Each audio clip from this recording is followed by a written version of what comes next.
Samuel F. B. Morse, His Letters and Journals in 2 volumes, Volume 1. Illustration, Samuel F. B. Morse. Samuel F. B. Morse, His Letters and Journals, edited and supplemented by his son Edward Lynn Morse, illustrated with reproductions of his paintings and with notes and diagrams bearing on the invention of the telegraph, Volume 1. 1914. To my wife, whose loving interest and apt criticism have been to me of great value, I dedicate this work. It is the hour of fate, and those who follow me reach every state mortals desire, and conquer every foe save death. But they who doubt or hesitate, condemned to failure, penury, and woe, seek me in vain and uselessly implore. I hear them not, and I return no more. Ingalls Opportunity. Preface. Arthur Christopher Benson, in the introduction to his studies and biography entitled The Leaves of the Tree, says, "But when it comes to dealing with men who have played upon the whole a noble part in life, whose vision has been clear and whose heart has been wide, who have not merely followed their own personal ambitions, but have really desired to leave the world better and happier than they found it, in such cases, indiscriminate praise is not only foolish and untruthful, it is positively harmful and noxious. What one desires to see in the lives of others is some sort of transformation, some evidence of patient struggling with faults, some hint of failings triumphed over, some gain of generosity and endurance and courage. To slur over the faults and failings of the great is not only inartistic, it is also faint-hearted and unjust. It alienates sympathy. It substitutes unreal adoration for wholesome admiration. It afflicts the reader, conscious of frailty and struggle, with a sense of hopeless despair in the presence of anything so supremely high-minded and flawless.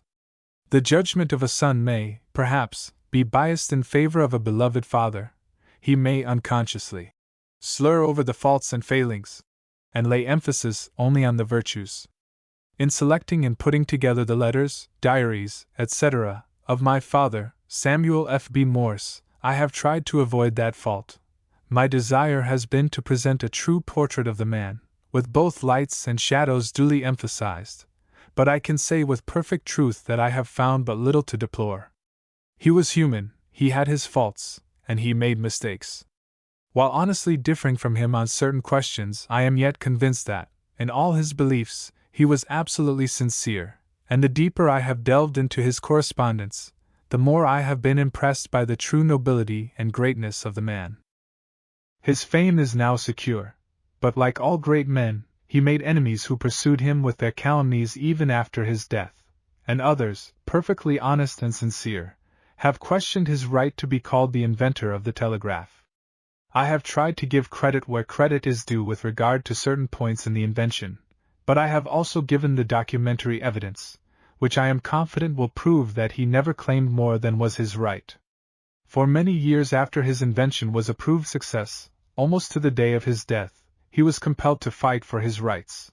But he was a good fighter, a skilled controversialist, and he has won out in the end.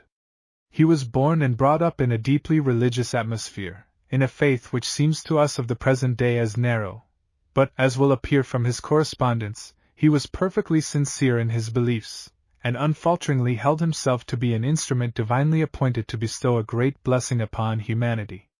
It seems not to be generally known that he was an artist of great ability, that for more than half his life he devoted himself to painting, and that he is ranked with the best of our earlier painters. In my selection of letters to be published, I have tried to place much emphasis on this phase of his career, a most interesting one. I have found so many letters, diaries, and sketchbooks of those earlier years, never before published, that seem to me of great human interest, that I have ventured to let a large number of these documents chronicle the history of Morse the artist. Many of the letters here published have already appeared in Mr. S. Irenaeus Prime's biography of Morse, but others are now printed for the first time, and I have omitted many which Mr. Prime included. I must acknowledge my indebtedness to Mr. Prime for the possibility of filling in certain gaps in the correspondence, and for much interesting material not now otherwise obtainable. Before the telegraph had demonstrated its practical utility, its inventor was subjected to ridicule most galling to a sensitive nature, and after it was a proved success he was vilified by the enemies he was obliged to make on account of his own probity, and by the unscrupulous men who tried to rob him of the fruits of his genius. But in this he was only paying the penalty of greatness, and, as the perspective of time enables us to render a more impartial verdict, his character will be found to emerge triumphant.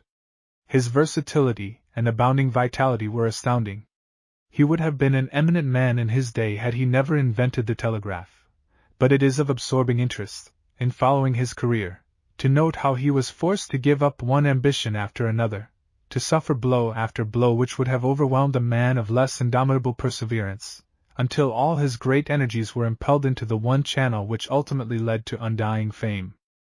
In every great achievement in the history of progress one man must stand preeminent, one name must symbolize to future generations the thing accomplished, whether it be the founding of an empire, the discovery of a new world, or the invention of a new and useful art, and this one man must be so endowed by nature as to be capable of carrying to a successful issue the great enterprise, be it what it may.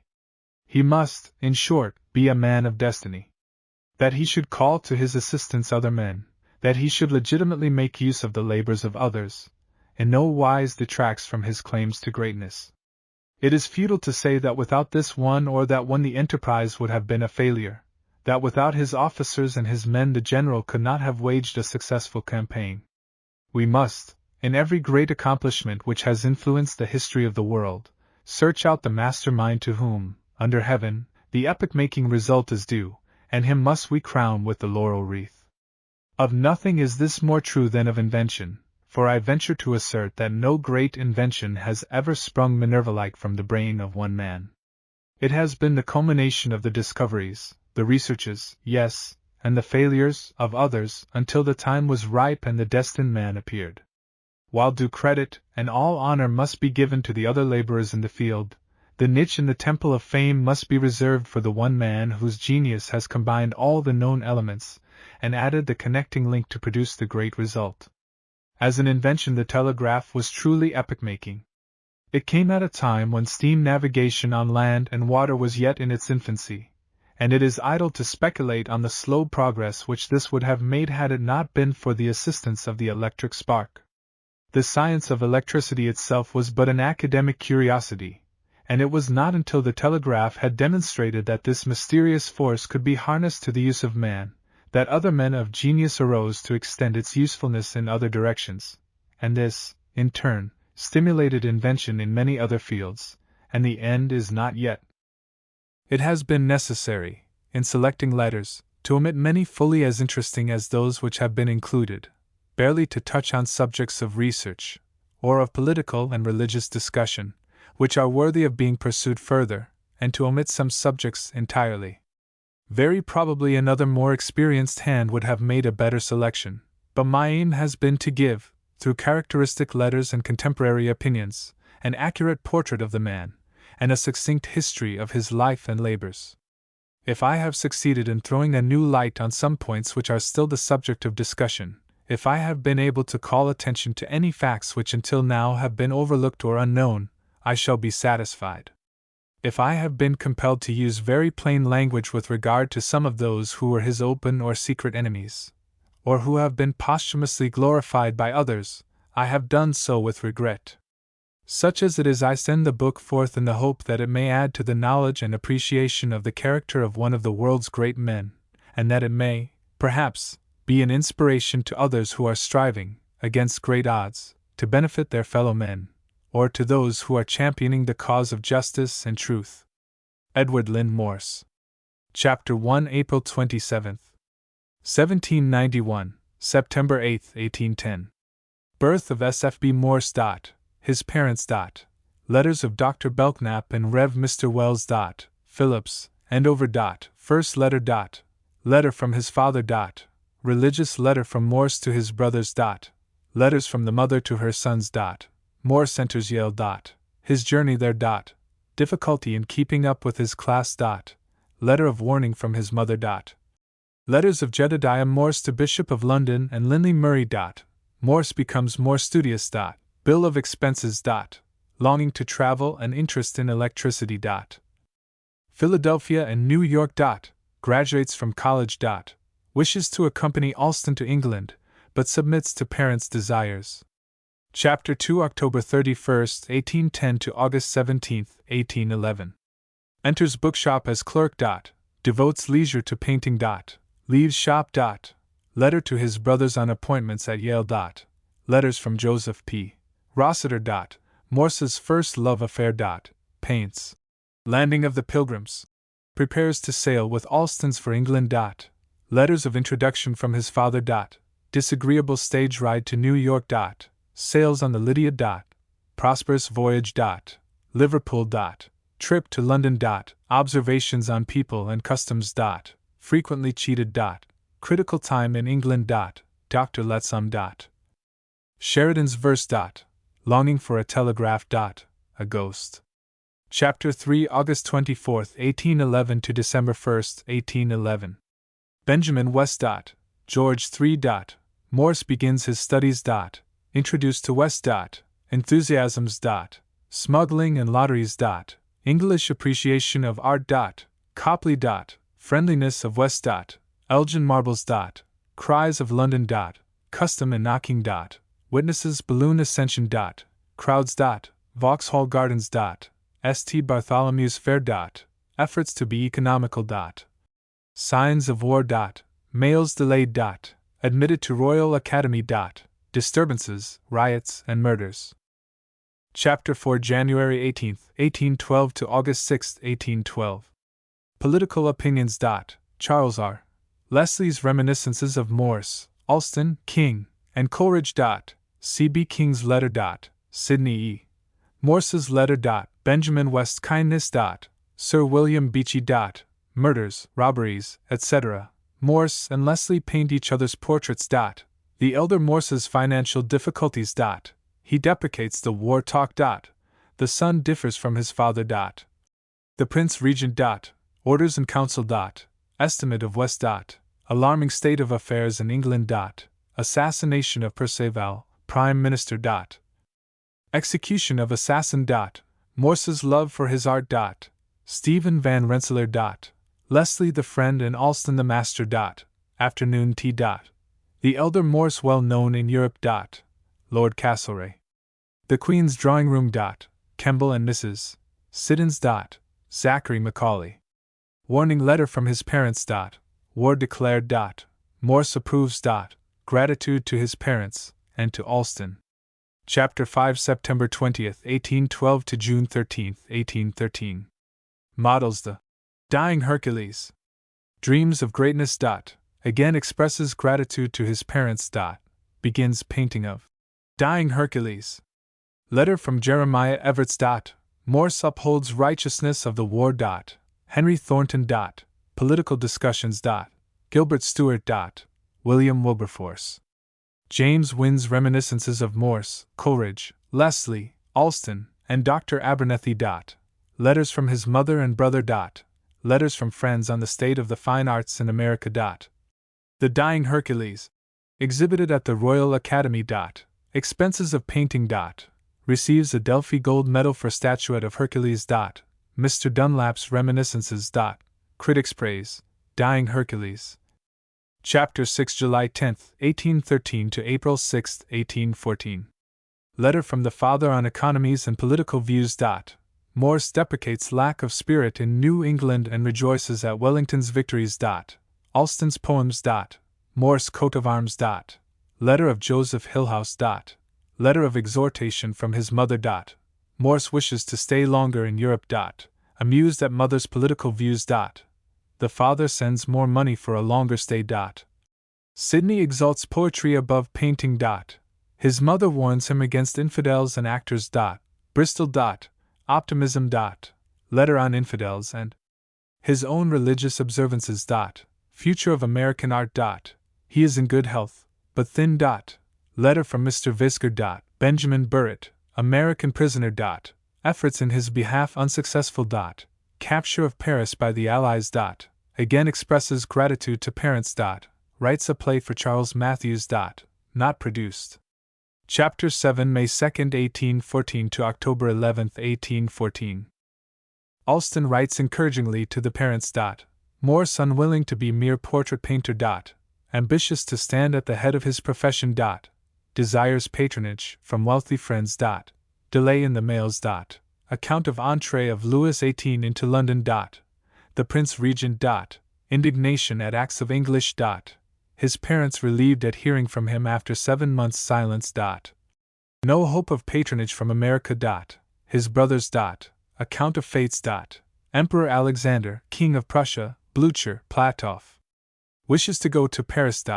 Letter from M. Van Schaik about Battle of Lake Erie. Disgusted with England. Chapter 8, November 9, 1814 to April 23, 1815.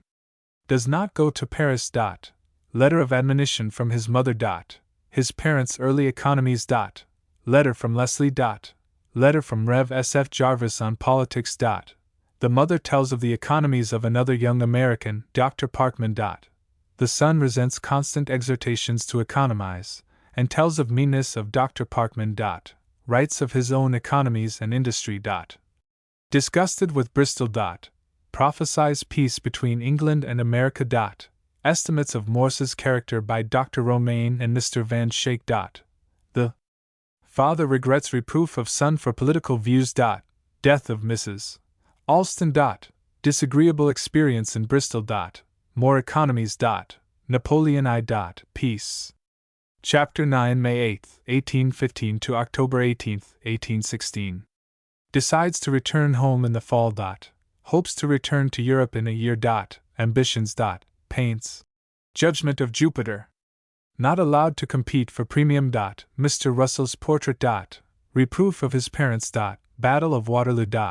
Wilberforce. Painting of Dying Hercules. Received by parents. Much admired. Sails for home.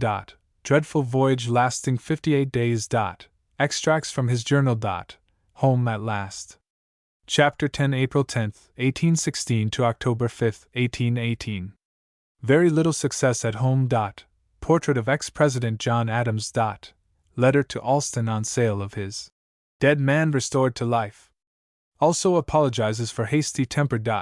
Reassured by Alston. Humorous letter from Leslie. Goes to New Hampshire to paint portraits.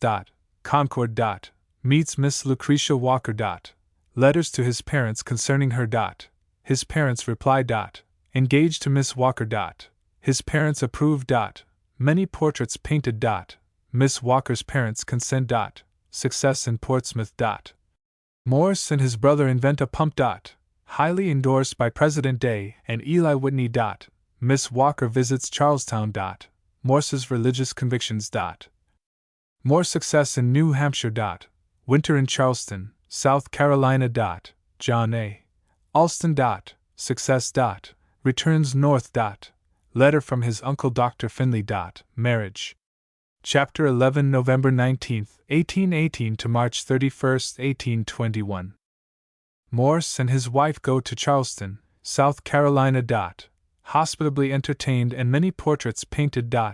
Congratulates Alston on his election to the Royal Academy. Receives commission to paint President Monroe. Trouble in the parish at Charlestown. Morse urges his parents to leave and come to Charleston. Letters of John A. Alston. Return to the North. Birth of his first child. Dr. Morse and his family decide to move to New Haven. Morse goes to Washington. Paints the president under difficulties. Hospitalities. Death of his grandfather. Dr. Morse appointed Indian Commissioner. Marriage of Morse's future mother-in-law. Charleston again. Continued success. Letters to Mrs. Ball. Liberality of Mr. Alston. Spends the summer in New Haven. Returns to Charleston, but meets with poor success. Assists in founding Academy of Arts, which has but a short life. Goes north again. Chapter 12, May 23, 1821 to December 17, 1824. Accompanies Mr. Silliman to the Berkshires. Takes his wife and daughter to Concord, New Hampshire. Writes to his wife from Boston about a bonnet. Goes to Washington, D.C., paints large picture of House of Representatives. Artistic but not financial success. Donates $500 to Yale. Letter from Mr. De Forest. New York. Observer. Discouragements. First son born. Invents marble carving machine. Goes to Albany. Stephen Van Rensselaer. Slight encouragement in Albany. Longing for a home. Goes to New York. Portrait of Chancellor Kent. Appointed attaché to legation to Mexico. High hopes. Takes affecting leave of his family. Rough journey to Washington. Expedition to Mexico indefinitely postponed. Returns north. Settles in New York. Fairly prosperous. Chapter 13, January 4, 1825 to November 18, 1825. Success in New York. Chosen to paint portrait of Lafayette. Hope of a permanent home with his family. Meets Lafayette in Washington. Mutually attracted. Attends President's levee. Begins portrait of Lafayette. Death of his wife. Crushed by the news. His attachment to her. Epitaph composed by Benjamin Silliman. Bravely takes up his work again. Finishes portrait of Lafayette. Describes it in letter of a later date. Sonnet on death of Lafayette's dog. Rents a house in Canal Street, New York. One of the founders of National Academy of Design. Tactful resolutions on organization. First 30 members. Morse elected first president. Re-elected every year until 1845. Again made president in 1861. Lectures on art. Popularity. Chapter 14, January 1, 1826 to December 5, 1829. Success of his lectures, the first of the kind in the United States. Difficulties of his position as leader. Still longing for a home. Very busy but in good health. Death of his father. Estimates of Dr. Morse. Letters to his mother. Wishes to go to Europe again. Delivers address at first anniversary of National Academy of Design. Professor Dana lectures on electricity. Morse's study of the subject. Moves to number 13 Murray Street. Too busy to visit his family. Death of his mother. A remarkable woman. Goes to Central New York. A serious accident. Moral reflections. Prepares to go to Europe. Letter of John A. Dix. Sails for Liverpool. Rough voyage. Liverpool. Chapter 15, December 6, 1829, February 6, 1830. Journey from Liverpool to London by coach. Neatness of the cottages. Trentham Hall. Stratford-on-Avon. Oxford. London. Charles R. Leslie. Samuel Rogers. Seated with academicians at Royal Academy Lecture. Washington Irving. Turner. Leaves London for Dover. Canterbury Cathedral. Detained at Dover by bad weather. Incident of a former visit. Channel steamer. Boulogne-sur-Mer. First impressions of France. Paris. The Louvre. Lafayette. Cold in Paris. Continental Sunday. Leaves Paris for Marseilles in diligence. Intense cold. Dijon. French funeral. Lyons. The Hotel Dieu. Avignon. Catholic Church services. Marseilles. Toulon. The Navy Yard and the galley slaves. Disagreeable experience at an inn. The Riviera. Genoa. Chapter 16, February 6, 1830 to June 15, 1830. Sarah Palace in Genoa. Starts for Rome. Rain in the mountains. A brigand. Carrara. First mention of a railroad. Pisa. The Leaning Tower. Rome at last. Begins copying at once. Notebooks. Ceremonies at the Vatican. Pope Pius VIII. Academy of St. Luke's. St. Peter's. Chiesa Nuova. Painting at the Vatican. Beggar monks. Festa of the Annunciation. Soiree at Palazzo Sunbaldi. Passion Sunday. Horace Vernet. Lying in state of a cardinal. Miserere at Sistine Chapel. Holy Thursday at St. Peter's. Third Cardinal dies. Meets Tervalson at Signor Persiani's.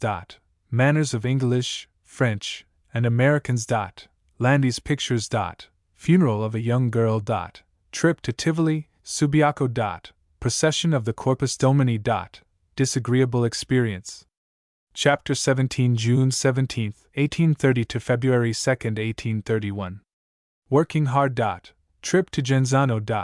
Lake of Nemi. Beggars. Curious festival of flowers at Genzano. Night on the Campagna. Heat in Rome. Illumination of St. Peter's. St. Peter's Day.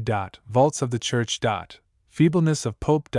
Morse and companions visit Naples, Capri, and Amalfi. Charms of Amalfi. Terrible accident. Flippancy at funerals. Campo Santo at Naples. Gruesome conditions. Ubiquity of beggars. Convent of St. Martino. Masterpiece of Spagnoletto. Returns to Rome. Paints portrait of Thorvaldsen. Presented to him in after years by John Taylor Johnston. Given to King of Denmark. Reflections on the social evil and the theatre. Death of the Pope. An assassination. The Honorable Mr. Spencer and Catholicism. Election of Pope Gregory XVI. Chapter 18, February 10, 1831 to September 12, 1831. Historic events witnessed by Morse. Rumors of revolution. Danger to foreigners. Coronation of the new Pope. Pleasant experience. Cause of the revolution a mystery. Bloody plot foiled. Plans to leave for Florence. Sends casts, etc., to National Academy of Design. Leaves Rome. Dangers of the journey. Florence. Description of meeting Prince Radziwill in Colosseum at Rome. Copies portraits of Rubens and Titian in Florence. Leaves Florence for Venice. Disagreeable voyage on the Padat. Venice, beautiful, but smelly. Copies Tinderets. Miracle of the Slave. Thunderstorms. Reflections on the 4th of July. Leaves Venice. Ricoro. Milan. Reflections on Catholicism and Art. Como and Maggiore. The Rigi. Schaffhausen and Heidelberg. Evades the quarantine on French border. Thrilling experience. Paris. Chapter 19, September 18, 1831 to September 21, 1832. Takes rooms with Horatio Greenough. Political talk with Lafayette. Riots in Paris. Letters from Greenough. Bunker Hill Monument. Letters from Fenimore Cooper. Cooper's portrait by Verboeckhoven. European criticisms. Reminiscences of R.W. Habersham. Hints of an electric telegraph. Not remembered by Morse. Early experiments in photography. Painting of the Louvre. Cholera in Paris. Baron von Humboldt. Morse presides at 4th of July dinner. Proposes toast to Lafayette. Letter to New York Observer on Fenimore Cooper. Also on pride in American citizenship. Works with Lafayette in behalf of Poles. Letter from Lafayette. Morse visits London before sailing for home. Sits to Leslie for head of stern. Chapter 20. Morse's life almost equally divided into two periods, artistic and scientific. Estimate of his artistic ability by Daniel Huntington. Also by Samuel Isham. His character as revealed by his letters, notes, etc. End of Volume 1. House in which Morse was born, in Charlestown, Massachusetts. Rev. Jedediah Morse and S. F. B. Morse, Elizabeth and Morse and Sidney E.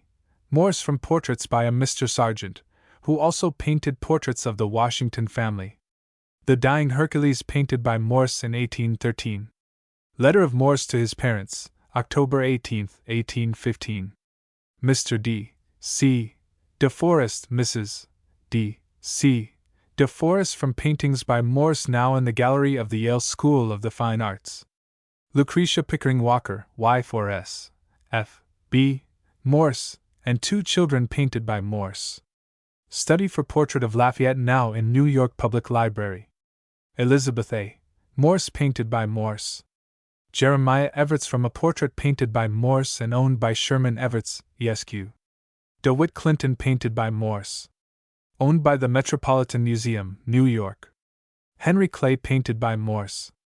Owned by the Metropolitan Museum, New York.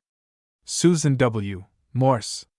Eldest daughter of the artist Samuel F. B. Morse. His Letters and Journals, Chapter 1, April 27, 1791, September 8, 1810.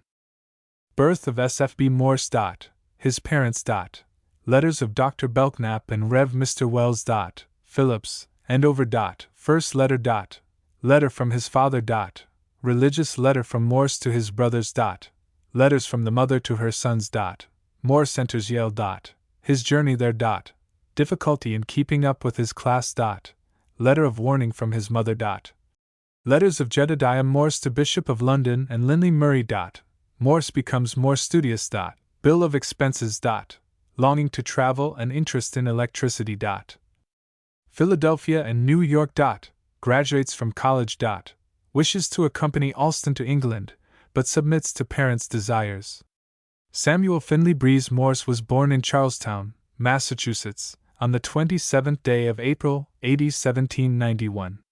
He came of good Puritan stock, his father, Jedediah Morse, being a militant clergyman of the Congregational Church, a fighter for orthodoxy at a time when Unitarianism was beginning to undermine the foundations of the old, austere, childlike faith. These battles of the churches seem far away to us of the 20th century, but they were very real to the warriors of those days, and while many of the tenets of their faith may seem narrow to us, they were gospel to the godly of that tune, and reverence, obedience, filial piety, and courtesy were the rule and not the exception that they are today. Jedediah Morse was a man of note in his day, known and respected at home and abroad, the friend of General Washington and other founders of the Republic, the author of the first American Geography and Gazetteer. His wife, Elizabeth N. Breese, granddaughter of Samuel Finley, president of Princeton College, was a woman of great strength and yet sweetness of character, adored by her family and friends, a veritable mother in Israel. Into this serene home atmosphere came young Finley Morse, the eldest of 11 children, only 3 of whom survived their infancy. The other 2 were Sidney Edwards and Richard Carey, both eminent men in their day. Dr. Belknap, of Boston, in a letter to a friend in New York says, "Congratulate the Monmouth judge, Mr. Breese, on the birth of a grandson. As to the child, I saw him asleep, so can say nothing of his eye or his genius peeing through it. He may have the sagacity of a Jewish rabbi, or the profundity of a Calvin, or the sublimity of a Homer for aught I know. But time will show forth all things." This sounds almost prophetic in the light of future days. Illustration: house in which Morse was born, in Charlestown, Massachusetts. The following letter from the Reverend Mr. Wells is quaint and characteristic of the times. My dear little boy, as a small testimony of my respect and obligation to your excellent parents, and of my love to you, I send you with this 6 English guineas. They are pretty playthings enough, and in the country I came from many people are fond of them. Your papa will let you look at them and shew them to Edward, and then he will take care of them, and by the time you grow up to be a man, they will under papa's wise management increase to double their present number. With wishing you may never be in want of such playthings and yet never too fond of them, I remain your affectionate friend, W.M. Wells. Medford, July 2, 1793. Young Morse was sent away early to boarding school, as was the custom at that time. He was taken by his father to Phillips Academy at Andover, and I believe he ran away once, being overcome by homesickness before he made up his mind to remain and study hard. The following letter is the first one written by him of which I have any knowledge. Andover, 2d August, 1799.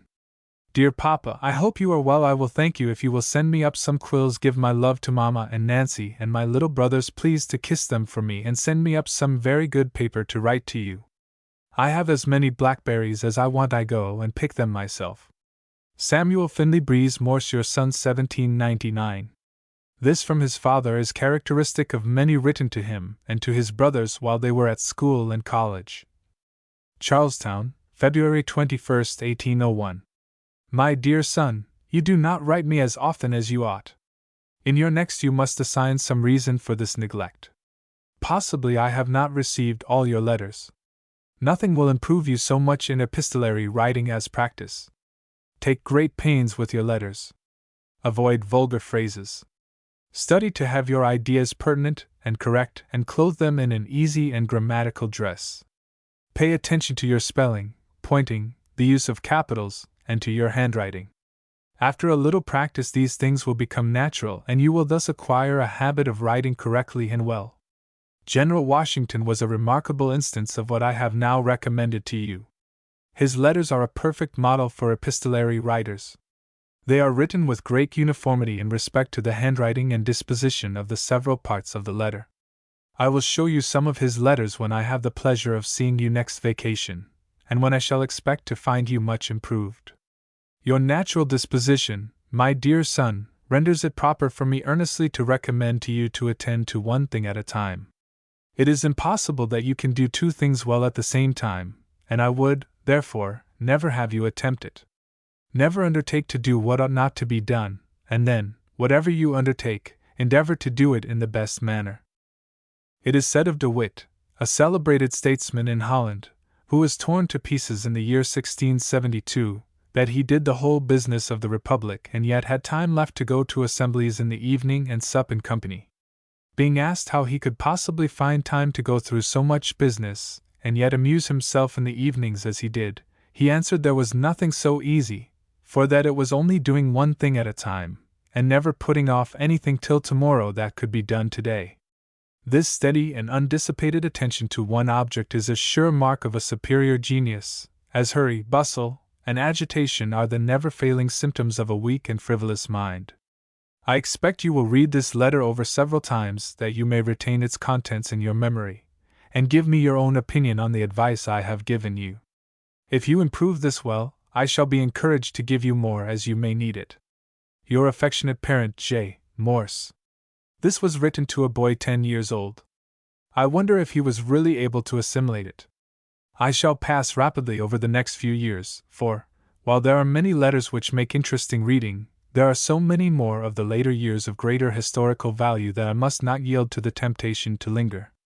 The three brothers were all sent to Phillips Academy to prepare for Yale, from which college their father was also graduated. The following letter from Finley to his brothers was written while he was temporarily at home, and shows the deep religious bent of his mind which he kept through life. Charlestown, March 15, 1805. My dear brothers, I now write you again to inform you that Mama had a baby, but it was born dead and has just been buried. Now you have 3 brothers and 3 sisters in heaven, and I hope you and I will meet them there at our death. It is uncertain when we shall die, but we ought to be prepared for it, and I hope you and I shall. I read a question in Davies' Sermons the last Sunday, which was this: suppose a bird should take one dust of this earth and carry it away once in 1,000 years, and you was to take your choice either to be miserable in that time and happy hereafter, or happy in that time and miserable hereafter, which would ye choose? Write me an answer to this in your next letter. I enclose you a little book called The Christian Pilgrim. It is for both of you. We are all tolerable well except Mama, though she is more comfortable now than she was. We all send a great deal of love to you. I must now bid you adieu. I remain your affectionate brother, S.F.B. Morse. I am tempted to include the following extracts from letters of the good mother of the 3 boys as characteristic of the times and people. Charlestown, June 28, 1805. My dear son, we have the pleasure of a letter from you which has gratified us very much. It is the only intelligence we have had from you since Mr. Brown left you. I began to think that something was the matter with respect to your health that occasioned your long silence. We are very desirous, my son, that you should excel in everything that will make you truly happy and useful to your fellow men. In particular, by no means neglect your duty to your Heavenly Father. Remember, what has been said with great truth, that he can never be faithful to others who is not so to his God and his conscience. I wish you constantly to keep in mind the first question and answer in that excellent form of sound words, the Assembly Catechism, viz. What is the chief end of man? The answer you will readily recollect is, to glorify God and enjoy Him forever. Let it be evident, my dear son, that this be your chief aim in all that you do, and may you be so happy as to enjoy Him forever is the sincere prayer of your affectionate parent. The 4th of July is to be celebrated here with a good deal of parade both by Federalists and Jacobins. The former are to meet in our meeting house, there to hear an oration which is to be delivered by Mr. Aaron Putnam, a prayer by your papa also. And on the hill close by the monument, Bunker Hill, a standard is to be presented to a new company called the Warren Phalanx, all Federalists, by Dr. Putnam, who is the president of the day, and all the gentlemen are to dine at Seaton's Hall, otherwise called Massachusetts Hall, and the ladies are to take tea at the same place. The Jacobins are to have an oration at the Baptist Meeting House from Mr. Glezan. I know nothing more about them. The boys are forming themselves into companies also. They have 2 or 3 companies in drums which at some times are enough to craze one. I can't help thinking when I see them how glad I am that my sons are better employed at Andover than beating the streets or drums, that they are laying in a good store of useful knowledge against the time to come, while these poor boys, many of them, at least, are learning what they will be glad by and by to unlearn. July 30th, 1805. My dear sons, have you heard of the death of young Willard at Cambridge, the late President Willard's son? He died of a violent fever occasioned by going into water when he was very hot in the middle of the day. He also pumped a great deal of cold water on his head. Let this be a warning to you all not to be guilty of the like indiscretion which may cost you your life. Dreadful, indeed, would this be to all of us. I wish you would not go into water oftener than once a week, and then either early in the morning or late in the afternoon, and not go in when hot nor stay long in the water. Remember these cautions of your mamma and obey them strictly. A young lady 20 years old died in Boston yesterday very suddenly. She ate her dinner perfectly well and was dead in 5 minutes after. Her name was Anne Hinckley. You see, my dear boys, the great uncertainty of life and, of course, the importance of being always prepared for death, even a sudden death, as we know not what an hour may bring forth. This we are sensible of. We cannot be too soon or too well prepared for that all-important moment, as this is what we are sent into this world for. The main business of life is to prepare for death. Let us not, then, put off these most important concerns to an uncertain tomorrow, but let us in earnest attend to the concerns of our precious, never-dying souls while we feel ourselves alive. In October, 1805, Finley Morse went to New Haven to enter college, and the next letter describes the journey from Charlestown, and it was, indeed, a journey in those days. New Haven, October 22, 1805. My dear parents, I arrived here yesterday safe and well. The first day I rode as far as William's Tavern, and put up there for the night. The next day I rode as far as Dwight's Tavern in Western, and in the morning, it being rainy, Mr. Backus did not set out to ride till late, and the stage coming to the door, Mr. B. thought it a good opportunity to send me to Hartford, which he did, and I arrived at Hartford that night and lodged at Ripley's Inn opposite the State House. He treated me very kindly, indeed, wholly on account of my being your son. I was treated more like his own son than a stranger, for which I shall and ought to be very much obliged to him. The next morning I hired a horse and chaise of him to carry me to Wethersfield and arrived at Mr. Marsh's, who was very glad to see me and begged me to stay till S. Barrow went, which was the next Monday, for his mother would not let him go so soon, she was so glad to see him. I was sorry to trouble them so much, but, as they desired it, and as Samuel B.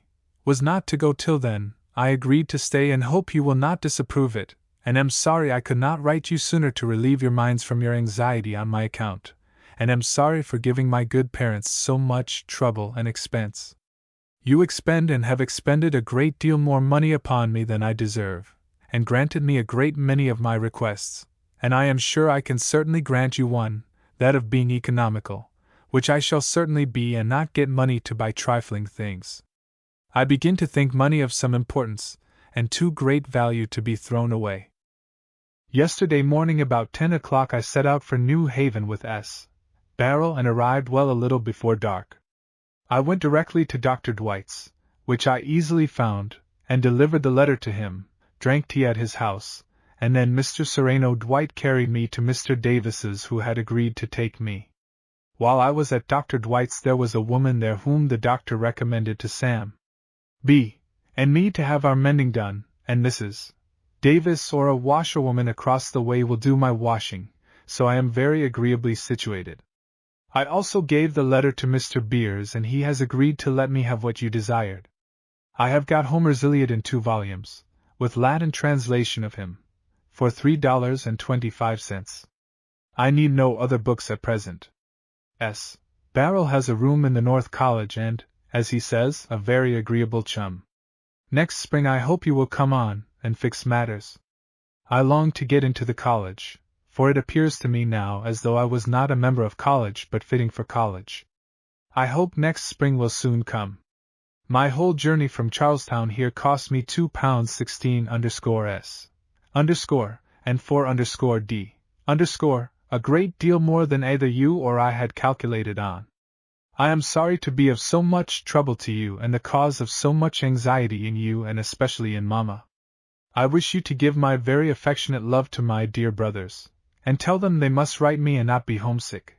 But consider that I am farther from home than they are, 136 miles from home. I remain your ever affectionate son, S.F.B. Morse. It would seem, from other letters which follow, that he had difficulty in keeping up with his class, and that he eventually dropped a class, for he did not graduate until 1810. He also seems to have been rooming outside of college and to have been eager to go in. It is curious, in the light of future events, to note that young Morse's parents were fearful lest his volatile nature and lack of steadfastness of purpose should mar his future career. His dominating characteristic in later life was a bulldog tenacity, which led him to stick to one idea through discouragements and disappointments which would have overwhelmed the weaker nature. The following extracts are from a long letter from his mother dated November 23, 1805. I am fearful, my son, that you think a great deal more of your amusements than your studies, and there lies the difficulty, and the same difficulty would exist were you in college. You have filled your letter with requests to go into college and an account of a gunning party, both of which have given us pain. I am truly sorry that you appear so unsteady as by your own account you are. You mention in the letter you wrote first that, if you went into college, you and your chum would want brandy and wine and cigars in your room. Pray, is that the custom among the students? We think it a very improper one, indeed, and hope the government of college will not permit it. There is no propriety at all in such young boys as you having anything to do with anything of the kind, and your papa and myself positively prohibit you the use of these things till we think them more necessary than we do at present. You will remember that you have promised in your first letter to be an economist. In your last letter you seem to have forgotten all about it. Pray, what do your gunning parties cost you for powder and shot? I beg you to consider and not go driving on from one foolish one to another till you provoke us to withdraw from you the means of gratifying you in anything that may be even less objectionable than gunning. These exhortations seem to have had, temporarily at least, the desired effect, for in a letter to his parents dated December 18, 1805, young Morse says, I shall not go out to gun any more, for I know it makes you anxious about me. The letters of the parents to the son are full of pious exhortations, and good advice, and reproaches to the boy for not writing oftener and more at length, and for not answering every question asked by the parents. It is comforting to the present-day parent to learn that human nature was much the same in those pious days of old, differing only in degree, and that there is hope for the most wayward son and careless correspondent. The following letters from the elder Morse I shall include as being of rather more than ordinary interest, and as showing the breadth of his activity. Charlestown, December 23, 1806. To the Bishop of London. Reverend and respected Sir, I presume that it might be agreeable to you to know the precise state of the property which originally belonged to the Protestant Episcopal Church in Virginia. I have with some pains obtained the law of that state respecting this singular business. I find that it destroys the establishment and asserts that all property belonging to the said Protestant Episcopal Church devolved on the good people of this Commonwealth, i.e., Virginia, on the dissolution of the British government here, in the same degree in which the right and interest of the said church was therein derived from them, and authorizes the overseers of the poor of any county, in which any glebe land is vacant, or shall become so by the death or removal of any incumbent, to sell all such land and appurtenances and every other species of property incident thereto to the highest bidder, provided that nothing herein contained shall authorize an appropriation to any religious purpose whatever. I make no comments on the above. I believe no other state in the Union has, in this respect, imitated the example of Virginia. I take the liberty to send you a few small tracts for your acceptance in token of my high respect for your character and services. Believe me, sir, unfeignedly, your obedient servant J. Morse. December 26, 1806. Lindley Murray Esq. Dear Sir, your polite note and the valuable books accompanying it, forwarded by our friend Perkins, of New York, have been duly and gratefully received. You will perceive, by the number of the panoplist enclosed, that we are strangers either to your works nor your character. It has given me much pleasure as an American to make both more extensively known among my countrymen. I have purchased several hundred of your spelling books for a charitable society to which I belong, and they have been dispersed in the new settlements in our country, where I hope they will do immediate good, besides creating a desire and demand for more. It will ever give me pleasure to hear from you when convenient. Letters left at Mr. Taylor's will find me. I herewith send you 2 or 3 pamphlets and a copy of the last edition of my American Gazetteer, which I pray you to accept as a small token of the high respect and esteem with which I am your friend J. Morse. Young Morse now settled down to serious work, as the following extracts will show, which I set down without further comment, passing rapidly over the next few years. He was, however, not entirely absorbed in his books, but still longed for the pleasures of the chase. May 13, 1807. Just now I asked Mr. Twining to let me go a-gunning for this afternoon. He told me you had expressly forbidden it, and he therefore could not. Now I should wish to go once in a while, for I always intend to be careful. I have no amusement now in the vacation, and it would gratify me very much if you would consent to let me go once in a while. I suppose you would tell me that my books ought to be my amusement. I cannot study all the time, and I need some exercise. If I walk, that is no amusement, and if I wish to play ball or anything else, I have no one to play with. Please to write me an answer as soon as possible. June 7, 1807. My dear parents, I hope you will excuse my not writing you sooner when I inform you that my time is entirely taken up with my studies. In the morning I must rise at 5 o'clock to attend prayers and, immediately after, recitation. Then I must breakfast and begin to study from 8 o'clock till 11, then recite my forenoon's lesson, which takes me an hour. At 12 I must study French till 1, which is dinner time. Directly after dinner I must recite French to Monsieur Value till 2 o'clock, then begin to study my afternoon lesson and recite it at 5. Immediately after recitation I must study another French lesson to recite at 7 in the evening, come home at 9 o'clock and study my morning's lesson until 10, 11, and sometimes 12 o'clock, and by that time I am prepared to sleep.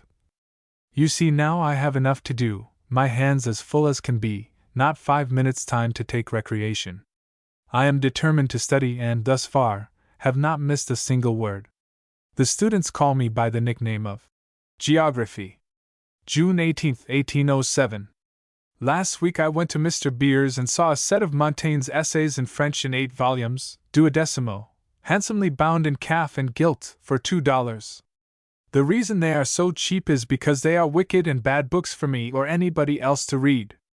I got them because they were cheap, and have exchanged them for a handsome English edition of Gil Blas, price $4.50.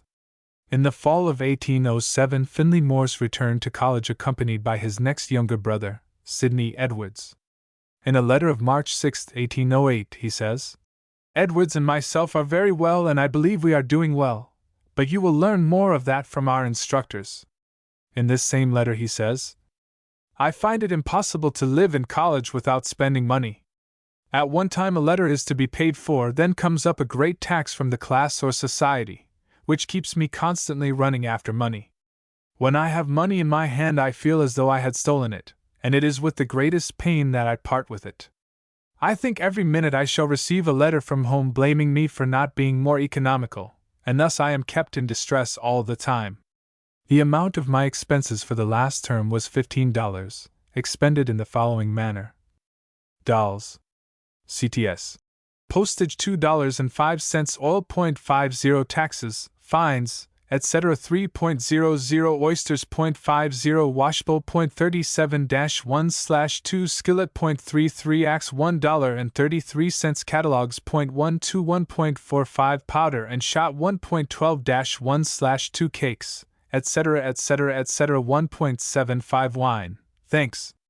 Day .20 toll on bridge .15 grinding axe .08 museum .25 per man .14 carriage for trunk 1.00 pitcher .41 14.75-1/2 sharpening skates .37-1/2 paid for circ library .25 cutting wood .25 post papers .57 lent never to be returned .25 $14.75-1/2 15.00-1/2.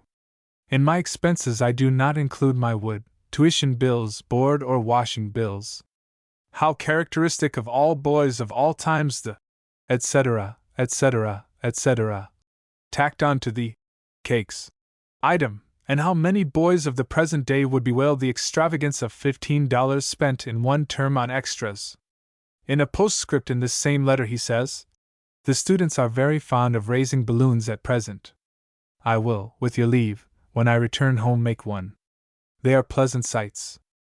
College terms were very different in those days from what they are at present, for September 5th finds the boys still in New Haven, and Finley says, "There is but 3.5 weeks to commencement." In this same letter he gives utterance to these filial sentiments. "I now make those only my companions who are the most religious and moral, and I hope sincerely that it will have a good effect in changing that thoughtless disposition which has ever been a striking trait in my character. As I grow older, I begin to think better of what you have always told me when I was small. I begin to know by experience that man is born to trouble, and that temptations to do evil are as countless as the stars, but I hope I shall be enabled to shun them." This is from a letter of January 9, 1809. I have been reading the first volume of Professor Silliman's journal which he kept during his passage to and residence in Europe. I am very much pleased with it. I long for the time when I shall be able to travel with improvement to myself and society, and hope it will be in your power to assist me. I have a very ardent desire of traveling, but I consider that an education is indispensable to me and I mean to apply myself with all diligence for that purpose. Diligentia vinrat omnia is my maxim, and I shall endeavor to follow it. I shall be employed in the vacation in the philosophical chamber with Mr. Dwight, who is going to perform a number of experiments in electricity. It is, of course, only a curious coincidence that these two sentences should have occurred in the same letter, but it was when traveling, many years afterwards, that the first idea of the electric telegraph found lodgment in his brain, and this certainly resulted in improvement to himself and society. In February 1809 he writes, "My studies are at present optics and philosophy, dialing, Homer, beside disputing, composing, attending lectures etc., etc., all which I find very interesting, and especially Mr. Day's lectures, who is now lecturing on electricity." Young Morse's thoughts seem to have been gradually focusing on the two subjects to which he afterwards devoted his life, for in a letter of March 8, 1809, he says, "Mr. Day's lectures are very interesting. They are upon electricity. He has given us some very fine experiments." The whole class, taking hold of hands, formed the circuit of communication, and we all received the shock apparently at the same moment. I never took an electric shock before. It felt as if some person had struck me a slight blow across the arms. I think with pleasure that 2/3 of this term only remain. As soon as that is passed away, I hope I shall again see home. I really long to see Charlestown again. I have almost forgotten how it looks. I have some thoughts of taking a view of Boston from Bunker's Hill when I go home again. It will be some pleasure to me to have some picture of my native place to look upon when I am from home. And in August 1809, he writes to his parents, "I employ all my leisure time in painting. I have a great number of persons engaged already to be drawn on ivory, no less than 7. They obtain the ivories for themselves. I have taken Professor Kingsley's profile for him. It is a good likeness of him, and he is pleased with it. I think I shall take his likeness on ivory and present it to him as my present at the end of the year. I have finished Miss Leffingwell's miniature. It is a good likeness, and she is very much pleased with it." New Haven, May 29, 1810. My dear parents, I arrived in this place on Sabbath evening by packet from New York. I left Philadelphia on Thursday morning at 8 o'clock and arrived in New York on Friday at 10. I stayed in New York but one night. I found it quite insipid after seeing Philadelphia. The character of the two cities seems to have changed a trifle in 100 years, for, with all her faults, no one could nowadays accuse New York of being insipid. I went on board the packet on Saturday at 12 o'clock and arrived, as I before stated, on Sabbath evening. We had, on the whole, a very good set of passengers from New York to this place. On Sunday we had 2 sermons read to us by one of them, Dr. Hawley, of this place, and in the evening we sang 5 psalms, and during the whole of the exercises the passengers conducted themselves with perfect decorum, although one of the sermons was 1 hour in length. June 25, 1810. My dear parents, I received yours of the 23d this day and receive with humility your reproof. I am extremely sorry it should have occasioned so many disagreeable feelings. I felt it my duty to tell you of my debts, and, indeed, I could not feel easy without. The amount of my buttery bill is $42 or $43. Mr. Nettleton is butler, and is willing I should take his likeness as part pay. I shall take it on ivory, and he has engaged to allow me $7 for it. My price is $5 for a miniature on ivory, and I have engaged 3 or 4 at that price. My price for profiles is $1, and everybody is ready to engage me at that price. Though I have been much to blame in the present case, yet I think it but just that Mr. Twining should bear his part. I had begun with a determination to pay for everything as I got it, but was stopped in this in the very beginning, for, in going to Mr. T. to get money, I have 5 times out of 6 found him absent, sometimes for the whole day, sometimes for a week or 2 weeks, and once he was absent 6 weeks and made no sort of provision for us. Mrs. T. is never trusted with money for us. Now in such case I am obliged by necessity to get a thing charged, and I have found by sad experience that a bill increases faster than I had in the least imagined. July 22, 1810. I am now released from college and am attending to painting. All my class were accepted as candidates for degrees. Edwards is admitted a member of Greek Phi, Greek Beta, Greek Kappa Society, and is appointed as monitor to the next freshman class. Richard is chosen as one of the speakers the evening before commencement. Edwards and Richard are both of them very steady and good scholars, and are much esteemed by the authority of college as well as their fellow students. As to my choice of a profession, I still think that I was made for a painter, and I would be obliged to you to make such arrangement with Mr. Alston for my studying with him as you shall think expedient. I should desire to study with him during the winter, and, as he expects to return to England in the spring, I should admire to be able to go with him. In answer to this letter his father wrote.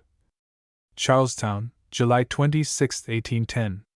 Dear Finley, I received your letter of the 22d today by mail. On the subject of your future pursuits we will converse when I see you and when you get home. It will be best for you to form no plans. Your mamma and I have been thinking and planning for you. I shall disclose to you our plan when I see you. Till then suspend your mind. It gives us great pleasure to have you speak so well of your brothers. Others do the same, and we hear well of you also. It is a great comfort to us that our sons are all likely to do so well and are in good reputation among their acquaintances.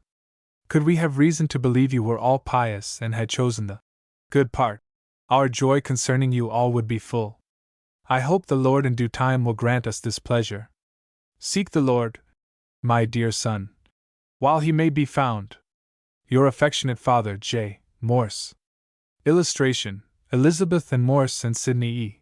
Morse. Illustration, Rev. Jedediah Morse and S.F.B. Morse from portraits by a Mr. Sargent, who also painted portraits of the Washington family. September 8, 1810.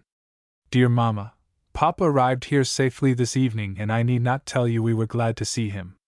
He has mentioned to me the plan which he proposed for my future business in life, and I am pleased with it, for I was determined beforehand to conform to his and your will in everything, and when I come home, I shall endeavor to make amends for the trouble and anxiety which you have been at on my account by assisting Papa in his labors and pursuing with ardor my own business. I have been extremely low-spirited for some days past, and it still continues. I hope it will wear off by commencement day. I am so low in spirits that I could almost cry. It was no wonder that he was downhearted, for he was ambitious and longed to carve out a great career for himself, while his good parents were conservative, and wished him to become independent as soon as possible. Their plan was to apprentice him to a bookseller, and he dutifully conformed to their wishes for a time, but his ambition could not be curbed, and it was not long before he broke away. Chapter 2, October 31st, 1810, August 17th, 1811. Enters bookshop as clerk. Devotes leisure to painting. Leaves shop. Letter to his brothers on appointments at Yale. Letters from Joseph P. Rossiter. Morse's first love affair. Paints. Landing of the Pilgrims. Prepares to sail with Alston's for England. Letters of introduction from his father. Disagreeable stage ride to New York. Sails on the Lydia. Prosperous voyage. Liverpool. Trip to London. Observations on people and customs. Frequently cheated. Critical time in England. Dr. Letsum. Sheridan's verse. Longing for a telegraph. A ghost. After his graduation from Yale College in the fall of 1810, Finley Morse returned to his home in Charlestown, Massachusetts, and cheerfully submitted himself to his parents' wishes by entering the bookshop of a certain Mr. Mallory. He writes under date of October 31st, 1810, to his brothers who are still at college. I am in an excellent situation and on excellent terms. I have $400 per year, but this you must not mention out. I have the choice of my hours. They are from 9 till 12:30, and from 3 till sunset. But he still clings to the idea of becoming a painter, for he adds, my evenings I employ in painting. I have every convenience. The room over the kitchen is fitted up for me. I have a fire there every evening, and can spend it alone or otherwise as I please. I have bought me one of the new patent lamps, those with glass chimneys, which gives an excellent light. It costs me about $6. Send on as soon as possible anything and everything which pertains to my painting apparatus. The following letter was written at some time in 1810 or 1811. It was addressed to Mr. Sereno E. Dwight. Mr. Mallory a few days since handed me a letter from you requesting me, if possible, to sketch a likeness of young Mr. Daggett. Accordingly, I have made the attempt and take the present opportunity of forwarding you the results. The task was hard but pleasurable. It is one of the most difficult undertakings to endeavor to take a portrait from recollection of one whose countenance has not been examined particularly for the purpose. When I made the first attempt, not a single feature could I recall distinctly to my memory, and I almost despaired of a likeness, but the thought of lessening the affliction of such a distressed family determined me to attempt it a second time. The result is on the ivory. I then showed it to my brothers, to Mr. Evarts, to Mr. Hillhouse, to Mr. Mallory, and to Mr. Red, all of whom had not the least suspicion of anything of the kind, and they have severally and separately pronounced it a likeness of young Mr. Daggett. This encouraged me, and I made the 2 other sketches which are thought likewise to be resemblances of him. If these or any one of them can be recognized by the afflicted family as a resemblance of him they have lost, it will be an ample compensation to me to think that I have in any degree been the means of alleviating their suffering. On December 8, 1810, he writes to his brother, I have almost completed my landscape. It is proper handsome, so they say, and they want to make me believe it is so, but I shan't yet a while. This shows the right frame of mind for an artist, and yet, like most youthful painters, he attempted more than his proficiency warranted, for in this same letter he adds, I am going to begin, as soon as I have finished it, the landscape, a piece, the subject of which will be Marius on the ruins of Carthage. On December 28, 1810, he writes, I shall leave Mr. Mallory's next week and study painting exclusively till summer. He had at last burst his bonds, and his wise parents, seeing that his heart was only in his painting, decided to throw no further obstacles in his way, but, at the cost of much self-sacrifice on their part, to further in every way his ambition. January 15, 1811. My dear brothers, we have just received Richard's letter of the 8th inst, and I can have a pretty correct idea of your feelings at the beginning of a vacation. You must not be melancholy and hang yourself. If you do, you will have a terrible scolding when you get home again. As for Richard's getting an appointment so low, if I was in his situation, I should not trouble myself one fig concerning appointments. They cost more than they are worth. I shall not esteem him the less for not getting a higher, and not more than 1/1,000,000th part of the world knows what an appointment is. You will both of you have a different opinion of appointments after you have been out of college a short time. I had rather be Richard with a dialogue than Sandford with a dispute. If appointments at college decided your fate forever, you might possibly groan and wail. But then consider where poor I should come. He got no appointment whatever. Think of this, Richard, and don't hang yourself. It may, perhaps, be well to explain that appointments were given at Yale to those who excelled in scholarship. Philosophical oration was the highest, then came high oration, etc., etc. I have left Mr. Mallory's store and am helping Papa in the geography. Shall remain at home till the latter part of next summer, and then shall go to London with Mr. Alston. The following extracts from 2 letters of a college friend I have introduced as throwing some light on Morse's character at that time and also as curious examples of the epistolary style of those days. New Haven, February 5, 1811. Dear Finley, yours of the 6th ultimate I received, together with the books enclosed, which I delivered personally according to your request. Did I not know the nature of your disorder and the state of your gizzard, I should really be surprised at the commencement, and indeed, the whole tenor of your letter, but as it is I can excuse and feel for you. Had I commenced a letter with the French Hellas, it would have been no more than might reasonably have been expected considering the desolate situation of New Haven and the gloomy prospects before me. But for you, who are in the very vortex of fashionable life and surrounded by the amusements and bustle of the metropolis of New England, for you to exclaim, "How lonely I am!" is unpardonable, or at most admits of but one excuse, to wit, that you can plead the feelings of the youth who exclaimed, "Gods annihilate both time and space and make 2 lovers happy." You suppose I am so much taken up with the ladies and other good things in New Haven that I have not time to think of one of my old friends. Alas! Morse, there are no ladies or anything else to occupy my attention. They are all gone and we have no amusements. Even Old Value has deserted us, whose music, though an assemblage of unharmonious sounds, is infinitely preferable to the harsh grating thunder of his brother. New Haven is, indeed, this winter a dreary place. I wrote you about a month since and did then what you wish me now to do. I mentioned all that is worth mentioning, which, by the way, is very little, about New Haven and its inhabitants. Since then I have been to New York and saw the Miss Radcliffes, and in passing through Stamford, the Miss Davenports. The mention of the name of Davenport would at one time have excited in your breast emotions unutterable, but now, though and is as lovely as ever, your heart requires the influence of another heart to quicken its pulsations. Last but not least comes the all-conquering, the angelic Queen of Hearts.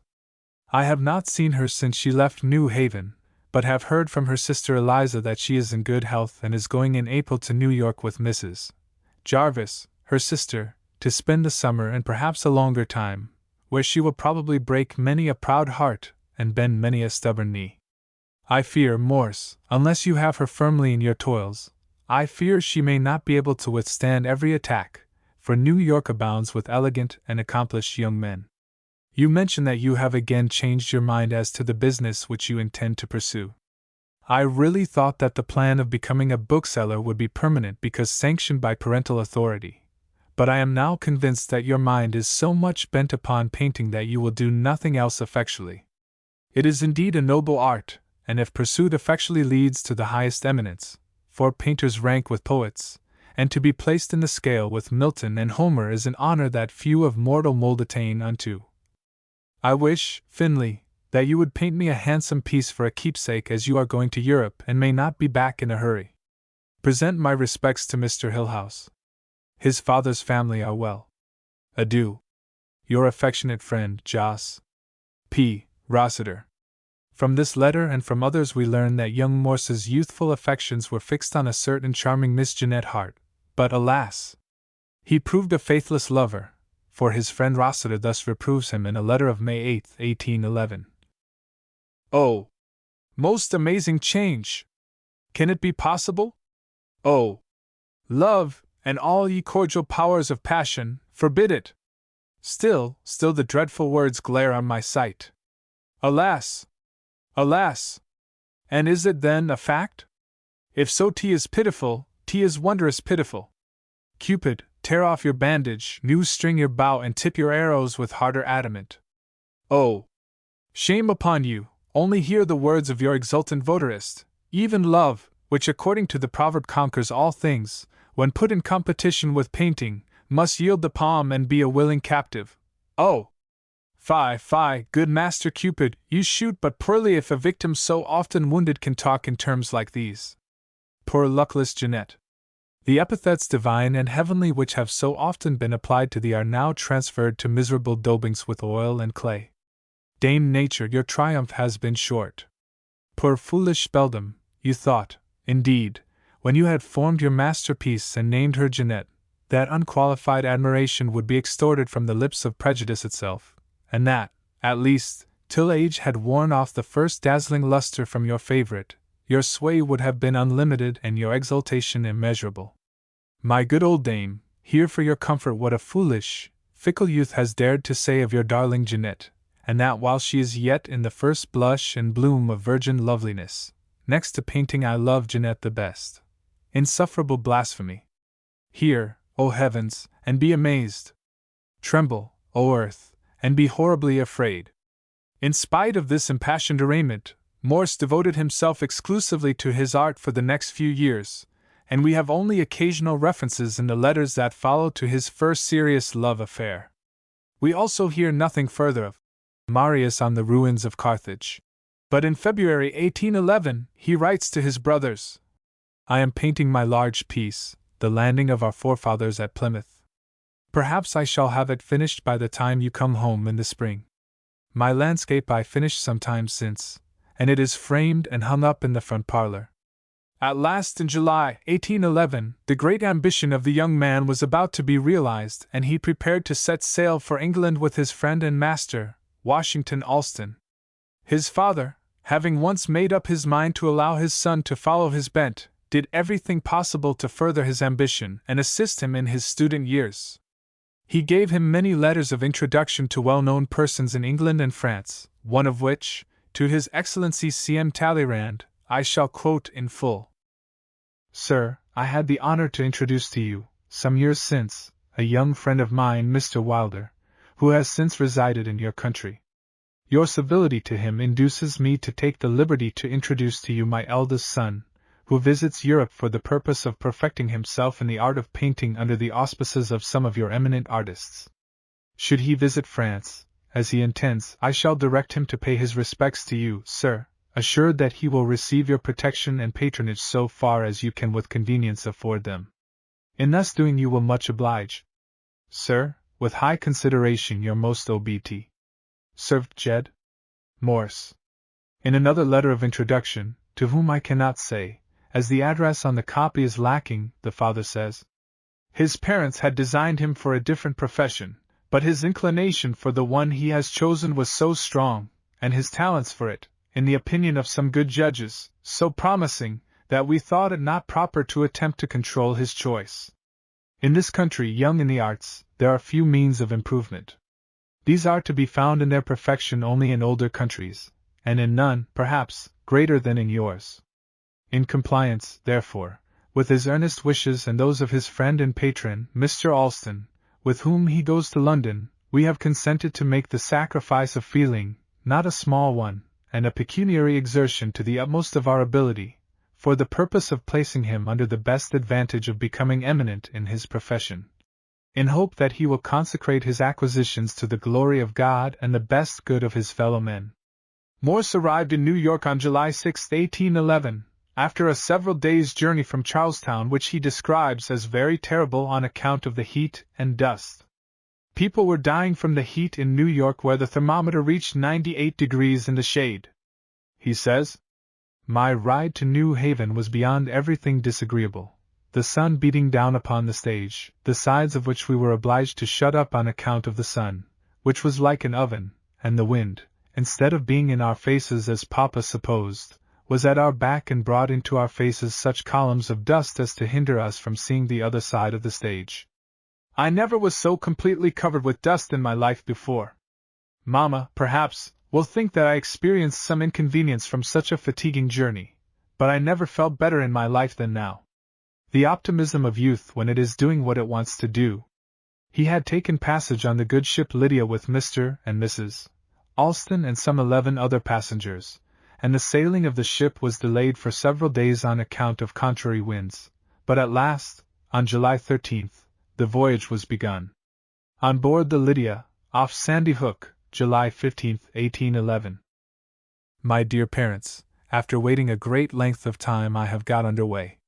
We left New York Harbor on Saturday, 13th, about 12 o'clock and went as far as the quarantine ground on Staten Island, where, on account of the wind, we waited over Sunday. We are now under sail with the pilot on board. We have a fair wind from SSW and shall soon be out of sight of land. We have 14 very agreeable passengers, an experienced and remarkably pleasant captain, and a strong, large, fast-sailing ship. We expect from 25 to 30 days' passage. We have a pianoforte on board and 2 gentlemen who play elegantly, so we shall have fine times. I am in good spirits, though I feel rather singularly to see my native shores disappearing so fast and for so long a time. I am not yet seasick, but expect to be a little so in a few days. We shall probably be boarded by a British vessel of war soon. There are a number off the coast, but they treat American vessels very civilly.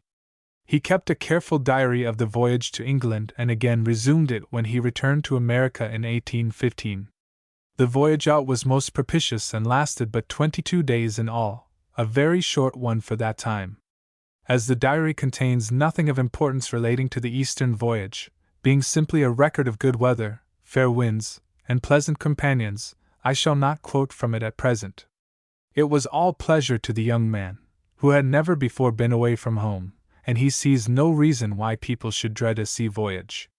The journal of the return trip tells a different story, as we shall see later on, for the passage lasted 57 days, and headwinds, gales, and even hurricanes were encountered all the way across, and he wonders why any one should go to sea who can remain safely on land.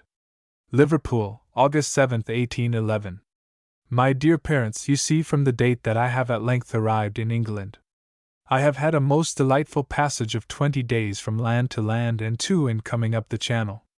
As this is a letter merely to inform you of my safe arrival, I shall not enter into the particulars of our voyage until I get to London, to which place I shall proceed as soon as possible. Suffice it to say that I have not been sick a moment of the passage, but, on the contrary, have never enjoyed my health better. I have not as yet got my trunks from the custom house, but presume I shall meet with no difficulty. I am now at the Liverpool Arms Inn. It is the same inn that Mr. Silliman put up at. It is, however, very expensive. They charge the enormous sum, I believe, of £1 or £1.50 a day. If I should be detained a day or 2 in this place, I shall endeavor to find out other lodgings. At present, however, it is unavoidable, as all the other passengers are at the same place with me. You may rest assured I shall do everything in my power to be economical, but to avoid imposition of some kind or other cannot be expected, since every one who has been in England and spoken of the subject to me has been imposed upon in some way or other. You cannot think how many times I have expressed a wish that you knew exactly how I was situated. My passage has been so perfectly agreeable, I know not of a single circumstance that has interfered to render it otherwise through the whole passage. There has been but one day in which we have not had fair winds. Mr. and Mrs. Alston are perfectly well. She has been seasick, but has been greatly benefited by it. She is growing quite healthy. I have grown about 3 shades darker in consequence of my voyage. I have a great deal to tell you which I must defer till I arrive in London. Oh, how I wish you knew at this moment that I am safe and well in England. Goodbye. Do write soon and often, as I shall. Your very affectionate son, Samuel. F. B. Morse. Everything was new and interesting to the young artist, and his critical observations on people and places, on manners and customs, are naive and often very keen. The following are extracts from his diary. As to the manners of the people, it cannot be expected that I should form a correct opinion of them, since my intercourse with them has been so short, but from what little I have seen, I am induced to entertain a very favorable opinion of their hospitality.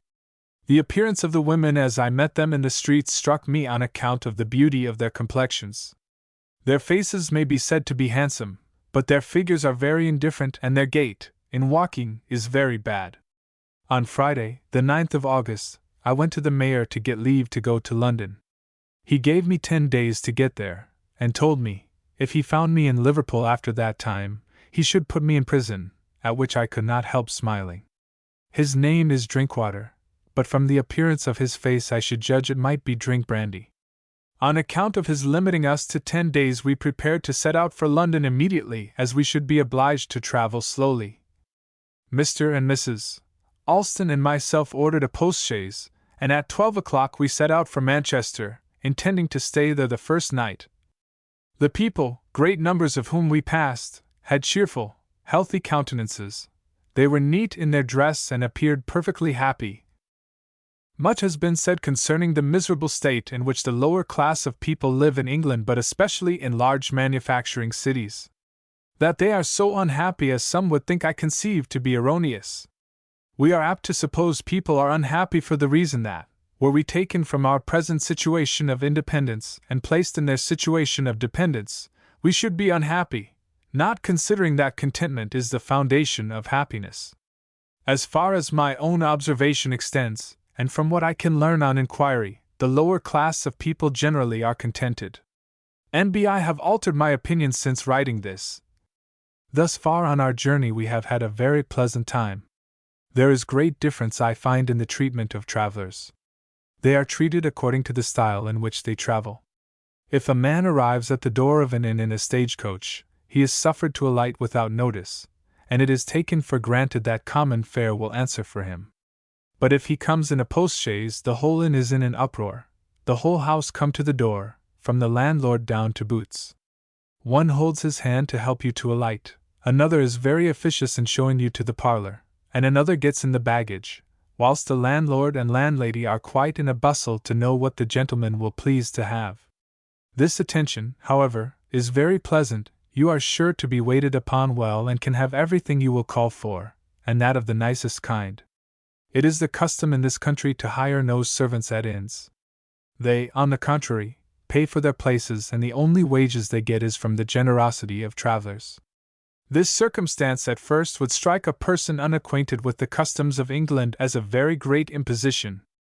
I thought so, but since I have considered the subject better, I believe that there could not be a wiser plan formed. It makes servants civil and obliging and always ready to do anything, for, knowing that they depend altogether on the bounty of travelers, they would fear to do anything which would in the least offend them, and, as there is a customary price for each grade of servants, a person who is traveling can as well calculate the expense of his journey as though they were nothing of the kind. London, August 15, 1811. You see from the date that I have at length arrived at the place of my destination. I have been in the city about 3 hours, so you see what is my first object. Mr. and Mrs. Alston with myself took a post-chaise which, indeed, is much more expensive than a stage-coach, but on account of Mrs. Alston's health, which you know was not very good when in Boston, although she is much benefited by her voyage, we were obliged to travel slowly, and in this manner it has cost us perhaps double the sum which it would have done had we come in a stage-coach. But necessity obliged me to act as I have done. I found myself in a land of strangers, liable to be cheated out of my teeth almost, and if I had gone to London without Mr. Alston, by waiting at a boarding-house, totally unacquainted with any living creature, I should probably have expended the difference by the time he had arrived. I trust you will not think it extravagant in me for doing as I have done, for I assure you I shall endeavor to be as economical as possible.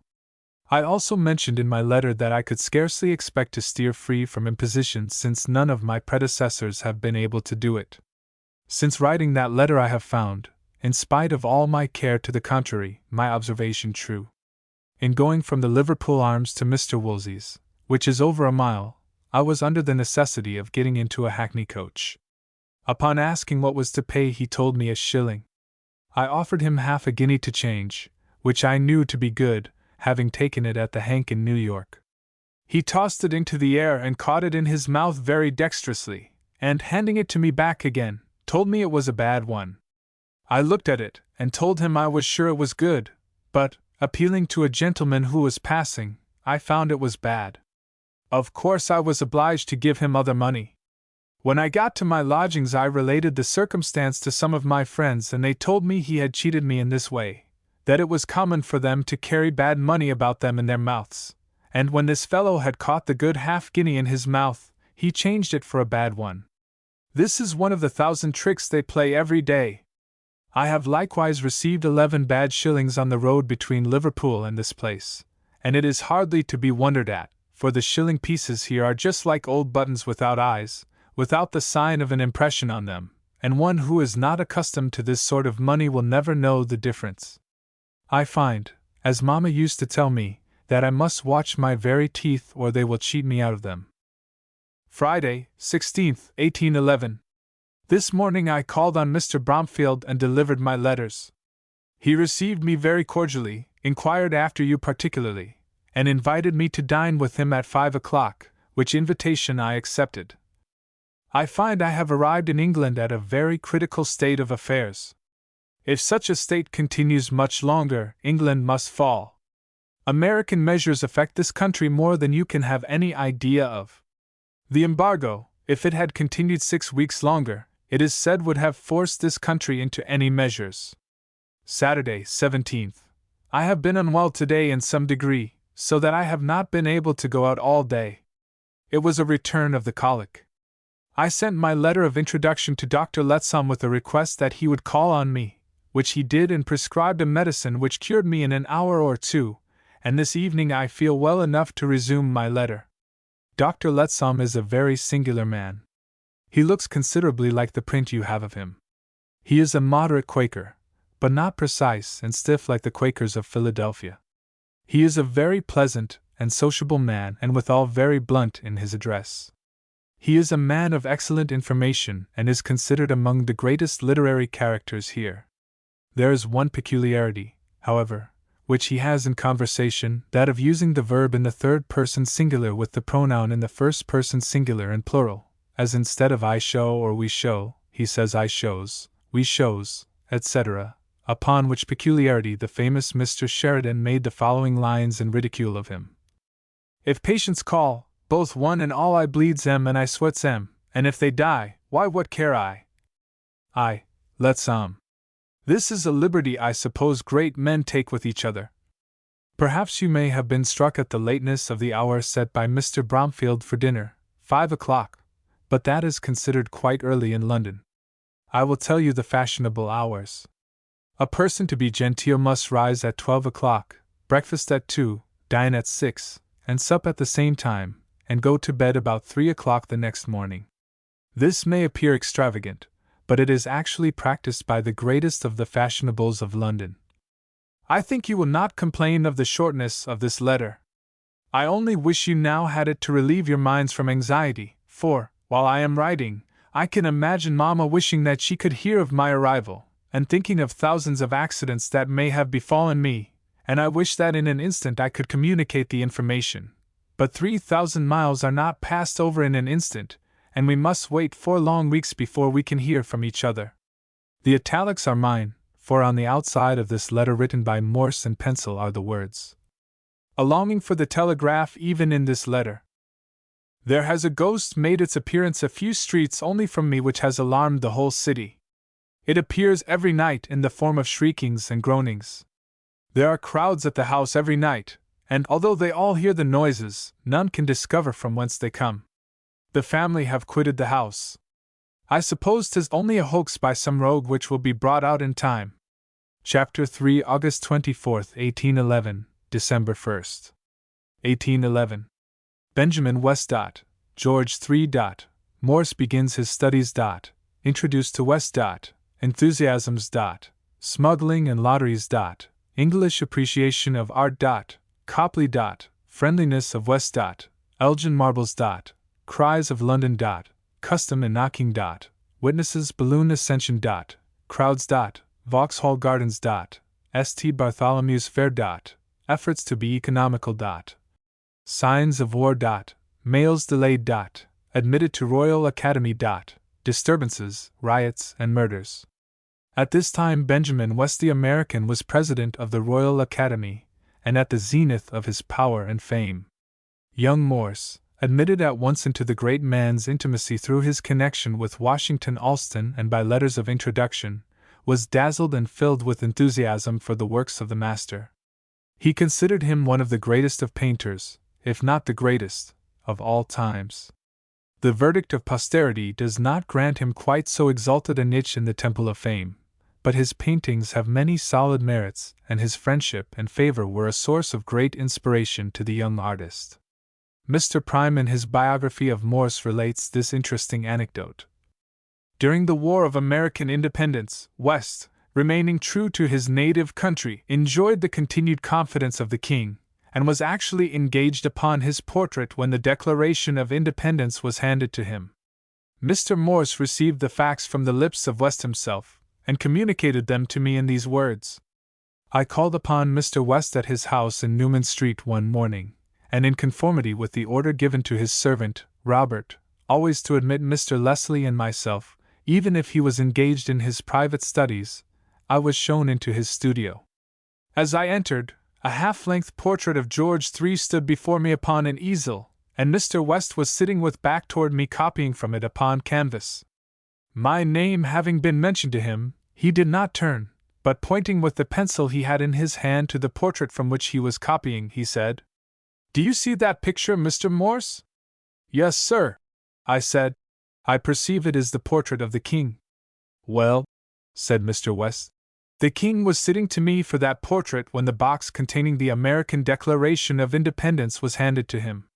"Indeed," I answered. "What appeared to be the emotions of the king? What did he say?" "Well, sir," said Mr. West, "he made a reply characteristic of the goodness of his heart, or words to that effect. Well, if they can be happier under the government they have chosen than under mine, I shall be happy."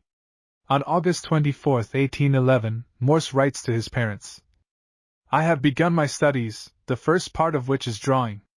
I am drawing from the head of Demosthenes at present, to get accustomed to handling black and white chalk. I shall then commence a drawing for the purpose of trying to enter the Royal Academy. It is a much harder task to enter now than when Mr. Alston was here, as they now require a pretty accurate knowledge of anatomy before they suffer them to enter, and I shall find the advantage of my anatomical lectures. I feel rather encouraged from this circumstance, since the harder it is to gain admittance, the greater honor it will be should I enter. I have likewise begun a large landscape which, at a bold push, I intend for the exhibition, though I run the risk of being refused. I was introduced to Mr. West by Mr. Alston and likewise gave him your letter. He was very glad to see me, and said he would render me every assistance in his power. At the British Institution I saw his famous piece of Christ healing the sick. He said to me, 'This is the piece I intended for America, but the British would have it themselves. But I shall give America the better one.' He has begun a copy, which I likewise saw, and there are several alterations for the better, if it is possible to be better. A sight of that piece is worth a voyage to England of itself. When it goes to America, if you don't go to see it, I shall think you have not the least taste for paintings. The encomiums which Mr. West has received on account of that piece have given him new life, and some say he is at least 10 years younger. He is now likewise about another piece which will probably be superior to the other. He favored me with a sight of the sketch, which he said he granted to me because I was an American. He had not shown it to anybody else. Mr. Alston was with me and told me afterwards that, however superior his last piece was, this would far exceed it. The subject is Christ before Pilate. It will contain about 50 or 60 figures the size of life.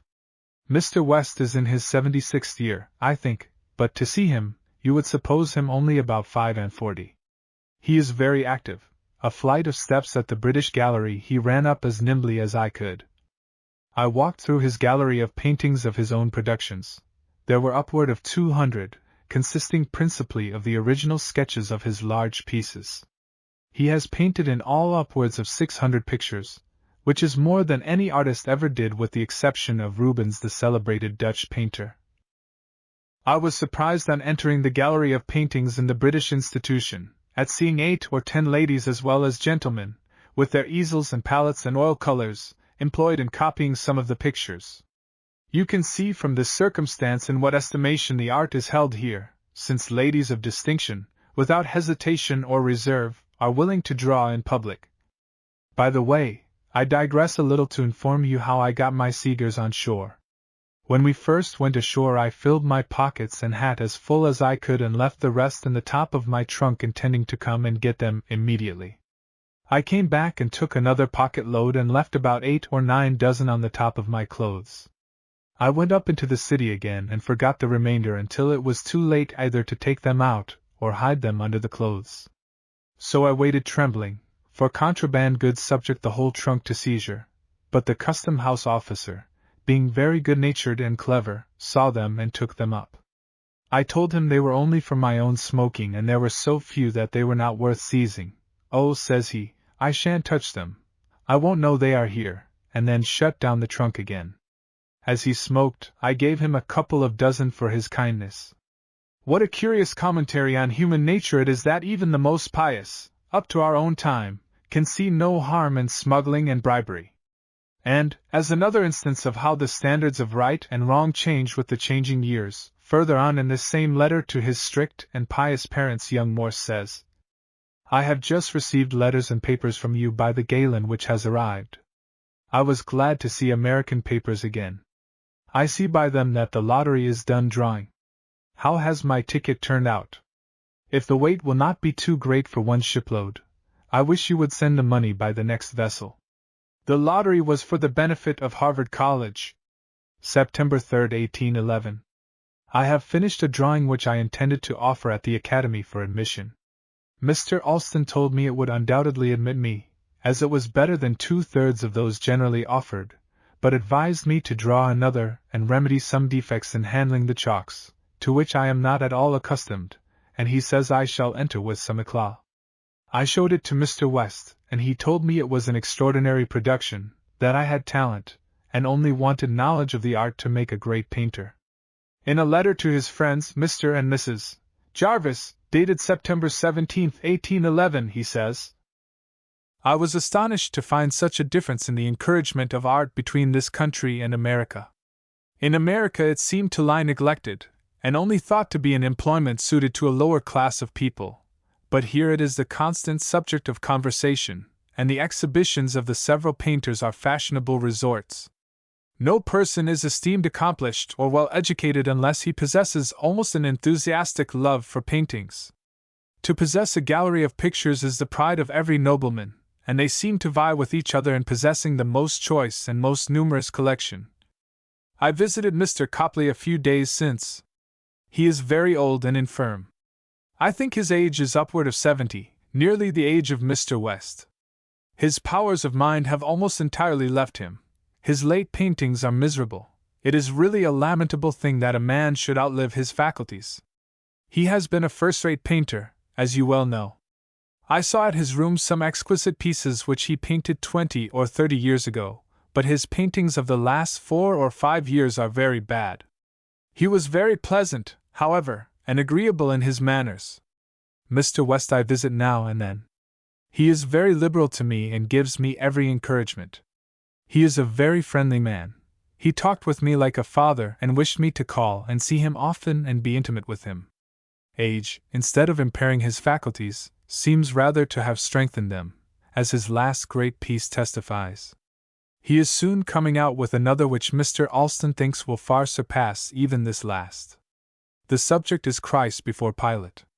I went last week to Burlington House in Piccadilly, about 45 minutes' walk, the residence of Lord Elgin, to see some of the ruins of Athens. Lord Elgin has been at an immense expense in transporting the great collection of splendid ruins, among them some of the original statues of Phidias, the celebrated ancient sculptor. They are very much mutilated, however, and impaired by time. Still there was enough remaining to show the inferiority of all subsequent sculpture. Even those celebrated works, the Apollo Belvedere, Venus de Medicis, and the rest of those noble statues, must yield to them. The cries of London, of which you have doubtless heard, are very annoying to me, as indeed they are to all strangers. The noise of them is constantly in one's ears from morning till midnight, and with the exception of one or two, they all appear to be the cries of distress. I don't know how many times I have run to the window expecting to see some poor creature in the agonies of death, but found, to my surprise, that it was only an old woman crying fard and apples, or something of the kind. Hogarth's picture of the enraged musician will give you an excellent idea of the noise I hear every day under my windows. There is a singular custom with respect to knocking at the doors of houses here which is strictly adhered to. A servant belonging to the house rings the bell only, a strange servant knocks once, a market man or woman knocks once and rings, the penny post knocks twice, and a gentleman or lady half a dozen quick knocks, or any number over 2. A nobleman generally knocks 8 or 10 tunes very loud. The accounts lately received from America look rather gloomy. They are thought here to wear a more threatening aspect than they have heretofore done. From my own observation and opportunity of hearing the opinion of the people generally, they are extremely desirous of an amicable adjustment of differences, and seem as much opposed to the idea of war as the better part of the American people.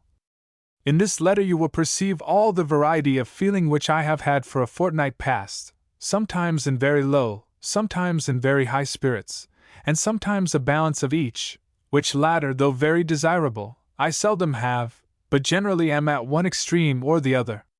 I wrote this in the evenings of the last 2 weeks, and this will account, and I hope apologize, for its great want of connection. In a long letter to a friend, dated September 17, 1811, he thus describes some of the sights of London. A few days since I walked about 4 miles out of town to a village of the name of Hackney to witness the ascension of a Mr. Sadler and another gentleman in a balloon. It was a very grand sight, and the next day the aeronauts returned to Hackney, having gone nearly 50 miles in about an hour and a half. The number of people who attended on this occasion might be fairly estimated at 300,000, such a concourse as I never before witnessed. When the balloon was out of sight the crowd began to return home, and such a confusion it is almost impossible for me to describe. A gang of pickpockets had contrived to block up the way, which was across a bridge, with carriages and carts, etc., and as soon as the people began to move it created such an obstruction that, in a few moments, this great crowd, in the midst of which I had unfortunately got, was stopped. This gave the pickpockets an opportunity, and the people were plundered to a great amount. I was detained in this manner, almost suffocated, in a great shower of rain, for about an hour, and what added to the misery of the scene, there were a great many women and children crying and screaming in all directions, and no one able to assist them, not even having a finger at liberty, they were wedged in such a manner. I had often heard of the danger of a London crowd, but never before experienced it, and I think once is amply sufficient, and shall rest satisfied with it.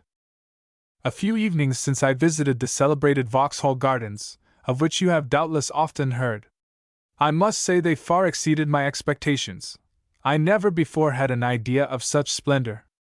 The moment I went in I was almost struck blind with the blaze of light proceeding from thousands of lamps, and those of every color. In the midst of the garden stands the orchestra box in the form of a large temple and most beautifully illuminated. In this the principal band of music is placed. At a little distance is another smaller temple in which is placed the Turkish band. On one side of the gardens you enter 2 splendid saloons illuminated in the same brilliant manner. In one of them the Pandine band is placed, and in the other the Scotch band. All around the gardens is a walk with a covered top, but opening on the sides under curtains and festoons, and these form the most splendid illuminated part of the whole gardens. The amusements of the evening are music, waterworks, fireworks, and dancing.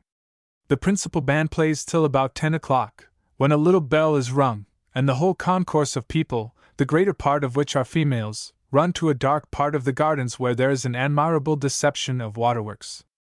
A bridge is seen over which stages and wagons, men and horses, are seen passing, birds flying across and the water in great cataracts falling down from the mountains and passing over smaller falls under the bridges. Men are seen rowing a boat across, and indeed, Everything which could be devised in such an exhibition was performed. This continues for about 15 minutes, when they all return into the illuminated part of the gardens and are amused by music from the same orchestra till 11 o'clock. They then are called away again to the dark part of the gardens, where is an exhibition of the most splendid fireworks, skyrockets, serpents, wheels, and fountains of fire in the greatest abundance, occupying 20 minutes more of the time. After this exhibition is closed, they again return into the illuminated parts of the gardens, where the music strikes up from the chief orchestra, and hundreds of groups are immediately formed for dancing. Respectable ladies, however, seldom join in this dance, although gentlemen of the first distinction sometimes for amusement lend a hand, or rather a foot, to the general cheerfulness. All now is gaiety throughout the gardens.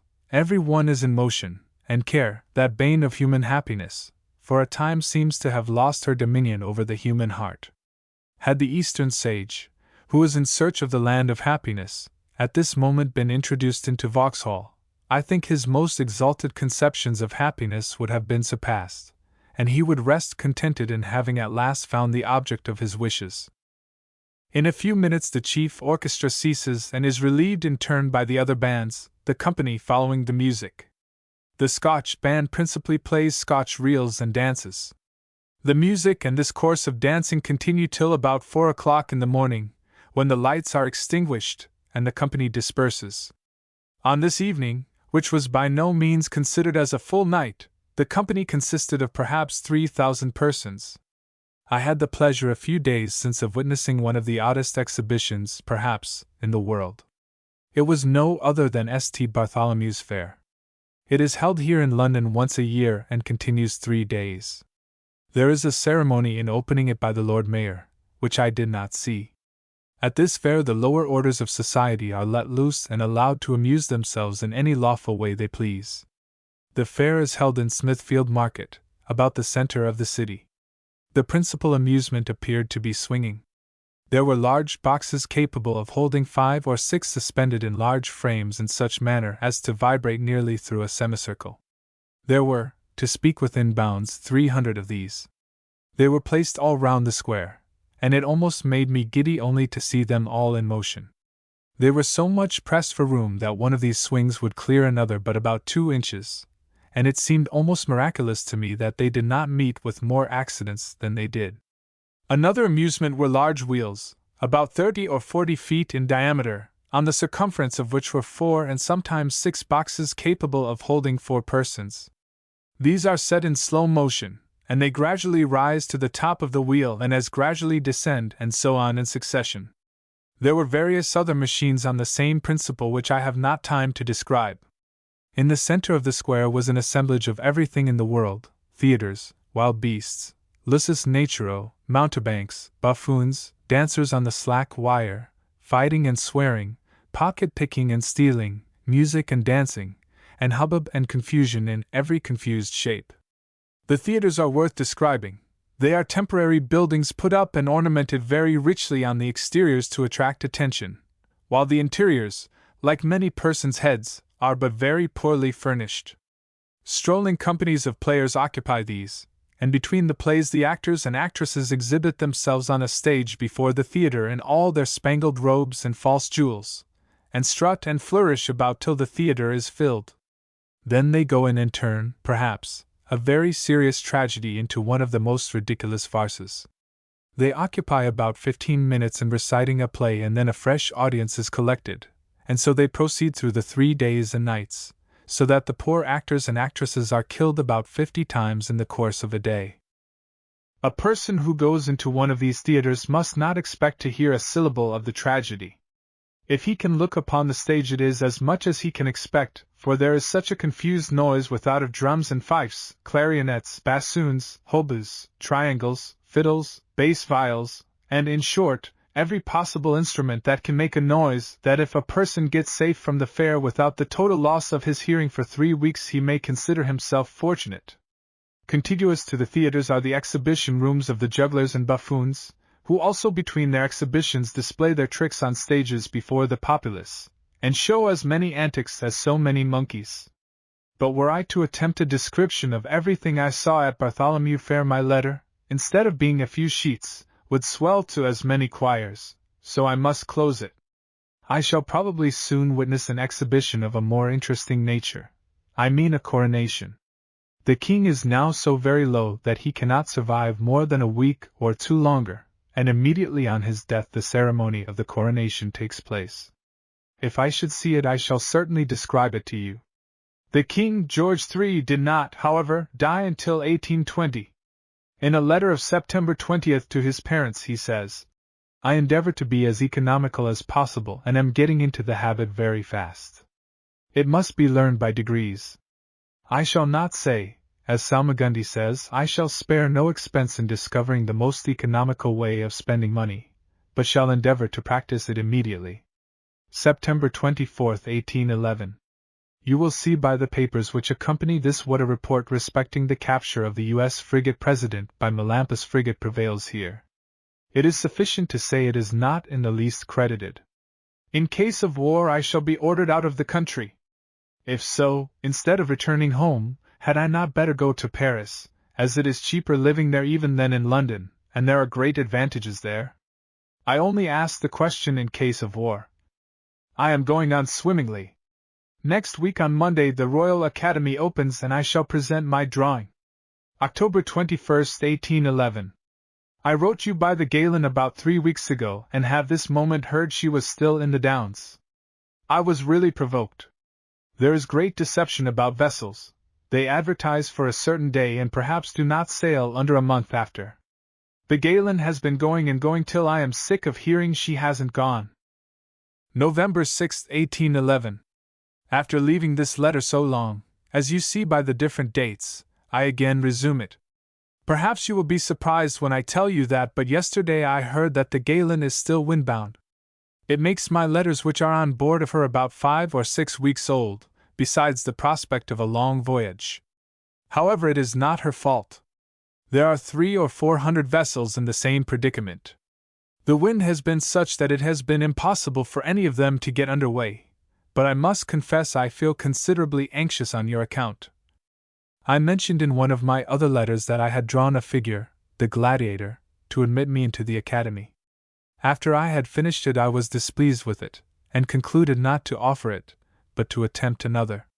I have accordingly drawn another from the Laocoon statue, the most difficult of all the statues, have shown it to the keeper of the academy, and am admitted for a year without the least difficulty. Mr. Alston was pleased to compliment me upon it by saying that it was better than 2/3 of the drawings of those who had been drawing at the academy for 2 years. November 85, 1811. I mentioned in my last letter that I had entered the Royal Academy, which information I hope will give you pleasure.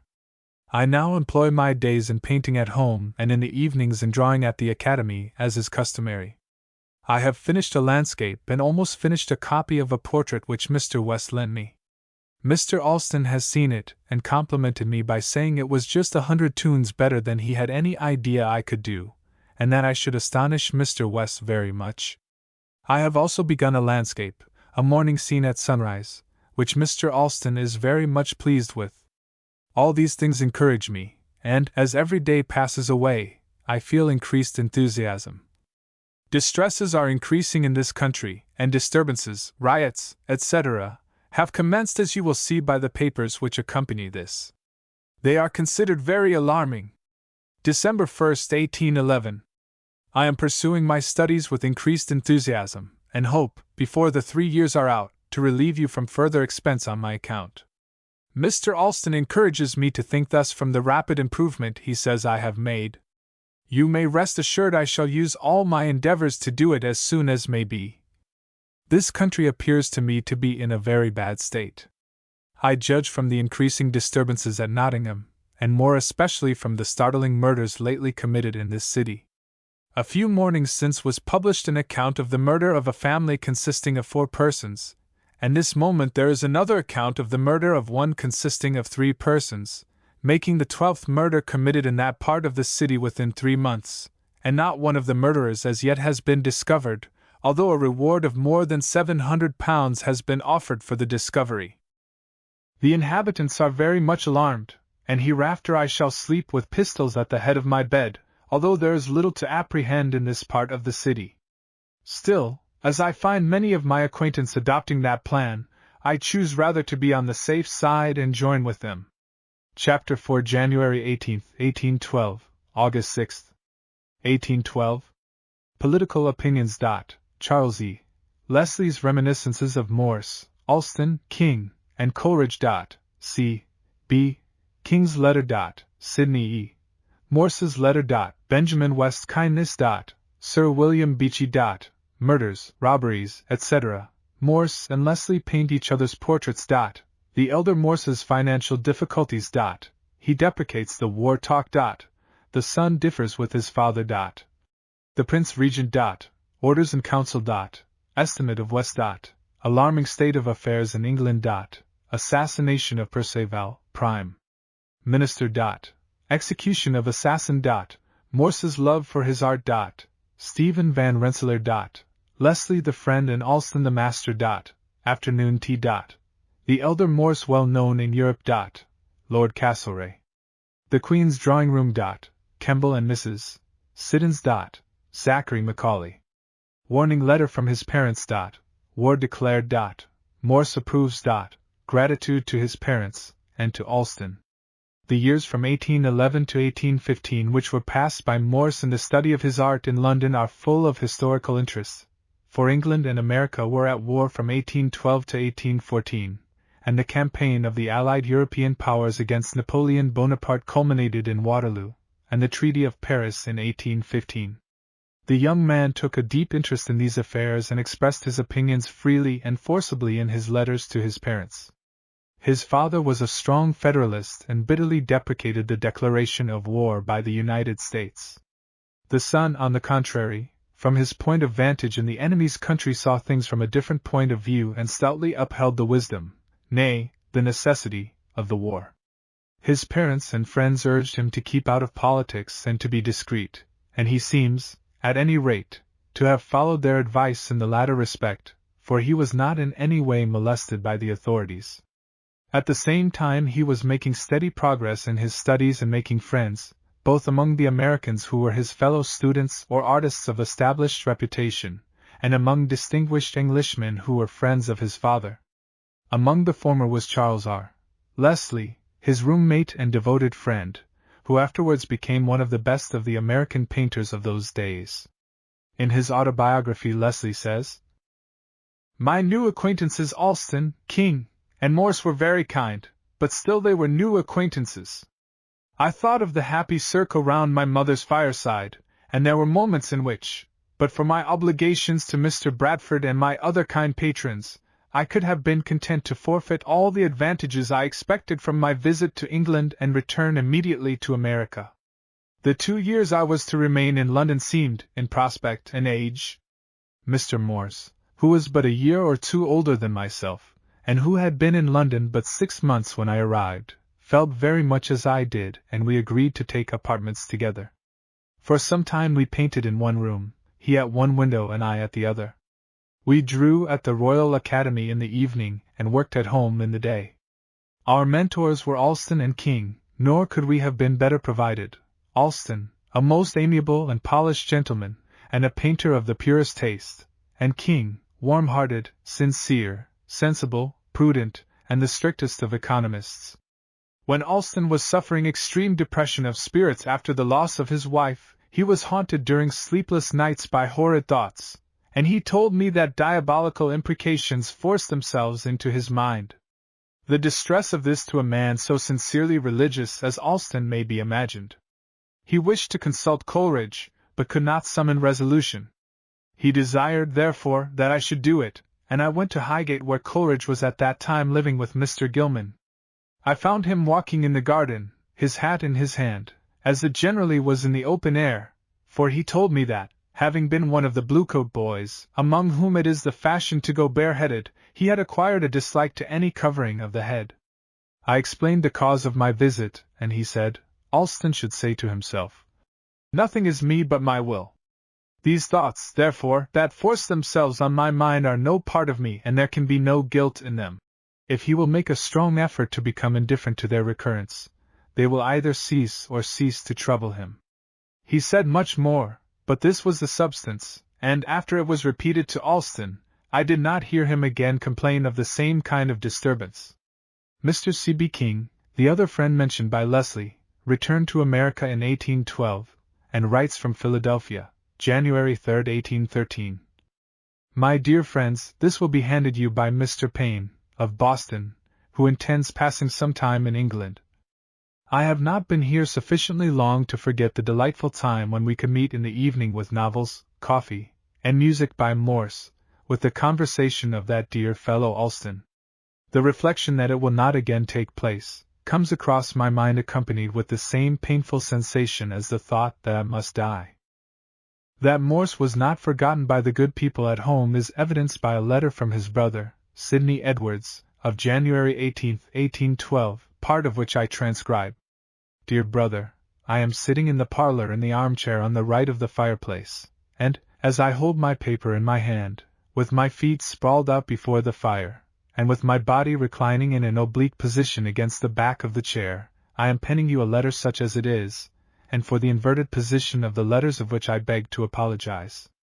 As I turn my eyes upward and opposite I behold the family picture painted by an ingenious artist who, I understand, is at present residing in London.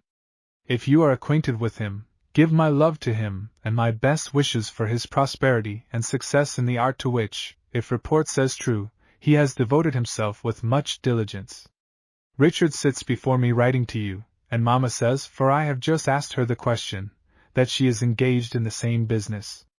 Papa is upstairs very much engaged in the self-same employment. For right hands are at this instant writing to give you, at some future moment, the pleasure of perusing the products of their present labor. For imaginations are now employed in conceiving of a son or a brother in a distant land.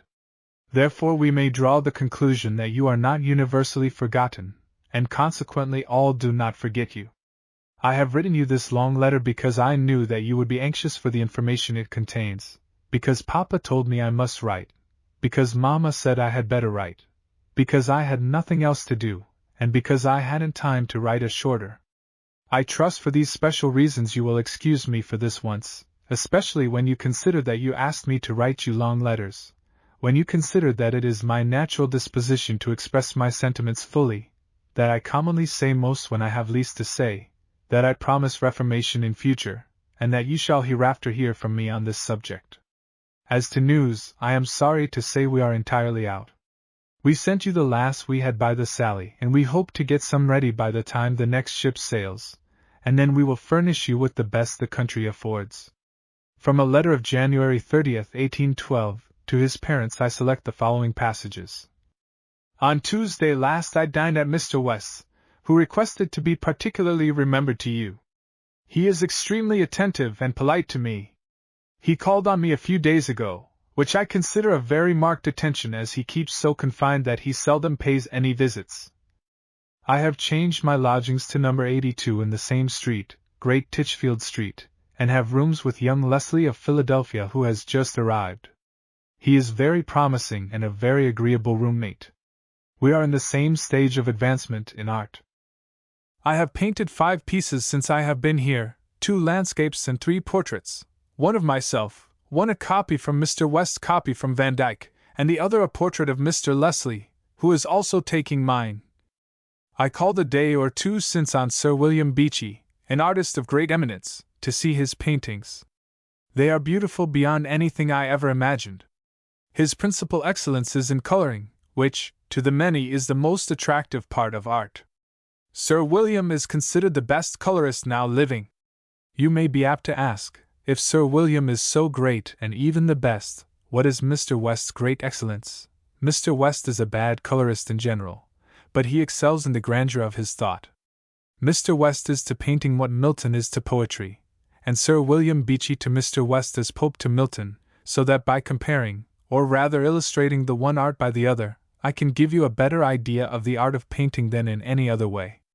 For as some poets excel in the different species of poetry and stand at the head of their different kinds, in the same manner do painters have their particular branch of their art, and as epic poetry excels all other kinds of poetry, because it addresses itself to the sublimer feelings of our nature, so does historical painting stand preeminent in our art, because it calls forth the same feelings. For poets' and painters' minds are the same, and I infer that painting is superior to poetry from this, that the painter possesses with the poet a vigorous imagination, where the poet stops, while the painter exceeds him in the mechanical and very difficult part of the art, that of handling the pencil. I gave you a hint in letter number 12 and a particular account in number 13 of the horrid murders committed in this city. It has been pretty well ascertained from a variety of evidence that all of them have been committed by one man, who was apprehended and put an end to his life in prison. Very horrid attempts at robbery and murder have been very frequent of late in all parts of the city, and even so near as within 2 doors of me in the same street. But do not be alarmed, you have nothing to fear on my account. Leslie and myself sleep in the same room and sleep armed with a pair of pistols and a sword and alarms at our doors and windows, so we are safe on that score. In my next I shall give you some account of politics here and as it respects America. The Federalists are certainly wrong in very many things. P.S. I wish you would keep my letter in which I enumerate all my friends, and when I say, give my love to my friends, imagine I write them all over, and distribute it out to all as you think I ought, always particularizing Miss Russell, my patroness, my brothers, relations, and Mr. Brown and Nancy, his old nurse. This will save me time, ink, trouble, and paper. Concerning the portraits which Morse and Leslie were painting of each other, the following letter to Morse's mother, from a friend in Philadelphia and signed R.W. Snow, will be found interesting.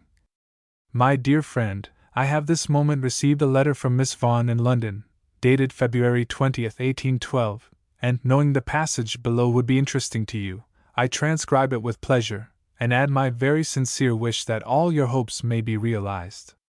Dr. Morse's son is considered a young man of very promising talents by Mr. Alston and Mr. West, and by those who have seen his paintings. We have seen him and think his modesty and apparent amiableness promise as much happiness to his friends as his talents may procure distinction for himself.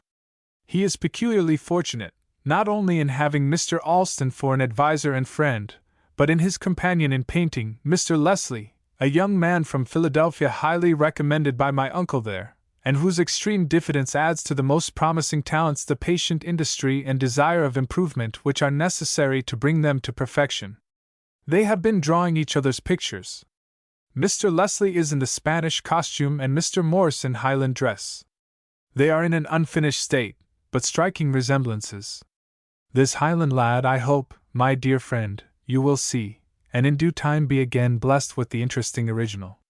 At this time the good father was sore distressed financially. He was generous to a fault and had, by endorsing notes and giving to others, crippled his own means. He says in a letter to his son dated March 21, 1812, "The Parkman case remains yet undecided, and I know not that it ever will be. There is a strange mystery surrounding the business which I am not able to unravel. The court is now in session in Boston, which is expected to decide the case. In a few days we shall be able to determine what we have to expect from this case. If we lose it, your mother and I have made up our minds to sit down contented with the loss. I trust we shall be enabled to pay our honest debts without it and to support ourselves. As to you and your brothers, I trust, with your education, you will be able to maintain yourselves, and your parents, too, should they need it in their old age. Probably this necessity laid on you for exertion, industry, and economy in early life will be better for you in the end than to be supported by your parents. In 9 cases out of 10 those who begin the world with nothing are richer and more useful men in life than those who inherit a large estate. We have just heard from your brothers, who are well and in fine spirits. Edwards writes that he thinks of staying in New Haven another year and of pursuing general science, and afterwards of purchasing a plantation and becoming a planter in some one of the southern states. Perhaps he intends to marry some rich planter's daughter and to get his plantation and Negroes in that way. This, I imagine, will be his only way to do it. The newspapers which I shall send with this will inform you of the state of our public affairs. We have high hopes that Governor Strong will be our governor next year. I have no belief that our war hawks will be able to involve the country in a war with Great Britain, nor do I believe that the President really wishes it. It is thought that all the war talk and preparations are intended to effect the re-election of Mr. Madison. The Henry plot is a farce intended for the same purpose, but it can never be got up. It will operate against its promoters. While the father was thus writing, on March 21st, of the political conditions in America from his point of view, almost at the same moment the son in England was expressing himself as follows. March 25, 1812. With respect to politics I know very little, my time being occupied with much pleasanter subjects. I, however, can answer your question whether party spirit is conducted with such virulence here as in America. It is by no means the case, for, although it is in some few instances very violent, still, for the most part, their debates are conducted with great coolness. As to the Prince Regent, you have, perhaps, heard how unpopular he has made himself. He has disappointed the expectations of very many. Among the most unpopular of his measures may be placed the retention of the Orders in Council, which orders, notwithstanding the declarations of Mr. Perceval, the Prime Minister, and others in the Ministry to the contrary, are fast, very fast reducing this country to ruin, and it is the opinion of some of the best politicians in this country that, should the United States either persist in the non-intercourse law or declare war, this country would be reduced to the lowest extremity. 1. Footnote 1. Orders in Council were issued by the Sovereign, with the advice of the Privy Council, in periods of emergency, trusting to their future ratification by Parliament. In this case, while promulgated as a retaliatory measure against Bonaparte's continental system, they bore heavily upon the commerce of the United States. Bankruptcies are daily increasing, and petitions from all parts of the kingdom, praying for the repeal of the Orders in Council, have been presented to the Prince, but he has declined hearing any of them. Also, the Catholic cause remains undecided, and he refuses hearing anything on that subject. But no more of politics. I am sure you must have more than sufficient at home. I will turn to a more pleasant subject and give you a slight history of the American artists now in London. At the head stands Mr. West. He stands and has stood so long preeminent that I could relate but little of his history that would be new to you, so that I shall confine myself only to what has fallen under my own observation, and of course, my remarks will be few. As a painter, Mr. West can be accused of as few faults as any artist of ancient or modern times. In his studies he has been indefatigable, and the result of those studies is a perfect knowledge of the philosophy of his art. There is not a line or a touch in his pictures which he cannot account for on philosophical principles. They are not the productions of accident, but of study. His principal excellence is considered composition, design, and elegant grouping, and his faults were said to be a hard and harsh outline and bad coloring. These faults he has of late in a great degree amended. His outline is softer, and his coloring, in some pictures in which he has attempted truth of color, is not surpassed by any artist now living, and some have even said that Titian himself did not surpass it. However that may be, his pictures of a late date are admirable even in this particular, and it evinces that, if in general he neglected that fascinating branch of art in some of his paintings, he still possesses a perfect knowledge of all its artifices. He has just completed a picture, an historical landscape, which, for clearness of coloring combined with grandeur of composition, has never been excelled. In his private character he is unimpeachable. He is a man of tender feelings, but of a mind so noble that it soars above the slanders of his enemies, and he expresses pity rather than revenge towards those who, through wantonness or malice, plan to undermine his character. No man, perhaps, ever passed through so much abuse, and none, I am confident, ever bore up against its virulence with more nobleness of spirit, with a steady perseverance in the pursuit of the sublimest of human professions. He has traveled unheedless of the sneers, the ridicule, or the detraction of his enemies, and he has arrived at that point where the luster of his works will not fail to illuminate the dark regions of barbarism and distaste long after their bright author has ceased to exist. Excuse my fervor in the praise of this man. He is not a common man, not such a one as can be met with in every age. He is one of those geniuses who are doomed in their lifetime to endure the malice, the ridicule, and neglect of the world, and at their death to receive the praise and adoration of this same inconsistent world. I think there cannot be a stronger proof that human nature is always the same than that men of genius in all ages have been compelled to undergo the same disappointments and to pass through the same routine of calumny and abuse. The rest of this letter is missing, which is a great pity, as it would be interesting to read what Morse had to say of Alston, Leslie, and the others. Was it a presentiment of the calumnies and abuse to which he himself was to be subjected in after life which led him to express himself so heartily in sympathy with his master West? And was it the inspiring remembrance of his master's calm bearing under these afflictions which heartened him to maintain a noble serenity under even greater provocation? April 21, 1812. I mentioned in my last letter that I should probably exceed my allowance this year by a few pounds, but I now begin to think that I shall not. I am trying every method to be economical and hope it will not be long before I shall relieve you from further expense on my account. With respect to politics, they appear gloomy on both sides. You may depend on it. England has injured us sorely, and our non-intercourse is a just retaliation for those wrongs. Perhaps you will believe what is said in some of the federal papers that measure has no effect on this country.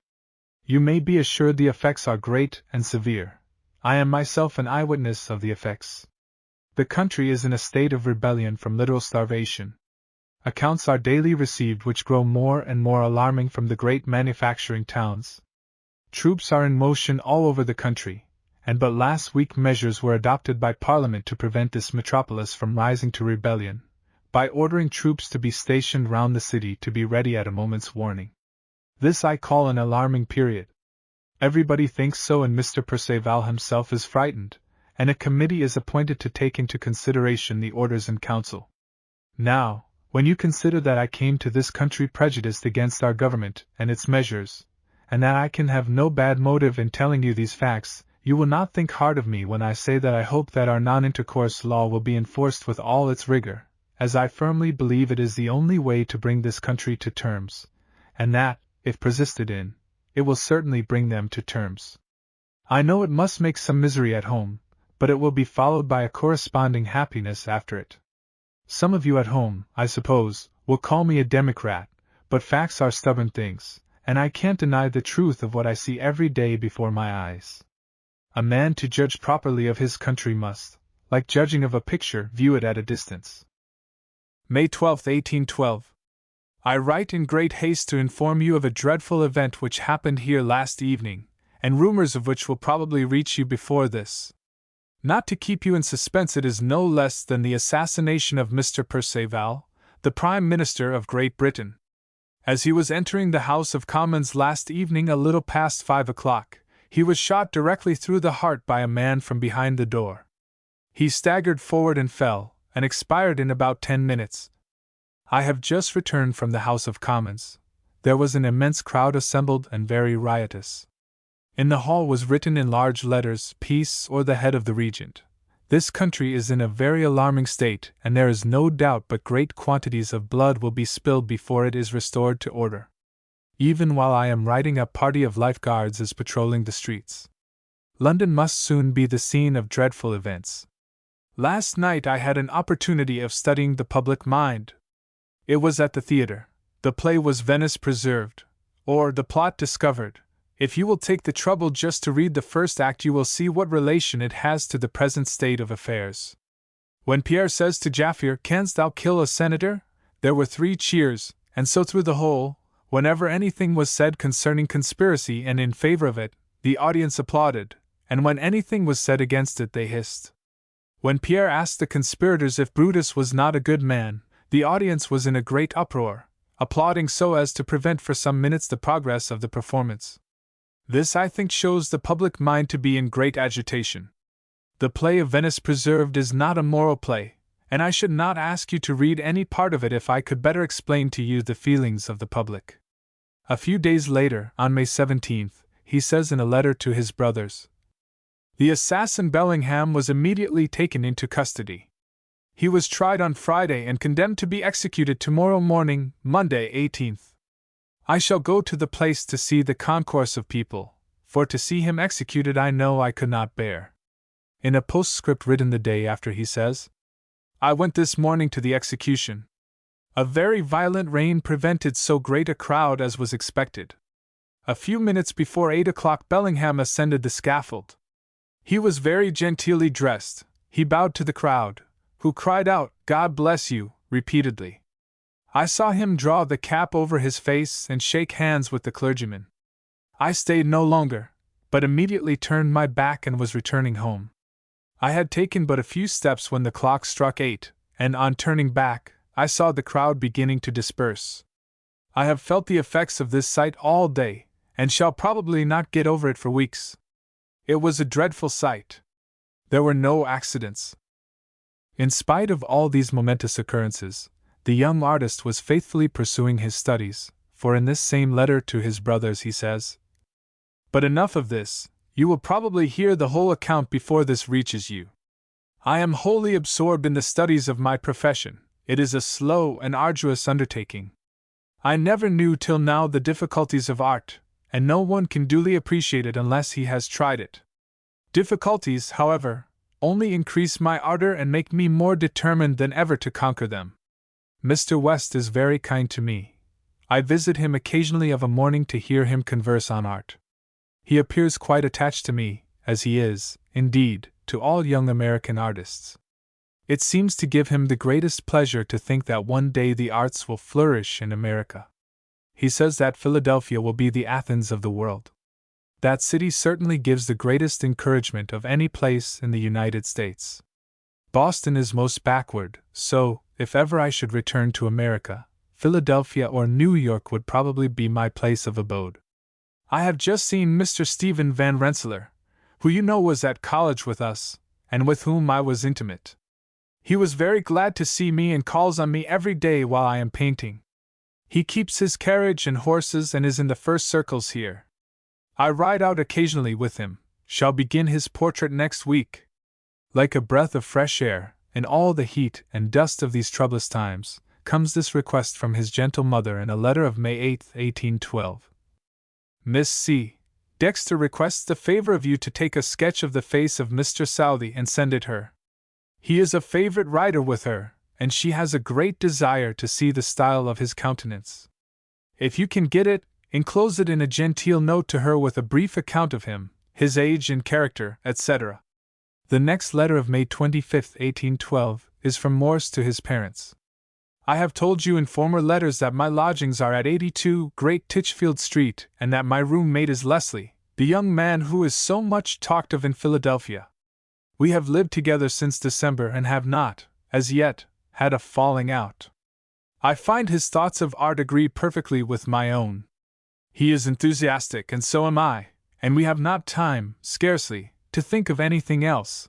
Everything we do has a reference to art, and all our plans are for our mutual advancement in it. Our amusements are walking, occasionally attending the theaters, and the company of Mr. Alston and a few other gentlemen, consisting of 3 or 4 painters and poets. We meet by turn at each other's rooms and converse and laugh. Mr. Alston is our most intimate friend and companion. I can't feel too grateful to him for his attentions to me. He calls every day and superintends all we are doing. When I am at a stand and perplexed in some parts of the picture, he puts me right and encourages me to proceed by praising those parts which he thinks good, but he is faithful and always tells me when anything is bad. It is a mortifying thing sometimes to me, when I have been painting all day very hard and begin to be pleased with what I have done, on showing it to Mr. Alston, with the expectation of praise, and not only of praise but a score of excellence, well-doness, and admirables. I say it is mortifying to hear him after a long silence say, "Very bad, sir. That is not flesh, it is mud, sir. It is painted with brick dust and clay." I have felt sometimes ready to dash my palette knife through it, and to feel at the moment quite angry with him. But a little reflection restores me. I see that Mr. Alston is not a flatterer but a friend, and that really to improve I must see my faults.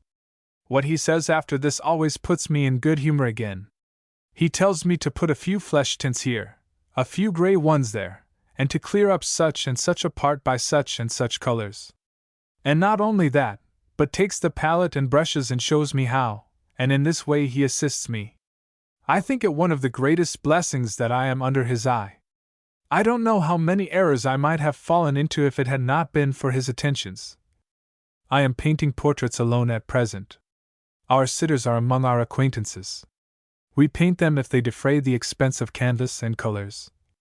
Mamma wished me to send some specimens of my painting home that you might see my improvement. The pictures that I now paint would be uninteresting to you. They consist merely of studies and drawings from plaster figures, hands and feet, and such things. The portraits are taken by those for whom they are painted. I shall soon begin a portrait of myself, and will try and send that to you. June 8, 1812. Mamma asks in one of her letters if we make our own tea.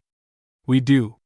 The tea kettle is brought to us boiling in the morning and evening, and we make our own coffee, which, by the way, is very cheap here, and tea. We live quite in the old bachelor style. I don't know, but it will be best for me to live in this style through life. My profession seems to require all my time. Mr. Hurd will take a diploma to you, with others to different persons near Boston. I suppose it confers some title on you of consequence, as I saw at his house a great number to be sent to all parts of the world to distinguished men. I find Papa is known here pretty extensively. Someone, hearing my name and that I am an American, immediately asks if I am related to you. The administration is at length formed, and to the great sorrow of everybody, the old ministers are re-elected. The Orders in Council are the subject of debate at the House of Commons this evening. It is an important crisis, though there is scarcely any hope of their repeal. If not, I sincerely hope that America will declare war. What Lord Castlereagh said at a public meeting a few days ago ought to be known in America. Respecting the Orders in Council, when someone said unless they were repealed, war with America must be the consequence, he replied that, if the people would but support the ministry in those measures for a short time, America would be compelled to submit, for she was not able to go to war. But I say, and so does every American here who sees how things are going with this country, that, should America but declare war, before hostilities commence, Great Britain would sue for peace on any terms. Great Britain is jealous of us, and would trample on us if she could, and I feel ashamed when I see her supported through everything by some of the federal editors. I wish they could be here a few months, and they would be ashamed of themselves. They are injuring their country, for it is their violence that induces this government to persist in their measures by holding out hope that the parties will change, and that then they can compel America to do anything. If America loses in this contest, and softens her measures towards this country, she never need expect to hold up her head again. June 15, 1812. The Queen held a drawing-room a short time since, and I went to St. James's Palace to see those who attended. It was a singular sight to see the ladies and gentlemen in their court dresses. The gentlemen were dressed in buckram-skirted coats without capes, long waistcoats, cocked hats, bagwigs, swords, and large buckles on their shoes. The ladies in monstrous hoops, so that in getting into their carriages they were obliged to go edgewise. Their dresses were very rich. Some ladies, I suppose, had about them to adorn them £20,000 or £30,000 worth of diamonds. I had a sight of the Prince Regent as he passed in his splendid state carriage drawn by 6 horses. He is very corpulent, his features are good, but he is very red and considerably bloated. I likewise saw the Princess Charlotte of Wales, who is handsome, the Dukes of Kent, Cambridge, Clarence, and Cumberland, Admiral Duckworth, and many others. The Prince held a levee a few days since at which Mr. Van Rensselaer was presented. I occasionally attend the theatres. At Covent Garden there is the best acting in the world.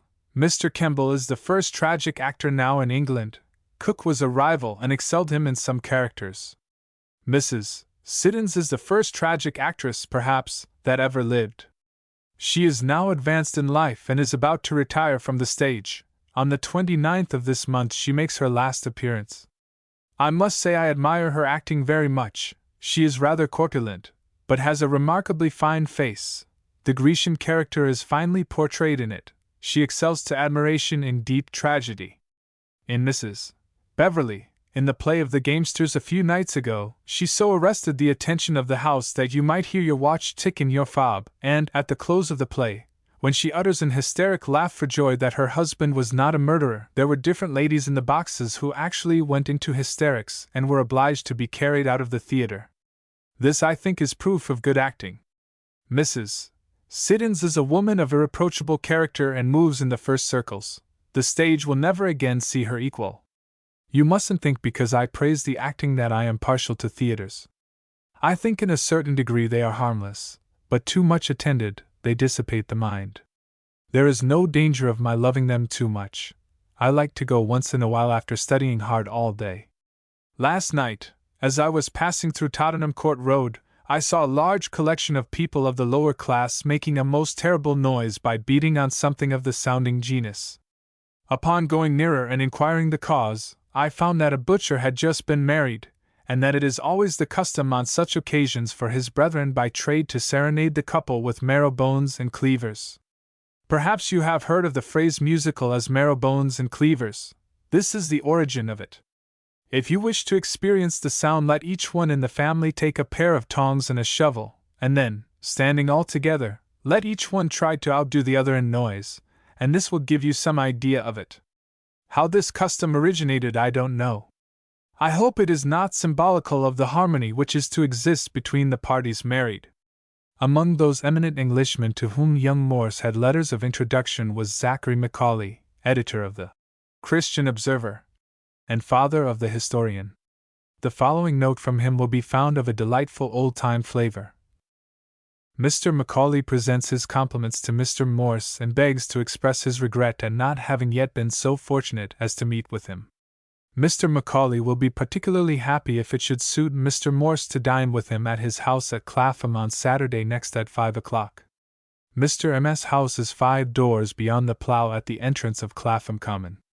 A coach goes daily to Clapham from the Ship at Charing Cross at 3:15, and several leave Grace Church Street in the city every day at 4. The distance from London Bridge to Mr. Macaulay's house is about 4 miles. 23 June 1812.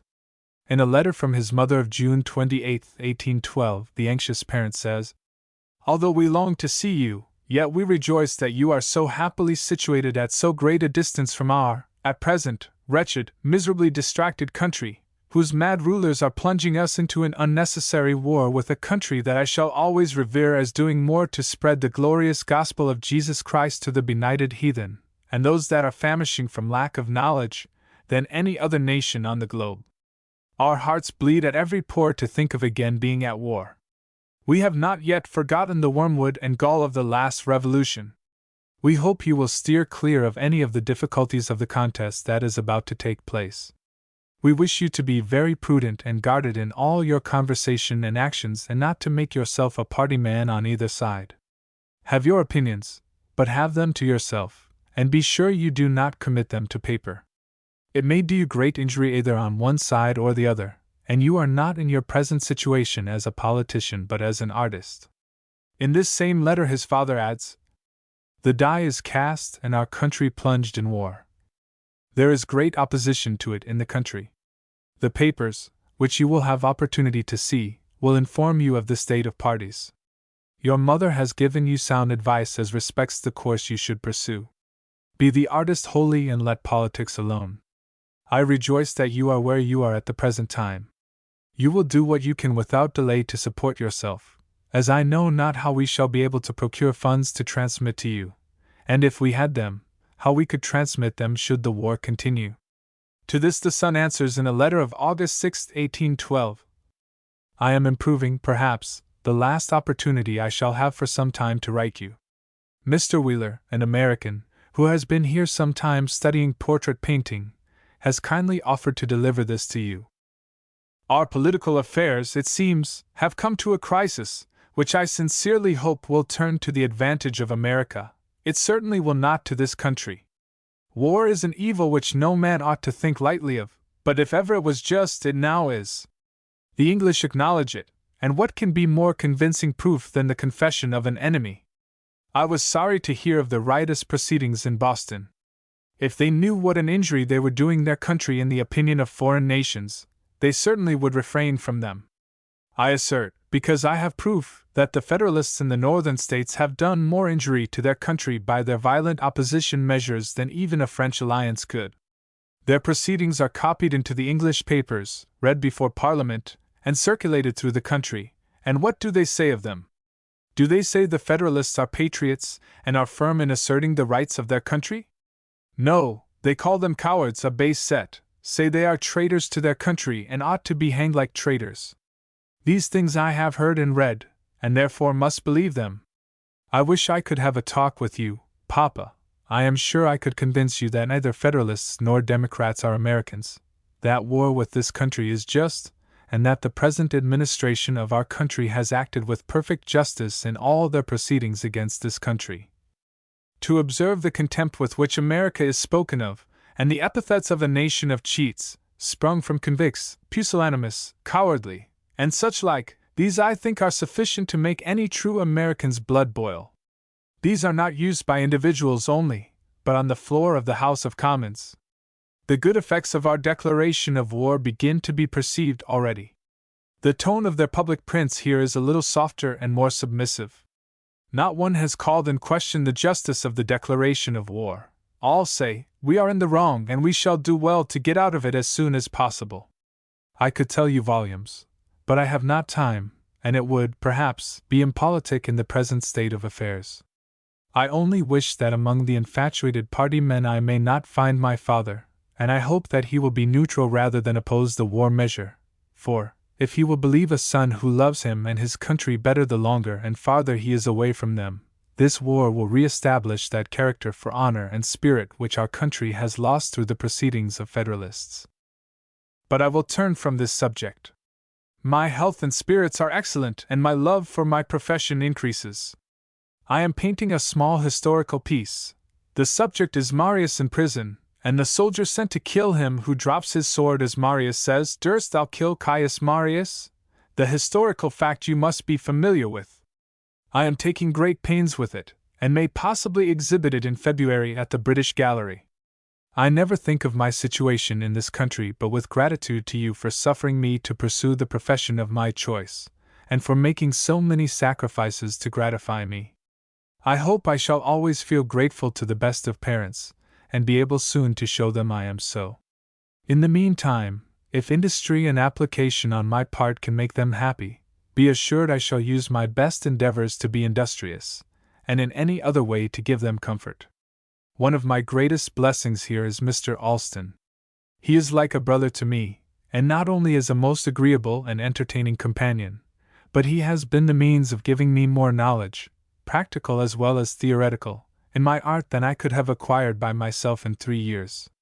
In whatever circumstance I am, Mr. Alston I shall esteem as one of my best and most intimate friends, and in whatever I can assist him or his I shall feel proud in being able to do it. Mr. and Mrs. Alston are well. I dined with them yesterday at Captain Vischer's, whom I have mentioned to you before as one of our passengers. He is very attentive to us, visits us constantly, and is making us presents of various kinds every day, such as half a dozen best Madeira, etc. He came out here with his lady to take possession of a fortune of £80,000 and was immensely rich before, having married Miss Van Rensselaer of Albany. Chapter 5. September 20th, 1812 to June 13th, 1813 models the Dying Hercules. Dreams of greatness. Again expresses gratitude to his parents. Begins painting of Dying Hercules. Letter from Jeremiah Everts. Morse upholds righteousness of the war. Henry Thornton. Political discussions. Gilbert Stuart. William Wilberforce. James Wynn's reminiscences of Morse, Coleridge, Leslie, Alston, and Dr. Abernethy. Letters from his mother and brother. Letters from friends on the state of the fine arts in America. The Dying Hercules. Exhibited at the Royal Academy. Expenses of painting. Receives a Delphi gold medal for statuette of Hercules. Mr. Dunlap's reminiscences. Critics. Praise Dying Hercules.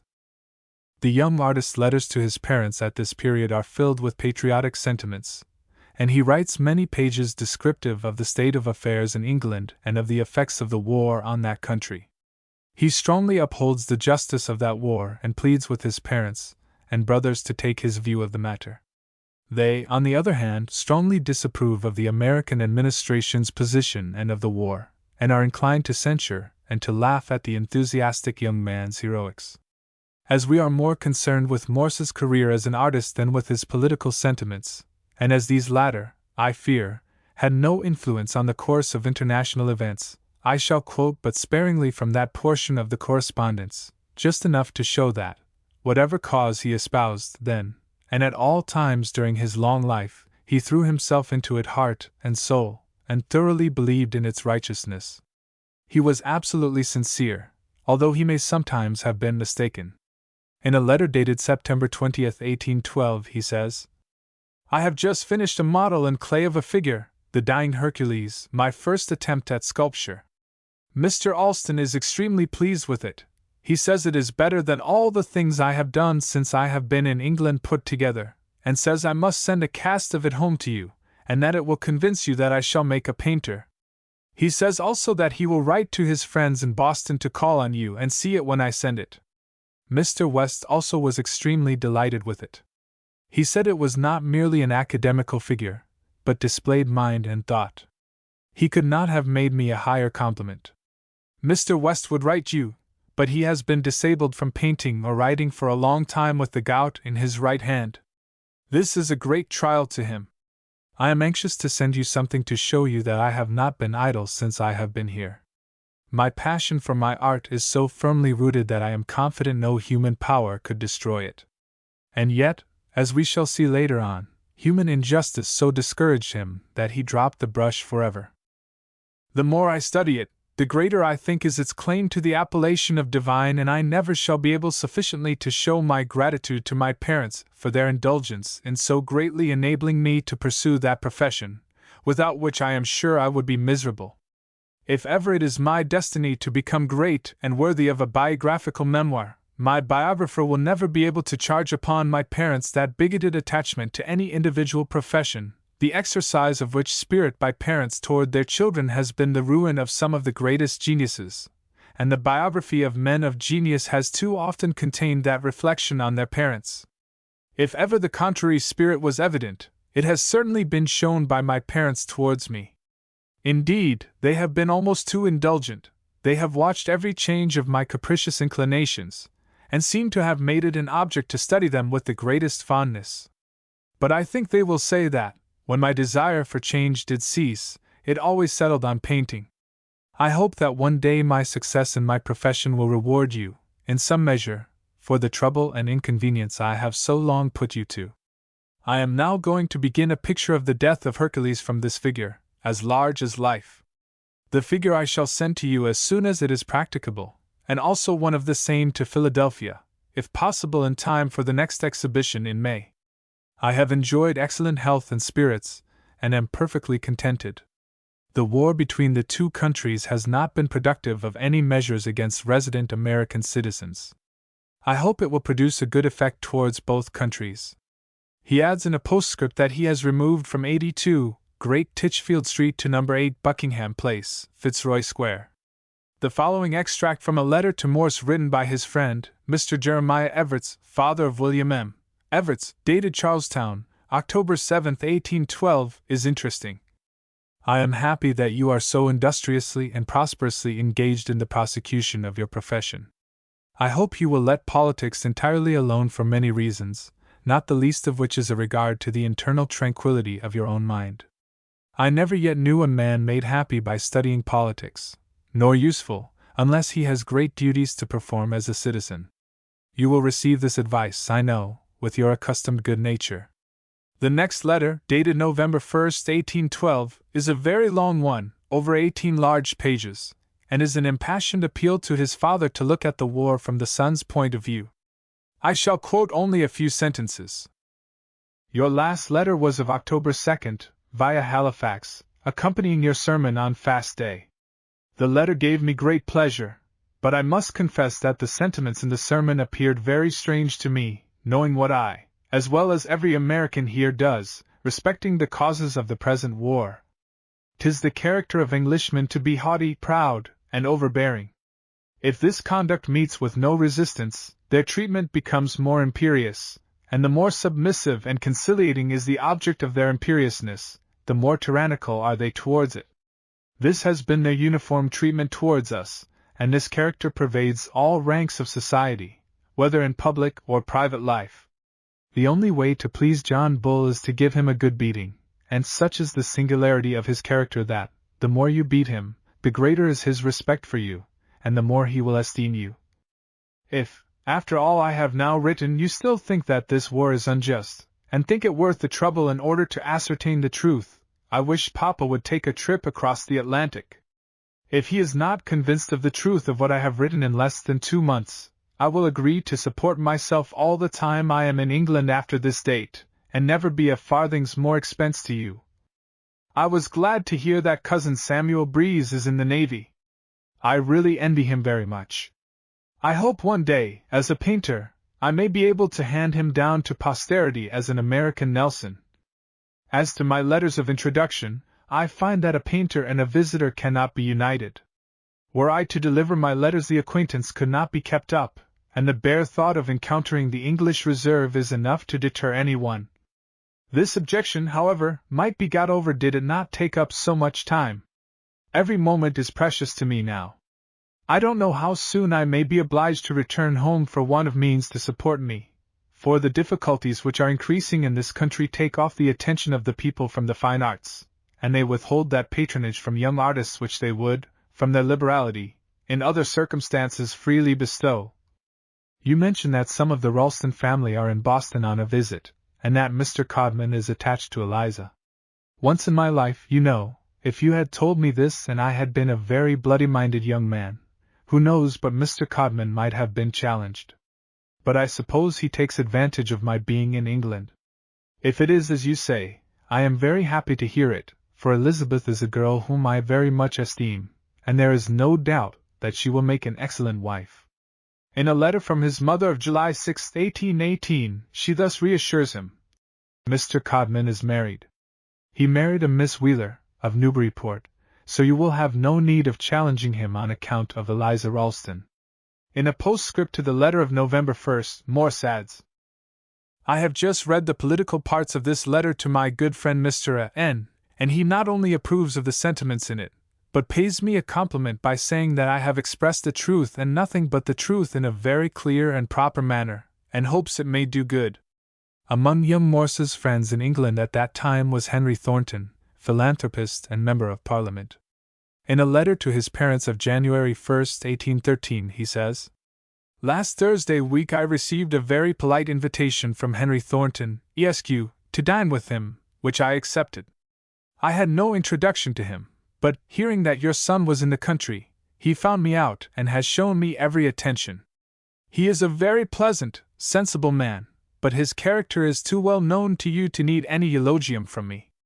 At his table was a son of Mr. Stephen, who was the author of the odious Orders in Council. Mr. Thornton asked me at table if I thought that, if the Orders in Council had been repealed a month or 2 sooner, it would not have prevented the war. I told him I thought it would, at which he was much pleased, and turning to Mr. Stephen, he said, Do you hear that, Mr. Stephen? I always told you so. Last Wednesday I dined at Mr. Wilberforce's. I was extremely pleased with him. At his house I met Mr. Grant and Mr. Thornton, members of Parliament. In the course of conversation they introduced America, and Mr. Wilberforce regretted the war extremely. He said it was like 2 of the same family quarreling, that he thought it a judgment on this country for its wickedness, and that they had been justly punished for their arrogance and insolence at sea, as well as the Americans for their vaunting on land.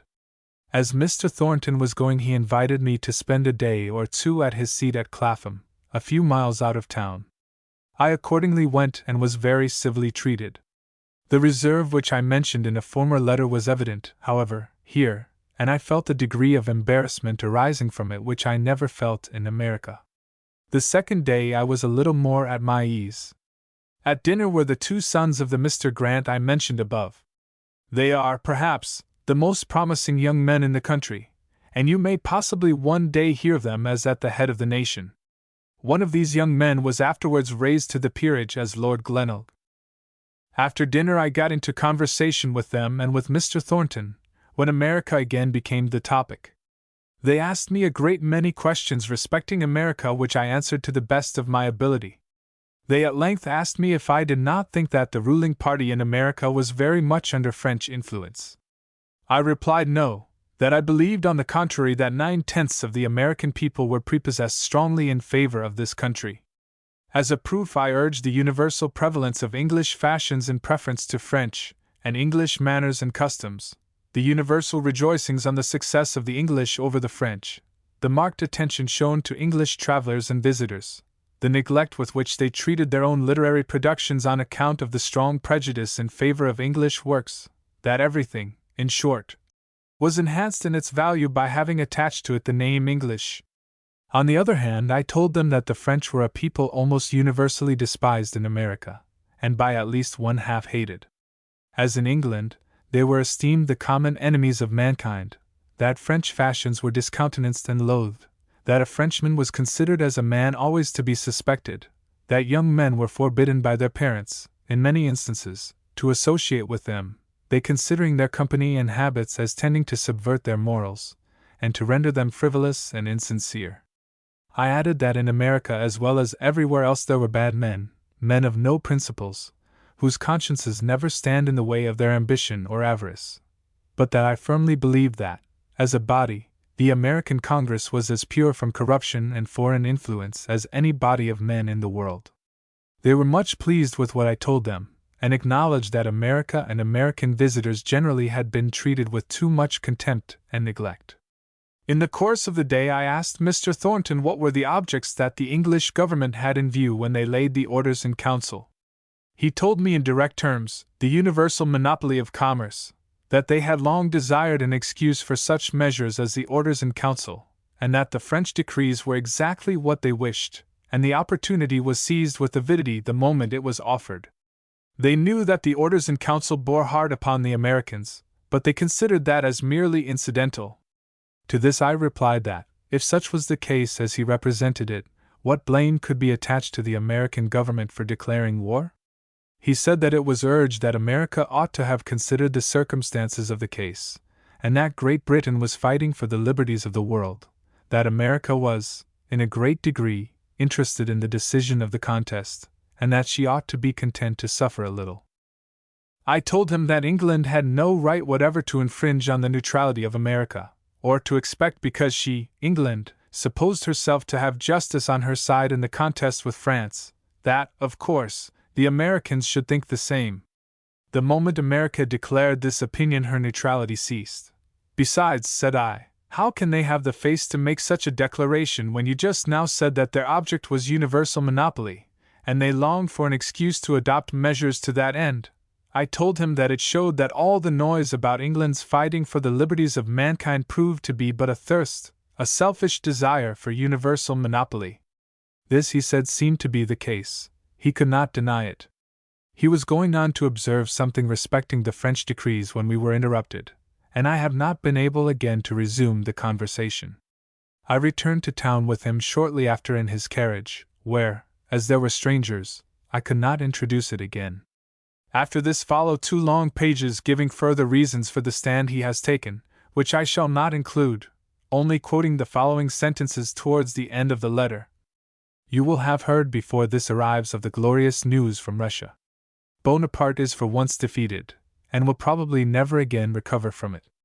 My regards to Mr. Stuart, Gilbert Stuart. I feel quite flattered at his remembrance of me.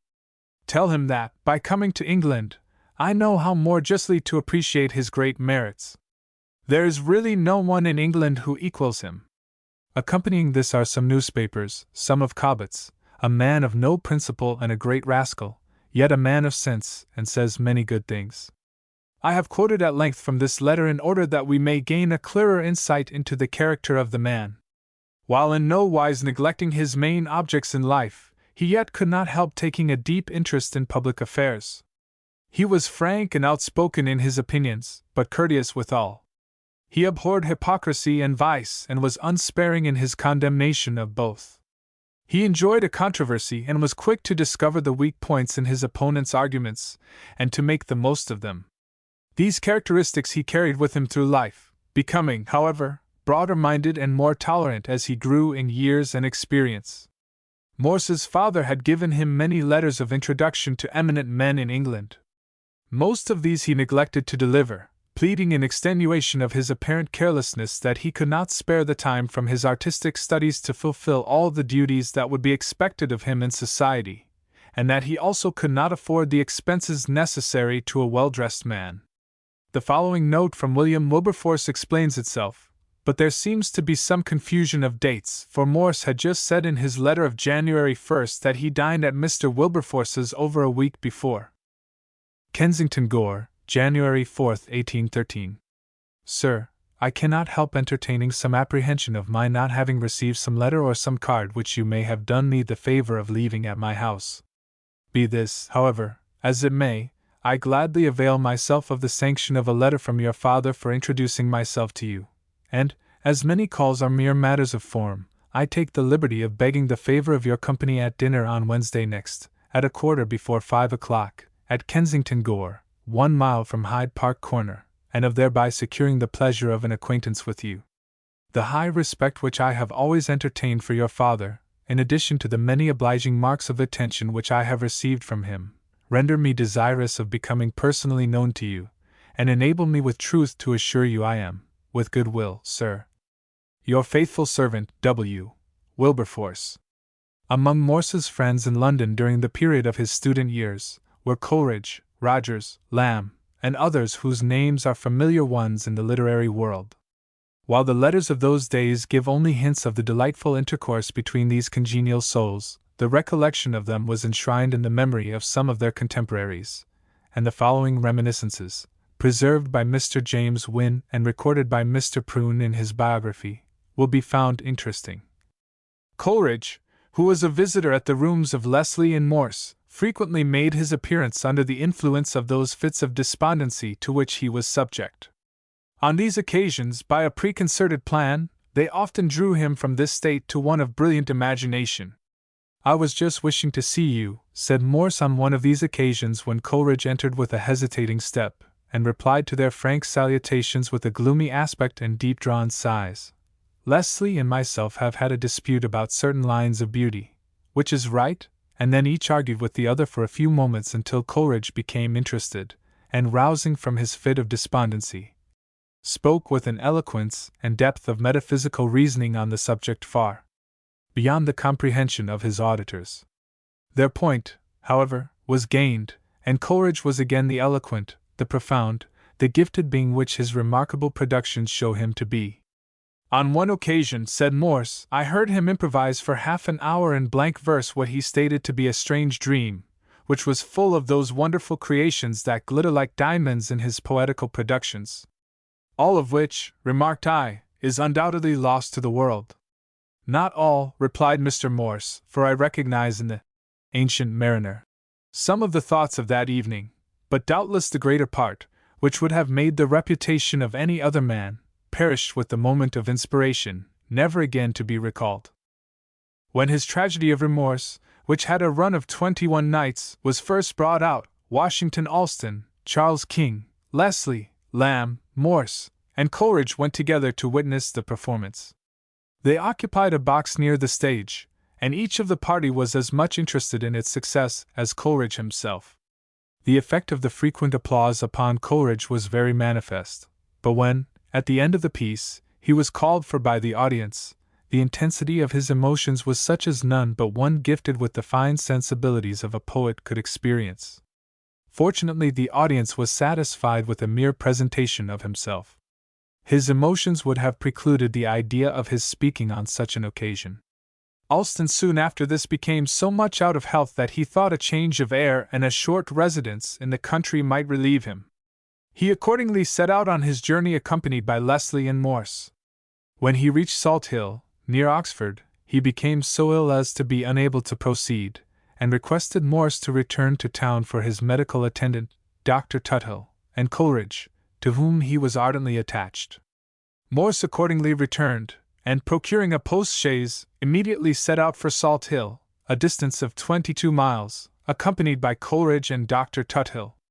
They arrived late in the evening and were busied with Allston until midnight, when he became easier, and Morse and Coleridge left him for the night. Upon repairing to the sitting-room of the hotel, Morse opened Knickerbocker's History of New York, which he had thrown into the carriage before leaving town. Coleridge asked him what work he had. "Oh," replied he, "it is only an American book." "Let me see it," said Coleridge.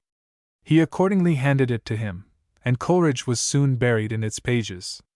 Mr. Morse, overcome by the fatigues of the day, soon after retired to his chamber, and fell asleep.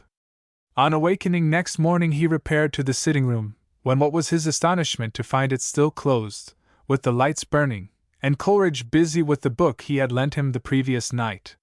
"Why, Coleridge," said he, approaching him, "have you been reading the whole night?" "Why," remarked Coleridge abstractedly, "it is not late." Morse replied by throwing open the blinds and permitting the broad daylight, for it was now 10 o'clock, to stream in upon them. "Indeed," said Coleridge, "I had no conception of this, but the work has pleased me exceedingly. It is admirably written. Pray, who is its author?" He was informed that it was the production of Washington Irving. It is needless to say that, during the long residence of Irving in London, they became warm friends. At this period Mr. Abernethy was in the full tide of his popularity as a surgeon, and Alston, who had for some little time had a grumbling pain in his thigh, proposed to Morse to accompany him to the house of the distinguished surgeon to consult him on the cause of the ailment.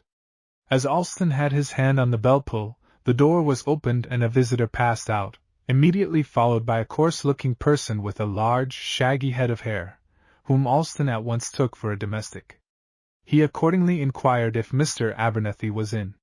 "What do you want of Mr. Abernethy?" demanded this uncouth-looking person with the harshest possible Scotch accent. "I wish to see him," gently replied Alston, somewhat shocked by the coarseness of his reception. "Is he at home?"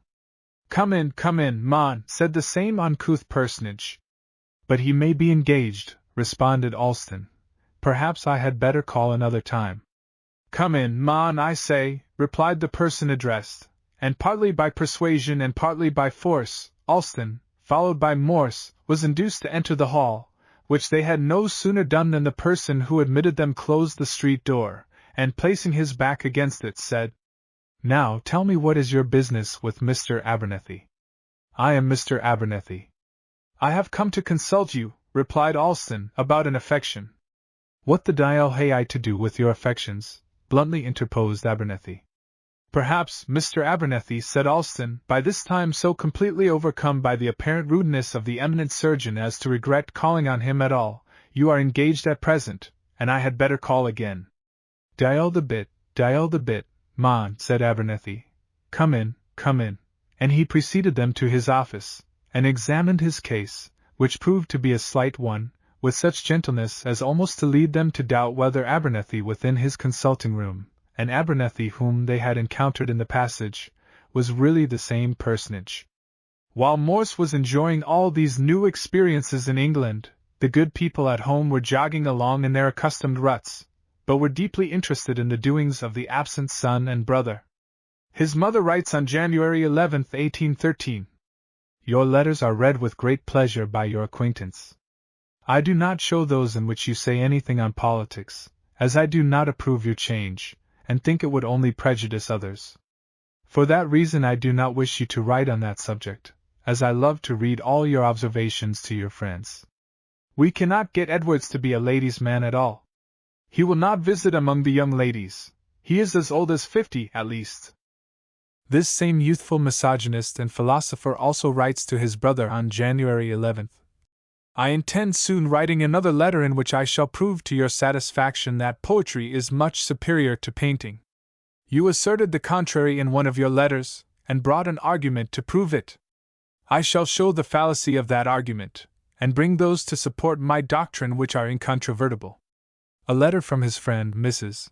Jarvis, the sister of his erstwhile flame, Miss Jeanette Hart, informs him of the marriage of another sister to Captain Hull of the Navy, commander of the Constitution. In this letter, written on March 4, 1813, at Bloomingdale, New York City, Mrs.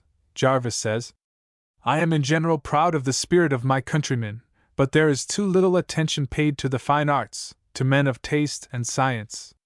Man here is weighed by his purse, not by his mind, and according to the preponderance of that, he rises or sinks in the scale of individual opinion. A fine painting or marble statue is very rare in the houses of the rich of this city, and those individuals who would not pay £50 for either, expend double that sum to vie with a neighbor in a piece of furniture. But do not tell tales. I would not say this to an Englishman, and I trust you have not yet become one. This, however, is poor encouragement for you to return to your native country. I hope better things of that country before you may return. A friend in Philadelphia writes to him on May 3, 1813. Your favor I received from the hands of Mr. King, and have been very much gratified with the introduction it afforded me to this worthy gentleman.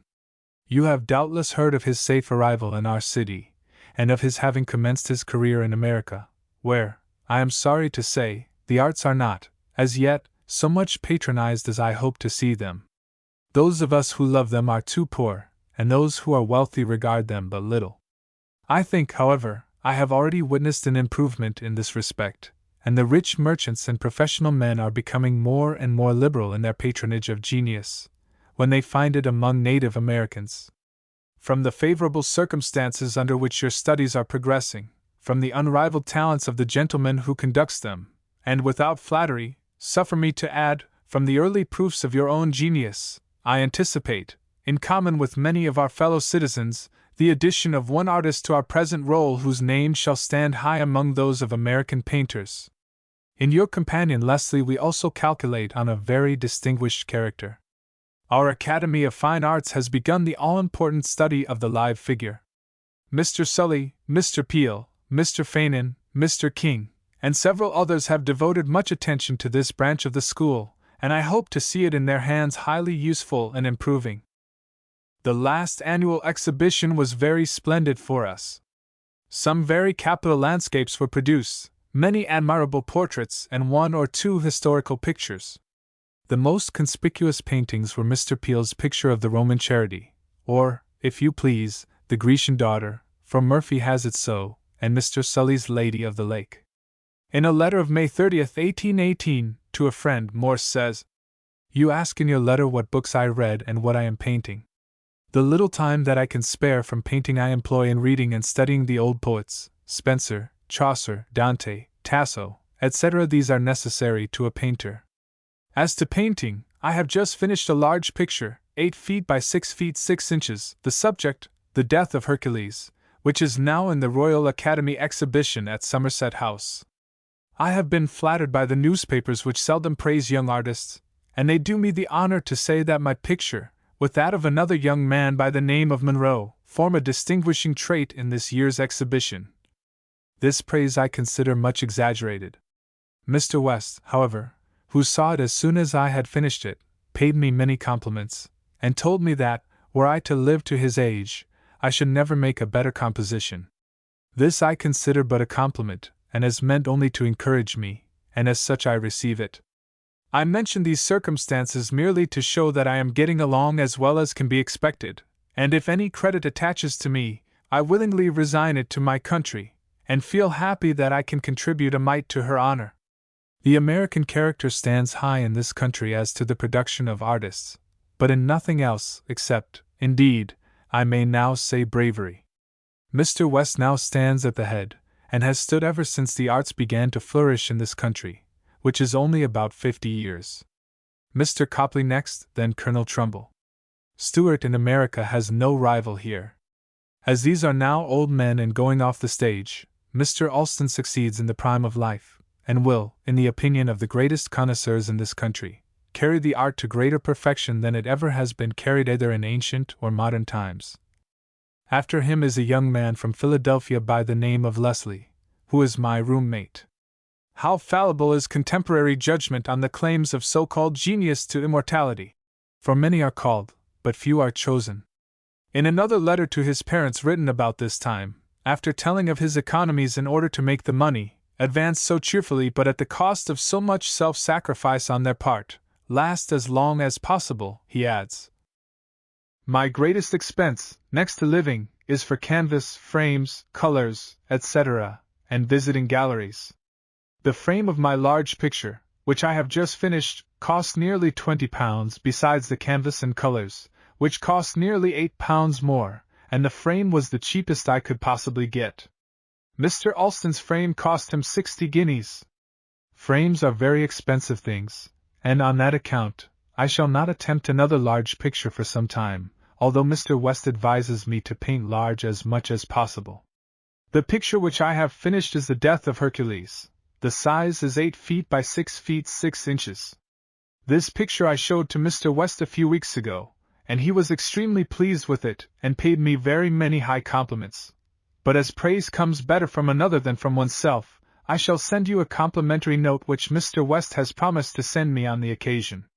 I sent the picture to the exhibition at Somerset House, which opens on the 3d of May, and have the satisfaction not only of having it received, but of having the praises of the council who decide on the admission of pictures. 600 were refused admission this year, so you may suppose that a picture, of the size of mine, too, must possess some merit to be received in preference to 600. A small picture may be received even if it is not very good, because it will serve to fill up some little space which would otherwise be empty, but a large one, from its excluding many smaller ones, must possess a great deal in its favor in order to be received. If you recollect, I told you I had completed a model of a single figure of the same subject. This I sent to the Society of Arts at the Adelphi, to stand for the prize, which is offered every year for the best performance in painting, sculpture, and architecture, and is a gold medal. Yesterday I received the note accompanying this, by which you will see that it is adjudged to me in sculpture this year. It will be delivered to me in public on the 13th of May or June, I don't know which, but I shall give you a particular account of the whole process as soon as I have received it. I cannot close this letter without telling you how much I am indebted to that excellent man Mr. Alston. He is extremely partial to me and has often told me that he is proud of calling me his pupil. He visits me every evening, and our conversation is generally upon the inexhaustible subject of our divine art, and upon home, which is next in our thoughts. I know not in what terms to speak of Mr. Alston. I can truly say I do not know the slightest imperfection in him. He is amiable, affectionate, learned, possessed of the greatest powers of mind and genius, modest, unassuming, and above all, a religious man. I could write a quire of paper in his praise, but all I could say of him would give you but a very imperfect idea of him. You must recollect, when you tell friends that I am studying in England, that I am a pupil of Alston and not Mr. West. They will not long ask who Mr. Alston is. He will very soon astonish the world. He claims me as his pupil, and told me a day or two since, in a jocose manner, that he should have a battle with Mr. West unless he gave up all pretension to me. We gain further information concerning Morse's first triumphs, his painting and his statuette from the following reminiscences of a friend, Mr. Dunlap. It was about the year 1812 that Alston commenced his celebrated picture of the dead man restored to life by touching the bones of Elisha, which is now in the Pennsylvania Academy of Arts. In the study of this picture he made a model in clay of the head of the dead man to assist him in painting the expression. This was the practice of the most eminent old masters. Morse had begun a large picture to come out before the British public at the Royal Academy exhibition. The subject was the dying Hercules, and in order to paint it with the more effect, he followed the example of Alston and determined to model the figure in clay. It was his first attempt at modeling. His original intention was simply to complete such parts of the figure as were useful in the single view necessary for the purpose of painting. But, having done this, he was encouraged, by the approbation of Alston and other artists, to finish the entire figure. After completing it, he had it cast in plaster of Paris and carried it to show to West, who seemed more than pleased with it. After surveying it all round critically, with many exclamations of surprise, he sent his servant to call his son Raphael. As soon as Raphael made his appearance, West pointed to the figure and said, "Look there, sir. I have always told you any painter can make a sculptor." From this model Morse painted his picture of the dying Hercules, of colossal size, and sent it, in May, 1813, to the Royal Academy exhibition at Somerset House. The picture was well received. A critic of one of the journals of that day, in speaking of the Royal Academy, thus notices Morse: "Of the academicians 2 or 3 have distinguished themselves in a preeminent degree. Besides, few have added much to their fame, perhaps they have hardly sustained it. But the great feature in this exhibition is that it presents several works of very high merit by artists with whose performances, and even with whose names, we were hitherto unacquainted. At the head of this class are Messrs. Monroe and Morse. The prize of history may be contended for by Mr. Northcote and Mr. Stothard. We should award it to the former. After these gentlemen Messrs. Hilton, Turner, Lane, Monroe, and Morse follow in the same class. London, Globe, May 14, 1813. Illustration: The Dying Hercules painted by Morse in 1813. In commemorating the preeminent works of this exhibition, out of nearly 2,000 pictures, this critic places The Dying Hercules among the first 12. On June 13, 1813, Morse thus writes to his parents: I send by this opportunity Mr. Elisha Goddard the little cast of the Hercules which obtained the prize this year at the Adelphi, and also the gold medal, which was the premium presented to me, before a large assembly of the nobility and gentry of the country, by the Duke of Norfolk, who also paid me a handsome compliment at the same time. There were present Lord Percy, the Margravine of Ansbach, the Turkish, Sardinian, and Russian ambassadors, who were pointed out to me, and many noblemen whom I do not now recollect. My great picture also has not only been received at the Royal Academy, but has one of the finest places in the rooms. It has been spoken of in the papers, which you must know is considered a great compliment, for a young artist, unless extraordinary, is seldom or never mentioned till he has exhibited several times. They not only praise me, but place my picture among the most attractive in the exhibition. This I know will give you pleasure. Chapter 6, July 10, 1813 to April 6, 1814. Letter from the Father on Economies and Political Views. Morse deprecates lack of spirit in New England and rejoices at Wellington's victories. Alston's poems. Morse coat of arms. Letter of Joseph Hillhouse. Letter of exhortation from his mother. Morse wishes to stay longer in Europe. Amused at mother's political views. The father sends more money for a longer stay. Sidney exalts poetry above painting. His mother warns him against infidels and actors. Bristol. Optimism. Letter on infidels and his own religious observances. Future of American art. He is in good health, but thin. Letter from Mr. Visger. Benjamin Burritt, American prisoner. Efforts in his behalf unsuccessful. Capture of Paris by the Allies. Again expresses gratitude to parents. Writes a play for Charles Matthews. Not produced. The detailed accounts of his economies which the young man sent home to his parents seem to have deeply touched them, for on July 10, 1813, his father writes to him: Your economy, industry, and success in pursuing your professional studies give your affectionate parents the highest gratification and reward. We wish you to avoid carrying your economy to an extreme. Let your appearance be suited to the respectable company you keep, and your living such as will conduce most effectually to preserve health of body and vigor of mind. We shall all be willing to make sacrifices at home so far as may be necessary to the above purposes. Farther on in this same letter the father says: The character you give of Mr. Alston is, indeed, an exalted one, and we believe it correctly drawn. Your ardor has given it a high coloring, but the excess is that of an affectionate and grateful heart. Referring to his son's political views, he answers in these broad-minded words: I approve your love of your country and concern for its honor. Your errors, as we think them, appear to be the errors of a fair and honest mind, and are of a kind to be effectually cured by correct information of facts on both sides. Probably we may err because we are ignorant of many things which have fallen under your notice. We shall no doubt agree when we shall have opportunity to compare notes, and each is made acquainted with all that the other knows. I confidently expect an honorable peace in the course of 6 months, but may be deceived, as the future course of things cannot be foreseen. The present is one of the finest and most promising seasons I ever knew. The harvest to appearance will be very abundant. Heaven appears to be rewarding this part of the country for their conduct in opposing the present war. Perhaps the good father did not mean to be malicious, but this is rather a wicked little thrust at the son's vehemently expressed political views. On this very same date, July 10, 1813, Morse writes to his parents: I have just heard of the unfortunate capture of the Chesapeake. Is our infant Hercules to be strangled at his birth? Where is the spirit of former times which kindled in the hearts of the Bostonians?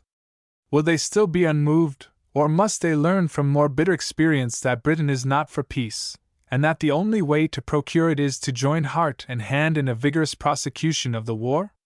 It is not the time now to think of party. The country is in danger, but I hope to hear soon that the honor of our navy is retrieved. The brave Captain Lawrence will never, I am sure, be forgotten. His career of glory has been short but brilliant. All is rejoicing here, illuminations and fireworks and feux de joie for the capture of the Chesapeake and a victory in Spain. Imagine yourself, if possible, in my situation in an enemy's country and hearing songs of triumph and exultation on the misfortunes of my countrymen, and this, too, on the 4th of July. A less ardent spirit than mine might perhaps tolerate it, but I cannot. I do long to be at home, to be in the navy, and teach these insolent Englishmen how to respect us. The Marquis Wellington has achieved a great victory in Spain, and bids fair to drive the French out very soon. At this I rejoice as ought every man who abhors tyranny and loves liberty. I wish the British success against everything but my country. I often say with Cooper, England, with all thy faults, I love thee still. I am longing for Edward's comparison between poetry and painting, and to know how he will prove the former superior to the latter. A painter must be a poet, but a poet need not be a painter. How will he get over this argument? By the way, Mr. Alston has just published a volume of poems, a copy of which I will endeavor to send you. They are but just published, so that the opinion of the public is not yet ascertained, but there is no doubt they will forever put at rest the calumny that America has never produced a poet. I have lately been inquiring for the coat of arms which belongs to the Morse family. For this purpose I wish to know from what part of this kingdom the Morses emigrated, and if you can recollect anything that belongs to the arms. If you will answer these questions minutely, I can, for half a crown, ascertain the arms and crest which belong to the family, which, as there is a degree of importance attached to heraldry in this country, may be well to know. I have seen the arms of one Morse which have been in the family 300 years. So we can trace our antiquity as far as any family. A letter from a college mate, Mr. Joseph Hillhouse, written in Boston on July 12, 1813, gives a pretty picture of Morse's home, and contains some quaint gossip which I shall transcribe.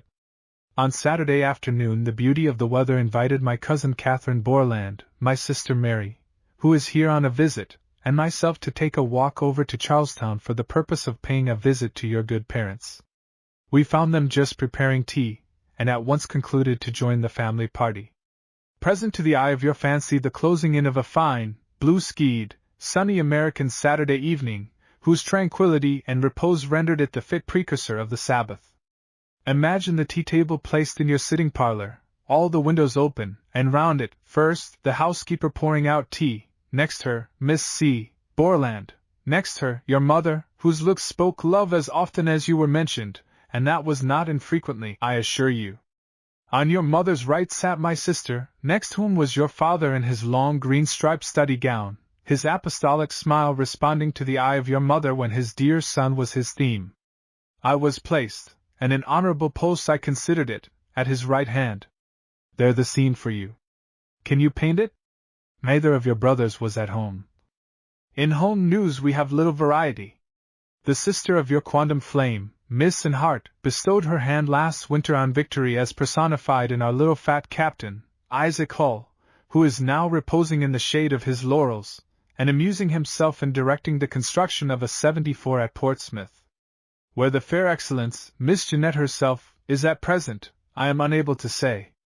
The sunshine of her eyes has not beamed upon me since I beheld you delightedly and gallantly figuring at her side at Daddy Value's ball, where I exhibited sundry feats of the same sort myself. By the way, Mons. V. is still in fiddling condition, and the immaculate and Jane Caroline Gibbs, Madam, has bestowed a subject on the state. A fortnight since your friend Nancy Goodrich was married to William Ellsworth. Emily Webster is soon to plight her faith to his brother Henry. Miss Mary and Wolsey thinks of consummating the blessedness of a Mr. Scarborough before the expiration of the summer. He is a widower of 30 or 35 with one child, a little girl 4 or 5 years old. Thus, you see, my dear friend, All here seem to be setting their faces heavenward. All seem ambitious of repairing the ravages of war. P.S.O. Horrid mistake I made on the preceding page. Nancy and Emily, on my knees I deprecate your wrath. I have substituted William for Henry and Henry for William. No, Henry is Nancy's and William Emily's. They are twins, and I, forsooth, must make them changelings. In a letter of July 30th, 1813, his mother thus exhorts him. I hope, my dear son, your success in your profession will not have a tendency to make you vain, or embolden you to look down on any in your profession whom Providence may have been less favorable to in point of talents for this particular business, and that you will observe a modesty in the reception of premiums and praises on account of your talents. That shall show to those who bestow them that you are worthy of them in more senses than merely as an artist. It will likewise convince those who are less favored that you are far from exulting in their disappointments, as I hope is truly the case, and prevent that jealousy and envy that too often discovers itself in those of the same profession. We exceedingly rejoice in all your success, and hope you will persevere. Remember, my son, it is easier to get a reputation than to keep it unspotted in the midst of so much pollution as we are surrounded by. C. Dexter thanks you for your attention to her request as it respects Southey's likeness. She does not wish you to take too much pains and trouble to get it, but she, I know, would be greatly pleased if you should send her one of him. If you should get acquainted with him, inform him that a very sensible, fine young lady in America requested it, but don't tell him her name, from having read his works. In a long letter of August 10th and 26th, 1813, after again giving free rein to his political feelings, he returns to the subject of his art.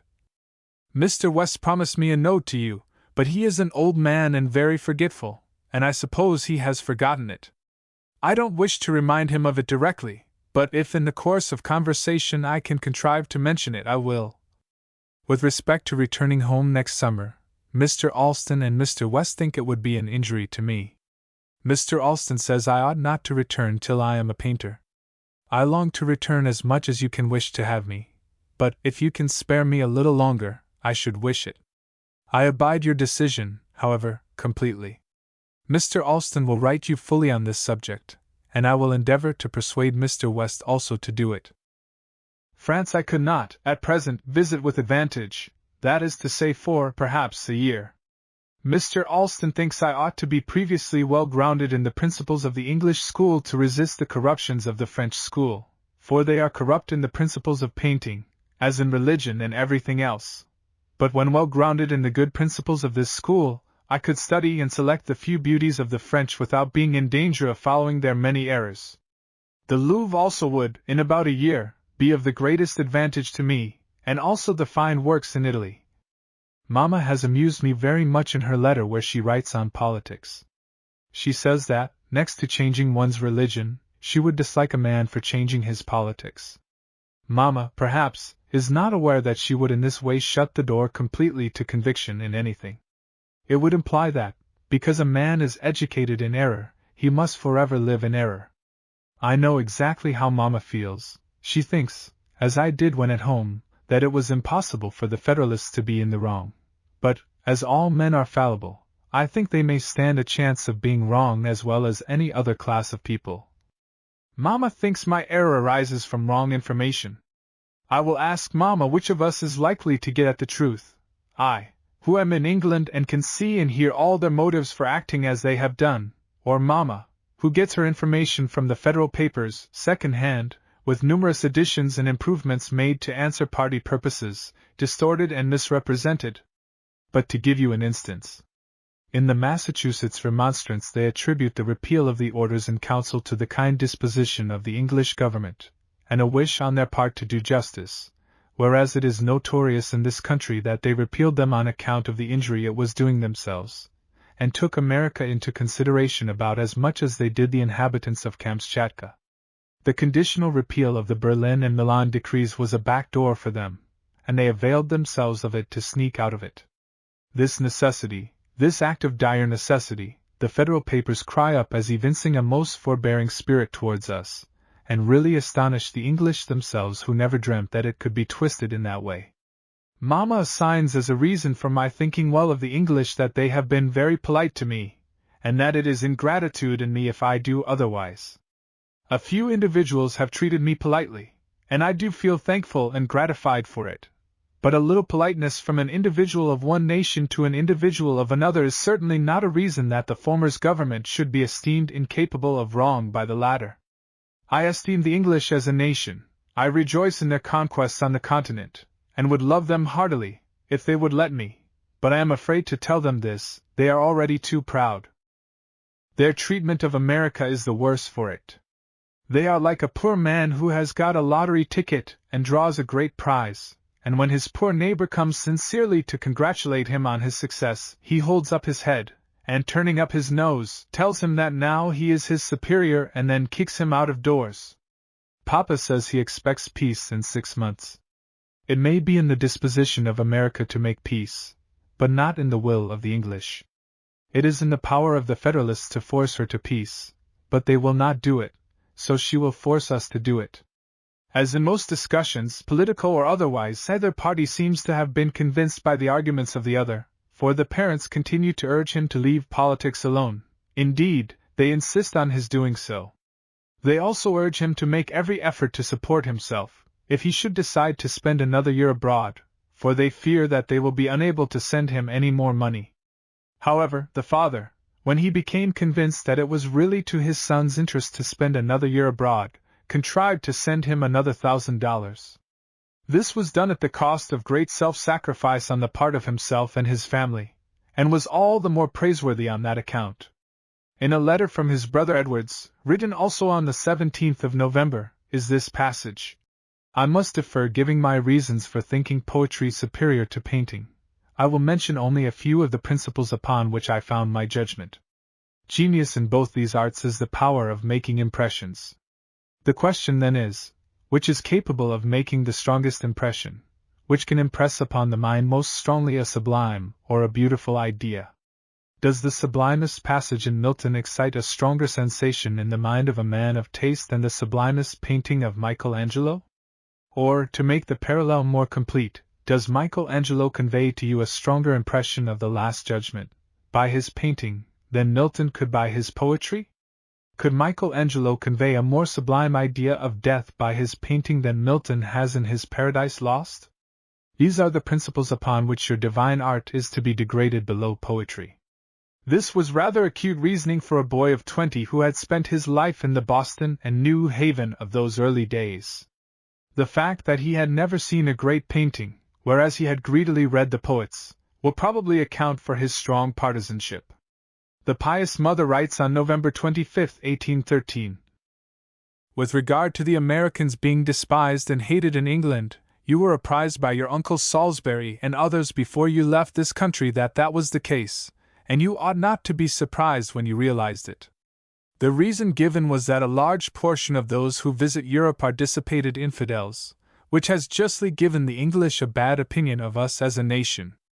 But we are happy to find that there are many exceptions to these, who do honor to the country which gave them birth, such as a West, an Alston, and many others, among whom, I am happy to say, we hope that you, my son, will be enrolled at no very distant day. You mention being acquainted with young Payne, the play actor.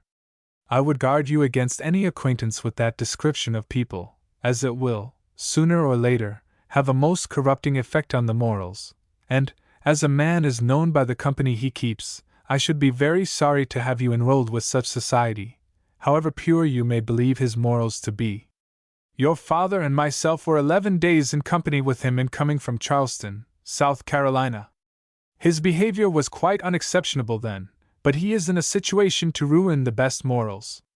I hope you do not attend the theater, as I have ever considered it a most bewitching amusement, and ruinous both to soul and body. I would therefore guard you against it.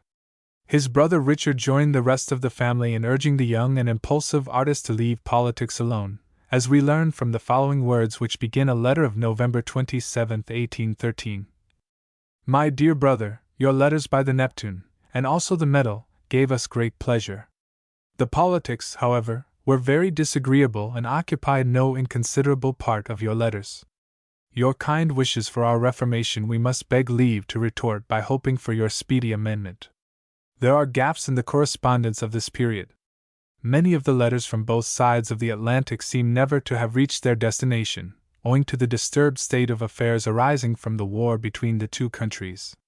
The young artist had gone in October, 1813, to Bristol, at the earnest solicitation of friends in that city, and seems to have spent a pleasant and profitable 5 months there, painting a number of portraits. He refers to letters written from Bristol, but they were either never received or not preserved. Of other letters I have only fragments, and some that are quoted by Mr. Prime in his biography have vanished utterly. Still, from what remains, we can glean a fairly good idea of the life of the young man at that period. His parents continually begged him to leave politics alone and to tell them more of his artistic life, of his visits to interesting places, and of his intercourse with the literary and artistic celebrities of the day. We, too, must regret that he did not write more fully on these subjects, for there must have been a mine of interesting material at his disposal. We also learn that there seems to have been a strange fatality attached to the little statuette of the dying Hercules, for, although he packed it carefully and sent it to Liverpool on June 18, 1813, to be forwarded to his parents, it never reached them until over 2 years later. The superstitious will say that the date of sending may have had something to do with this. Up to this time everything, except the attitude of England towards America, had been couleur de rose to the enthusiastic young artist. He was making rapid progress in his studies and was receiving the encomiums of his fellow artists and of the critics. His parents were denying themselves in order to provide the means for his support, and, while he was duly appreciative of their goodness, he could not help taking it more or less as a matter of course. He was optimistic with regard to the future, falling into the common error of gifted young artists that, because of their artistic success, financial success must of necessity follow. He had yet to be proved in the school of adversity, and he had not long to wait. But I shall let the letters tell the story better than I can. The last letter from him to his parents from which I have quoted was written on August 12 and 26, 1813. On March 12, 1814, he writes from London after his return from Bristol. There is a great drawback to my writing long letters to you. I mean the uncertainty of their reaching you. Mamma's long letter gave me particular pleasure. Some of her observations, however, made me smile, especially the reasons she assigns for the contempt and hatred of England for America. First, I am inclined to doubt the fact of there being so many infidel Americans in the country. Second, if there were, there are not so many religious people here who would take the pains to inquire whether they had religion or not. And third, it is not by seeing the individual Americans that an opinion unfavorable to us is prevalent in England. With respect to my religious sentiments, they are unshaken. Their influence, I hope, will always guide me through life. I hear various preachings on Sundays, sometimes Mr. Bidda, but most commonly the Church of England clergy, as a church is in my neighborhood and Mr. B.S. 3 miles distant. I most commonly heard Dr. Biddulph, of St. James's Church, a most excellent, orthodox, evangelical man. I was on the point many times of going to hear Mr. Lowell, who is one of the dissenting clergymen of Bristol, but as the weather proved very unfavorable, uncommonly so every Sunday I was there, and I was at a great distance from his church, I was disappointed. I shall endeavor to hear him preach when I go back to Bristol again. This was in reply to many long exhortations in his parents' letters, and especially in his mother's, couched in the extravagant language of the very pious of those days, to seek first the welfare of his never-dying soul. I have returned from Bristol to attend the exhibitions and to endeavor to get a picture into Somerset House. My stay in Bristol was very pleasant, indeed, as well as profitable. I was there 5 months and, in May, shall probably go again and stay all summer. I was getting into good business in the portrait way there, and if I return, shall be enabled, probably, to support myself as long as I stay in England. The attention shown me by Mr. Harmon Vischer and family, whom I have mentioned in a former letter, I shall never forget. He is a rich merchant, an American, cousin to Captain Vischer, my fellow passenger, by whom I was introduced to him. He has a family of 7 children. I lived within a few doors of him, and was in and out of his house every day. 4 pages of this letter are, unfortunately, missing. It begins again abruptly. Prevented by illness from writing you before. I shall endeavor to support myself. If not, necessity will compel me to return home an unfinished painter. It depends altogether on circumstances. I may get a good run of portraits or I may not. It depends so much on the whim of the public. If they should happen to fancy my pictures, I shall succeed. If not, why, I shall not succeed. I am, however, encouraged to hope. If I am prohibited from writing or thinking of politics, I hope my brothers will not be so ungenerous as to give me any. Mr. Alston's large picture is now exhibiting in the British Gallery. It has excited a great deal of curiosity, and he has obtained a wonderful share of praise for it. The picture is very deservedly ranked among the highest productions of art, either in ancient or modern times. It is really a pleasant consideration that the palm of painting still rests with America, and is, in all probability, destined to remain with us. All we wish is a taste in the country and a little more wealth. In order to create a taste, however, pictures, first-rate pictures, must be introduced into the country, for taste is only acquired by a close study of the merits of the old masters. In Philadelphia I am happy to find they have successfully begun. I wish Americans would unite in the thing, throw aside local prejudices and give their support to one institution.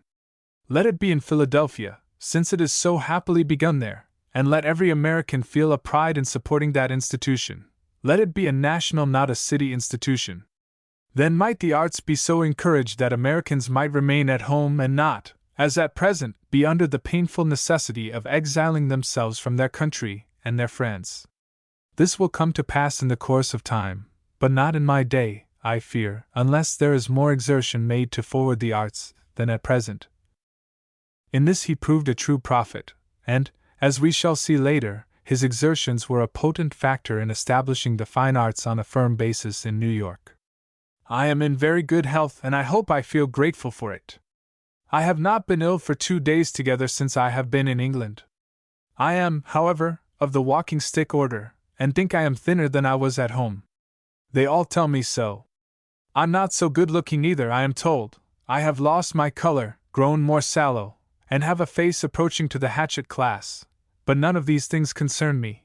If I can paint good-looking, plump ladies and gentlemen, I shall feel satisfied. We have had a dreadfully severe winter here in England, such as has not been known for 22 years. When I came from Bristol the snow was up on each side of the road as high as the top of the coach in many places, especially on Marlborough Down and Hounslow Heath. His friend Mr. Visker thus writes to him from Bristol on April 1, 1814. It gave me pleasure to learn that Mr. Leslie sold his picture of Saul, etc., at so good a price.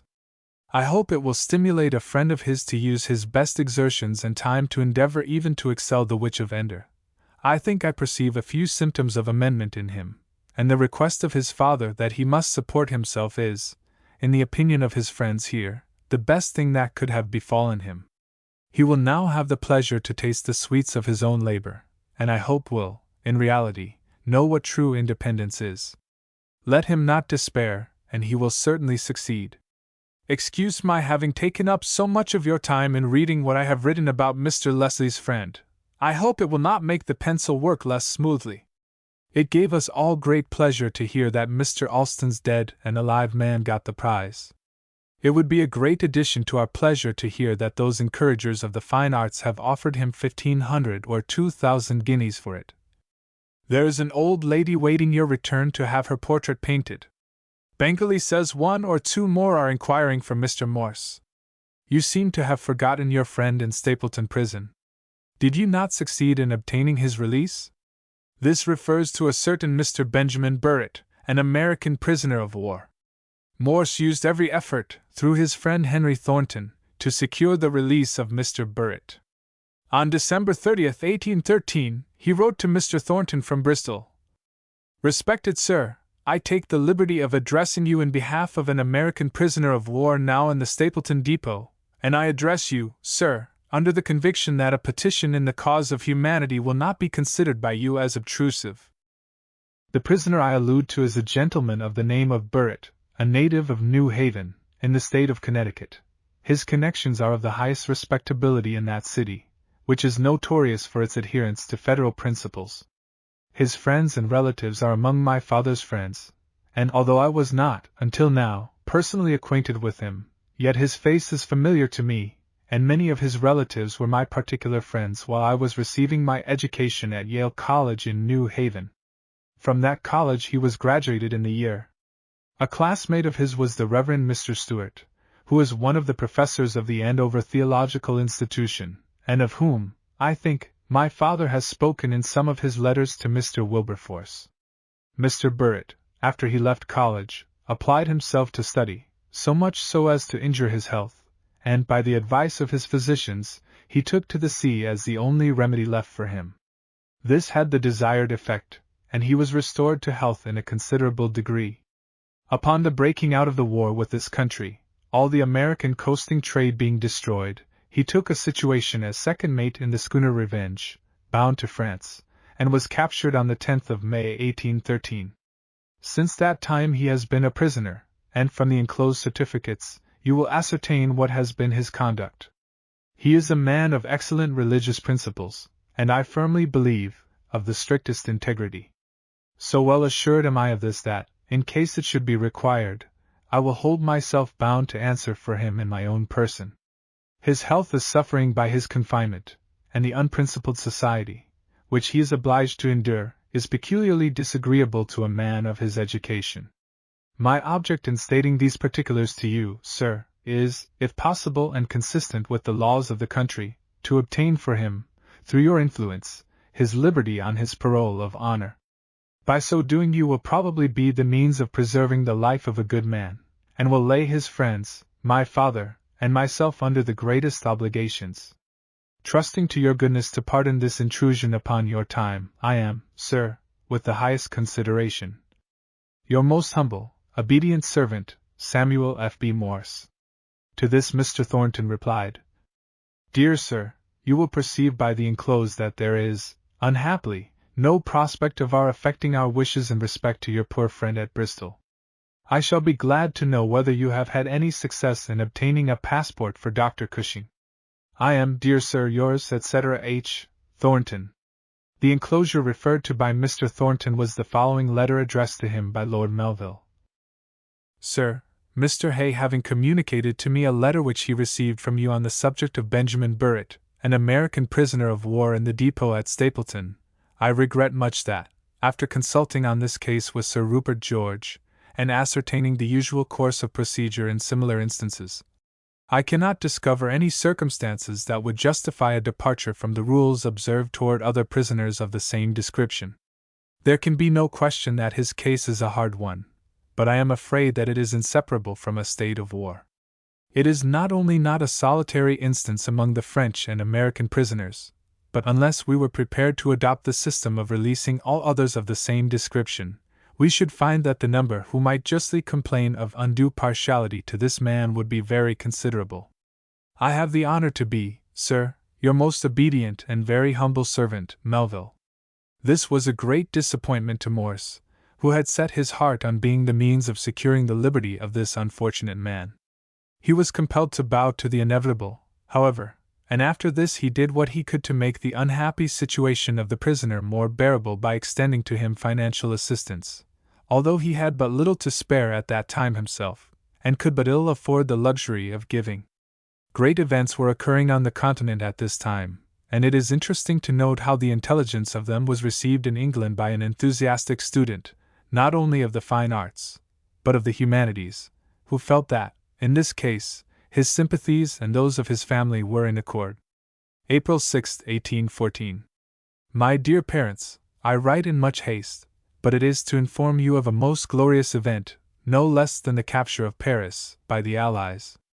They entered it last Thursday, and you may conceive the sensations of the people of England on the occasion.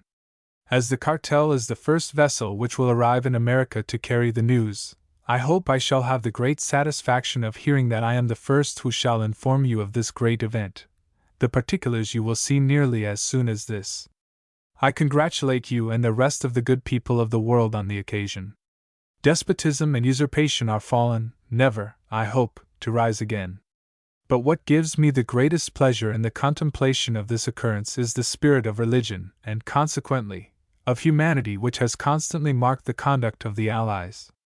Their moderation through all their unparalleled successes cannot be too much extolled. They merit the grateful remembrance of posterity, who will bless them as the restorers of a blessing but little enjoyed by the greater part of mankind for centuries. I mean the inestimable blessing of peace. But I must cut short my feelings on the subject. Were I to give them scope, they would fill choirs. They are as ardent as yours possibly can be. Suffice it to say that I see the hand of Providence so strongly in it that I think an infidel must be converted by it, and I hope I feel as a Christian should on such an occasion. I am well, in excellent spirits, and shall use my utmost endeavors to support myself, for now more than ever is it necessary for me to stay in Europe. Peace is inevitable, and the easy access to the continent, and the fine works of art there render it doubly important that I should improve them to my utmost. I cannot ask more of my parents than they have done for me, but the struggle will be hard for me to get along and improve myself at the same time. Portraits are the only things which can support me at present, but it is insipid, indeed, for one who wishes to be at the head of the first branch of the art, to be stopped halfway, and be obliged to struggle with the difficulty of maintaining himself, in addition to the other difficulties attendant on the profession. But it is impossible to place this in a clear light in a letter. I wish I could talk with you on the subject, and I could in a short time make it clear to you. I cannot ask it of you, and I do not till I try what I can do. You have already done more than I deserved, and it would be ingratitude in me to request more of you, and I do not. Only I say these things that you may not expect so much from me in the way of improvement, as you may have been led to suppose. Morse seems to have made an excursion into dramatic literature at about this time, as the following draft of a letter, without date, but evidently written to the celebrated actor Charles Matthews, will testify. Not having the honor of a personal acquaintance with you, I have taken the liberty of enclosing to you a farce which, if, on perusal, you should think worthy of the stage, I beg you to accept, to be performed, if consistent with your plans, on the night appointed for your benefit. If I should be so much favored as to obtain your good opinion of it, the approbation alone of Mr. Matthews will be a sufficient reward for the task of writing it. The pleasure which I have so often received from you in the exercise of your comic powers would alone prompt me to make some return which might show you, at least, that I can be grateful to those who have at any time afforded me pleasure. With respect to your accepting or not accepting it, I wish you to act your pleasure entirely. If you think it will be of benefit to you by drawing a full house, or in any other way, it is perfectly at your service. If you think it will not succeed, will you have the goodness to enclose it under cover and direct to Mr. T.G.S., Artist 82, Great Titchfield Street, and I assure you beforehand that you need be under no apprehension of giving me mortification by refusing it. It would only convince me that I had not dramatic talents, and would serve, perhaps, to increase my ardor in the pursuit of my professional studies. If, however, it should meet with your approbation, and you should wish to see me on the subject, a line directed as above enclosing your address shall receive immediate attention. I am as yet undecided what shall be its name. The character of Oxid I had designed for you.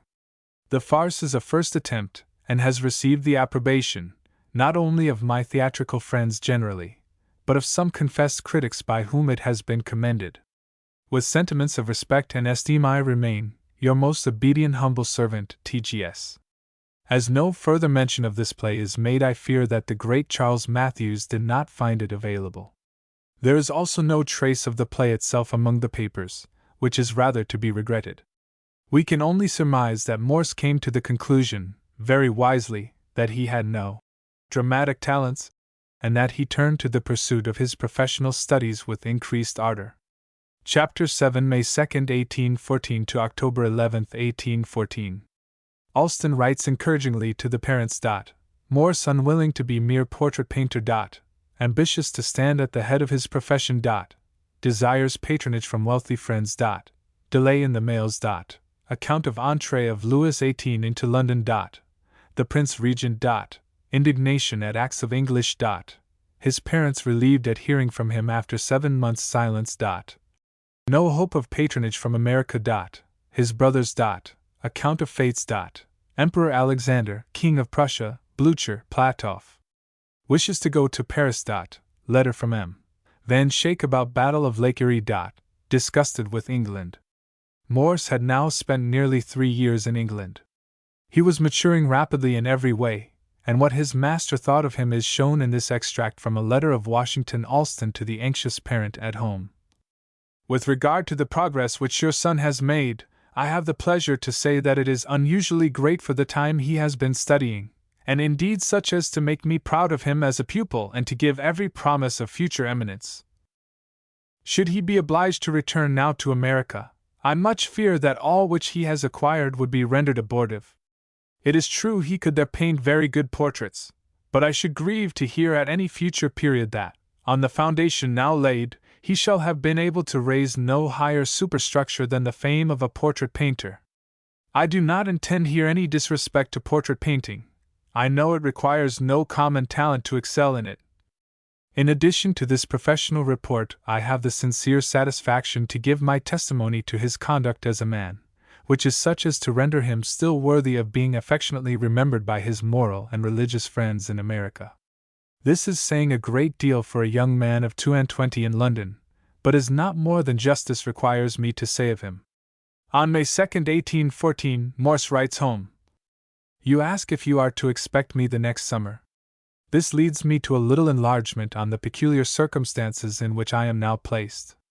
Mr. Allston's letter by the same cartel will convince you that industry and application have not been wanting on my part, that I have made greater progress than young men generally, etc., etc., and of how great importance it is to me to remain in Europe for some time yet to come.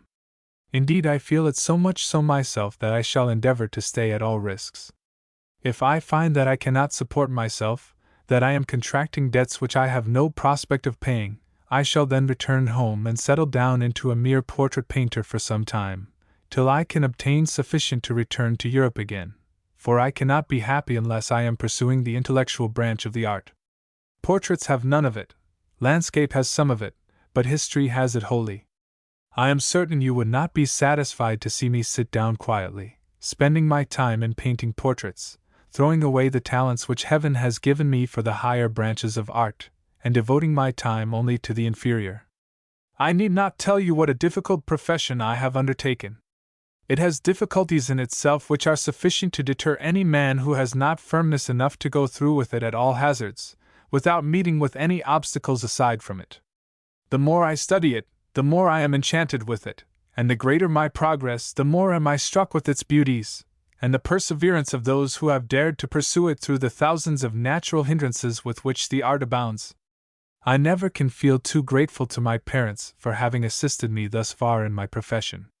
They have done more than I had any right to expect. They have conducted themselves with a liberality towards me, both in respect to money and to countenancing me in the pursuit of one of the noblest of professions, which has not many equals in this country. I cannot ask of them more. It would be ingratitude. I am now in the midst of my studies when the great works of ancient art are of the utmost service to me. Political events have just thrown open the whole continent. The whole world will now leave war and bend their attention to the cultivation of the arts of peace. A golden age is in prospect, and art is probably destined to again revive as in the 15th century. The Americans at present stand unrivaled, and it is my great ambition, and it is certainly a commendable one, to stand among the first. My country has the most prominent place in my thoughts. How shall I raise her name? How can I be of service in refuting the calumny, so industriously spread against her, that she has produced no men of genius? It is this more than anything, aside from painting, that inspires me with a desire to excel in my art. It arouses my indignation and gives me tenfold energy in the pursuit of my studies. I should like to be the greatest painter purely out of revenge. But what a damper is thrown upon my enthusiasm when I find that, the moment when all the treasures of art are before me, just within my reach, that advantages to the artist were never greater than now, Paris with all its splendid depository of the greatest works but a day or two's journey from me, and open to my free inspection, what a damper, I say, is it to find that my 3 years' allowance is just expired, that while all my contemporary students and companions are reveling in these enjoyments, and rapidly advancing in their noble studies, they are leaving me behind, either to return to my country or, by painting portraits in Bristol, just to be able to live through the year. The thought makes me melancholy, and for the first time since I left home, have I had one of my desponding fits. I have got over it now, for I would not write to you in that mood for the world. My object in stating this is to request patronage from some rich individual or individuals for a year or two longer at the rate of £250 per year. This to be advanced to me, and if required, to be returned in money as soon as I shall be able, or by pictures to the amount when I have completed my studies. If Uncle Salisbury or Miss Russell could do it, it would be much more grateful to me than from any others. The box containing my plaster cast, I found, on inquiry, is still at Liverpool, where it has been, to my great disappointment, now nearly a year. I have given orders to have it sent by the first opportunity. Mr. Wilder will tell you that he came near taking out my great picture of the Hercules to you. It seems as though it is destined that nothing of mine shall reach you. I packed it up at a moment's warning and sent it to Liverpool to go by the cartel, and I found it arrived the day after she had sailed. I hope it will not be long before both the boxes will have an opportunity of reaching you. I am exceedingly sorry you have forgotten a passage in one of my letters where I wished you not to feel anxious if you did not hear from me as often as you had done. I stated the reason, that opportunities were less frequent, more circuitous, and attended with greater interruptions. I told you that I should write at least once in 3 weeks, and that you must attribute it to anything but neglect on my part.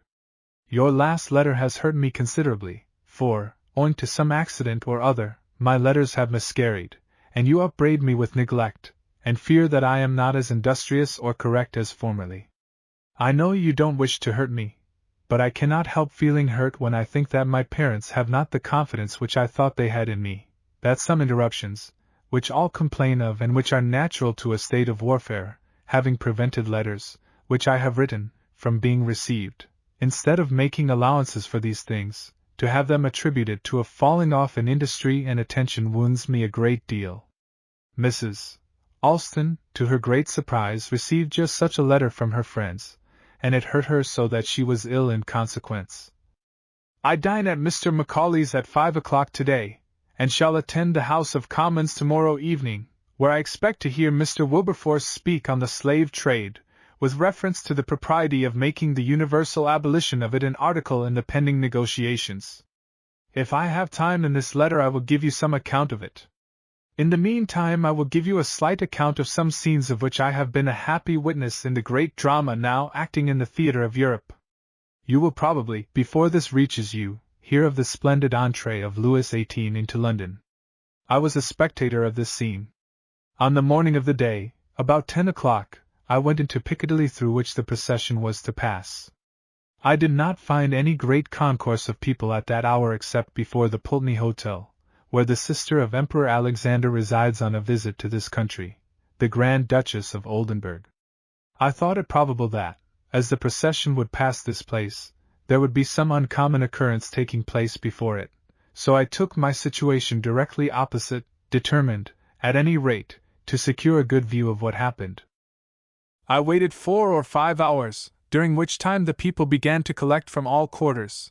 The carriages began to thicken, the windows and fronts of the houses began to be decorated with the white flag, white ribbons, and laurel.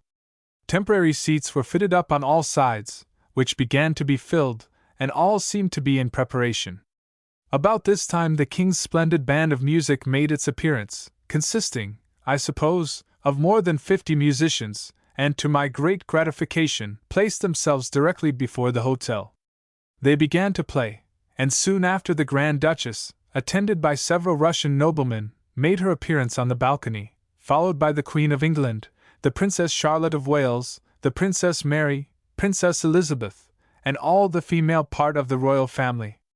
From this fortunate circumstance you will see that I had an excellent opportunity of observing their persons and countenances.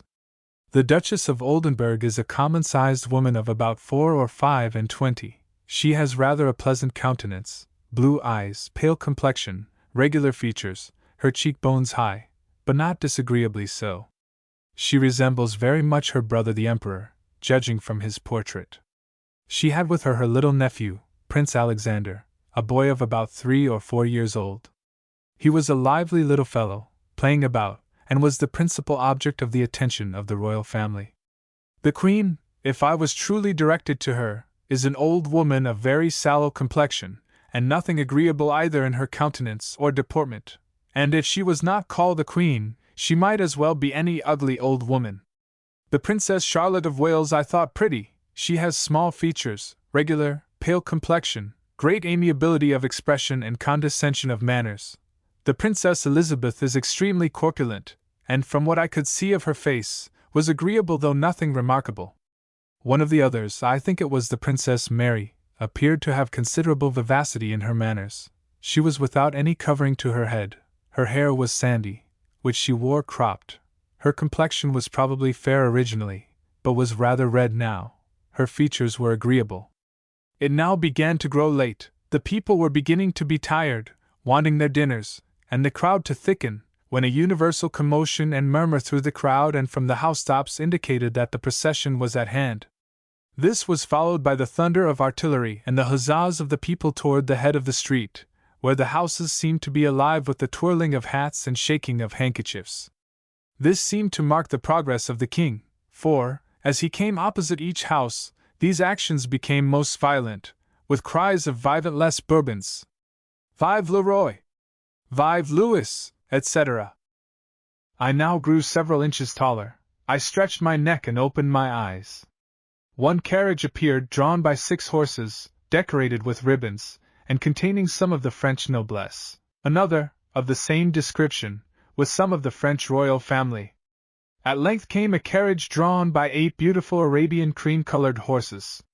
In this were seated Louis XVIII, King of France, the Prince Regent of England, the Duchesse d'Angoulême, daughter of Louis XVI, and the Prince of Condé. They passed rather quickly, so that I had but a glance at them, though a distinct one. The Prince Regent I had often seen before. The King of France I had a better sight of afterwards, as I will presently relate. The Duchesse d'Angoulême had a fine expression of countenance, owing probably to the occasion, but a melancholy cast was also visible through it. She was pale. The Prince of Condé I have no recollection of. After this part of the procession had passed, the crowd became exceedingly oppressive, rushing down the street to keep pace with the king's carriage. As the king passed the royal family he bowed, which they returned by kissing their hands to him and shaking their handkerchiefs with great enthusiasm. After they had gone by, the royal family left the balcony, where they had been between 2 and 3 hours. My only object now was to get clear of the crowd. I waited nearly 3/4 of an hour, and at length, by main strength, worked myself edgewise across the street, where I pushed down through stables and houses and by lanes to get thoroughly clear, not caring where I went, as I knew I could easily find my way when I got into a street. This I at last gained, and, to my no small astonishment, found myself by mere chance directly opposite the hotel where Louis and his suite were. The Prince Regent had just left the place, and with his carriage went a great part of the mob, which left the space before the house comparatively clear. It soon filled again. I took advantage, however, and got directly before the windows of the hotel, as I expected the king would show himself, for the people were calling for him very clamorously. I was not disappointed, for, in less than half a minute he came to the window, which was open, before which I was. I was so near him I could have touched him. He stayed nearly 10 minutes, during which time I observed him carefully. He is very corpulent, a round face, dark eyes, prominent features, the character of countenance much like the portraits of the other Louises, a pleasant face, but, above all, such an expression of the moment as, I shall never forget, and in vain attempt to describe. His eyes were suffused with tears, his mouth slightly open with an unaffected smile full of gratitude, and seemed to say to every one, "Bless you." His hands were a little extended sometimes as if in adoration to heaven, at others as if blessing the people. I entered into his feelings. I saw a monarch who, for 25 years, had been in exile from his country, deprived of his throne, and until within a few months, not a shadow of a hope remaining of ever returning to it again. I saw him raised, as if by magic, from a private station in an instant to his throne, to reign over a nation which has made itself the most conspicuous of any nation on the globe. I tried to think as he did, and in the heat of my enthusiasm, I joined with heart and soul in the cries of Vive le Roi! Vive Louis! Which rent the air from the mouths of thousands. As soon as he left the window, I returned home much fatigued, but well satisfied that my labor had not been for naught. Mr. Wilberforce is an excellent man. His whole soul is bent on doing good to his fellow men. Not a moment of his time is lost. He is always planning some benevolent scheme or other, and not only planning but executing. He is made up altogether of affectionate feeling. What I saw of him in private gave me the most exalted opinion of him as a Christian. Oh, that such men as Mr. Wilberforce were more common in this world! So much human blood would not then be shed to gratify the malice and revenge of a few wicked, interested men. I hope Cousin Samuel Breeze will distinguish himself under so gallant a commander as Captain Perry. I shall look with anxiety for the sailing of the Guerriere. There will be plenty of opportunity for him, for peace with us is deprecated by the people here, and it only remains for us to fight it out gallantly, as we are able to do, or submit slavishly to any terms which they please to offer us. A number of humane schemes are under contemplation, such as burning New London for the sake of the frigates there, arming the blacks in the southern states, burning all of our principal cities, and such like plans, which, from the supineness of the New England people, may be easily carried into effect.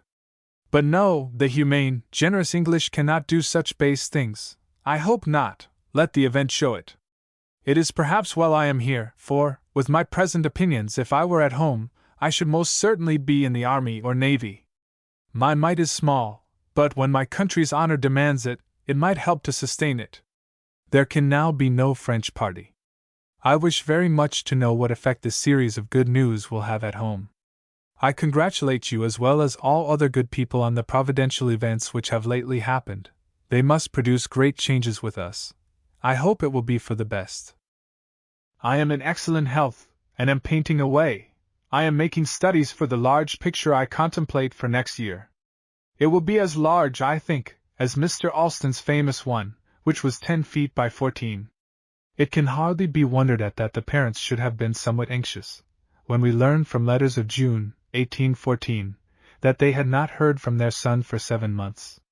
They were greatly relieved when letters did finally arrive, and they rejoiced in his success and in the hope of a universal peace, which should enable their sons to act their part on the stage of life in a calmer period of the world. His mother keeps urging him to send some of his paintings home, as they wish to judge of his improvement, having, as yet, received nothing but the small pen and ink portrait of himself, which they do not think a very good likeness. She also emphatically discourages any idea of patronage from America, owing to the hard times brought on by the war, and the father tells his son that he will endeavor to send him $1,000 more, which must suffice for the additional year's study and the expenses of the journey home. It is small wonder that the 3 sons always manifested the deepest veneration and affection for their parents, for seldom has there been seen as great devotion and self-sacrifice, and seldom were 3 sons more worthy of it. Sidney was at this time studying law at Litchfield, Connecticut, and Richard was attending the theological seminary at Andover, Massachusetts.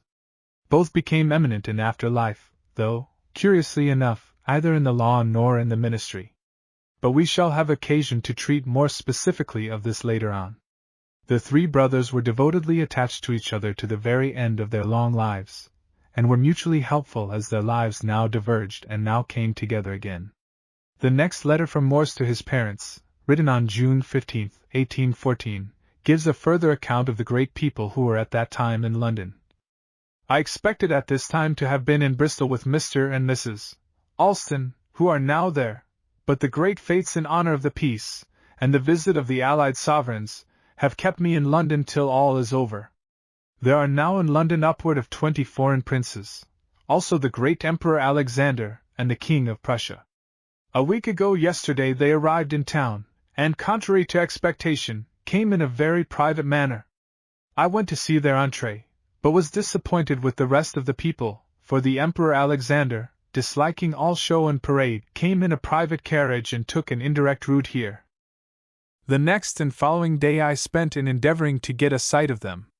I have been very fortunate, having seen the Emperor Alexander no less than 14 times, so that I am quite familiar with his face. The King of Prussia I have seen once, Marshal Blucher 5 or 6 times, Count Platoff 3 or 4 times, besides Generals de York, Bülow, etc., all whose names must be perfectly familiar to you, and the distinguished parts they have all acted in the great scenes just past. The Emperor Alexander I am quite in love with. He has every mark of a great mind. His countenance is an uncommonly fine one. He has a fair complexion, hair rather light, and a stout, well-made figure. He has a very cheerful, benevolent expression, and his conduct has everywhere evinced that his face is the index of his mind. When I first saw him he was dressed in a green uniform with 2 epaulets and stars of different orders. He was conversing at the window of his hotel with his sister, the Duchess of Oldenburg. I saw him again soon after in the superb coach of the Prince Regent, with the Duchess, his sister, going to the court of the Queen. In a few hours after I saw him again on the balcony of the Pulteney Hotel. He came forward and bowed to the people. He was then dressed in a red uniform, with a broad blue sash over the right shoulder. He appeared to great advantage. He stayed about 5 minutes. I saw him again 5 or 6 times through the day, but got only indifferent views of him. The following day, however, I was determined to get a better and nearer view of him than before. I went down to his hotel about 10 o'clock, the time when I supposed he would leave it. I saw one of the prince's carriages drawn up, which opened at the top and was thrown back before and behind. In a few minutes the Emperor with his sister made their appearance and got into it. As the carriage started, I pressed forward and got hold of the ring of the coach door and kept pace with it for about 1/4 of a mile. I was so near that I could have touched him. He was in a plain dress, a brown coat, and altogether like any other gentleman. His sister, the Duchess, also was dressed in a very plain, unattractive manner, and if it had not been for the crowd which followed, they would have been taken for any lady and gentleman taking an airing. In this unostentatious manner does he conduct himself, despising all pomp, and seems rather more intent upon inspecting the charitable, useful, and ornamental establishments of this country, with a view, probably, of benefiting his own dominions by his observations, than of displaying his rank by the splendor of dress and equipage. His condescension also is no less remarkable. An instance or two will exemplify it. On the morning after his arrival he was up at 6 o'clock, and while the lazy inhabitants of this great city were fast asleep in their beds, he was walking with his sister, the Duchess, in Kensington Gardens. As he came across Hyde Park he observed a corporal drilling some recruits, upon which he went up to him and entered into familiar conversation with him, asking him a variety of questions, and when he had seen the end of the exercise shook him heartily by the hand and left him. When he was riding on horseback, he shook hands with all who came round him. A few days ago, as he was coming out of the gate of the London docks on foot, after having inspected them, a great crowd was waiting to see him, among whom was an old woman of about 70 years of age, who seemed very anxious to get near him, but, the crowd pressing very much, she exclaimed, "Oh, if I could but touch his clothes!" The Emperor overheard her, and turning round, advanced to her, and pulling off his glove, gave her his hand, and, at the same time dropping a guinea into hers, said to her, "Perhaps this will do as well." The old woman was quite overcome, and cried, "God bless your Majesty," till he was out of sight. An old woman in her 90th year sent a pair of warm woolen stockings to the Emperor, and with them a letter stating that she had knit them with her own hands expressly for him, and, as she could not afford to send him silk, she thought that woolen would be much more acceptable, and would also be more useful in his climate. The Emperor was very much pleased, and determined on giving her his miniature set in gold and diamonds, but upon learning that her situation in life was such that money would be more acceptable, he wrote her an answer, and thanking her heartily for her present, enclosed her £100. These anecdotes speak more than volumes in praise of the Emperor Alexander. He is truly a great man. He is a great conqueror, for he has subdued the greatest country in the world, and overthrown the most alarming despotism that ever threatened mankind. He is great also because he is good, His whole time seems spent in distributing good to all around him, and wherever he goes he makes every heart rejoice. He is very active and is all the time on the alert in viewing everything that is worth seeing. The Emperor is also extremely partial to the United States. Everything American pleases him, and he seems uncommonly interested in the welfare of our country. I was introduced today to Mr. Harris, our charge d'affaires to the court of Russia. He is a very intelligent, fine man, and is a great favorite with Alexander. From a conversation with him I have a scheme in view which, when I have matured, I will submit to you for your approbation. The King of Prussia I have seen but once, and then had but an imperfect view of him. He came to the window with the Prince Regent and bowed to the people, at St. James's Palace. He is tall and thin, has an agreeable countenance, but rather dejected in consequence of the late loss of his queen, to whom he was very much attached. General Blucher, now Prince Blucher, I have seen 5 or 6 times. I saw him on his entrance into London, all covered with dust, and in a very ordinary kind of vehicle. On the day after I saw him several times in his carriage, drawn about wherever he wished by the mob. He is John's greatest favorite, and they have almost pulled the brave general and his companion, Count Platoff, to pieces out of pure affection. Platoff had his coat actually torn off him and divided into 1,000 pieces as relics by the good people. Their kindness knows no bounds, and I think, in all the battles which they have fought, they never have run so much risk of losing their limbs as in encountering their friends in England. Blucher is a veteran-looking soldier, a very fine head, monstrous mustaches. His head is bald, like Papa's, his hair grey, and he wears powder.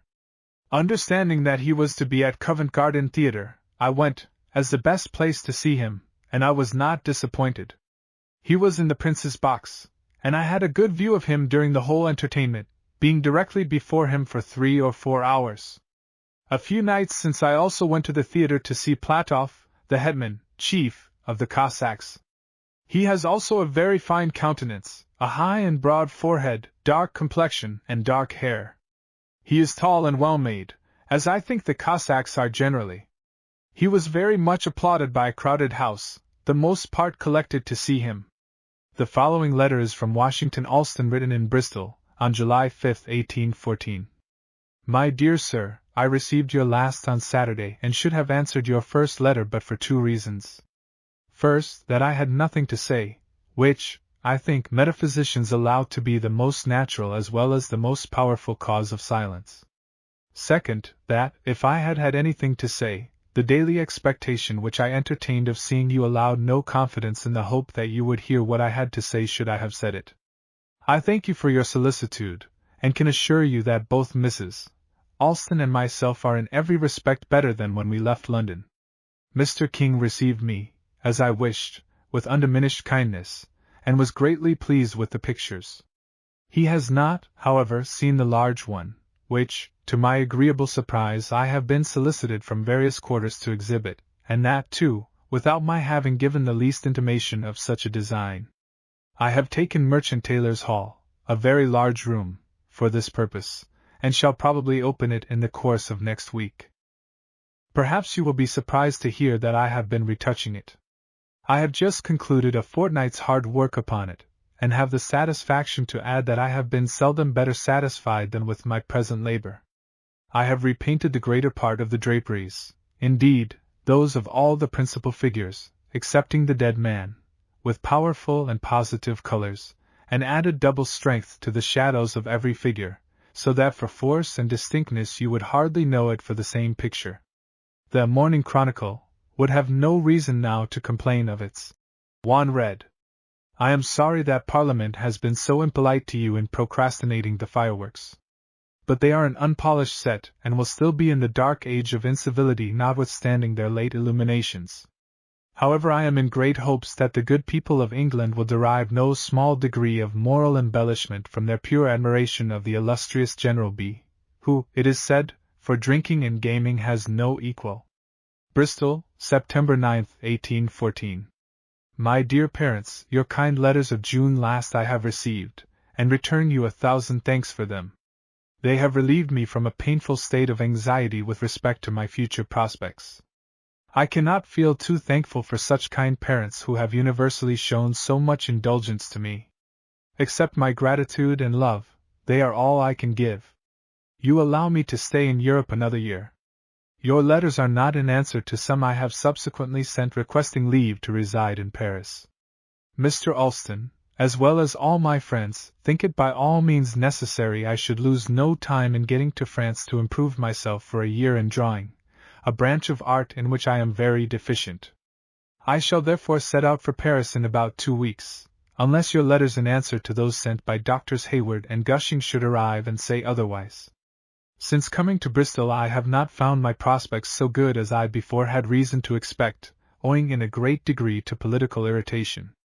I have, however, contrived to make sufficient to pay off all my debts, which have given me some considerable uneasiness. I can live much more reasonably in Paris, indeed, some say for half what I can in London. I can improve myself more, and therefore, all things taken into consideration, I believe it would be agreeable to my parents. As to the political state of Paris, there is nothing to fear from that. It appears perfectly tranquil, and should at any time any difficulties arise, it is but 3 days' journey back to England again. Besides this, I hope my parents will not feel any solicitude for me lest I should fall into any bad way, when they consider that I am now between 23 and 24 years of age, and that this is an age when the habits are generally fixed. As for expense, I must also request your confidence. Feeling as I do the great obligations I am under to my parents, they must think me destitute of gratitude if they thought me capable, after all that has been said to me, of being prodigal. The past I trust you will find to be an example for the future. In a letter from a friend, M. Van Schaik, written from Dartmouth, October 13, 1814, after speaking in detail of the fortifications of New York Harbor, which he considers impregnable, we find the following interesting information. But what satisfies my mind more than anything else is that all the heights of Brooklyn on Long Island are occupied by strong chains of forts. The captain calls it an ironwork, and that the steamboat frigate, carrying 44 32-pounders, must by this time be finished. Her sides are 8 feet thick of solid timber. No ball can penetrate her. The steamboat frigate is 160 feet long, 40 wide, carries her wheels in the center like the ferry boats, and will move 6 miles an hour against a common wind and tide. She is the wonder and admiration of all beholders. From this same gentleman is the following letter, dated October 21, 1814. My dear friend, my heart is so full that I do not know how to utter its emotions. Thanks, all thanks to heaven and our glorious heroes. My satisfaction is full, it is perfect. It partakes of the character of the victory, and wants nothing to make it complete. I return your felicitations upon this happy and heart-cheering occasion, and hope it may serve to suppress every sigh and to enliven every hope that animates the bosoms of my friends at Bristol. Give Mr. Alston a hearty squeeze of the hand for me in token of my gratification at this event and my remembrance of him. I enter into your feelings. I enjoy your triumph as much as if I was with you. May it do you good and lengthen your lives. Really, I think it is much more worth my regard to live now than ever it was before. This gives a tone to one's nerves, a zest to one's appetite, and a reality to existence that pervades all nature and exhibits its effects in every word and action. Among the heroes whose names shall be inscribed upon the broad base of American independence and glory, the names of the heroes of Lake Erie and Lake Champlain will be recognized as brilliant and every way worthy, and it will hereafter be said that the example and exertions of New York have saved the nation. What becomes of Massachusetts now and its sage politicians? Oh! Shut the picture, I cannot bear the contrast. Like a dead carcass she hangs upon the living spirit which animates the heart, and she impedes its motions.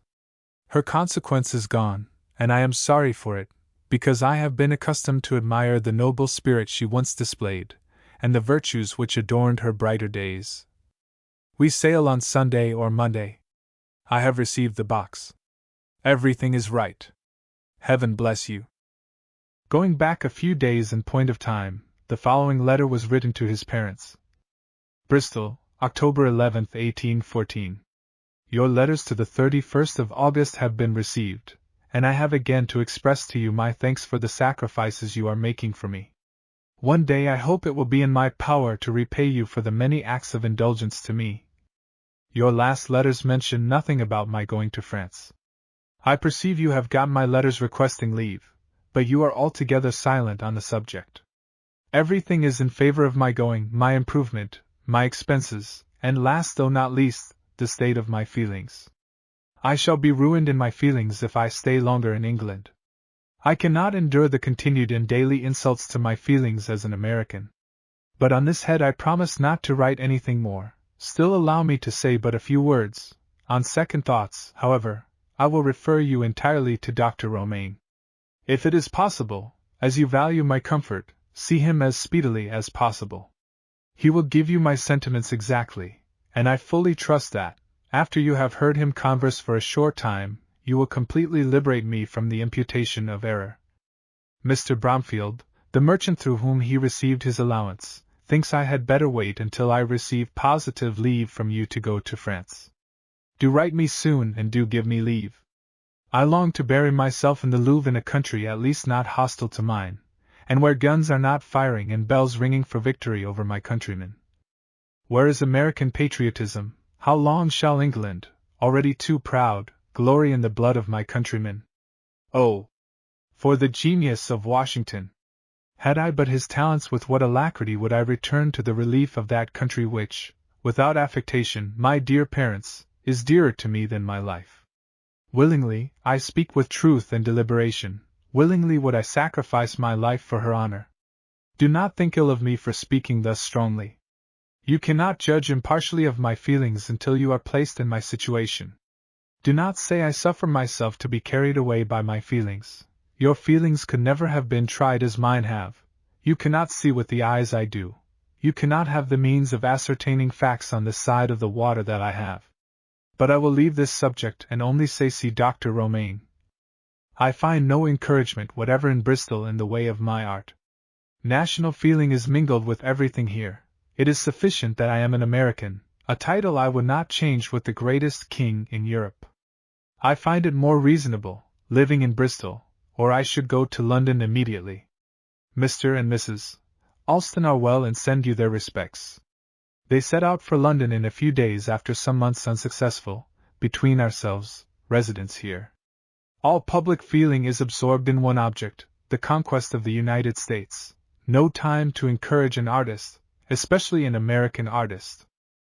I am well, extremely well, but not in good spirits, as you may imagine from this letter. I am painting a little landscape and am studying in my mind a great historical picture, to be painted, by your leave, in Paris. Chapter 8, November 9, 1814, April 23, 1815. Does not go to Paris. Letter of admonition from his mother. His parents' early economies. Letter from Leslie. Letter from Rev. S.F. Jarvis on politics. The mother tells of the economies of another young American, Dr. Parkman. The son resents constant exhortations to economize, and tells of meanness of Dr. Parkman.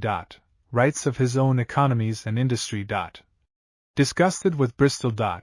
Prophesies peace between England and America. Estimates of Morse's character by Dr. Romaine and Mr. Van Schaik. The father regrets reproof of son for political views. Death of Mrs. Alston. Disagreeable experience in Bristol. More economies. Napoleon I. Peace. Morse did not go to Paris at this time. The permission from his parents was so long delayed, owing to their not having received certain letters of his, and his mentor, Mr. Bromfield, advising against it, he gave up the plan, with what philosophy he could bring to bear on the situation.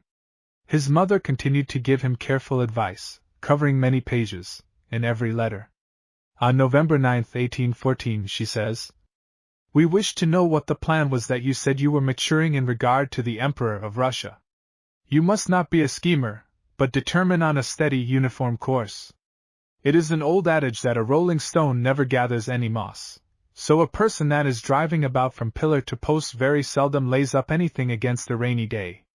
You must be wise, my son, and endeavor to get into such steady business as will, with the divine blessing, give you a support. Secure that first, and then you will be authorized to indulge your taste and exercise your genius in other ways that may not be immediately connected with a living. You mention patronage from this country, but such a thing is not known here unless you were on the spot, and not then, indeed, but for value received. You must therefore make up your mind to labor for yourself without leaning on anyone, and look up to God for His blessing upon your endeavors. This is the way your parents set out in life about 25 years ago. They had nothing to look to for a support but their salary, which was a house, 20 cords of wood, and $570 a year. The reception and circulation of the geography was an experiment not then made. With the blessing of heaven on these resources, we have maintained an expensive family, kept open doors for almost all who chose to come and partake of our hospitality. Enemies, as well as friends, have been welcomed. We have given you and your brothers a liberal education, have allowed you $4,000, are allowing your brothers about $300 a year apiece, and are supporting our remaining family at the rate of $2,000 a year. This is a pretty correct statement, and I make it to show you what can be done by industry and economy, with the blessing of heaven. While Morse was in Bristol, his friend C.R. Leslie thus writes to him in lead pencil from London, on November 29, 1814.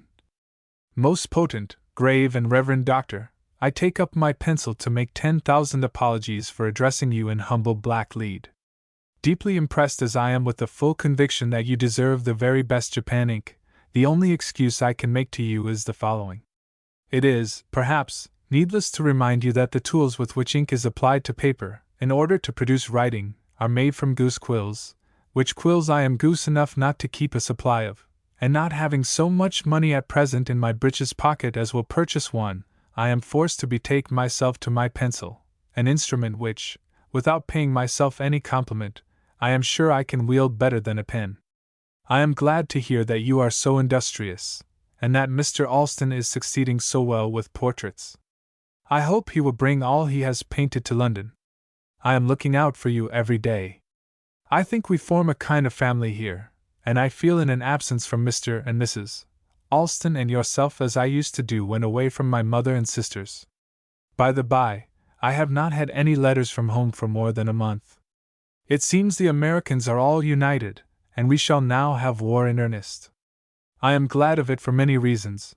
I think it will not only get us a more speedy and permanent peace, but may tend to crush the demon of party spirit and strengthen our government. I am done painting the gallery, and have finished my drawings for the frieze. Thank you for your good wishes. I thought Mr. Alston knew how proud I am of being considered his student. Tell him, if he thinks it worth while to mention me at all in his letter to Delaplaine, I shall consider it a great honor to be called his student. The father, in a letter of December 6, 1814, after again urging him to leave politics alone, adds this postscript.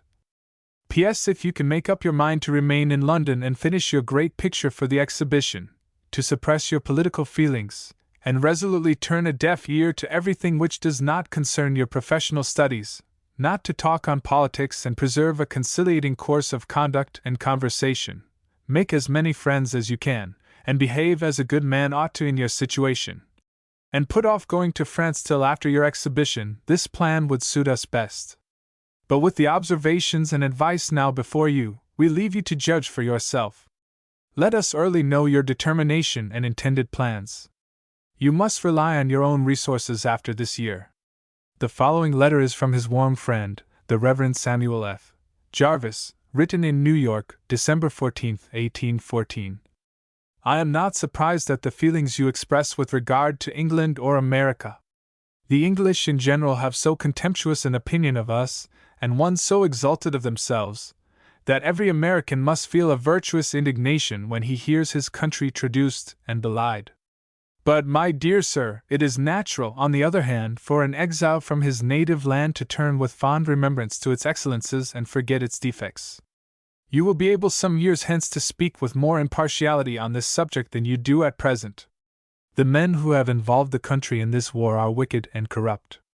A systematic exclusion of all Federalists from any office of trust is the leading feature of this administration, yet the Federalists comprehend the majority of the wealth, virtue, and intelligence of the community. It is the power of the ignorant multitude by which they are supported, and I conceive that America will never be a respectable nation in the eyes of the world, till the extreme democracy of our Constitution is done away with, and there is a representation of the property rather than of the population of the country. You feel nothing of the oppressive, despotic sway of the soi-disant Republicans, but we feel it in all its bitterness, and know that it is far worse than that of the most despotic sovereigns in Europe. With such men there can be no union. The repulsion of British invasion is the duty, and will be the pride, of every American, but while prepared to bear his arm in defense of his much wronged country against a proud and arrogant, and in some instances, a cruel, foe, he cannot be blind to the unprincipled conduct of her internal enemies, and such he must conceive the present ruling party to be. On December 19, 1814, his mother writes, I was not a little astonished to hear you say, in one of your letters from Bristol, that you had earned money enough there to pay off your debts. I cannot help asking what debts you could have to discharge with your own earnings after receiving $1,000 a year from us, which we are very sure must have afforded you, even by your own account of your expenses, ample means for the payment of all just, fair, and honorable debts, and I hope you contract no others. We are informed by others that they made $600 a year not only pay all their expenses of clothing, board, traveling, learning the French language, etc., etc., but they were able out of it to purchase books to send home, and actually sent a large trunk full of elegant books. Now the person who told us that he did this has a father who is said to be worth $150,000. Therefore the young man was not pinched for means, but was thus economical out of consideration to his parents, and to show his gratitude to them, as I suppose. Now think, my dear son, how much more your poor parents are doing for you, how good your dear brothers are to be satisfied with so little done for them in comparison with what we are doing for you, and let the thought stimulate you to more economy and industry. I greatly fear you have been falling off in both these since the éclat you received for your first performances. It has always been a failing of yours, as soon as you found you could excel in what you undertook, to be tired of it and not trouble yourself any further about it. I was in hopes that you had got over this fickleness ere this. You must not expect to paint anything in this country, for which you will receive any money to support you, but portraits. Therefore do everything in your power to qualify you for painting and taking them in the best style. That is all your hope here, and to be very obliging and condescending to those who are disposed to employ you. I think young Leslie is a very estimable young man to be, as I am told he is, supporting himself and assisting his widowed mother by his industry. I shall anticipate a little in order to give at once the son's answer to this reproof. He writes on April 28, 1815. I wish I could persuade my parents that they might place some little confidence in my judgment at the age I now am, nearly 24, an age when, in ordinary people, the judgment has reached a certain degree of maturity. It is a singular and, I think, an unfortunate fact that I have not, that I recollect, since I have been in England, had a turn of low spirits except when I have received letters from home. It is true I find a great deal of affectionate solicitude in them, but with it I also find so much complaint and distrust, so much fear that I am doing wrong, so much doubt as to my morals and principles, and fear lest I should be led away by bad company and the like, that, after I have read them, I am miserable for a week. I feel as though I had been guilty of every crime, and I have passed many sleepless nights after receiving letters from you. I shall not sleep tonight in consequence of passages in your letters just received. Here he quotes from his mother's letter and answers. Now as to the young man's living for $600, I know who it is of whom you speak. It is Dr. Parkman, who made it his boast that he would live for that sum, but you did not inquire how he lived. I can tell you. He never refused an invitation to dine, breakfast, or tea, which he used to obtain often by pushing himself into everybody's company. When he did not succeed in getting invitations, he invited himself to breakfast, dine, or sup with some of his friends. He has often walked up to breakfast with us, a distance of 3 or 4 miles. If he failed in getting a dinner or meal at any of these places, he either used to go without, or a bit of bread answered the purpose till next meal. In his dress he was so shabby and uncouth that any decent person would be ashamed to walk with him in the street. Above all, his notorious meanness in his money matters, his stickling with his poor washerwoman for a halfpenny and with others for a farthing, and his uniform stinginess on all occasions rendered him notoriously disgusting to all his acquaintances, and affords, I should imagine, but a poor example for imitation. The fact is, I could live for £50 a year if my only object was to live cheap, and on the other hand, if I was allowed £1,000 a year, I could spend it all without the least extravagance in obtaining greater advantages in my art. But as your goodness has allowed me but £200, and I wish you again to receive my sincere thanks for this allowance, should not my sole endeavor be to spend all this to the utmost advantage, to keep as closely within the bounds of that allowance as possible, and would not economy in this instance consist in rigidly keeping up to this rule?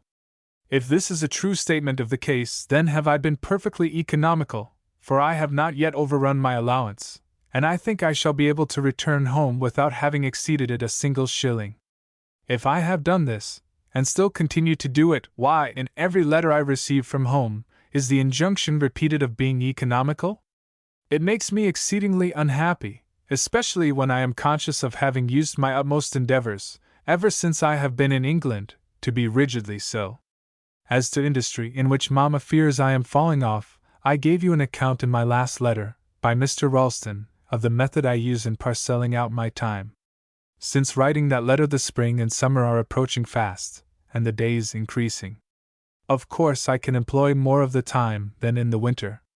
Mr. Leslie and myself rise at 5 o'clock in the morning and walk about 1.5 miles to Burlington, where are the famous Elgin marbles, the works of Phidias and Praxiteles, brought by Lord Elgin from Athens. From these we draw 3 hours every morning, wet or dry, before breakfast, and return home just as the bustle begins in London, for they are late risers in London. When we go out of a morning we meet no one but the watchman, who goes his rounds for 1.5 hours after we are up. Last summer Mr. Leslie and I used to paint in the open air in the fields 3 hours before breakfast, and often before sunrise, to study the morning effect on the landscape. Now, being conscious of employing my time in the most industrious manner possible, you can but faintly conceive the mortification and sorrow with which I read that part of Mamma's letter. I was so much hurt that I read it to Mr. Alston, and requested he would write to you and give you an account of my spending my time. He seemed very much astonished when I read it to him, and authorized me to tell you from him that it was impossible for any one to be more indefatigable in his studies than I am. Mamma mentions in her letter that she hears that Mr. Leslie supports his mother and sisters by his labors. This is not the case. Leslie was supported by 3 or 4 individuals in Philadelphia till within a few months past. About a year ago he sold a large picture which he painted, whilst I was on my fruitless trip to Bristol for money, for 100 guineas. Since that he has had a number of commissions in portraits, and is barely able to support himself. Indeed, he tells me this evening that he has but £20 left. He is a very economical and a most excellent young man. His expenses in a year are, on an average, from £230 to £250. Mr. Alston's single expenses not less than £300 per annum, and I know of no artist among all my acquaintance whose expenses in a year are less than £200. Returning now to the former chronological order, I shall include the following vehement letter written from London on December 22, 1814. My dear parents, I arrived yesterday from Bristol, where I have been for several months past endeavoring to make a little in the way of my profession, but have completely failed, owing to several causes. First, the total want of anything like partiality for the fine arts in that place. The people there are but a remove from brutes. A Bristol hog is as proverbial in this country as a Charlestown gentleman is in Boston. Their whole minds are absorbed in trade, barter and gain and interest are all they understand. If I could have painted a picture for half a guinea by which they could have made 20 whilst I starved, I could have starved. Secondly, the virulence of national prejudice which rages now with tenfold acrimony. They no longer despise, they hate, the Americans. The battle on Champlain and before Plattsburgh has decided the business. The moans and bewailings for this business are really, to an American, quite comforting after their arrogant boasting of reducing us to unconditional submission. Is it strange that I should feel a little the effects of this universal hatred? I have felt it, and I have left Bristol after 6 months' perfect neglect. After having been invited there with promises of success, I have had the mortification to leave it without having, from Bristol, a single commission. More than that, and by far the worst, if I have not gone back in my art these 6 months, I have at least stood still, and to me this is the most trying reflection of all. I have been immured in the paralyzing atmosphere of trade till my mind was near partaking the infection. I have been listening to the groveling, avaricious devotees of mammon, whose souls are narrowed to the studious contemplation of a hard-earned shilling, whose leaden imaginations never soared above the prospect of a good bargain, and whose summum bonum is the inspiring idea of counting 100,000. I say I have been listening to these miserly beings till the idea did not seem so repugnant of lowering my noble art to a trade, of painting for money, of degrading myself and the soul, enlarging art which I possess, to the narrow idea of merely getting money. Fie on myself! I am ashamed of myself. No, never will I degrade myself by making a trade of a profession. If I cannot live a gentleman, I will starve a gentleman. But I will dismiss this unpleasant subject, the particulars of which I can better relate to you than write. Suffice it to say that my ill-treatment does not prey upon my spirits. I am in excellent health and spirits, and have great reason to be thankful to heaven for thousands of blessings which 1 or 2 reverses shall not make me forget. Reverses do I call them?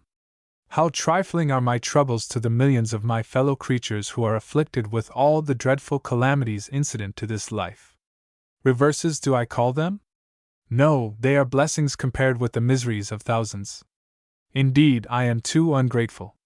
If a thing does not result just as I wish, I begin to repine. I forget the load of blessings which I enjoy: life, health, parents whose kindness exceeds the kindest, brothers, relatives, and friends, advantages which no one else enjoys for the pursuit of a favorite art, besides numerous others, all which are forgotten the moment an unpleasant disappointment occurs. I am very ungrateful. With respect to peace, I can only say I should not be surprised if the preliminaries were signed before January. My reasons are that Great Britain cannot carry on the war any longer.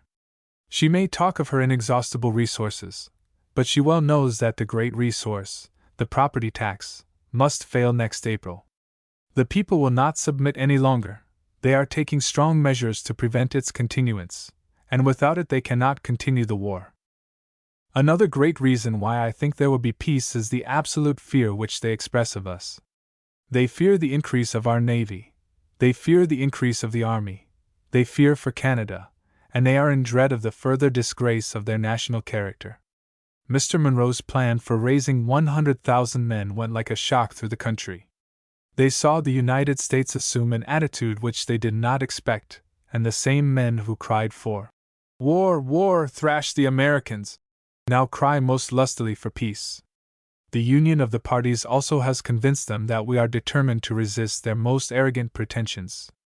Love to all, brothers, Miss Russell, etc. Yours very affectionately, Samuel F. B. Morse.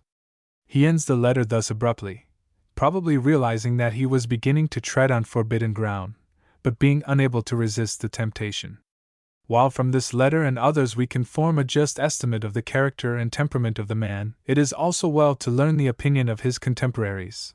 I shall, therefore, quote from a letter to the elder Morse of the Dr. Romaine, whom the son was so anxious to have his father see, also from a letter of Mr. Van Schaik to Dr. Romaine. The former was written in New York, on December 27, 1814. The enclosed letter of my friend Mr. Van Schaik will give you the information concerning your son which you desire. He has been intimately acquainted with your son for a considerable time. You may rely on his account, as he is not only a gentleman of unquestionable integrity, but also a professor of the Lord Christ. What I saw and heard of your son pleased me, and I cannot but hope he will repay all your anxieties and realize your reasonable expectations by his conduct and the standing which he must and will acquire in society by that conduct. Mr. Van Schaik's letter was written also in New York, on December 14, 1814. To those passages of Dr. Morse's letter respecting his son, to which you have directed my attention, I hasten to reply without any form, because it will gratify me to relieve the anxiety of the parents of my friend. His religious and moral character is unexceptionally good. He feels strongly for his country and expresses those feelings among his American friends with great sensibility. I do not know that he ever indulges in any observations in the company of Englishmen which are calculated to injure his standing among them. But, my dear sir, you fully know that an American cannot escape the sting of illiberal and false charges against his country and even its moral character, unless he almost entirely withholds himself from society. It cannot be expected that any human being should be so unfeeling as to suffer indignity in total silence. But I do not think that any political collisions, which may incidentally and very infrequently arise, can injure him as an artist, for it is well known to you that the simple fact of his being an American is sufficient to prevent his rising rapidly into notice, since the possession of that character clogs the efforts, or, at least, somewhat clouds the fame of men of superior genius and established talent. I advise Samuel to go to France and bury himself for 6 months in the Louvre, from thence to Italy, the seat of the arts. He inclined to the first part of the plan, and then to return home, but deferred putting it into execution till he heard from his father. Mr. Alston intended to winter in London. Morse has a fine taste and colors well. His drawing is capable of much improvement, but he is anxious to place himself at the head of his profession, and with a little judicious encouragement, will probably succeed. That patient industry which has in all ages characterized the masters of the art, he will find it to his interest to apply to his studies the farther he advances in them. His success has been moderately good. If he could sell the pictures he has on hand, the avails would probably pay his way into France. Referring to these letters, the father, writing on January 25, 1815, says, "We have had letters from Dr. Romaine and Mr. Van Schaik concerning you which have comforted us much. Since receiving them we don't know but we have expressed ourselves, in our letters in answer to your last, a little stronger than we ought in regard to your political feelings and conduct. I find others who have returned feel pretty much as you do.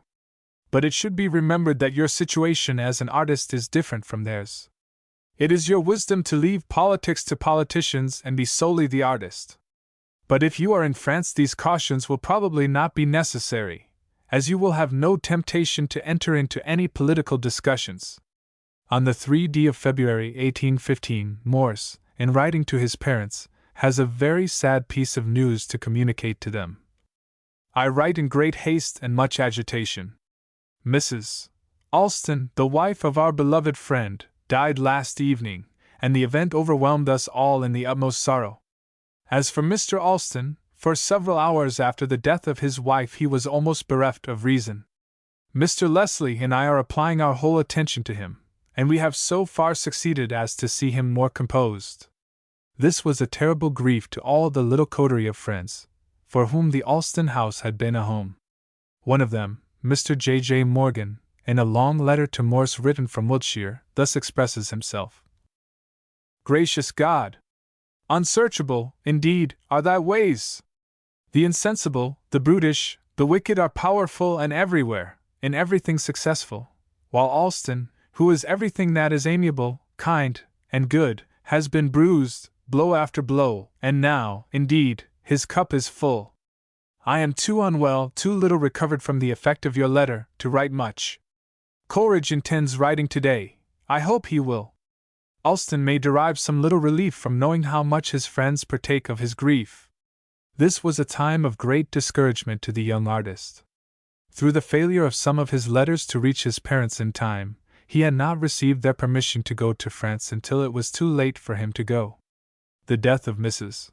Alston cast a gloom over all the little circle, and to cap the climax, he was receiving no encouragement in his profession. On March 10, 1815, he writes, "My jaunt to Bristol in quest of money completely failed.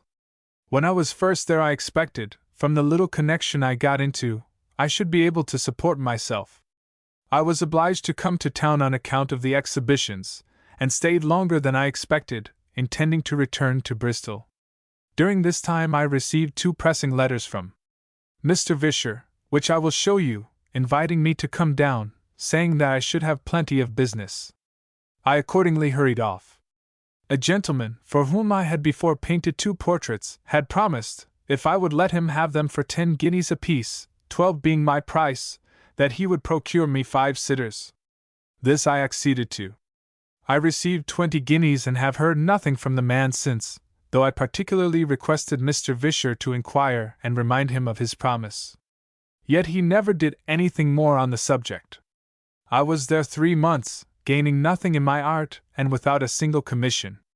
Mr. Breed, of Liverpool, then came to Bristol.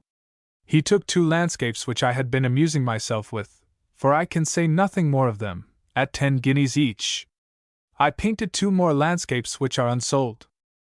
Mr. Vischer, a man worth about £100,000, and whose annual expenses, with a large family of 7 children, are not 1,000, had a little frame for which he repeatedly desired me to paint a picture.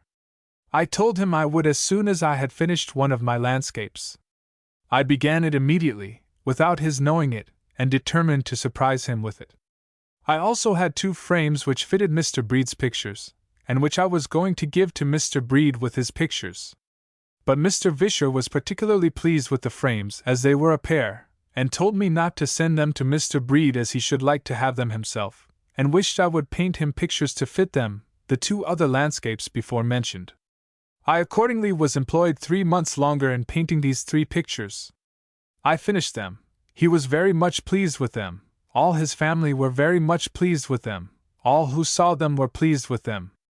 But he declined taking them without even asking my price, and said that he had more pictures than he knew what to do with. Mr. and Mrs. Alston heard him say 20 times he wished I would paint him a picture for the frame. Mr. Alston, who knew what I was about, told him, no doubt, I would do it for him, and in a week after I had completed it. I had told Mr. Vischer also that I was considerably in debt, and that, when he had paid me for these pictures, I should be something in pocket, and by his not objecting to what I said, I took it for granted, and from his requesting me to paint the picture that the thing was certain. But thus it was, without giving any reason in the world, except that he had pictures enough, he declined taking them, making me spend 3 months longer in Bristol than I otherwise should have done, standing still in my art, if not actually going back, and forcing me to run in debt for some necessary expenses of clothing in Bristol, and my passage from and back to London. During all this time not a single commission for a portrait, many of which were promised me, nor a single call from any one to look at my pictures. Thus ended my jaunt in quest of money. Do not think that this disappointment is in consequence of any misconduct of mine. Mr. Alston, who was with me, experienced the same treatment, and had it not been for his uncle, the American consul, he might have starved for the Bristol people. His uncle was the only one who purchased any of his pictures. Since I have been in London I have been endeavoring to regain what I lost in Bristol, and I hope I have so far succeeded as to say, I have not gone back in my art. In order to retrench my expenses I have taken a painting room out of the house, at about half of the expense of my former room.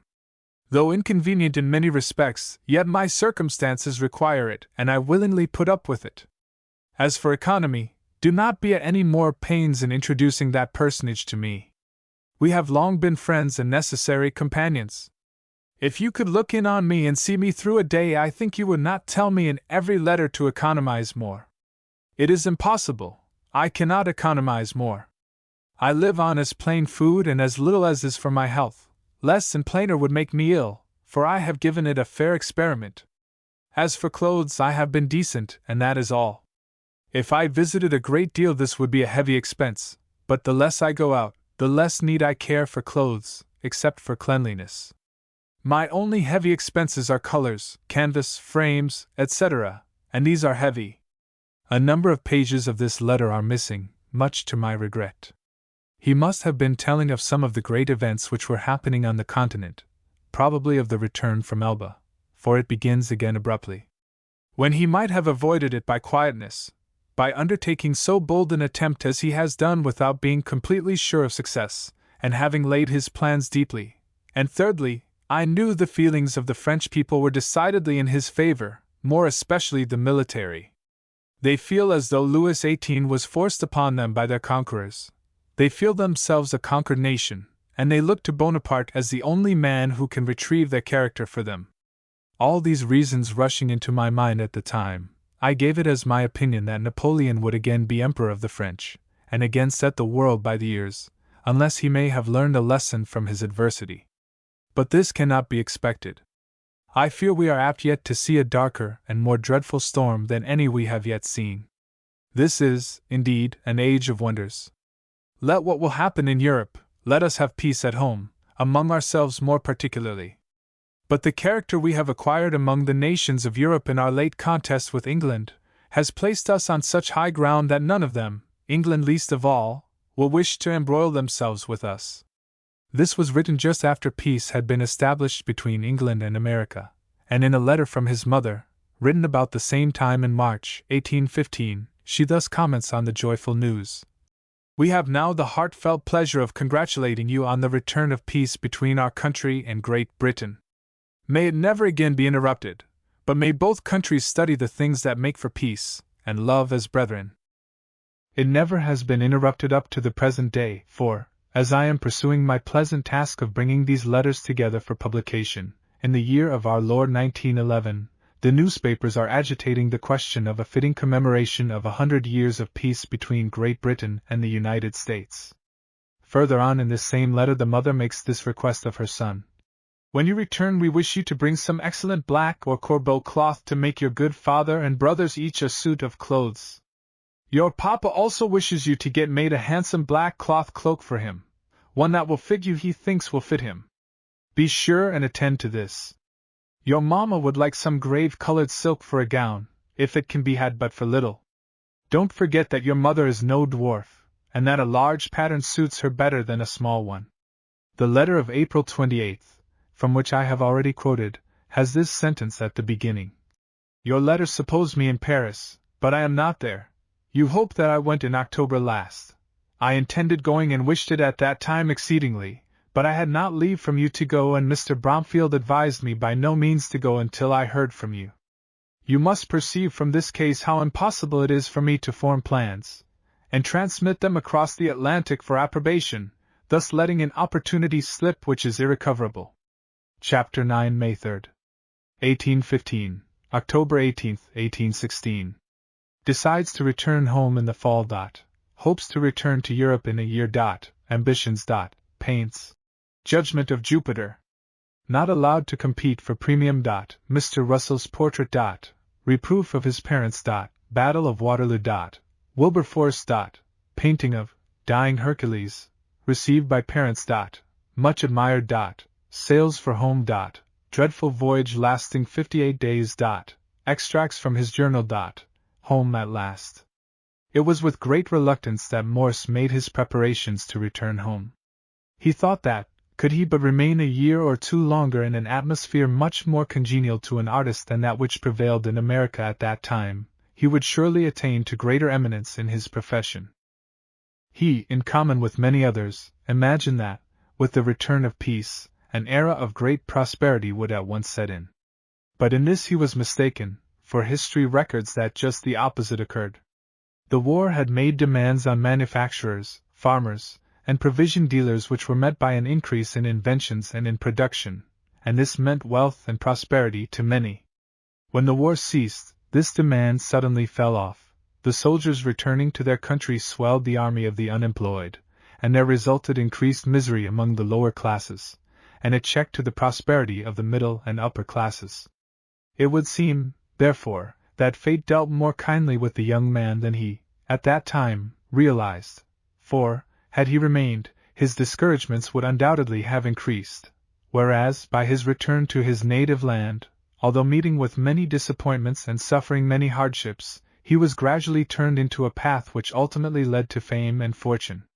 On May 3, 1815, he writes to his parents, "With respect to returning home, I shall make my arrangements to be with you, should my life be spared, by the end of September next, or the beginning of October. But it will be necessary that I should be in England again, provided always Providence permits, by September following, as arrangements which I have made will require my presence. This I will fully explain when I meet you. The moment I get home I wish to begin work, so that I should like to have some portraits bespoken in season. I shall charge $40 less than Stuart for my portraits, so that, if any of my good friends are ready, I will begin the moment I have said how do to them. I wish to do as much as possible in the year I am with you. If I could get a commission or two for some large pictures for a church or public hall, to the amount of $2,000 or $3,000, I should feel much gratified. I do not despair of such an event, for, through your influence with the clergy and their influence with their people, I think some commission for a scripture subject for a church might be obtained, a crucifixion, for instance. It may, perhaps, be said that the country is not rich enough to purchase large pictures. Yes, but $2,000 or $3,000 can be paid for an entertainment which is gone in a day, and whose effects are to demoralize and debilitate, whilst the same sum expended on a fine picture would be adding an ornament to the country which would be lasting. It would tend to elevate and refine the public feeling by turning their thoughts from sensuality and luxury to intellectual pleasures, and it would encourage and support a class of citizens who have always been reckoned among the brightest stars in the constellation of American worthies, and who are, to this day, compelled to exile themselves from their country and all that is dear to them, in order to obtain a bare subsistence. I do not speak of portrait painters. Had I no higher thoughts than being a first-rate portrait painter, I would have chosen a far different profession. My ambition is to be among those who shall revive the splendor of the 15th century, to rival the genius of a Raphael, a Michelangelo, or a Titian.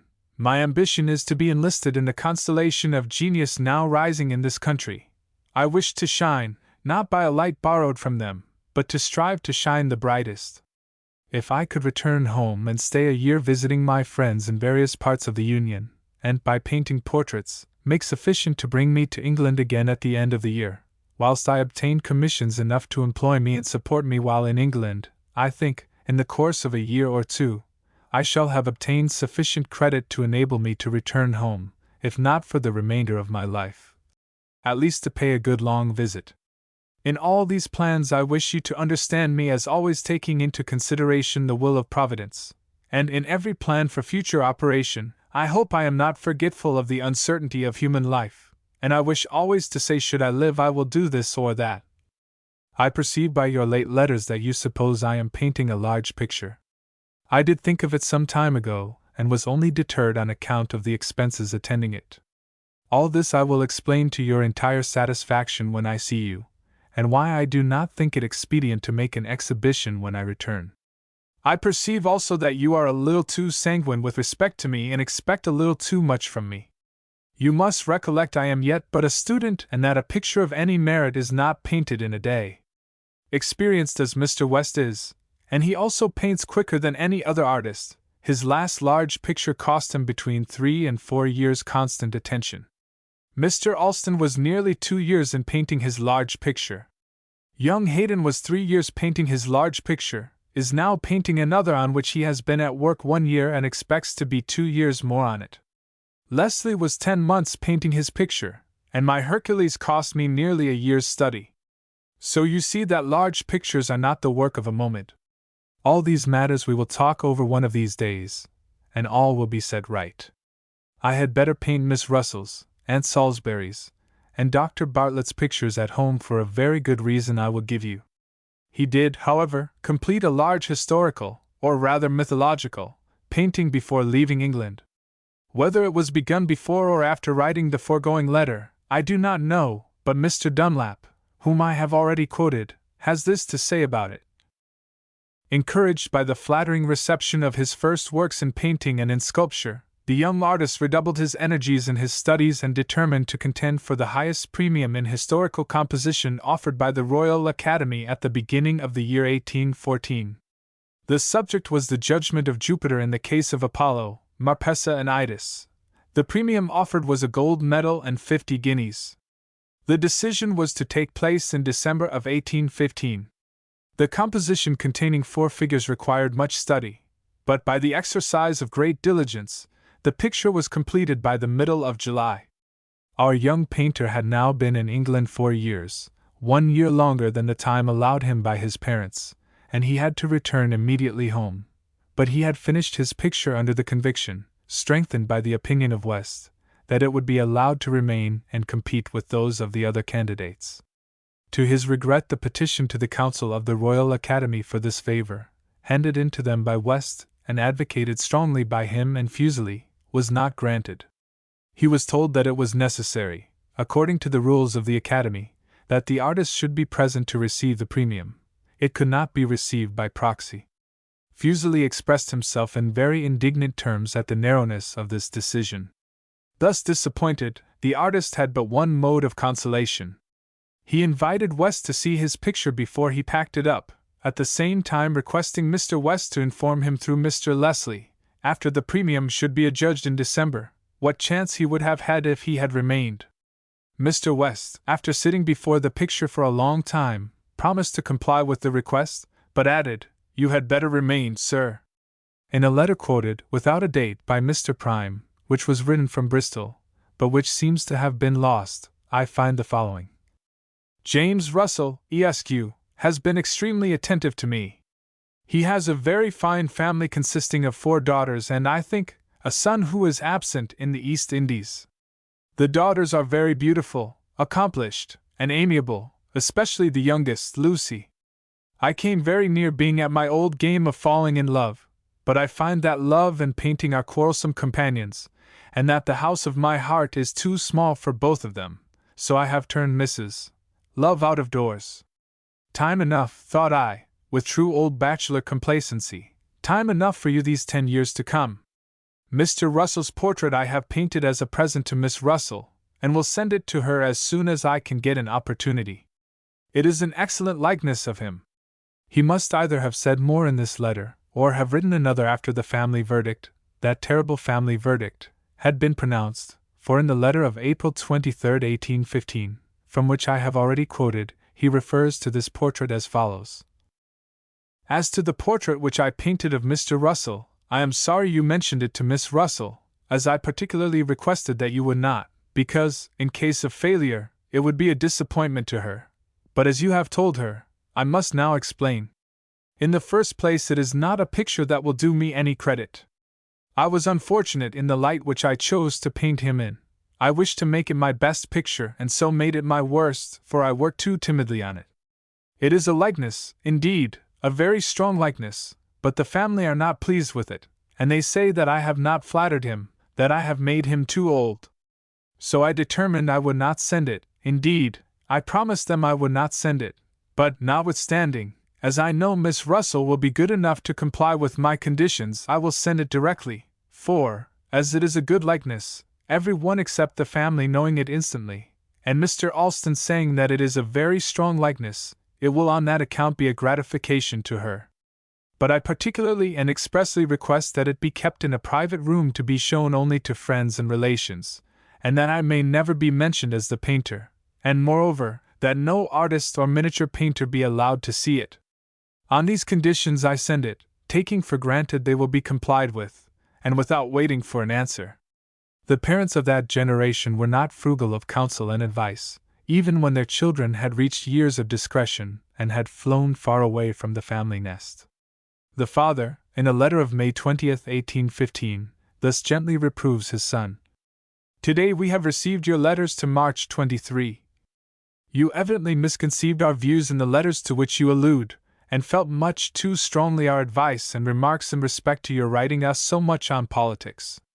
What we said was the affectionate advice of your parents, who loved you very tenderly, and who were not unwilling you should judge for yourself though you might differ from them. We have ever made a very candid allowance for you, and so have all your friends, and we have never for a moment believed we should differ a fortnight after you should come home and converse with us. You have, in the ardor of feeling, construed many observations in our letters as censuring you and designed to wound your feelings, which were not intended in the remotest degree by us for any such purpose. I am sorry to hear of the death of Mr. Thornton. He was a good man. His mother was much less gentle in her reproof. I cull the following sentences from a long letter of June 1, 1815. In perfect consistency with the feelings towards you all, above described, we may and ought to tell you, and that with the greatest plainness, of anything that we deem improper in any part of your conduct, either in a civil, social, or religious view. This we feel it our duty to do and shall continue to do as long as we live, and it will ever be your duty to receive from us the advice, counsel, and reproof, which we may, from time to time, favor you with the most perfect respect and dutiful observance. And when you differ from us on any point whatever, let that difference be conveyed to us in the most delicate and gentlemanly manner. Let this be done not only while you are under age and dependent on your parents for your support, but when you are independent, and when you are head of a family, and even of a profession, if you ever should be either. I have dwelt longer on this subject, as I think you have, in some of your last letters, been somewhat deficient in that respect which your own good sense will at once convince you was, on all accounts, due, and which I know you feel the propriety of without any further observations.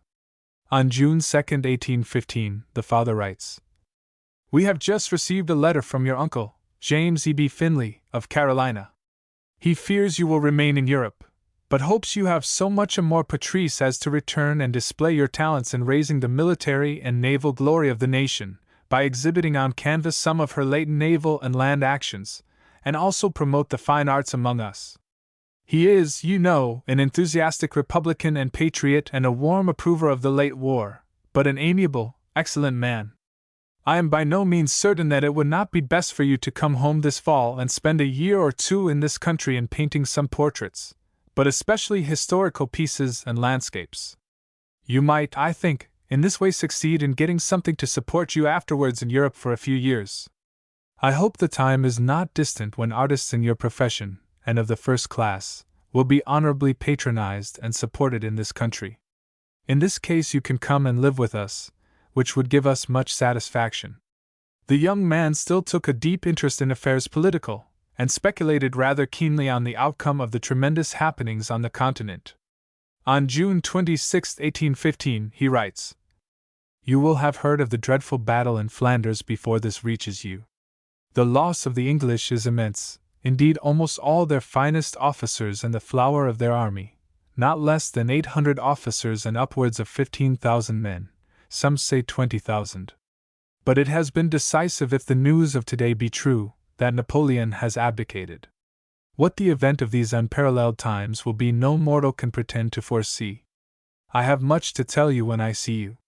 Perhaps you had better not write after the receipt of this, as it may be more than 2 months before an answer could be received. P.S. The papers of tonight confirm the news of this morning. Bonaparte is no longer a dangerous man. He has abdicated, and in all probability, a republican form of government will be the future government of France, if they are capable of enjoying such a government. But no one can foresee events. There may be a long peace, or the world may be torn worse than it yet has been. Revolution seems to succeed revolution so rapidly that, in looking back on our lives, we seem to have lived 1,000 years, and wonders of late seem to scorn to come alone. They come in clusters.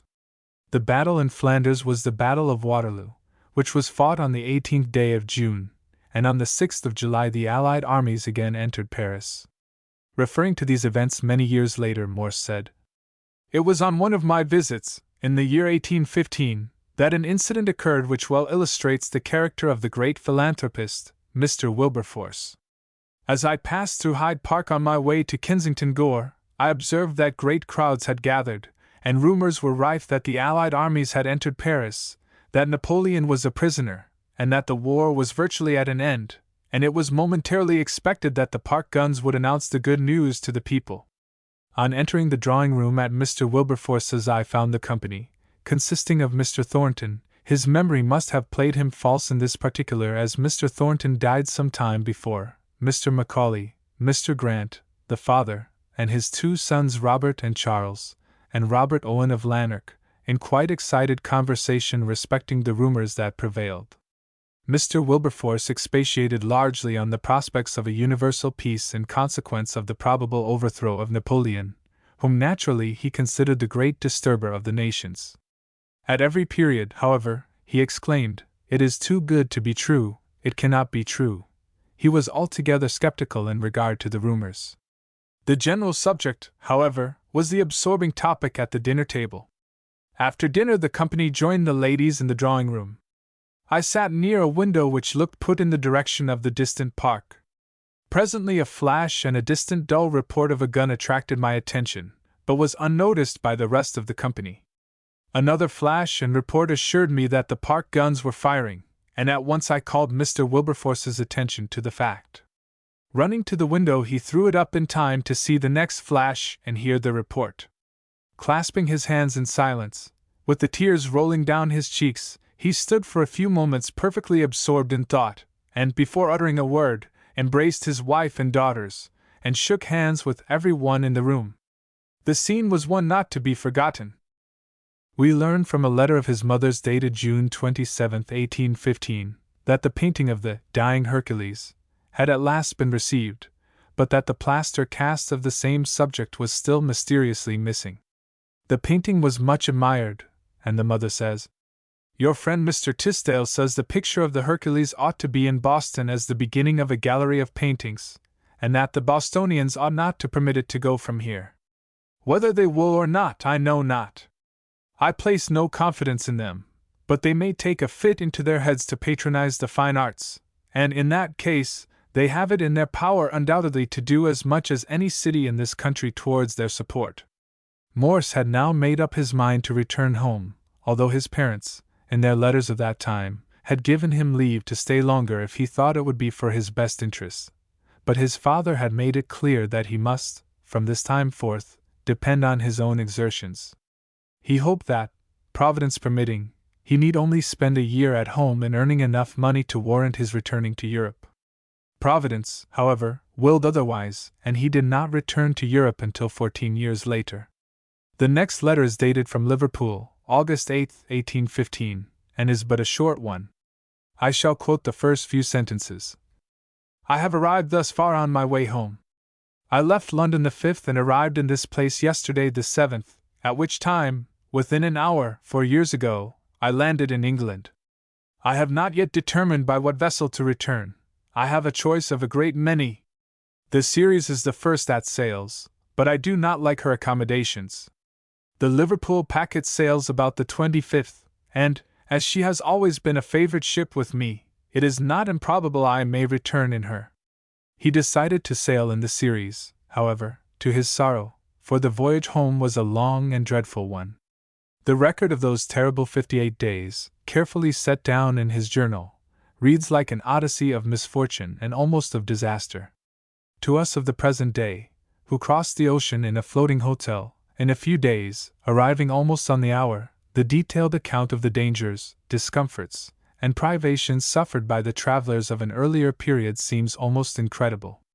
Brave, indeed, were our fathers who went down to the sea in ships, for they never knew when, if ever, they would reach the other shore, and there could be no CQD or SOS flashed by wireless and the Morse code to summon assistance in case of disaster. In this case, storm succeeded storm. Head winds were encountered almost all the way across. Fine weather and fair winds were the exception, and provisions and fresh water were almost exhausted. The following quotations from the journal will give some idea of the terrors experienced by the young man, whose appointed time had not yet arrived. He still had work to do in the world which could be done by no other. Monday, August 21, 1815.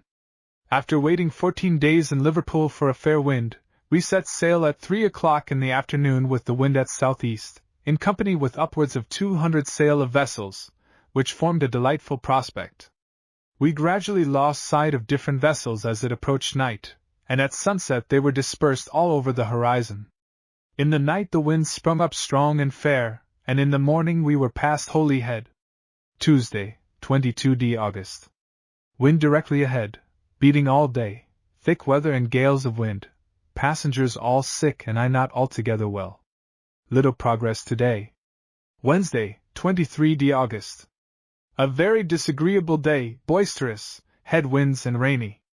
Beating across the channel from the Irish to the Welsh coast. Friday, August 25th.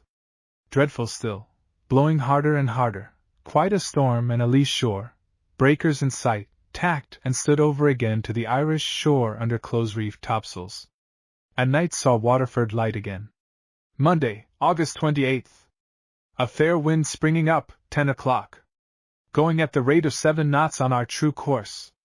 We have had just a week of the most disagreeable weather possible. I hope this is the beginning of better winds, and that, in reasonable time, we shall see our native shore. Tuesday, August 29th. Still disappointed in fair winds. Since then, I can find nothing consoling on deck. Let us see what is in the cabin. All of us make 6, 4 gentlemen and 2 ladies. Mrs. Phillips, Mrs. Drake, Captain Chamberlain, Mr. Bancroft, Mr. Lancaster, and myself. Our amusements are eating and drinking, sleeping and backgammon. Seasickness we have thrown overboard, and all things considered, we try to enjoy ourselves and sometimes succeed. Thursday, August 31st. Wind as directly ahead as it can blow, squally all night and tremendous sea. What a contrast does this voyage make with my first! This day makes the 10th day out, and we have advanced towards home about 300 miles. In my last voyage, on the 10th day, we had accomplished 1/2 our voyage, 1600 miles. Friday, September 1st. Dreadful weather, wind still ahead, foggy, rainy, and heavy swell, patience almost exhausted, but the will of heaven be done. If this weather is to continue, I hope we shall have fortitude to bear it. All is for the best. Saturday, September 9th. 19th day out and not yet more than 1/3 of our way to Boston. Oh! When shall we end this tedious passage? Sunday, September 10th. Calm with dreadful sea. Early this morning discovered a large ship to the southward, dismasted, probably in the late gale. Discovered an unpleasant trait in our captain's character which I shall merely allude to. I am sorry to say he did not demonstrate that promptitude to assist a fellow creature in distress which I expected to find inherent in a seaman's breast, and especially in an American seaman's.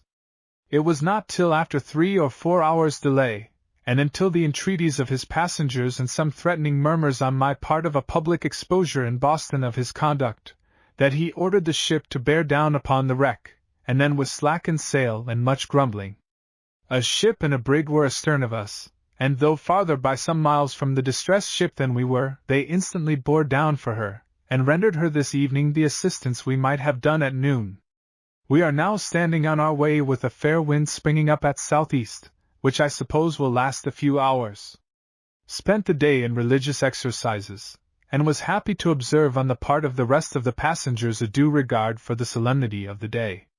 Monday, September 11th. Wind still ahead and the sky threatening. 10 o'clock. Beginning to blow hard, taking in sails one after another. 3 o'clock. A perfect storm, the gale a few days ago, but a gentle breeze to it. I never witnessed so tremendous a gale, the wind blowing so that it can scarcely be faced, the sea like ink excepting the whiteness of the surge, which is carried into the air like clouds of dust, or like the driving of snow. The wind piping through our bare rigging sounds most terrific. Indeed, it is a most awful sight. The sea and mountains breaking over our bows, and a single wave dispersing in mist through the violence of the storm. Ship rolling to such a degree that we are compelled to keep our berths. Cabin dark with the dead lights in. Oh! Who would go to sea when he can stay on shore? The wind in southwest driving us back again, so that we are losing all the advantages of our fair wind of yesterday, which lasted, as I supposed, 2 or 3 hours. Tuesday, September 12th. Gale abated, but head wind still. Wednesday, September 13th. All last night a tremendous storm from northwest. Thursday, September 14th. The storm increased to a tremendous height last night. The clouds at sunset were terrific in the extreme, and in the evening, still more so with lightning. The sea has risen frightfully and everything wears a most alarming aspect. At 3 a.m. a squall struck us and laid us almost wholly under water. We came near losing our foremast. None of us able to sleep from the dreadful noises, creakings and howlings and thousands of indescribable sounds. Lord! Who can endure the terror of thy storm? Yesterday's sea was as molehills to mountains compared with the sea today. Friday, September 15th. The storm somewhat abated this morning, but still blowing hard from southwest. 24 days out today. Saturday, September 16th. Blowing a gale of wind from southwest. Noon almost calm for half an hour, when, on a sudden, the wind shifted to the northeast, when it blew such a hurricane that every one on board declared they never saw its equal. For 4 hours it blew so hard that all the sea was in a perfect foam, and resembled a severe snowstorm more than a dry blow. If the wind roared before, it now shrilly whistled through our rigging. After some days of calm with winds sometimes favorable but light, and when fresh ahead, the journal continues. Monday, September 25th. Another gale of wind last night, ahead, dreadful sea, took in sail and lay to all night. Beginning to think of our provisions, bread moldy and little left, sugar, little left, fresh provisions, little left, beans, none left, salt pork, little left, salt beef, a plenty, water, plenty, stores of passengers, some gone and the rest drawing to a conclusion, patience drawing to a conclusion. In short, all is falling short and drawing to a conclusion except our voyage and my journal. Tuesday, September 26th. Find our captain to be a complete old woman. Takes in sail at night and never knows when to set it again. The longer we know him, the more surly he grows. He is not even civil. Several large turtles passed within a few feet of us yesterday and today, and considering we are near the end of our provisions, one would have thought our captain would be anxious to take them. But no, it was too much trouble to lower the boat from the stern. Friday, September 29th. Last night another dreadful gale, as severe as any since we have been out. Monday, 2 October. Last night another gale of wind from northwest, and is this morning still blowing hard and cold from the same quarter. What a dreadful passage is ours! We seem destined to have no fair wind, and to have a gale of wind every other day. Saturday, October 7th. Wind still ahead and blowing hard, very cold and dismal. Oh! When shall we see home? I thought I could observe a kind of warfare between the different winds since we have been at sea. The west wind seems to be the tyrant at present, as it were the Bonaparte of the air. He has been blowing his gales very lavishly, and no other wind has been able to check him with any success. I recollect on one day, while it was calm, a thick bank of clouds began to rise in the northeast. No other clouds were in the sky. They rose gently in the calm as if fearful of rousing their deadly foe in the west. Now they had gained 1/3 of the heavens when, behold, in the southwest another bank of thick black clouds came rolling up, and, reddening in the rays of the setting sun, marched on, teeming with fury. They soon gained the middle of the heavens where the frightened northeast had not yet reached. They met, they mixed, the routed northeast skulked back, while the thick column of the southwest, having driven back its enemy, slowly returned to its repose, proudly displaying 1,000 various colors, as if for victory. At another time success seemed to be more in favor of the northeast, for, shortly after this great defeat, the southwest came forth and, like a petty tyrant intoxicated with success, began to oppress the subject ocean. It blew its gales and filled the air with clouds and rain and fog. Suddenly the northeast, as under cover of the darkness, and as one driven to desperation, burst forth on its too confident enemy with redoubled fury. Old ocean groans at the dreadful conflict, for, as in the warring of two hostile armies on the domains of a neutral, the neutral suffers most severely, so the neutral ocean seemed doomed to bear the weight of all their rancor. The southwest flies affrighted. And now the northeast, vaunting forth, stalks with the rage of an angry demon over the waters. The ocean foams beneath his breath, it steams and smokes and heaves in agony its troubled bosom. But, alas! How few can bear prosperity! How few, when victory crowns their efforts, can rule with moderation! How often does it happen that we reenact the same scenes for which we punished our enemy? For now has the northeast become the tyrant and rules with tenfold rigor. He pours forth all his strength, and, drunk with success as soldiers after a victory, at length sinks away into an inglorious calm. Now does the southwest collect his routed forces, checked but not conquered. He again advances on his recreant foe, and seizes the vacant throne without a struggle. Ill-fated northeast! Hadst thou but ruled with moderation when thou hadst gained, with masterly maneuver, the throne of the air, hadst thou reserved thy forces against surprise, and not, with prodigal profuseness, lavished them on thy harmless subjects, thou hadst still been monarch of the sea and air. All would have blessed thee as the restorer of peace, and as the deliverer of the ocean from western despotism. But alas! how art thou fallen, an everlasting example of overreaching oppression. This evening there is a fine fair wind from northeast carrying us on at the rate of 5 or 6 knots. This is the cause of the foregoing rhapsody. Had it been otherwise than a fair wind, I should never have been in spirits to have written so much stuff. Still tantalized by baffling headwinds and alternating calms and gales, they were, however, gradually approaching the coast. Omitting the entries of the next 11 days, I shall quote the final pages of the journal. Wednesday, October 18th. Last night was a sleepless night to us all. Everything wore the appearance of a hard storm, all was dull in the cabin, scarce a word was spoken, every one wore a serious aspect, and, as any one came from the deck into the cabin, the rest put up an inquisitive and apprehensive look, with now and then a faint, "Well, how does it look now?" Our captain, as well as the passenger captain, were both alarmed, and were poring over the chart in deep deliberation. A syllable was now and then caught from them, but all seemed despairing. At 10 o'clock we lay to till 12, at 4 again till 5. Rainy, thick and hazy, but not blowing very hard. All is dull and dismal, a dreadful state of suspense, between feelings of exquisite joy in the hope of soon seeing home, and feelings of gloomy apprehension that a few hours may doom us to destruction. 7:30. Heaven be praised! The joyful tidings are just announced of land. Oh! Who can conceive our feelings now? The wretch condemned to the scaffold, who receives, at the moment he expects to die, the joyful reprieve, he can best conceive the state of our minds. The land is Cape Cod, distant about 10 miles. Joyful, joyful is the thought. Tonight we shall, in all probability, be in Boston. We are going at the rate of 7 knots. 9:30. Manomet land in sight. 10 o'clock. Cape and in sight. 11 o'clock. Boston light in sight. 1 o'clock. Home. Illustration: on board the ship series Boston Harbor. My dear parents, thanks to a kind Providence who has preserved me through all dangers, I have at length arrived in my native land. I send this just to prepare you. I shall be with you as soon as I can possibly get on shore.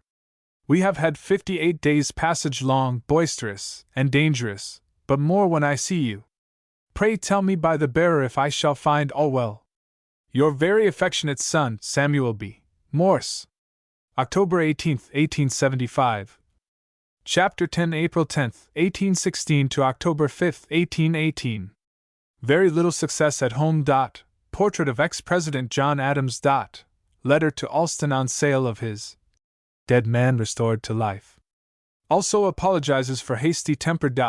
Reassured by Alston. Humorous letter from Leslie. Goes to New Hampshire to paint portraits. Concord. Meets Miss Lucretia Walker. Letters to his parents concerning her. His parents reply. Engaged to Miss Walker. His parents approve. Many portraits painted. Miss Walker's parents consent.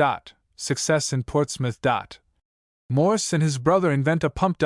Highly endorsed by President Day and Eli Whitney. Miss Walker visits Charlestown. Morse's religious convictions. More success in New Hampshire. Winter in Charleston, South Carolina. John A. Alston. Success. Returns north. Letter from his uncle Dr. Finley. Marriage.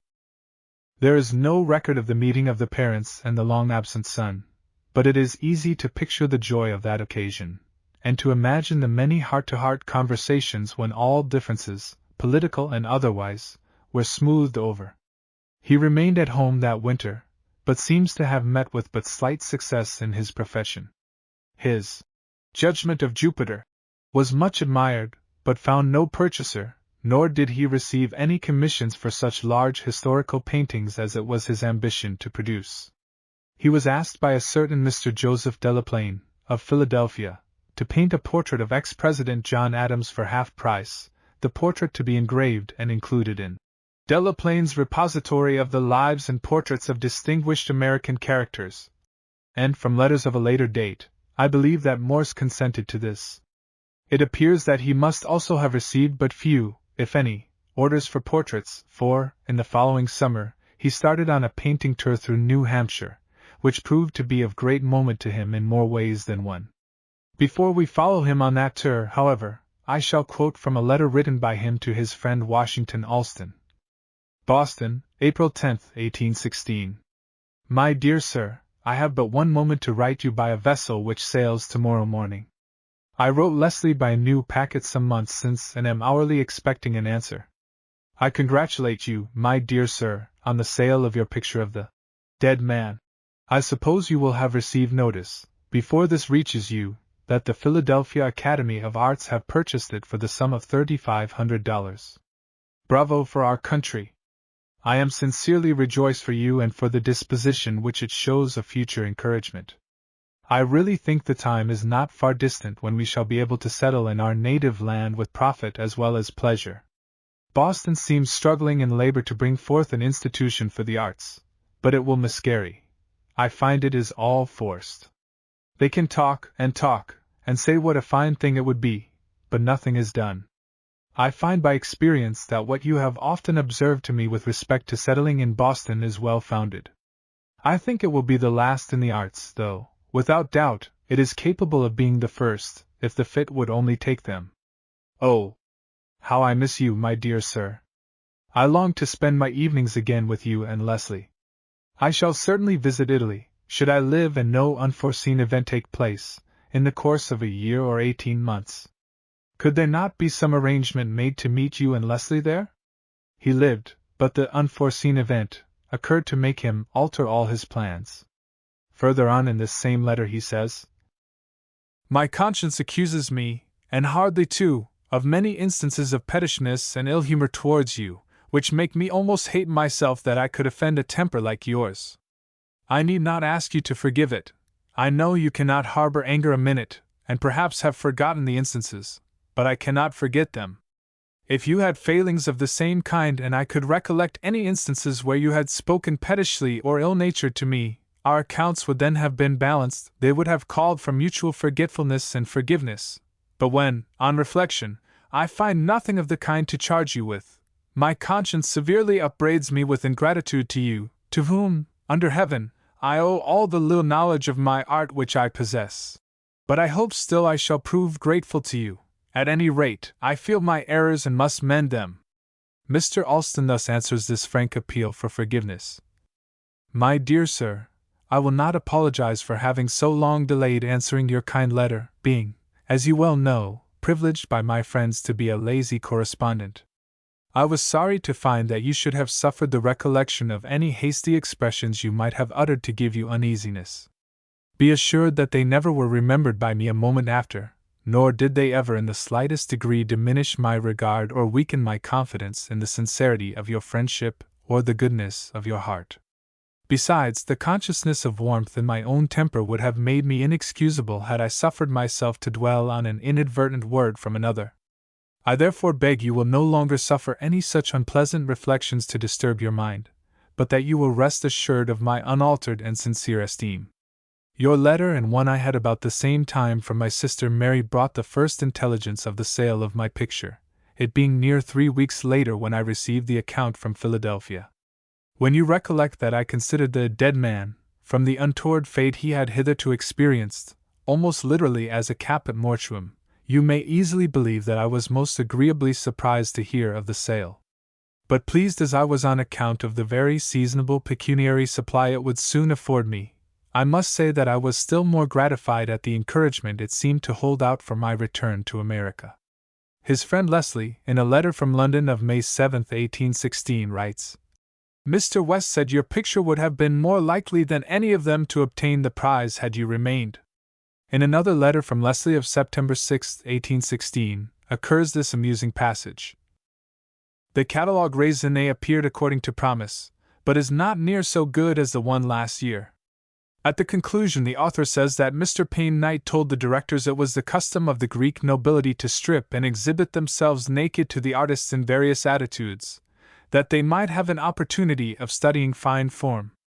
Accordingly those public-spirited men, the directors, have determined to adopt the plan, and are all practicing like mad to prepare themselves for the ensuing exhibition, when they are to be placed on pedestals. It is supposed that Sir G. Beaumont, Mr. Long, Mr. Knight, etc., will occupy the principal lights. The Marquis of Stafford, unfortunately, could not recollect the attitude of any one antique figure, but was found practicing having the head of the dying gladiator, the body of the Hercules, one leg of the Apollo, and the other of the dancing faun, turned the wrong way. Lord Mulgrave, having a small head, thought of representing the torso, but he did not know what to do with his legs, and was afraid that, as master of the ordnance, he could not dispense with his arms. In the beginning of August 1816, the young man started out on his quest for money. This was frankly the object of his journey, but it was characteristic of his buoyant and yet conscientious nature that, having once made up his mind to give up for the present all thoughts of pursuing the higher branches of his art, he took up with zest the painting of portraits. So far from degrading his art by pursuing a branch of it which he held to be inferior, he still, by conscientious work, by putting the best of himself into it, raised it to a very high plane, for many of his portraits are now held by competent critics to rank high in the annals of art, by some being placed on a level with those of Gilbert Stuart. On August 8, 1816, he writes to his parents from Concord, New Hampshire. I have been in this place since Monday evening. I arrived safely.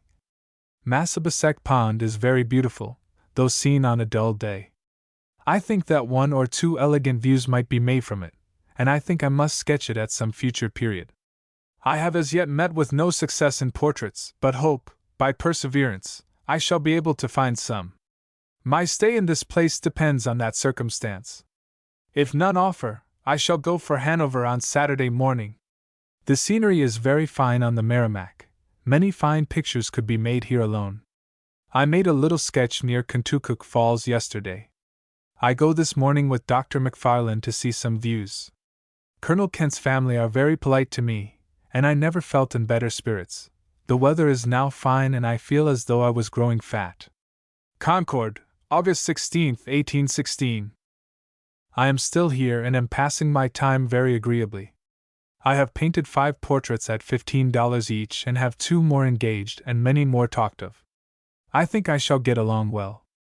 I believe I could make an independent fortune in a few years if I devoted myself exclusively to portraits, so great is the desire for good portraits in the different country towns. He must have been a very rapid worker to have painted 5 portraits in 8 days. But perhaps, on account of the very modest price he received, these were more in the nature of quick sketches. The next letter is rather startling when we recall his recent assertions concerning Mrs. Love and the joys of a bachelor existence. Concord, August 20, 1816. My dear parents, I write you a few lines just to say I am well and very industrious. Next day after tomorrow I shall have received $100, which I think is pretty well for 3 weeks. I shall probably stay here a fortnight from yesterday. I have other attractions besides money in this place. Do you know the Walkers of this place? Charles Walker Esq., son of Judge Walker, has 2 daughters, the elder, very beautiful, amiable, and of an excellent disposition. This is her character in town. I have inquired particularly of Dr. McFarlane respecting the family, and his answer is every way satisfactory, except that they are not professors of religion. He is a man of family and great wealth. This last, you know, I never made a principal object, but it is somewhat satisfactory to know that in my profession I may flatter myself, but I think I might be a successful suitor. You will, perhaps, think me a terrible harum-scarum fellow to be continually falling in love in this way, but I have a dread of being an old bachelor, and I am now 25 years of age. There is still no need of hurry, the young lady is but 16. But all this is thinking aloud to you. I make you my confidants. I wish your advice. Nothing shall be done precipitately. Of course all that I say is between you and me, for it all may come to nothing. I have some experience that way. What I have done prayerfully. I have prayed to the giver of every good gift that he will direct me in this business, that, if it will not be to his glory and the good of his kingdom, he will frustrate all, that, if he grants me prosperity, he will grant me a heart to use it aright, and if adversity, that he will teach me submission to his will, and that, whatever may be my lot here, I may not fall short of eternal happiness hereafter. I hope you will remember me in your prayers, and especially in reference to a connection in life. I do not think that his parents took this matter very seriously at first. His was an intensely affectionate nature, and they had often heard these same raptures before. However, like wise parents, they did not scoff. His mother wrote on August 23, 1816, in answer: "With respect to the other confidential matter, I hope the Lord will direct you to a proper choice. We know nothing of the family, good or bad. We do not wish you to be an old bachelor, nor do we wish you to precipitate yourself and others into difficulties which you cannot get rid of." In the same letter, his father says: "In regard to the subject on which you ask our advice, we refer it, after the experience you have had, and with the advice you have often had from us, to your own judgment. Be not hasty in entering into any engagement, inquire with caution and delicacy, do everything that is honorable and gentlemanly respecting yourself and those concerned. Pause, ponder, sift. Judge before friendship, then confide till death. Young. Above all, commit the subject to God in prayer and ask His guidance and blessing. I am glad to find you are doing this." How well he obeyed his father's injunctions may be gathered from the following letter, which speaks for itself. Concord, September 2, 1816. My dear parents, I have just received yours of August 29th. I leave town tomorrow morning, probably for Hanover, as there is no conveyance direct to Walpole. I have had no more portraits since I wrote you, so that I have received just $100 in Concord. The last I took for $10, as the person I painted obtained 4 of my sitters for me. With respect to the confidential affair, everything is successful beyond my most sanguine expectations. The more I know of her, the more amiable she appears. She is very beautiful and yet no coquetry. She is modest, quite to diffidence, and yet frank and open-hearted. Wherever I have inquired concerning her, I have invariably heard the same character of remarkably amiable, modest, and of a sweet disposition. When you learn that this is the case, I think you will not accuse me of being hasty in bringing the affair to a crisis. I ventured to tell her my whole heart, and instead of obscure and ambiguous answers, which some would have given to tantalize and pain one, she frankly, but modestly and timidly, told me it was mutual. Suffice it to say, we are engaged. If I know my parents, I know they will be pleased with this amiable girl. Unless I was confident of it, I should never have been so hasty. I have not yet mentioned it to her parents. She requested me to defer it till next summer, or till I see her again, lest she should be thought hasty. She is but 16 and is willing to wait 2 or 3 years if it is for our mutual interest. Never was a human being so blessed as I am, and yet what an ungrateful wretch I have been. Pray for me that I may have a grateful heart, for I deserve nothing but adversity, and yet have the most unbounded prosperity. The father replies to this characteristic letter on September 4, 1816. I have just received yours of the 2 Dist. Its contents were deeply interesting to us, as you will readily suppose. It accounts to us why you have made so long a stay at Concord. So far as we can judge from your representations, which are all we have to judge from, we cannot refuse you our approbation, and we hope that the course, on which you have entered with your characteristic rapidity and decision, will be pursued and issue in a manner which will conduce to the happiness of all concerned. We think her parents should be made acquainted with the state of the business, as she is so young and the thing so important to them. The son answers this letter, from Walpole, New Hampshire, on September 7, 1816, thus naively. You think the parents of the young lady should be made acquainted with the state of the business. I feel some degree of awkwardness as it respects that part of the affair. I don't know the manner in which it ought to be done. I wish you would have the goodness to write me immediately, at Walpole, to care of Thomas Bellows, Esq., and inform me what I should say. Might I communicate the information by writing? Here he gives a detailed account of the family, and for the first time mentions the young lady's name, Lucretia Pickering Walker, and continues. You ask how the family have treated me. They are all aware of the attachment between us, for I have made my attention so open and so marked that they all must have perceived it. I know that Lucretia must have had some conversation with her mother on the subject, for she told me one day, when I asked her what her mother thought of my constant visits, that her mother said she didn't think I cared much about her, in a pleasant way. All the family have been extremely polite and attentive to me. I received constant invitations to dinner and tea, indeed every encouragement was given me. I painted 2 hasty sketches of scenery in Concord. I meet with no success in Walpole. Quacks have been before me. There is always a touch of quaint, dry humor in his mother's letters in spite of their great seriousness, as witness the following extracts from a letter of September 9, 1816. We hope you will feel more than ever the absolute necessity laid upon you to procure for yourself and those you love a maintenance, as neither of you can subsist long upon air. Remember it takes a great many $100 to make and to keep the pot a-boiling. I wish to see the young lady who has captivated you so much. I hope she loves religion, and that, if you and she form a connection for life, some 5 or 6 years hence, you may go hand in hand to that better world where they neither marry nor are given in marriage. You have not given us any satisfaction in respect to many things about the young lady which you ought to suppose we should be anxious to know. All you have told us is that she is handsome and amiable. These are good as far as they go, but there are a great many X that we want to know. Is she acquainted with domestic affairs? Does she respect and love religion? How many brothers and sisters has she? How old are they? Is she healthy? How old are her parents? What will they be likely to do for her some years hence, say when she is 20 years old? In your next answer at least some of these questions. You see, your mother has not lived 27 years in New England without learning to ask questions. These questions he had already answered in a letter which must have crossed his mother's.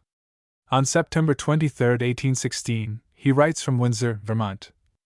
I am still here but shall probably leave in a week or 2. I long to get home, or at least, as far on my way as Concord. I think I shall be tempted to stay a week or 2 there. I do not like Windsor very much. It is a very dissipated place, and dissipation, too, of the lowest sort. There is very little gentleman's society. Windsor, Vermont, September 28, 1816. I am still in this place. I have written Lucretia on the subject of acquainting her parents, and I have no doubt she will assent. I hear her spoken of in this part of the country as very celebrated, both for her beauty and particularly for her disposition, and this I have heard without there being the slightest suspicion of any attachment, or even acquaintance, between us. This augurs well most certainly. I know she is considered in Concord as the first girl in the place. You know I always aimed highest. The more I think of this attachment, the more I think I shall not regret the haste, if it may be so called, of this proposed connection. I am doing pretty well in this place, better than I expected. I have one more portrait to do before I leave it. I should have business, I presume, to last me some weeks if I could stay, but I long to get home through Concord. Mamma's scheme of painting a large landscape and selling it to General Bradley for $200 must give place to another which has just come into my head, that of sending to you for my great canvas and painting the quarrel at Dartmouth College, as large as life, with all the portraits of the trustees, overseers, officers of college, and students, and if I finish it next week, to ask $5,000 for it, and then come home in a coach and 6 and put Ned to the blush with his 19 subscribers a day. Only think, $5,000 a week is $260,000 a year, and if I live 10 years, I shall be worth $2,600,000, a very pretty fortune for this time of day. Is it not a grand scheme? The remark concerning his brother Sidney Edwards's subscribers refers to a religious newspaper, the Boston Recorder, founded and edited by him. It was one of the first of the many religious journals which, since that time, have multiplied all over the country. Continuing his modestly successful progress, he writes next from Hanover, on October 3, 1816. I arrived in this place on Tuesday evening and am painting away with all my might. I am painting Judge Woodward and Lady, and think I shall have many more engaged than I can do. I painted 7 portraits at Windsor, one for my board and lodging at the inn, and one for $10, very small, to be sent in a letter to a great distance, so that in all I received $85 in money. I have 5 more engaged at Windsor for next summer. So you see I have not been idle. I must spend a fortnight at Concord, so that I shall not probably be at home till early in November. I think, with proper management, that I have but little to fear as to this world. I think I can, with industry, average from $2,000 to $3,000 a year, which is a tolerable income, though not equal to $2,600,000. Concord, October 14, 1816. I arrived here on Friday evening in good health and spirits from Hanover. I painted 4 portraits altogether in Hanover, and have many engaged for next summer. I presume I shall paint some here, though I am uncertain. I found Lucretia in good health, very glad to see me. She improves on acquaintance. She is, indeed, a most amiable, affectionate girl. I know you will love her. She has consented that I should inform her parents of our attachment. I have, accordingly, just sent a letter to her father, 12 o'clock, and am now in a state of suspense anxiously waiting his answer. Before I close this, I hope to give you the result. 5 o'clock. I have just called and had a conversation, by request, with Mr. Walker, and I have the satisfaction to say, I have Lucretia's parents' entire approbation. Everything successful. Praise be to the giver of every good gift. What, indeed, shall I render to him for all his unmerited and continually increasing mercies and blessings? In a letter to Miss Walker from a girl friend we find the following. You appear to think, dear Lucretia, that I am possessed of quite an insensible heart. Pardon me if I say the same of you, for I have heard that several have become candidates for your affections, but that you remained unmoved until Mr. M. of Charlestown made his appearance, when, I understand, you did hope that his sentiments in your favor were reciprocal. I rejoice to hear this, for though I am unacquainted with that gentleman, yet, when I heard he was likely to become a successful suitor, I have made some inquiries concerning him, and find he is possessed of every excellent and amiable quality that I should wish the person to have who was to become the husband of so dear a friend as yourself. Morse must have returned home about the end of October, for we find no more letters until the 14th of December, when he writes from Portsmouth, New Hampshire. I should have written you sooner, but I have been employed in settling myself. I thought it best not to be precipitate in fixing on a place to board and lodge, but first to sound the public as to my success.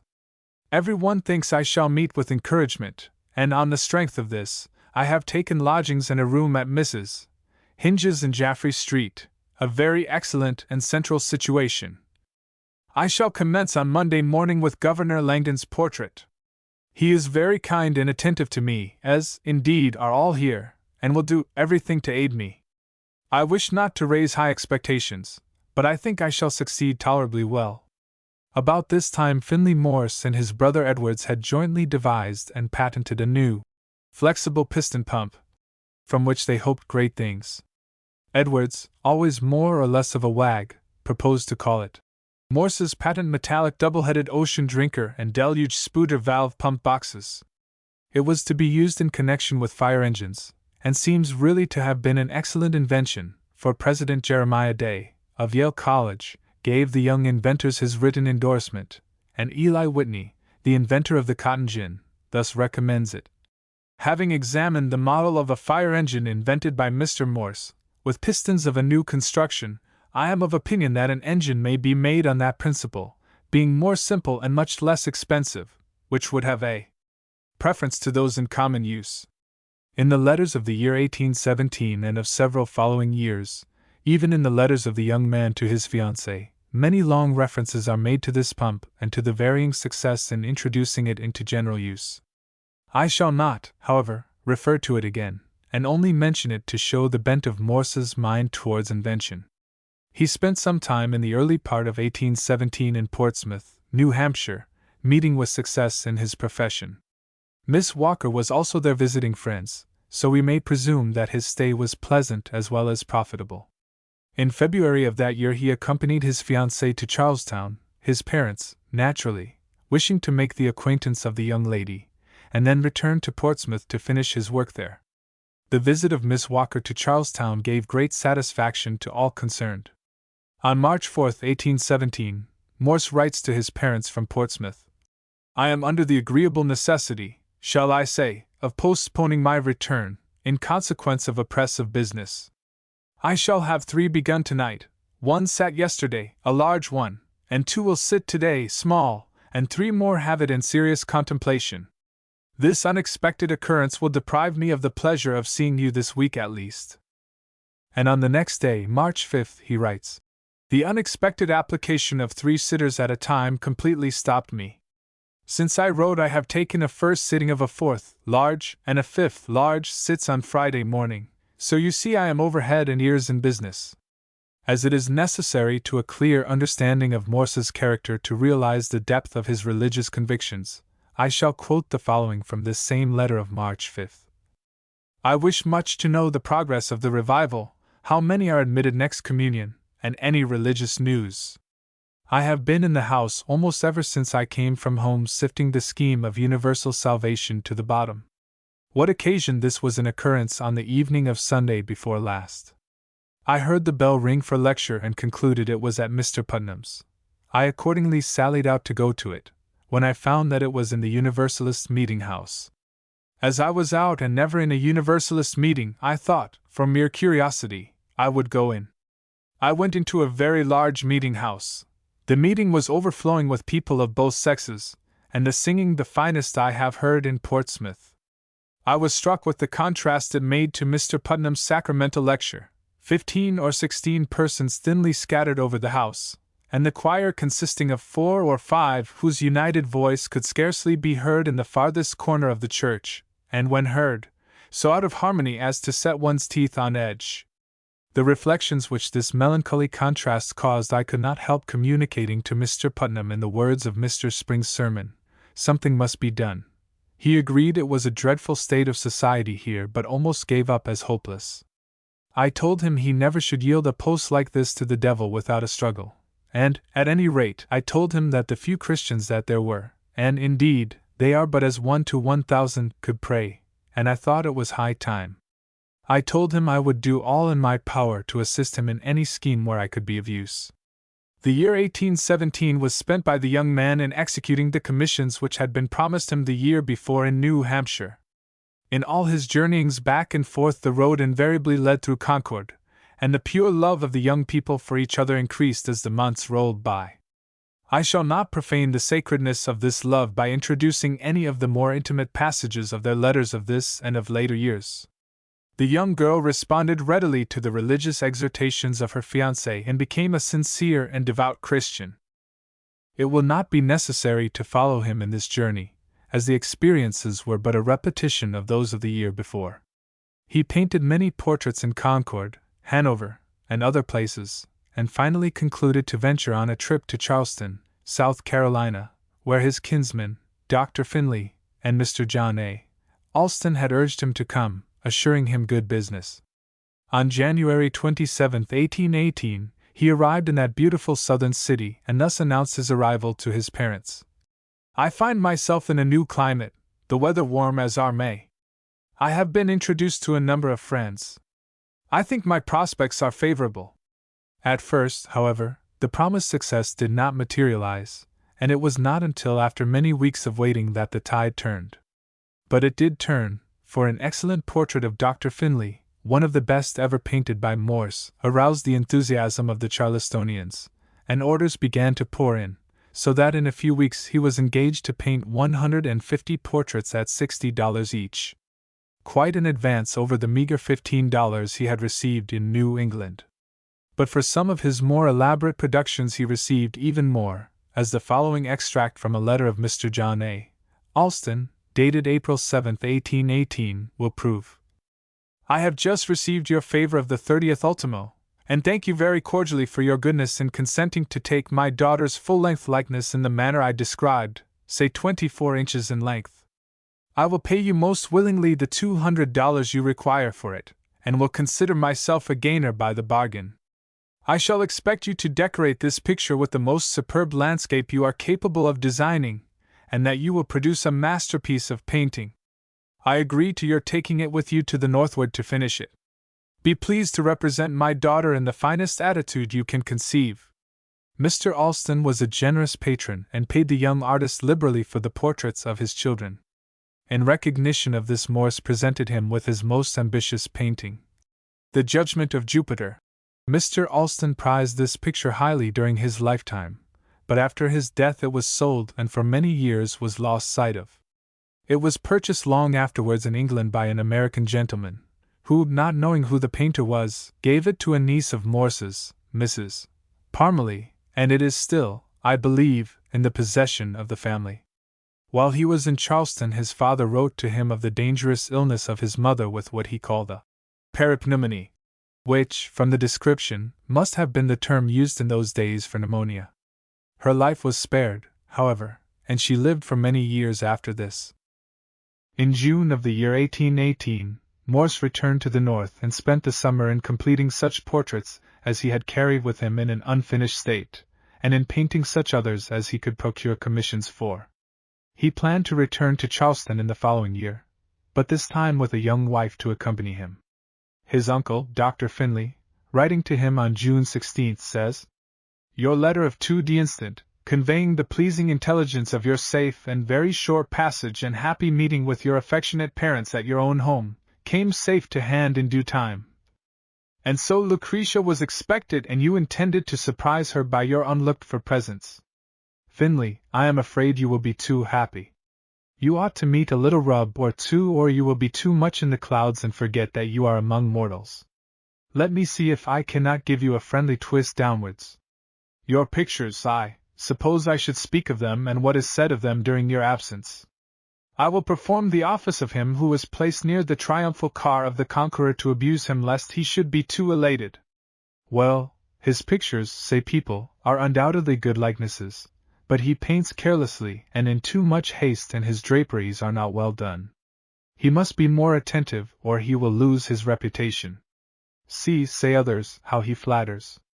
Oh, says another, he has not flattered me, etc., etc. By the by, I saw old General C.C. Pinckney yesterday, and he told me, in his laughing, humorous way, that he had requested you to draw his brother Thomas 20 years younger than he really was, so as to be a companion to his own when he was 20 years younger than at this time, and to flatter him as he had directed Stuart to do so to him. Morse had now abandoned his idea of soon returning to Europe. He renounced, for the present, his ambition to devote himself to the painting of great historical pictures, and threw himself with enthusiasm into the painting of portraits. He had an added incentive, for he wished to marry at once, and his parents, and those of his fiancée agreed that it would be wise for the young people to make the venture. Everything seemed to presage success in life, at least in a modest way, to the young couple. On the 6th of October 1818, the following notice appeared in the New Hampshire Patriot of Concord. Married in this town, October 1st, by Rev. Dr. McFarland, Mr. Samuel F. B. Morse, the celebrated painter, to Miss Lucretia Walker, daughter of Charles Walker, Esq. On the 5th of October the young man writes to his parents, I was married, as I wrote you I should be, on Tuesday morning last. We set out at 9 o'clock and reached Amherst over bad roads at night. The next day we continued our journey through Wilton to New Ipswich, 18 miles over one of the worst roads I ever traveled, all uphill and down and very rocky, and no tavern on the road. We inquired at New Ipswich our best route to Northampton, where we intended to go to meet Mr. and Mrs.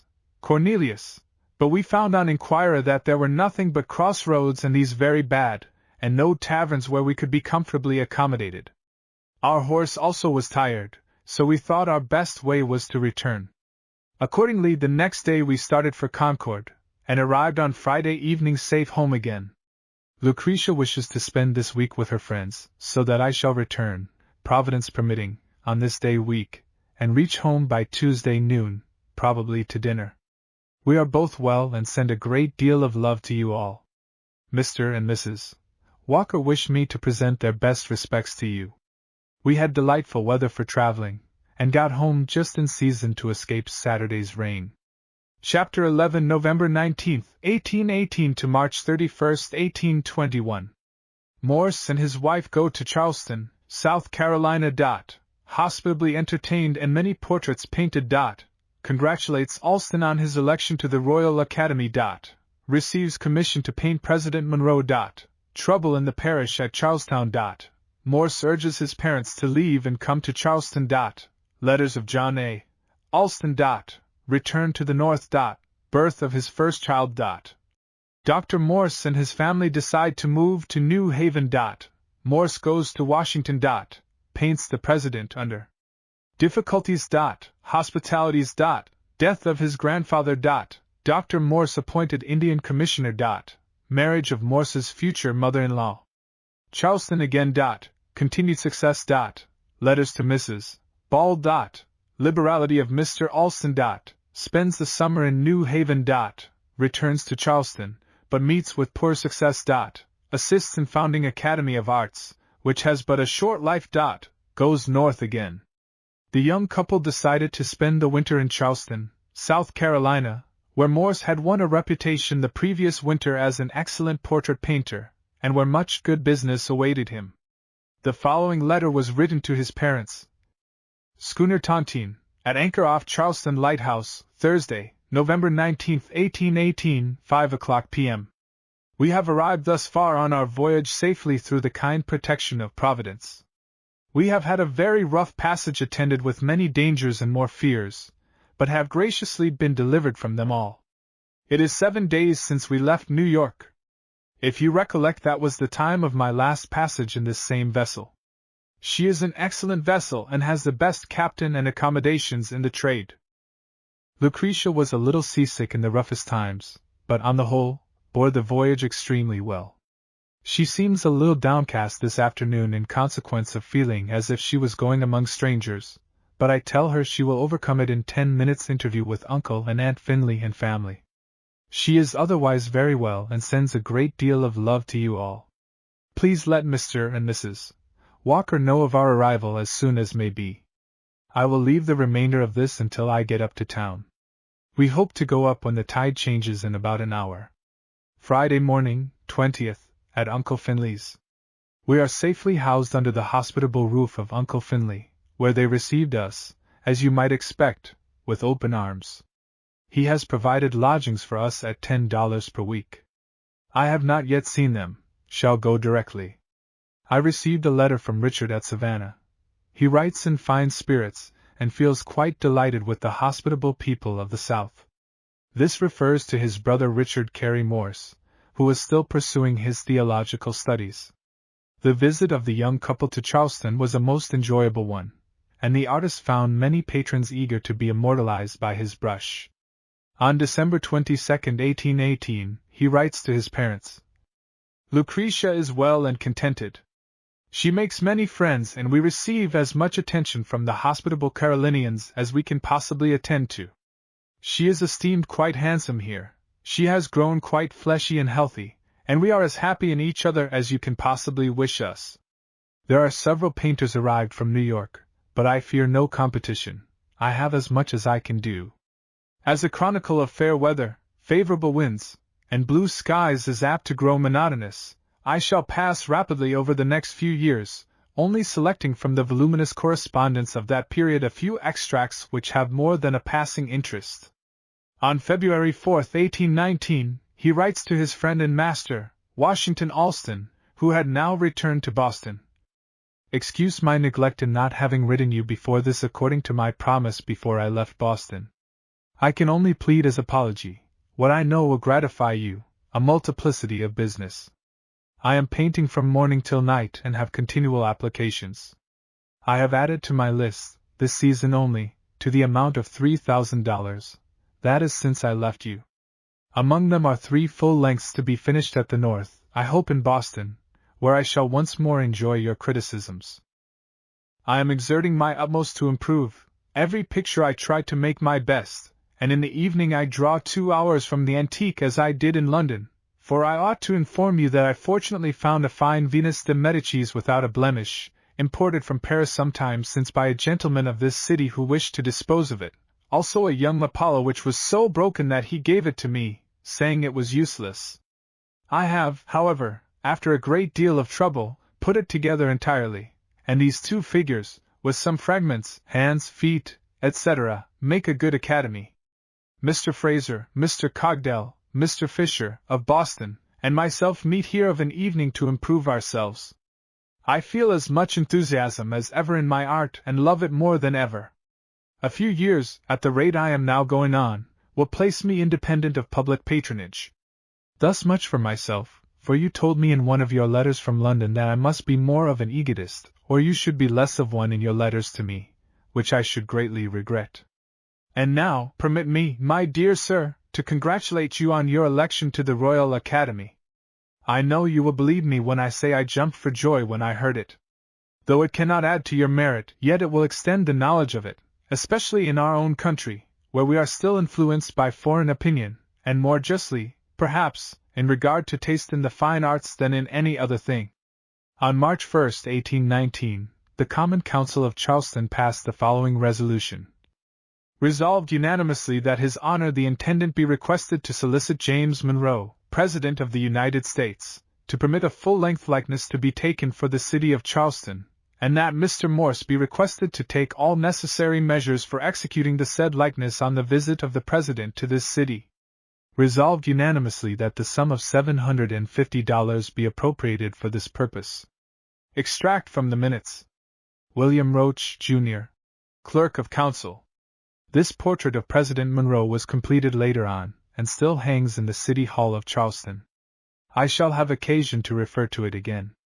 Morse, in a letter to his parents of March 26, 1819, says, 2 of your letters have been lately received detailing the state of the parish and church. I cannot say I was surprised, for it is what might be expected from Charlestown people. As to returning home in the way I mentioned, Mamma need not be at all uneasy on that score.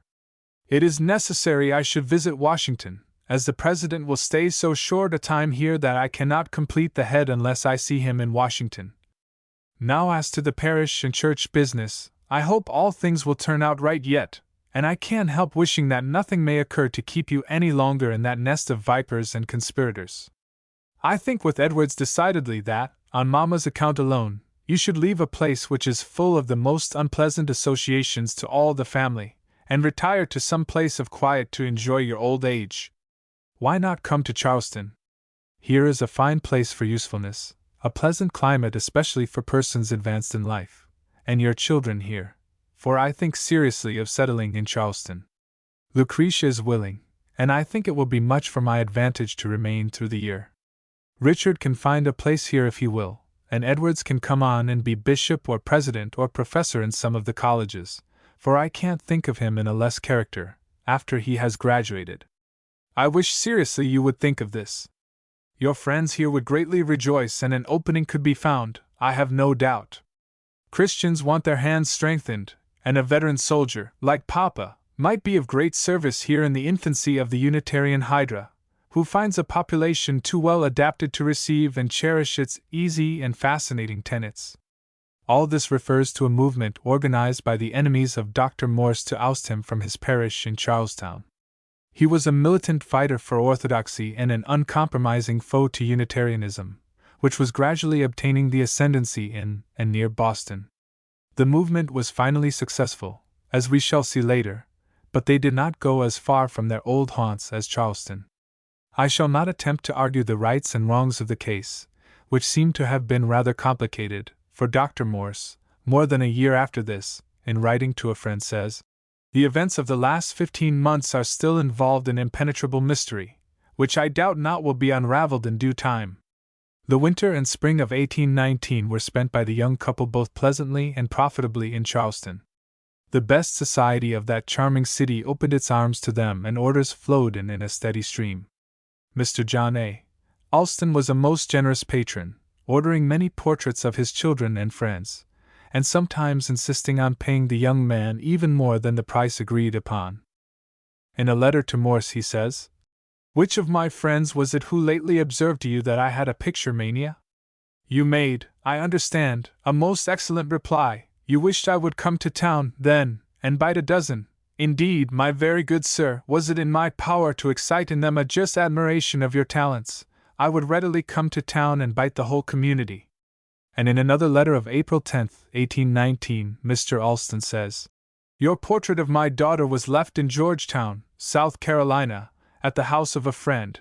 Nearly all of the citizens have seen it, and I really think it will occasion you some applications.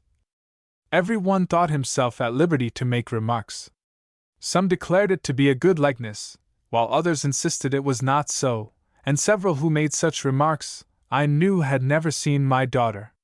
At last a rich Jew gentleman observed, it was the richest piece of painting he had ever seen, this being so much in character that I assure you, sir, I could contain myself no longer, which, spreading among the audience, occasioned not an unpleasant moment. Morse and his young wife returned to the North in the early summer of 1819, and spent the summer and fall with his parents in Charlestown. The young man occupied himself with the completion of the portraits which he had brought with him from the South, and his wife was busied with preparations for the event which is thus recorded in a letter of Dr. Morse's to his son Sidney Edwards at Andover. Since I have been writing the above, Lucretia has presented us with a fine granddaughter, and is doing well. The event has filled us with joy and gratitude. The child was christened Susan Walker Morse. In the meantime, the distressing news had come from Charleston of the sudden death of Dr. Finley, to whose kindly affection and influence Morse owed much of the pleasure and success of his several visits to Charleston. Affairs had come to a crisis in the parish at Charlestown, and Dr. Morse decided to resign and planned to move to New Haven, Connecticut, with his family in the following spring. The necessity for pursuing his profession in the most profitable field compelled Morse to return to Charleston by way of Washington in November, and this time he had to go alone, much against his inclinations. He writes to his mother from New York on November 28, 1819. I miss Lucretia and little Susan more than you can think, and I shall long to have us all together at New Haven in the spring. His object in going to Washington was to paint the portrait of the President, and of this he says in a letter. I began on Monday to paint the President, and have almost completed the head. I am thus far pleased with it, but I find it very perplexing, for he cannot sit more than 10 or 20 minutes at a time, so that the moment I feel engaged he is called away again. I set my palette today at 10 o'clock and waited until 4 o'clock this afternoon before he came in. He then sat 10 minutes and we were called to dinner. Is not this trying to one's patience? December 17, 1819. I have been here nearly a fortnight. I commenced the President's portrait on Monday and shall finish it tomorrow. I have succeeded to my satisfaction, and what is better, to the satisfaction of himself and family, so much so that one of his daughters wishes me to copy the head for her. They all say that mine is the best that has been taken of him. The daughter told me, she said as a secret, that her father was delighted with it, and said it was the only one that in his opinion looked like him, and this, too, with Stuart's in the room. The President has been very kind and hospitable to me. I have dined with him 3 times and taken tea as often. He and his family have been very sociable and unreserved. I have painted him at his house, next room to his cabinet, so that when he had a moment to spare he would come in to me. Wednesday evening Mrs. Monroe held a drawing room. I attended and made my bow. She was splendidly and tastily dressed. The drawing room and suite of rooms at the President's are furnished and decorated in the most splendid manner, something too much so, but I do not. Something of splendor is certainly proper about the Chief Magistrate for the credit of the nation. Plainness can be carried to an extreme, and in national buildings and establishments it will, with good reason, be styled meanness. December 23, 1819. It is obviously for my interest to hasten to Charleston, as I shall there be immediately at work, and this is the more necessary as there is a fresh gang of adventurers in the brush line gone to Charleston before me. A short while after this he received the news of the death of his grandfather, Jedediah Morse, at Woodstock, Connecticut, on December 29th, aged 94 years. Mr. Prime says of him, he was a strong man in body and mind, an able and upright magistrate, for 18 years one of the selectmen of the town, 27 years town clerk and treasurer, 15 years a member of the colonial and state legislature, and a prominent, honored, and useful member and officer of the church. In January of the year 1820, Dr. Morse, realizing that it would be for the best interests of all concerned to relinquish his pastorate at Charlestown, turned his active brain in another direction, and resolved to carry out a plan which he had long contemplated. This was to secure from the government at Washington an appointment as commissioner to the Indians on the borders of the United States of those early days, in order to inquire into their condition with a view to their moral and physical betterment. To this end he journeyed to Washington and laid his project before the President and the Secretary of War, John C. Calhoun. He was most courteously entertained by these gentlemen, and received the appointment. In the following spring, with his son Richard, he traveled through the northwestern frontiers of the United States, and gained much valuable information which he laid before the government. As he was a man of delicate constitution, we cannot but admire his indomitable spirit in ever devising new projects of usefulness to his fellow men. It was impossible for him to remain idle. But it is not within the scope of this work to follow him on his journeys, although his letters of that period make interesting reading. While he was in Washington, his wife, writing to him on January 27, 1820, says, "Mrs. Salisbury and Abby drank tea with us day before yesterday. They told us that Catherine Breeze was married to a lieutenant in the army. This must have been a very sudden thing, and I should suppose very grievous to Arthur." Little did the good lady think, as she penned these words, that, many years afterwards, her beloved eldest son would take as his second wife a daughter of this union. Why this marriage should have been grievous to the father, Arthur Breeze, I do not know, unless all army officers were classed among the ungodly by the very pious of those days. As a matter of fact, Lieutenant, afterwards Captain, Griswold was a most gallant gentleman. In the meantime, Finley Morse had reached Charleston in safety after a tedious journey of many days by stage from Washington, and was busily employed in painting. On February 4, 1820, he writes to his mother, "I received your good letter of the 19th and 22d ultimate, and thank you for it. I wish I had time to give you a narrative of my journey as you wish, but you know time is money, and we must make hay while the sun shines, and a penny saved is a penny got. And least said soonest mended, and a good many other wise sayings which would be quite pat, but I can't think of them. The fact is I have scarcely time to say or write a word. I am busily employed in getting the cash, or else Ned's almanac for March will foretell falsely. I am doing well, although the city fairly swarms with painters. I am the only one that has as much as he can do, all the rest are complaining. I wish I could divide with some of them, very clever men who have families to support, and can get nothing to do. I feel rejoiced that things have come to such a crisis in Charlestown that our family will be released from that region of trouble so soon. Keep up your spirits, mother, the Lord will show you good days according to those in which you have seen evil. I am glad Lucretia and the dear little Susan intend meeting me at New Haven. I think this by far the best plan. It will save me a great deal of time, which, as I said before, is money. I shall have to spend some time in New Haven getting settled, and I wish to commence painting as soon as possible, for I have more than a summer's work before me in the President's portrait and Mrs. Ball's. As soon as the cash comes in, mother, it shall all be remitted except what I immediately want.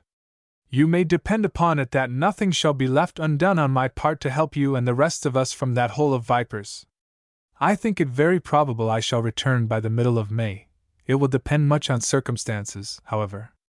I wish very much to be with my dear wife and daughter.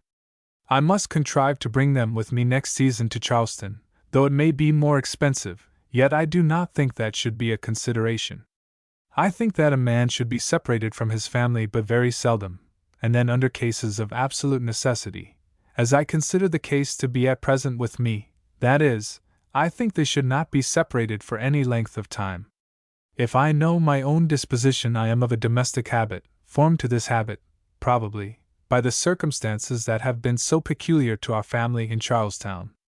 I by no means regret having such a habit if it can be properly regulated. I think it may be carried to excess, and shut us from the opportunities of doing good by mixing with our fellow men. This pronouncement was very characteristic of the man.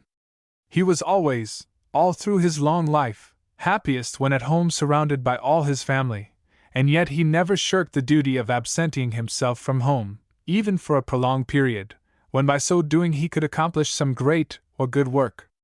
That a portrait painter's lot is not always a happy one may be illustrated by the following extracts from letters of Morse to the Misses Ball, whom he mentions in the foregoing letter to his mother, and who seems to have been a most capricious person, insisting on continual alterations, and one day pleased and the next almost insulting in her censure.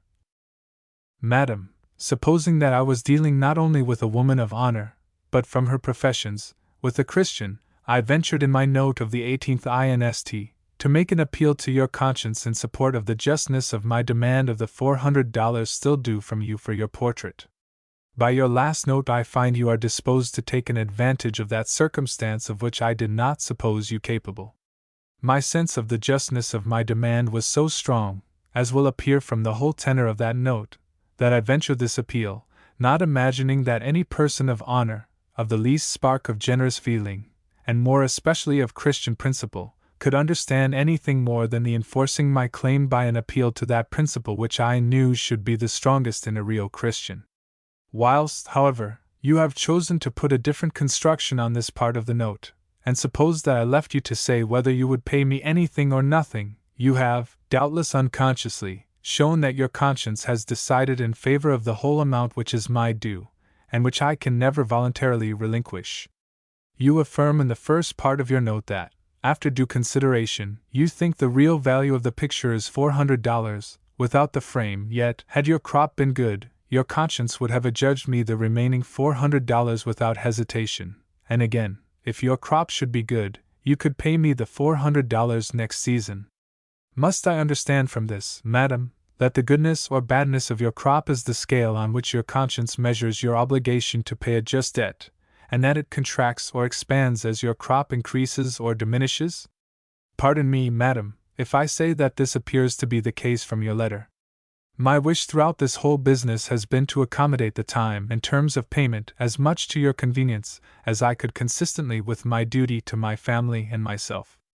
As a proof of this you need only advert to my note of yesterday, in which I inform you that I am paying interest on money borrowed for the use of my family which your debt, if it had been promptly paid, would have prevented. And in another letter he says, I completed your picture in the summer with 2 others which have given, as far as I can learn, entire satisfaction. Yours was painted with the same attention and with the same ability as the others, and admired as a picture, after it was finished, as much by some as the others, and more by many. Among these latter were the celebrated Colonel Trumbull and Vanderlyn, painters of New York.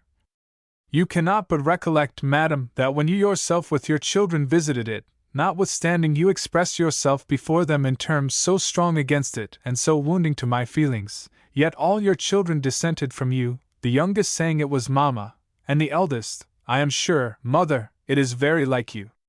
Your picture, from the day I commenced it, has been the source of one of my greatest trials, and if it has taught me in any degree patience and forbearance, I shall have abundant reason to be thankful for the affliction.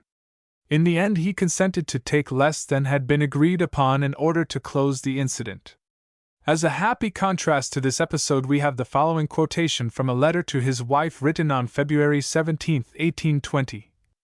Did I tell you in my last that Colonel Alston insisted on giving me $200 more than I asked for the picture of little Sally, and a commission to paint her again full length next season, smaller than the last and larger than the first portrait, for which I shall receive $400?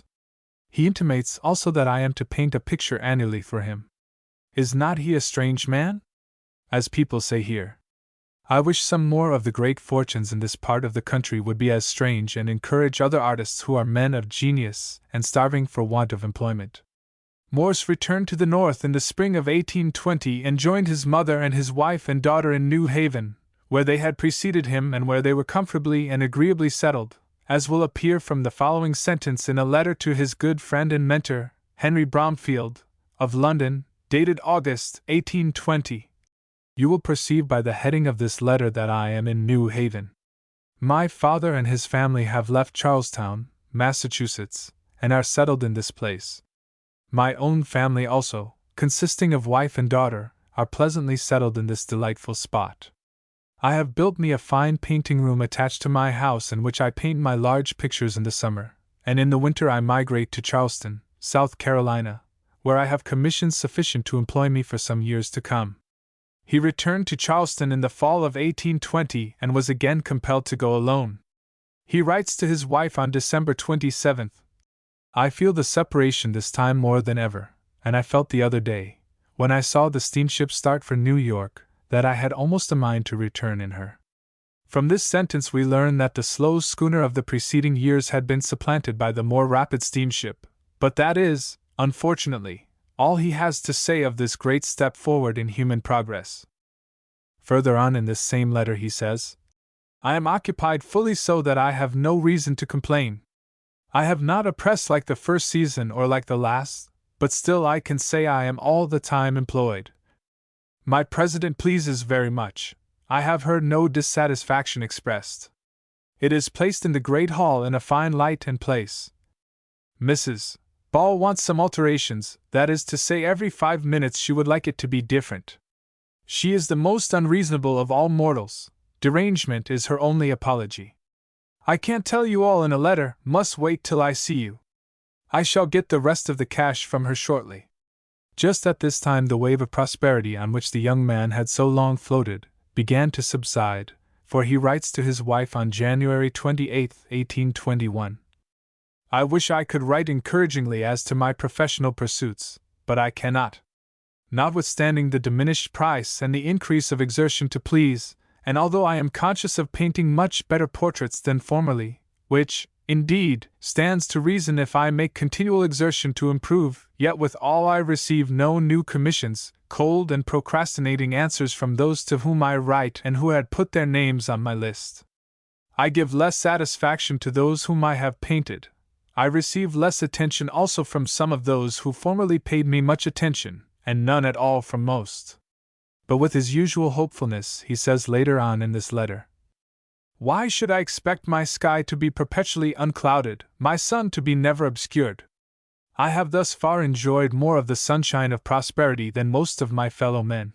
Shall I receive good at the hands of the Lord, and shall I not also receive evil? In this letter, a very long one, he suggests the establishment of an academy or school of painting in New Haven, so that he may be enabled to live at home with his family, and find time to paint some of the great historical works which he still longed to do. He also tells of the formation of such an academy in Charleston. Since writing this, there has been formed here an Academy of Arts to be erected immediately. J.R. Poinsett, Esq., is president, and 6 others with myself are chosen directors. What this is going to lead to I don't know. I heard Mr. Cogdell say that it was intended to have lectures read, among other things. I feel not very sanguine as to its success, still I shall do all in my power to help it on as long as I am here. His forebodings seem to have been justified, for Mr. John S. Cogdell, a sculptor, thus writes of it in later years to Mr. Dunlap. The legislature granted a charter, but, my good sir, as they possessed no powers under the Constitution to confer taste or talent, and possessed none of those feelings which prompt to patronage, they gave none to the infant academy. The institution was allowed from apathy and opposition to die, but Mr. Poinsett and myself with a few others have purchased, with the hope of reviving, the establishment. Referring to this academy, the wife in New Haven, in a letter of February 25, 1821, says, Mr. Silliman says he is not much pleased to hear that they have an academy for painting in Charleston. He is afraid they will decoy you there. On March 11, 1821, Morse answers thus, Tell Mr. Silliman I have stronger magnets at New Haven than any academy can have, and while that is the case, I cannot be decoyed permanently from home. I wonder if he used the word, magnets, advisedly, for it was with Professor Silliman that he at that time pursued the studies in physics, including electricity, which had so interested him while in college, and it was largely due to the familiarity with the subject which he then acquired that he was, in later years, enabled successfully to perfect his invention. On the 12th of March, 1821, another daughter was born to the young couple, and was named Elizabeth, and after her paternal grandmother. The child lived but a few days, however, much to the grief of her parents and grandparents. Charleston had now given all she had to give to the young painter, and he packed his belongings to return home with feelings both of joy and of regret. He was overjoyed at the prospect of so soon seeing his dearly loved wife and daughter, and his parents and brothers. At the same time he had met with great hospitality in Charleston, had made many firm friends, had impressed himself strongly on the life of the city, as he always did wherever he went, and had met with most gratifying success in his profession. A partial list of the portraits painted while he was there gives the names of 55 persons, and, as the prices received are appended, we learn that he received over $4,000 from his patrons for these portraits alone. On March 31, 1821, he joyfully announces his homecoming. I just drop you a hasty line to say that, in all probability, your husband will be with you as soon, if not sooner than this letter. I am entirely clear of all sitters, having outstayed my last application, have been engaged in finishing off and packing up for 2 days past, and contemplate embarking by the middle or end of the coming week in the steamship for New York. You must not be surprised, therefore, to see me soon after this reaches you. Still don't be disappointed if I am a little longer, as the winds most prevalent at this season are head winds in going to the north. I am busy in collecting my dues and paying my debts. Chapter 12, May 23, 1821 to December 17, 1824. Accompanies Mr. Silliman to the Berkshires. Takes his wife and daughter to Concord, New Hampshire. Writes to his wife from Boston about a bonnet. Goes to Washington, D.C., paints large picture of House of Representatives. Artistic but not financial success. Donates $500 to Yale. Letter from Mr. DeForest. New York. Observer. Discouragements. First son born. Invents marble carving machine. Goes to Albany. Stephen Van Rensselaer. Slight encouragement in Albany. Longing for a home. Goes to New York. Portrait of Chancellor Kent. Appointed attaché to legation to Mexico. High hopes. Takes affecting leave of his family. Rough journey to Washington. Expedition to Mexico indefinitely postponed. Returns north. Settles in New York. Fairly prosperous. Much as Morse longed for a permanent home, where he could find continuous employment, while surrounded by those he loved, it was not until many years afterwards and under totally different circumstances that his dream was realized. For the present, the necessity of earning money for the support of his young family and for the assistance of his aging father and mother drove him continually forth to new fields, and on May 23, 1821, which must have been only a few weeks after his return from the South, he writes to his wife from Pittsfield, Massachusetts. We are thus far on our tour safe and sound. Mr. Silliman's health is very perceptibly better already. Last night we lodged at Litchfield. Mr. Silliman had an excellent night and is in fine spirits. At Litchfield I called on Judge Reeves and sat a little while. I called at Mr. Beecher's with Mr. Silliman and Judge Gould, no one at home. Called with Mr. Silliman at Dr. Sheldon's, and stayed a few moments, sat a few moments also at Judge Gould's. I was much pleased with the exterior appearance of Litchfield, saw at a distance Edwards's Pickerel Pond. We left at 5 this morning, breakfasted at Norfolk, dined at Stockbridge. We there left the stage and have hired a wagon to go on to Middlebury, Vermont, at our leisure. We lodge here tonight, and shall probably reach Bennington, Vermont, tomorrow night. I have made one slight pencil sketch of the Hoosic Mountain. At Stockbridge we visited the marble quarries, and tomorrow at Lanesborough shall visit the quarries of fine white marble there. I am much delighted with my excursion thus far. To travel with such a companion as Mr. Silliman I consider as highly advantageous as well as gratifying. This is all the record I have of this particular trip. The Mr. Beecher referred to was the father of Henry Ward Beecher. Later in the summer he accompanied his wife and little daughter to Concord, New Hampshire, and left them there with her father and mother. Writing to her from Boston on his way back to New Haven, he says in characteristically masculine fashion, I have talked with Aunt Bartlett about getting you a bonnet. She says that it is no time to get a fashionable winter bonnet in Boston now, and that it would be much better if you could get it in New York, as the Bostonians get their fashions from New York and, of course, much later than we should in New Haven. She thinks that white is better than blue, etc., etc., etc., which she can explain to you much better than I can. She is willing, however, to get you any you wish if you still request it. She thinks, if you cannot wait for the new fashion, that your black bonnet put into proper shape with black plumes would be as tasty and fashionable as any you could procure. I think so too. You had better write Aunt particularly about it.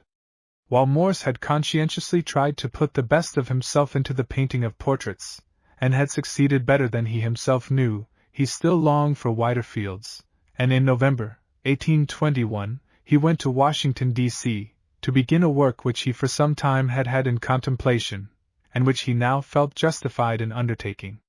This was to be a large painting of the House of Representatives with many portraits of the members.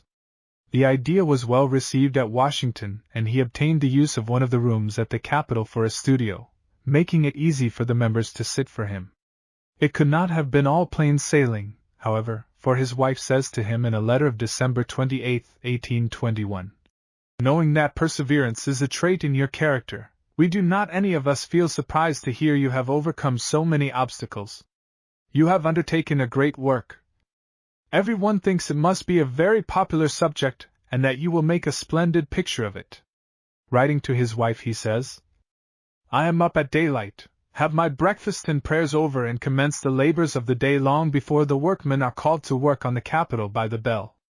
This I continue unremittingly till 1 o'clock, when I dine in about 15 minutes and then pursue my labors until tea, which scarcely interrupts me, as I often have my cup of tea in one hand and my pencil in the other. Between 10 and 11 o'clock I retire to rest. This has been my course every day, Sundays of course excepted, since I have been here, making about 14 hours study out of the 24. This you will say is too hard, and that I shall injure my health. I can say that I never enjoyed better health, and my body, by the simple fare I live on, is disciplined to this course. As it will not be necessary to continue long so assiduously, I shall not fail to pursue it till the work is done. I receive every possible facility from all about the Capitol. The doorkeeper, a venerable man, has offered to light the great chandelier expressly for me to take my sketches in the evening for 2 hours together, for I shall have it a candlelight effect, when the room, already very splendid, will appear 10 times more so." On the 2d of January 1822 he writes, "I have commenced today taking the likenesses of the members. I find them not only willing to sit, but apparently esteeming it an honor. I shall take 70 of them and perhaps more, all if possible. I find the picture is becoming the subject of conversation, and every day gives me greater encouragement. I shall paint it on part of the great canvas when I return home. It will be 11 feet by 7.5 feet. It will take me until October next to complete it." The room which he painted was then the Hall of Representatives, but is now Statuary Hall. As a work of art the painting is excellent, and is highly esteemed by artists of the present day. It contains 80 portraits. His high expectations of gaining much profit from its exhibition and of selling it for a large sum were, however, doomed to disappointment. It did not attract the public attention which he had anticipated, and it proved a financial loss to him. It was finally sold to an Englishman, who took it across the ocean, and it was lost sight of until, after 25 years, it was found by an artist friend, Mr. F. W. Edmonds, in New York, where it had been sent from London. It was in a more or less damaged condition, but was restored by Morse. It eventually became the property of the late Daniel Huntington, who loaned it to the Corcoran Gallery of Art in Washington, where it now hangs. 1. Footnote 1. This painting has recently been purchased by the trustees of the Corcoran Gallery. I find no more letters of special interest of the year 1822, but Mr. Prime has this to record. In the winter of 1822, notwithstanding the great expenses to which Mr. Morse had been subjected in producing this picture, and before he had realized anything from its exhibition, he made a donation of $500 to the library fund of Yale College, probably the largest donation in proportion to the means of the giver which that institution ever received. The corporation, by vote, presented the thanks of the board in the following letter. Yale College, December 4, 1822. Dear Sir, I am directed by the corporation of this college to present to you the thanks of the board for your subscription of $500 for the enlargement of the library. Should this example of liberality be generally imitated by the friends of the institution, we should soon have a library creditable to the college and invaluable to men of literary and philosophic research. With respectful and grateful acknowledgement, Your obedient servant, Jeremiah Day. While he was at home in New Haven in the early part of 1823 he sought orders for portraits, and that he was successful in at least one instance is evidenced by the following letter. Mr. D.C. De Forest's compliments to Mr. Morse. Mr. De Forest desires to have his portrait taken such as it would have been 6 or 8 years ago, making the necessary calculation for it, and at the same time making it a good likeness in all other respects. This reason is not to make himself younger, but to appear to children and grandchildren more suitably matched as to age with their mother and grandmother. If Mr. Morse is at leisure and disposed to undertake this work, he will please prepare his canvas and let me know when he is ready for my attendance. New Haven, March 30th, 1823. Whether Morse succeeded to the satisfaction of Mr. De Forest does not appear from the correspondence, but both this portrait and that of Mrs. De Forest now hang in the galleries of the Yale School of the Fine Arts, and are here reproduced so that the reader may judge for himself. Illustration: Mr. D.C. De Forest, Mrs. D.C. De Forest from Thistle Prints. Copyright Detroit Publishing Company from a painting by Morse now in the gallery of the Yale School of the Fine Arts. On the 17th of May 1828, the first number of the New York Observer was published. While being a religious newspaper, the prospectus says it contains also miscellaneous articles and summaries of news and information on every subject in which the community is interested. This paper was founded and edited by the two brothers Sidney E. and Richard C. Morse, who had abandoned respectively the law and the ministry.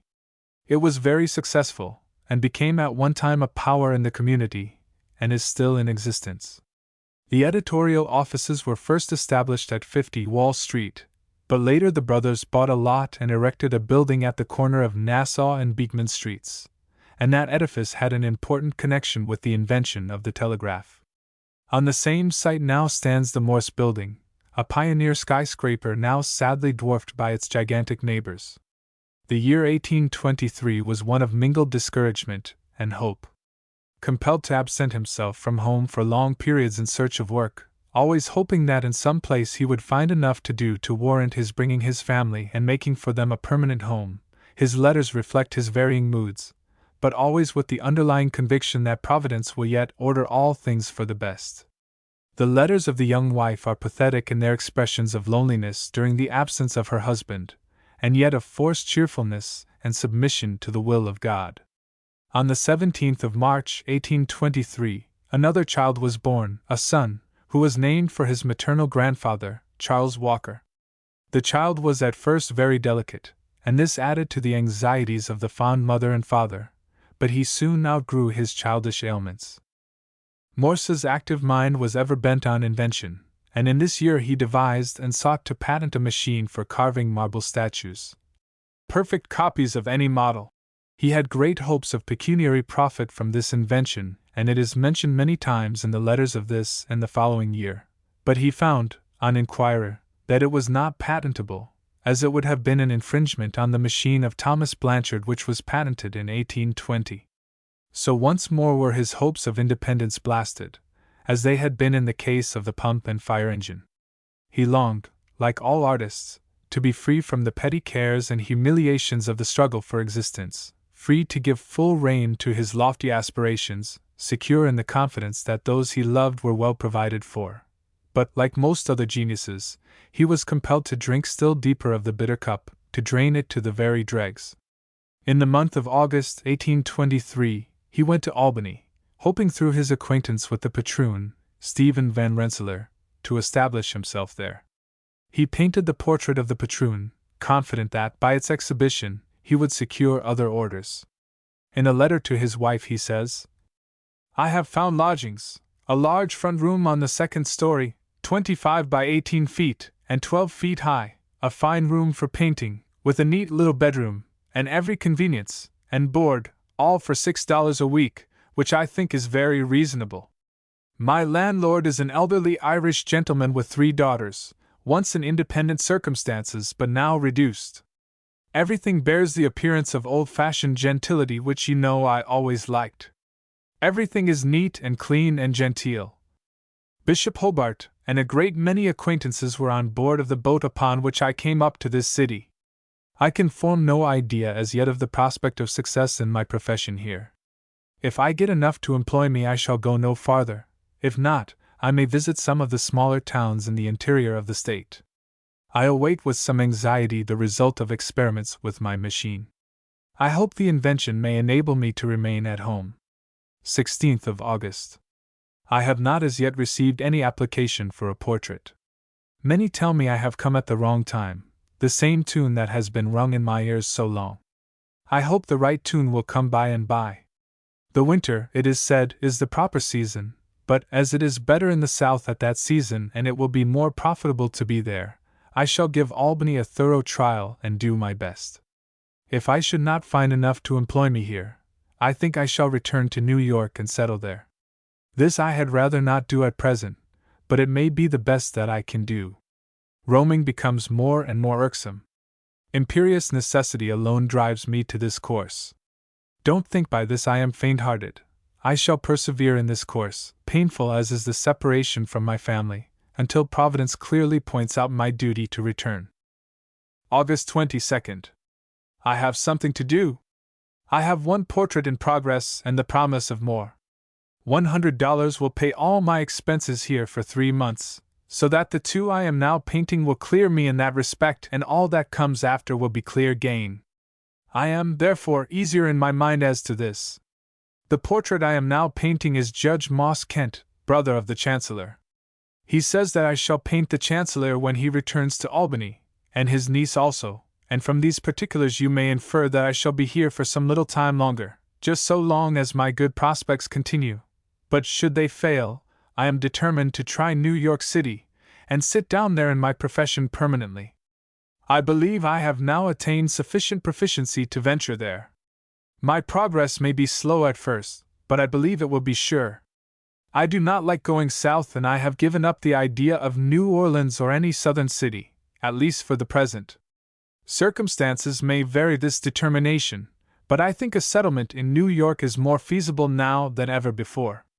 I shall be near you and home in cases of emergency, and in the summer and sickly season can visit you at New Haven, while you can do the same to me in New York until we live again at New Haven altogether. I leave out of this calculation the machine for sculpture. If that should entirely succeed, my plans would be materially varied, but I speak of my present plan as if that had failed. August 24th. I finished Mr. Kent's picture yesterday and received the money for it. Mr. Kent is very polite to me, and has introduced me to a number of persons and families, among others to the Canes, very wealthy people, to Governor Yates, etc. Mr. Clinton's son called on me and invited me to their house. I have been introduced to Senor Rocafuerte, the Spaniard who made so excellent a speech before the Bible Society last May.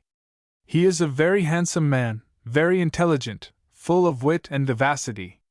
He is a great favorite with the ladies and is a man of wealth and a zealous patriot, studying our manners, customs, and improvements, with a view of benefiting his own countrymen in Peru. I long to be with you again and to see you all at home. I fear I dote on home too much, but mine is such an uncommon home, such a delightful home, that I cannot but feel strongly my privation of its pleasures. August 27th. My last 2 letters have held out to you some encouraging prospects of success here, but now they seem darkened again. I have had nothing to do this week thus far but to wait patiently. I have advertised in both of the city papers that I should remain 1 week to receive applications, but as yet it has produced no effect. Chancellor Kent is out of town, and I was told yesterday would not be in until the end of next month. If I should have nothing to do in the meantime, it is hardly worth while to stay solely for that. Many have been talking of having their portraits painted, but there it has thus far ended. I feel a little perplexed to know what to do. I find nothing in Albany which can profitably employ my leisure hours. If there were any pictures or statuary where I could sketch and draw, it would be different. I have visited several families who have been very kind to me, for which I am thankful. I shall leave Albany and return to New York a week from today if there is no change in my prospects. The more I think of making a push at New York as a permanent place of residence in my profession, the more proper it seems that it should be pretty soon. There is now no rival that I should fear. A few more years may produce one that would be hard to overcome. New York does not yet feel the influx of wealth from the Western Canal, but in a year or two she will feel it, and it will be advantageous to me to be previously identified among her citizens as a painter. It requires some little time to become known in such a city as New York. Colonel T is growing old, too, and there is no artist of education sufficiently prominent to take his place as president of the Academy of Arts. By becoming more known to the New York public, and exerting my talents to discover the best methods of promoting the arts and writing about them, I may possibly be promoted to his place, where I could have a better opportunity of doing something for the arts in our country, the object at which I aim. September 3rd. I have nothing to do and shall pack up on the morrow for New York unless appearances change again. I have not had full employment since I have been in Albany, and I feel miserable in doing nothing. I shall set out on Friday, and perhaps may go to New Haven for a day or two to look at you all. He did manage to pay a short visit to his home, and then he started for New York by boat, but was driven by a storm into Black Rock Harbor, and continued his journey from there by land. Writing home the day after his arrival, he says, I have obtained a place to board at friend Coolidge's at $2.25 a week, and have taken for my studio a fine room in Broadway opposite Trinity Churchyard, for which I am to pay $6.50 a week, being 50 cents less than I expected to pay. There has been some increase in the rental price of rooms on Broadway opposite Trinity Churchyard since that day. Further on he says, I shall go to work in a few days vigorously. It is a half-mile from my room to the place where I board, so that I am obliged to walk more than 3 miles every day. It is good exercise for me and I feel better for it. I sleep in my room on the floor and put my bed out of sight during the day, as at Washington. I feel in the spirit of buckling down to it, and am determined to paint and study with all my might this winter. The loving wife is distressed at the idea of his sleeping on the floor, and thus expresses herself in a letter which is dated, curiously enough, November 31st. You know, dear Finley, I have always set my face as a flint and have borne my testimony against your sleeping on the floor. Indeed, it makes my heart ache, when I go to bed in my comfortable chamber, to think of my dear husband sleeping without a bedstead. Your mother says she sent one to Richard, which he has since told her was unnecessary as he used the settee, and which you can get of him. But if it is in use, do get one or I shall take no comfort. Soon after his arrival in New York he began the portrait of Chancellor Kent, and writing of him he says, He is not a good sitter. He scarcely presents the same view twice. He is very impatient, and you well know that I cannot paint an impatient person. I must have my mind at ease or I cannot paint. I have no more applications as yet, but it is not time to expect them. All the artists are complaining, and there are many of them, and they are all poor. The arts are as low as they can be. It is no better at the South, and all the accounts of the arts or artists are of the most discouraging nature.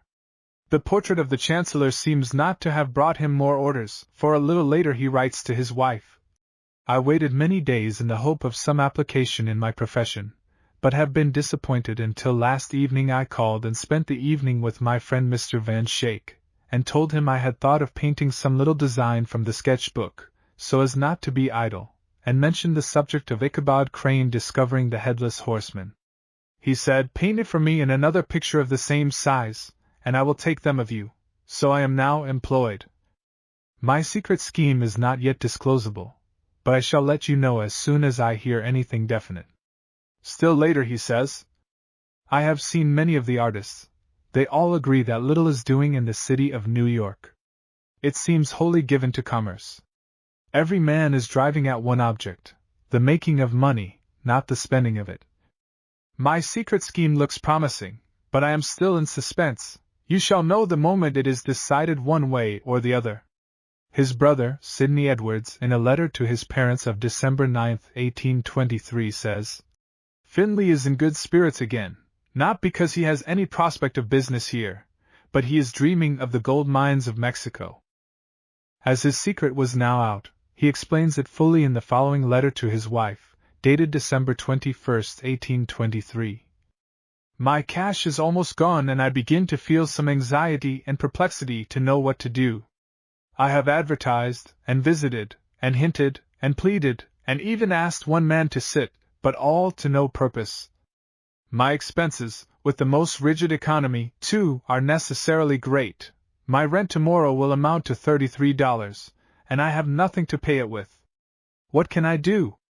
I have been here 5 weeks, and there is not the smallest prospect now of any difference as to business. I am willing to stay and wish to stay if there is anything to do.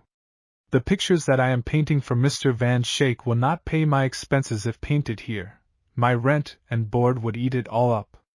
I have thought of various plans, but what to decide upon I am completely at a loss, nor can I decide until I hear definitely from Washington in regard to my Mexico expedition. Since Brother Sidney has hinted it to you, I will tell you the state of it.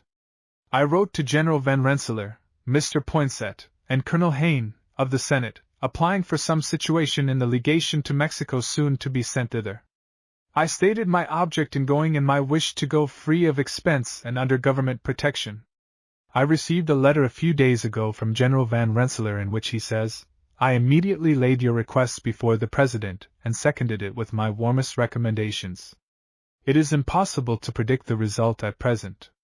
If our friend Mr. Poinsett is appointed minister, which his friends are pressing, he will no doubt be happy to have you in his suite. Thus the case rests at present.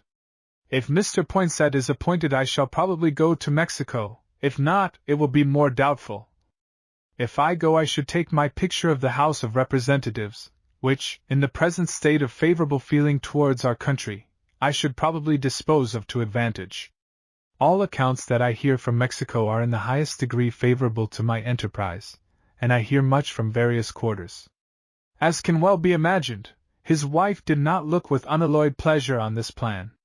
She says in a letter of December 25, 1823, I have felt much for you, my dearest Finley, in all your trials and perplexities. I was sorry to hear you had been unsuccessful in obtaining portraits. I hope you will, ere long, experience a change for the better. As to the Mexico plan, I know not what to think of it. How can I consent to have you be at such a distance? However, convinced by her husband that it would be for his best interests to go, she reluctantly gave her consent, and he used every legitimate effort to secure the appointment. He was finally successful. Mr. Poinsett was not appointed as minister. This honor was bestowed on the Honorable Ninian Edwards, of Illinois, but Morse was named as one of his suite. In a note from the Honorable Robert Young Hayne, who, it will be remembered, was the opponent of Daniel Webster in the great debates on states' rights in the Senate, Morse was thus apprised of his appointment. Governor Edwards's suite consists of Mr. Mason, of Georgetown, D.C., Secretary of the Legation, Mr. Hodgson, of Virginia, Private Secretary, and yourself, attaché. Morse had great hopes of increasing his reputation as a painter and of earning much money in Mexico. He was perfectly frank in stating that his principal object in seeking an appointment as attaché was that he might pursue his profession, and, in a letter to Mr. Edwards of April 15, 1824, he thus explains why he considers this not incompatible with his duties as attaché. That the pursuit of my profession will not be derogatory to the situation I may hold I infer from the fact that many of the ancient painters were ambassadors to different European courts, and pursued their professions constantly while abroad. Rubens, while ambassador to the English court, executed some of his finest portraits and decorated the ceiling of the chapel of Whitehall with some of his best historical productions. When it was finally decided that he should go, he made all his preparations, including a bed and bedding among his impedimenta, being assured that this was necessary in Mexico, and bade farewell to his family. His father, his wife and children, and his sister-in-law accompanied him as far as New York. Writing of the parting, he says, 1,000 affecting incidents of separation from my beloved family crowded upon my recollection. The unconscious gaiety of my dear children as they frolicked in all their wonted playfulness, too young to sympathize in the pangs that agitated their distressed parents, their artless request to bring home some trifling toy, the parting kiss, not understood as meaning more than usual, the tears and sad farewells of father, mother, wife, sister, family, friends, the desolateness of every room as the parting glance is thrown on each familiar object, and farewell, farewell seemed written on the very walls, All these things bear upon my memory, and I realize the declaration that the places which now know us shall know us no more. Illustration: Lucretia Pickering Walker, wife of S.F.B. Morse, and 2 children painted by Morse. It must be borne in mind that a journey in those days, even one from New York to Washington, was not a few hours' ride in a luxurious Pullman, but was fraught with many discomforts, delays, and even dangers. As an example of this, I shall quote the first part of a letter written by Morse from Washington to his wife on April 11, 1824. I lose not a moment in informing you of my safe arrival, with all my baggage, in good order last evening. I was much fatigued, went to bed early, and this morning feel perfectly refreshed and much better for my journey. After leaving you on Wednesday morning, I had but just time to reach the boat before she started. In the land carriage we occupied 3 stages over a very rough road. In crossing a small creek in a ferry boat, the stage ahead of ours left the boat a little too soon and came near upsetting in the water, which would have put the passengers into a dangerous situation. As it was, the water came into the carriage and wet some of the baggage. It was about an hour before they could get the stage out of the water. Next came our turn. After traveling a few miles, the springs on one side gave way and let us down, almost upsetting us. We got out without difficulty, and in a few minutes, by putting a rail under one side, we proceeded on again, jocosely telling the passengers in the 3rd stage that it was their turn next. When we arrived at the boat in the Delaware, to our surprise, the 3rd stage came in with a rail under one side, having met with a similar accident a few miles after we left them. So we all had our turn, but no injury to any of us. His high hopes of success in this enterprise were soon doomed to be shattered, and once again he was made to suffer a bitter disappointment. On April 19 he writes, I am at this moment put into a very embarrassing state of suspense by a political occurrence which has caused a great excitement here, and will cause considerable interest, no doubt, throughout the country. This morning a remonstrance was read in the House of Representatives from the Honorable Ninian Edwards against Mr. Crawford, which contains such charges and of so serious a nature as has led to the appointment of a select committee, with power to send for persons and papers in order to a full investigation, and I am told by many members of Congress that Mr. Edwards will undoubtedly be sent for, which will occasion, of course, a great delay in his journey to Mexico, if not cause a suspension of his going until the next season. The Mr. Crawford alluded to was William Harris Crawford, at that time a prominent candidate for the presidency in the coming election. With his customary faith in an overruling providence, Morse says later in the same letter, this delay and suspense tries me more than distance or even absence from my dear family. If I could be on my way and pursuing my profession, I should feel much better. But all will be for the best. Though things look dark, I can and will trust Him who will make my path of duty plain before me. This satisfies my mind and does not allow a single desponding thought. The sending of the legation was indefinitely postponed, and Morse, much disappointed but resolved not to be overwhelmed by this crushing of his high hopes, returned to New Haven. He spent the summer partly at home and partly in Concord, New Hampshire, where his wife and children had gone to visit her father, and in Portsmouth, Portland, and Hartford, having been summoned to those cities by patrons who wished him to paint their portraits. We can imagine that the young wife did not grieve over the failure of the Mexican trip. Her letters to her husband at that period are filled with expressions of the deepest affection, but with an undertone of melancholy, due, no doubt, to the increasing delicacy of her health, never very robust. In the fall of 1824 Morse resolved to make another assault on the purses of the solid men of New York, and he established himself at 96 Broadway, where, for a time, he had the satisfaction of having his wife and children with him. They, however, returned later to New Haven, and on December 5, 1824, he writes to his wife, I am fully employed and in excellent spirits. I am engaged in painting the full-length portrait of Mr. Hone's little daughter, a pretty little girl just as old as Susan. I have made a sketch of the composition with which I am pleased, and so are the father and mother. I shall paint her with a cat set up in her lap like a baby, with a towel under its chin and a cap on its head, and she employed in feeding it with a spoon. I am as happy and contented as I can be without my dear Lucrece and our dear children. but I hope it will not be long before we shall be able to live together without these separations. December 17, 1824. I have everything very comfortable at my rooms. My two pupils, Mr. Agate and Mr. Field, are very tractable and very useful. I have everything in Pimlico, as mother would say. I have begun, and thus far carried on, a system of neatness in my painting room which I never could have with Henry. Everything has its place, and every morning the room is swept and all things put in order. I have as much as I can do in painting. I do not mean by this that I have the overflow that I had in Charleston, nor do I wish it. A hard shower is soon over. I wish rather the gentle, steady, continuing rain. I feel that I have a character to obtain and maintain, and therefore my pictures must be carefully studied. I shall not by this method paint so fast nor acquire property so fast, but I shall do what is better, secure a continuance of patronage and success. I have no disposition to be a 9 days' wonder, all the rage for a moment and then forgotten forever, compelled on this very account to wander from city to city, to shine a moment in one and then pass on to another. In a letter of a later date he says, I am going on prosperously through the kindness of Providence in raising up many friends who are exerting themselves in my favor. My storms are partly over, and a clear and pleasant day is dawning upon me. Chapter 13, January 4, 1825 to November 18, 1825. Success in New York. Chosen to paint portrait of Lafayette. Hope of a permanent home with his family. Meets Lafayette in Washington. Mutually attracted. Attends President's levee. Begins portrait of Lafayette. Death of his wife. Crushed by the news. His attachment to her.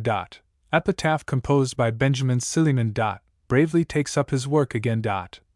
Finishes portrait of Lafayette. Describes it in letter of a later date. Sonnet on death of Lafayette's dog. Rents a house in Canal Street, New York. One of the founders of National Academy of Design. Tactful resolutions on organization. First 30 members. Morse elected first president. Re-elected every year until 1845.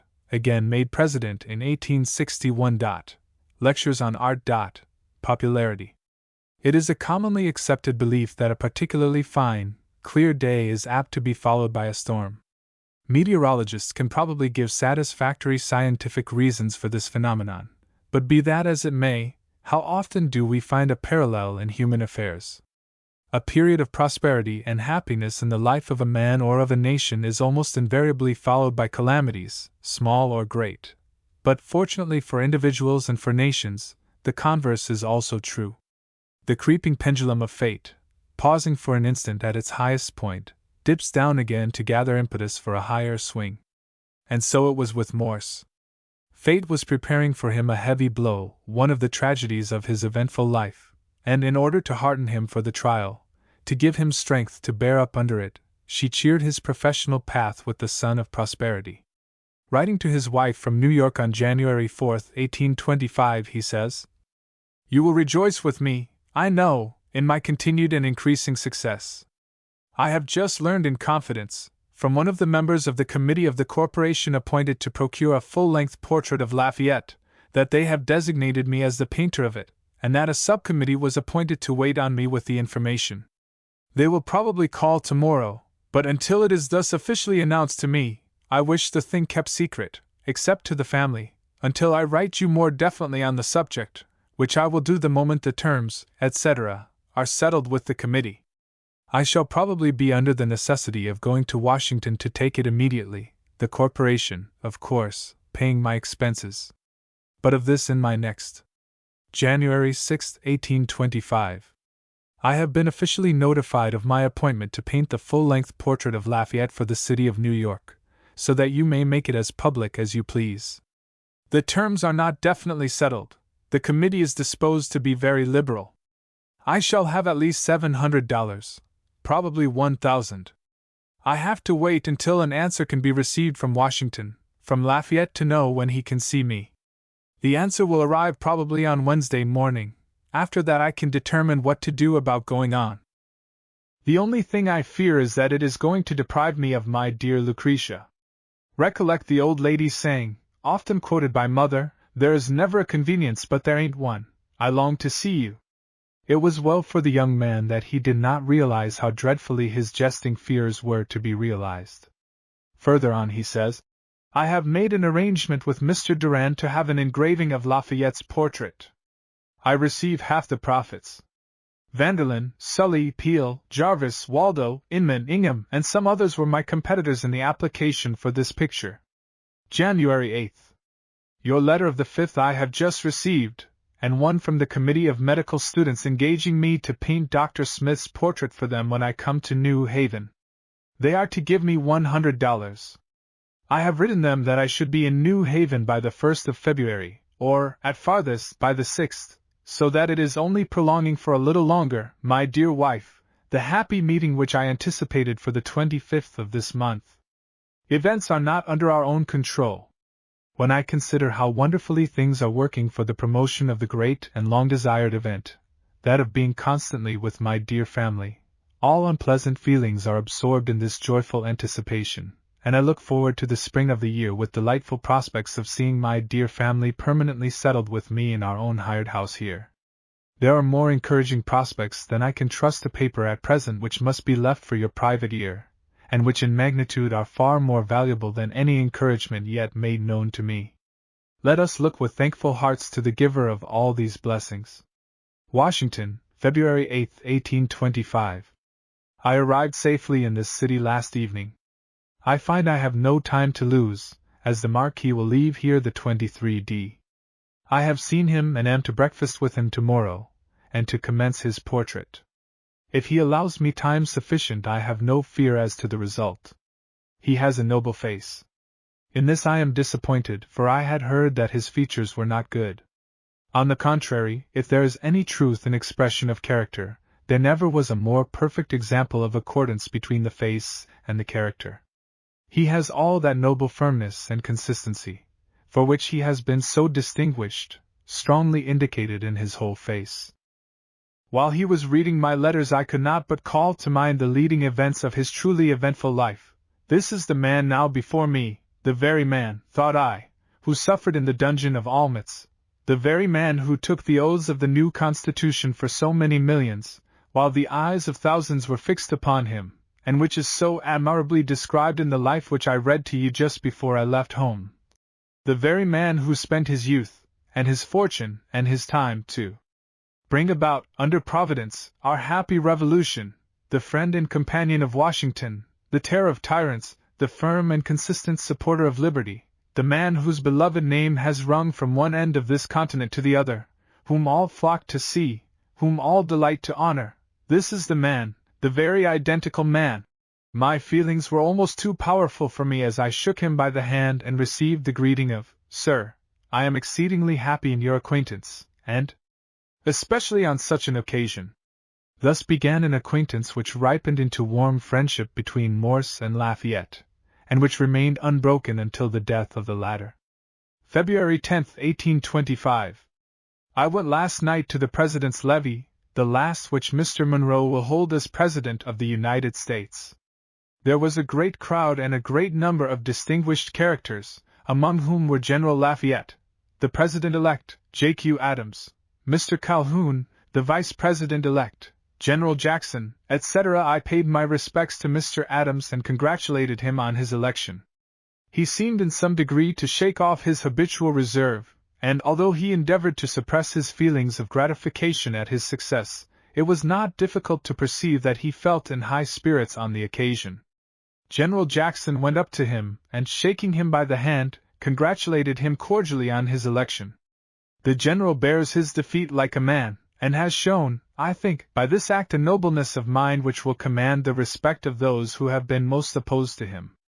The excitement, if it may be called such, on this great question in Washington is over, and everything is moving on in its accustomed channel again. All seem to speak in the highest terms of the order and decorum preserved through the whole of this imposing ceremony, and the good feeling which seems to prevail, with but trivial exceptions, is thought to augur well in behalf of the new administration. There was no choice by the people in the election of that year, and John Quincy Adams had been chosen president by a vote of the House of Representatives. I went last night in a carriage with 4 others, Captain Chauncey of the Navy, Mr. Cooper, the celebrated author of the popular American novels, Mr. Causasai, pronounced Causici, the sculptor, and Mr. Owen, of Lanark, the celebrated philanthropist. Mr. Cooper remarked that we had on board a more singularly selected company, he believed, than any carriage at the door of the President, namely, a misanthropist, such he called Captain Chauncey, brother of the Commodore, a philanthropist, Mr. Owen, a painter, myself, a sculptor, Mr. Causasai, and an author, himself. The Mr. Owen mentioned above is the very man I sometimes met at Mr. Wilberforce's in London, and who was present at the interesting scene I have often related that occurred at Mr. Wilberforce's. He recollected the circumstance and recognized me, as I did him, instantly, although it is 12 years ago. I am making progress with the General, but am much perplexed for want of time, I mean his time. He is so harassed by visitors and has so many letters to write that I find it exceedingly difficult to do the subject justice. I give him the last sitting in Washington tomorrow, reserving another sitting or two when he visits New York in July next. I have gone on thus far to my satisfaction and do not doubt but I shall succeed entirely, if I am allowed the requisite number of sittings. The General is very agreeable. He introduced me to his son by saying, "This is Mr. Morse, the painter, the son of the geographer. He has come to Washington to take the topography of my face. He thinks of visiting New Haven again when he returns from Boston. He regretted not having seen more of it when he was there, as he was much pleased with the place. He remembers Professor Silliman and others with great affection. I have left but little room in this letter to express my affection for my dearly loved wife and children, but of that I need not assure them. I long to hear from you, but direct your letters next to New York, as I shall probably be there by the end of next week, or the beginning of the succeeding one. Love to all the family and friends and neighbors. Your affectionate husband, as ever." Alas! That there should have been no telegraph then to warn the loving husband of the blow which fate had dealt him. As he was light-heartedly attending the festivities at the White House, and as he was penning these two interesting letters to his wife, letters which she never read, and anticipating with keenest pleasure a speedy reunion, she lay dead at their home in New Haven. His father thus conveys to him the melancholy intelligence. February 8, 1825. My affectionately beloved son, mysterious are the ways of Providence. My heart is in pain and deeply sorrowful while I announce to you the sudden and unexpected death of your dear and deservedly loved wife. Her disease proved to be an affection of the heart, incurable, had it been known. Dr. Smith's letter, accompanying this, will explain all you will desire to know on this subject. I wrote you yesterday that she was convalescent. So she then appeared and so the doctor pronounced. She was up about 5 o'clock yesterday p.m. to have her bed made as usual, was unusually cheerful and social, spoke of the pleasure of being with her dear husband in New York ere long, stepped into bed herself, fell back with a momentary struggle on her pillow, her eyes were immediately fixed, the paleness of death overspread her countenance, and in 5 minutes more, without the slightest motion, her mortal life terminated. It happened that just at this moment I was entering her chamber door with Charles in my arms, to pay her my usual visit and to pray with her. The nurse met me affrighted, calling for help. Your mother, the family, our neighbors, full of the tenderest sympathy and kindness, and the doctors thronged the house in a few minutes. Everything was done that could be done to save her life, but her appointed time had come, and no earthly power or skill could stay the hand of death. It was the Lord who gave her to you, the chiefest of all your earthly blessings, and it is He that has taken her away, and may you be enabled, my son, from the heart to say, Blessed be the name of the Lord. The shock to the whole family is far beyond, in point of severity, that of any we have ever before felt, but we are becoming composed, we hope on grounds which will prove solid and lasting. I expect this will reach you on Saturday, the day after the one we have appointed for the funeral, when you will have been in Washington a week and I hope will have made such progress in your business as that you will soon be able to return. You need not hurry home. Nothing here requires it. We are all well and everything will be taken good care of. Give yourself no concern on that account. Finish your business as well as you will be able to do it after receiving this sad news. This blow was an overwhelming one. He could not, of course, compose himself sufficiently to continue his work on the portrait of Lafayette, and having apprised the general of the reason for this, he received from the following sympathetic letter. I have feared to intrude upon you, my dear sir, but want to tell you how deeply I sympathize in your grief, a grief of which nobody can better than me appreciate the cruel feelings. You will hear from me, as soon as I find myself again near you, to finish the work you have so well begun. Accept my affectionate and mournful sentiment. Lafayette. The day after he received his father's letter he left Washington and wrote from Baltimore, where he stopped over Sunday with a friend, on February 13th. My dear father, the heartrending tidings which you communicated reached me in Washington on Friday evening. I left yesterday morning, spend this day here at Mr. Cushing's, and set out on my return home tomorrow. I shall reach Philadelphia on Monday night, New York on Tuesday night, and New Haven on Wednesday night. Oh! Is it possible? Is it possible? Shall I never see my dear wife again? But I cannot trust myself to write on this subject. I need your prayers and those of Christian friends to God for support. I fear I shall sink under it. Oh! Take good care of her dear children. Your agonized son, Finley. Another son had been born to him on January 20, 1825, and he was now left with 3 motherless children to provide for, and without the sustaining hope of a speedy and permanent reunion with them, and with his beloved wife. Writing to a friend more than a month after the death of his wife, he says, Though late in performing the promise I made you of writing you when I arrived home, I hope you will attribute it to anything but forgetfulness of that promise. The confusion and derangement consequent on such an afflicting bereavement as I have suffered have rendered it necessary for me to devote the first moments of composure to looking about me, and to collecting and arranging the fragments of the ruin which has spread such desolation over all my earthly prospects. Oh! What a blow! I dare not yet give myself up to the full survey of its desolating effects. Every day brings to my mind 1,000 new and fond connections with dear Lucretia, all now ruptured. I feel a dreadful void, a heart-sickness, which time does not seem to heal but rather to aggravate. You know the intensity of the attachment which existed between dear Lucretia and me, never for a moment interrupted by the smallest cloud, an attachment founded, I trust, in the purest love, and daily strengthening by all the motives which the ties of nature and, more especially, of religion furnish. I found in dear Lucretia everything I could wish. Such ardor of affection, so uniform, so unaffected, I never saw nor read of but in her. My fear with regard to the measure of my affection toward her was not that I might fail of loving her as my own flesh, but that I should put her in the place of him who has said, Thou shalt have no other gods but me. I felt this to be my greatest danger, and to be saved from this idolatry was often the subject of my earnest prayers.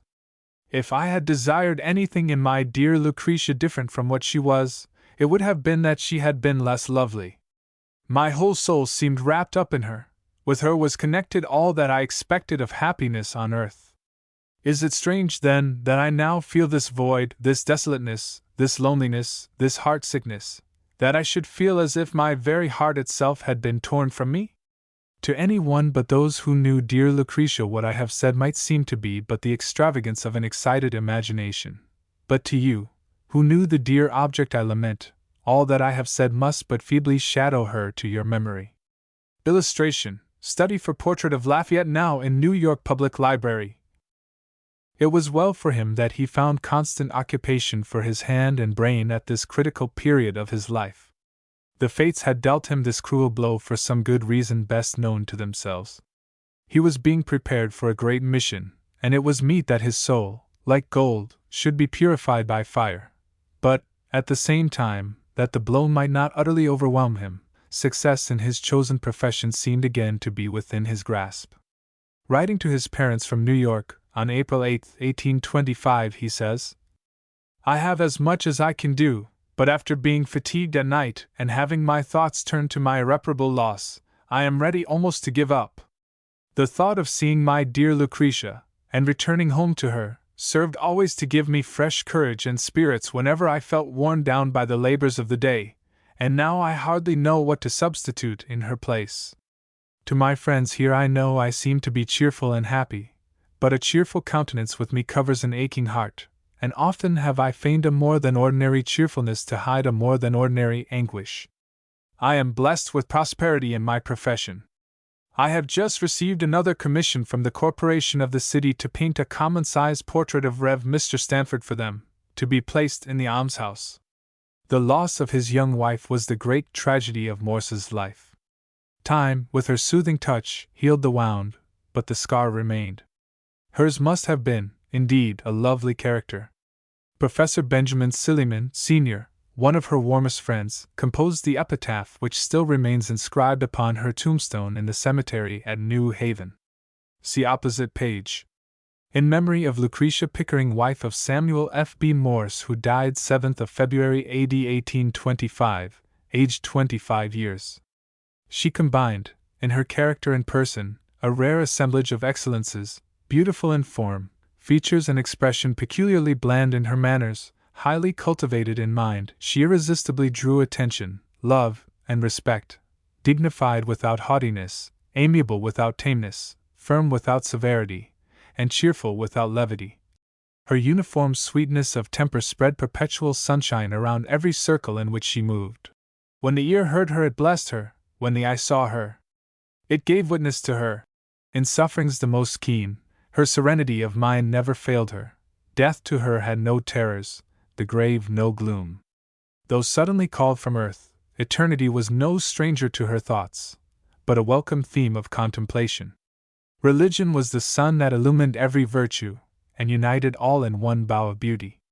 Hers was the religion of the gospel, Jesus Christ her foundation, the author and finisher of her faith.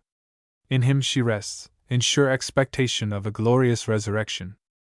With a heavy heart, but bravely determining not to be overwhelmed by this crushing blow, Morse took up his work again.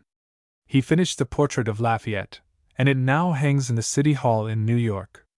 Writing of it many years later to a gentleman who had made some inquiries concerning it, he says, "In answer to yours of the 8th instant, just received, I can only say it is so long since I have seen the portrait I painted of General Lafayette for the city of New York that, strange to say, I find it difficult to recall even its general characteristics.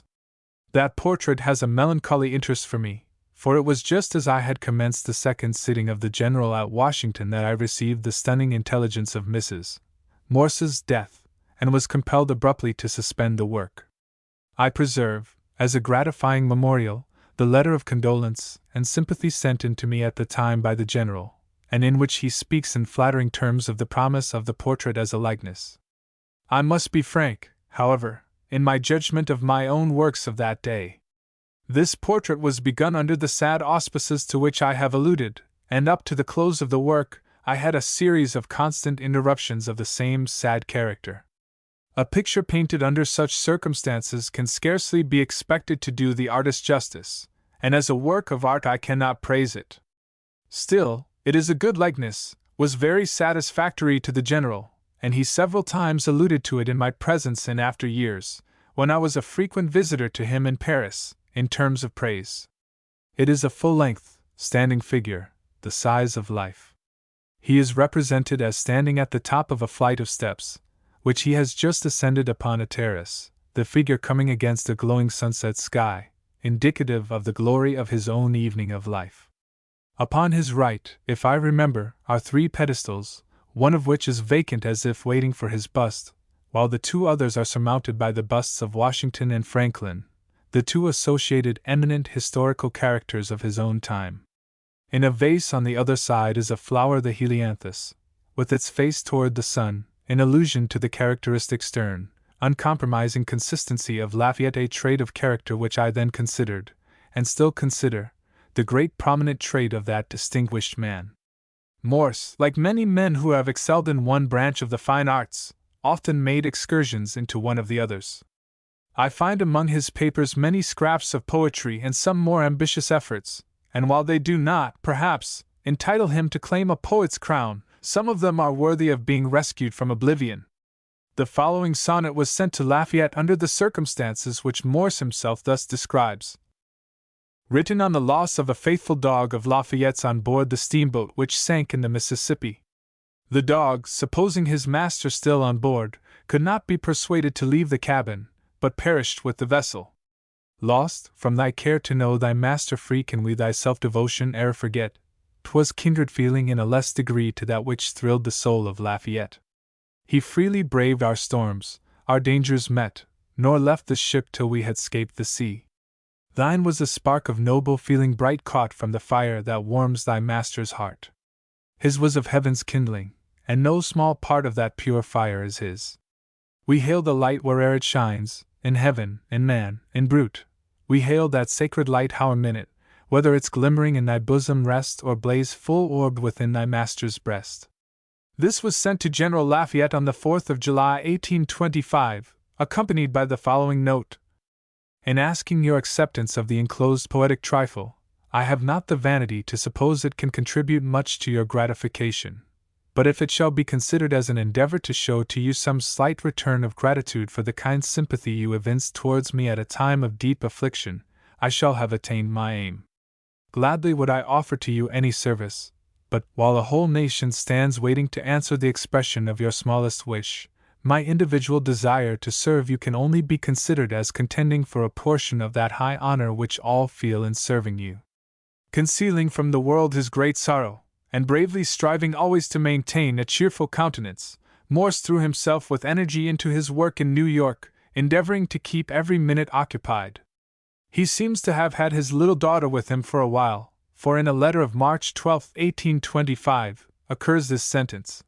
Little Susan has had the toothache once or twice, and I have promised her a doll if she would have it out today. I am this moment stopped by her coming in and showing me the tooth out, so I shall give her the doll. But he soon found that it would be impossible for him to do justice to his work and at the same time fulfill his duties as a parent, and for many years afterwards his motherless children found homes with different relatives, but the expense of their keep and education was always borne by their father.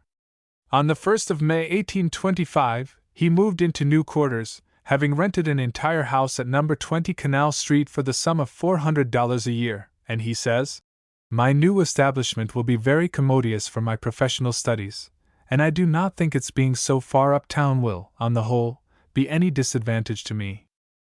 May 26, 1825. I have at length become comfortably settled and begin to feel at home in my new establishment. All things at present go smoothly.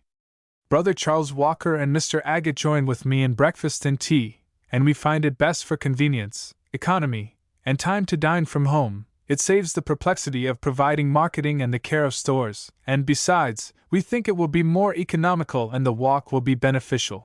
While success in his profession seemed now assured, and while orders poured in so fast that he gladly assisted some of his less fortunate brother artists by referring his would-be patrons to them, he also took a deep interest in the general artistic movement of the time.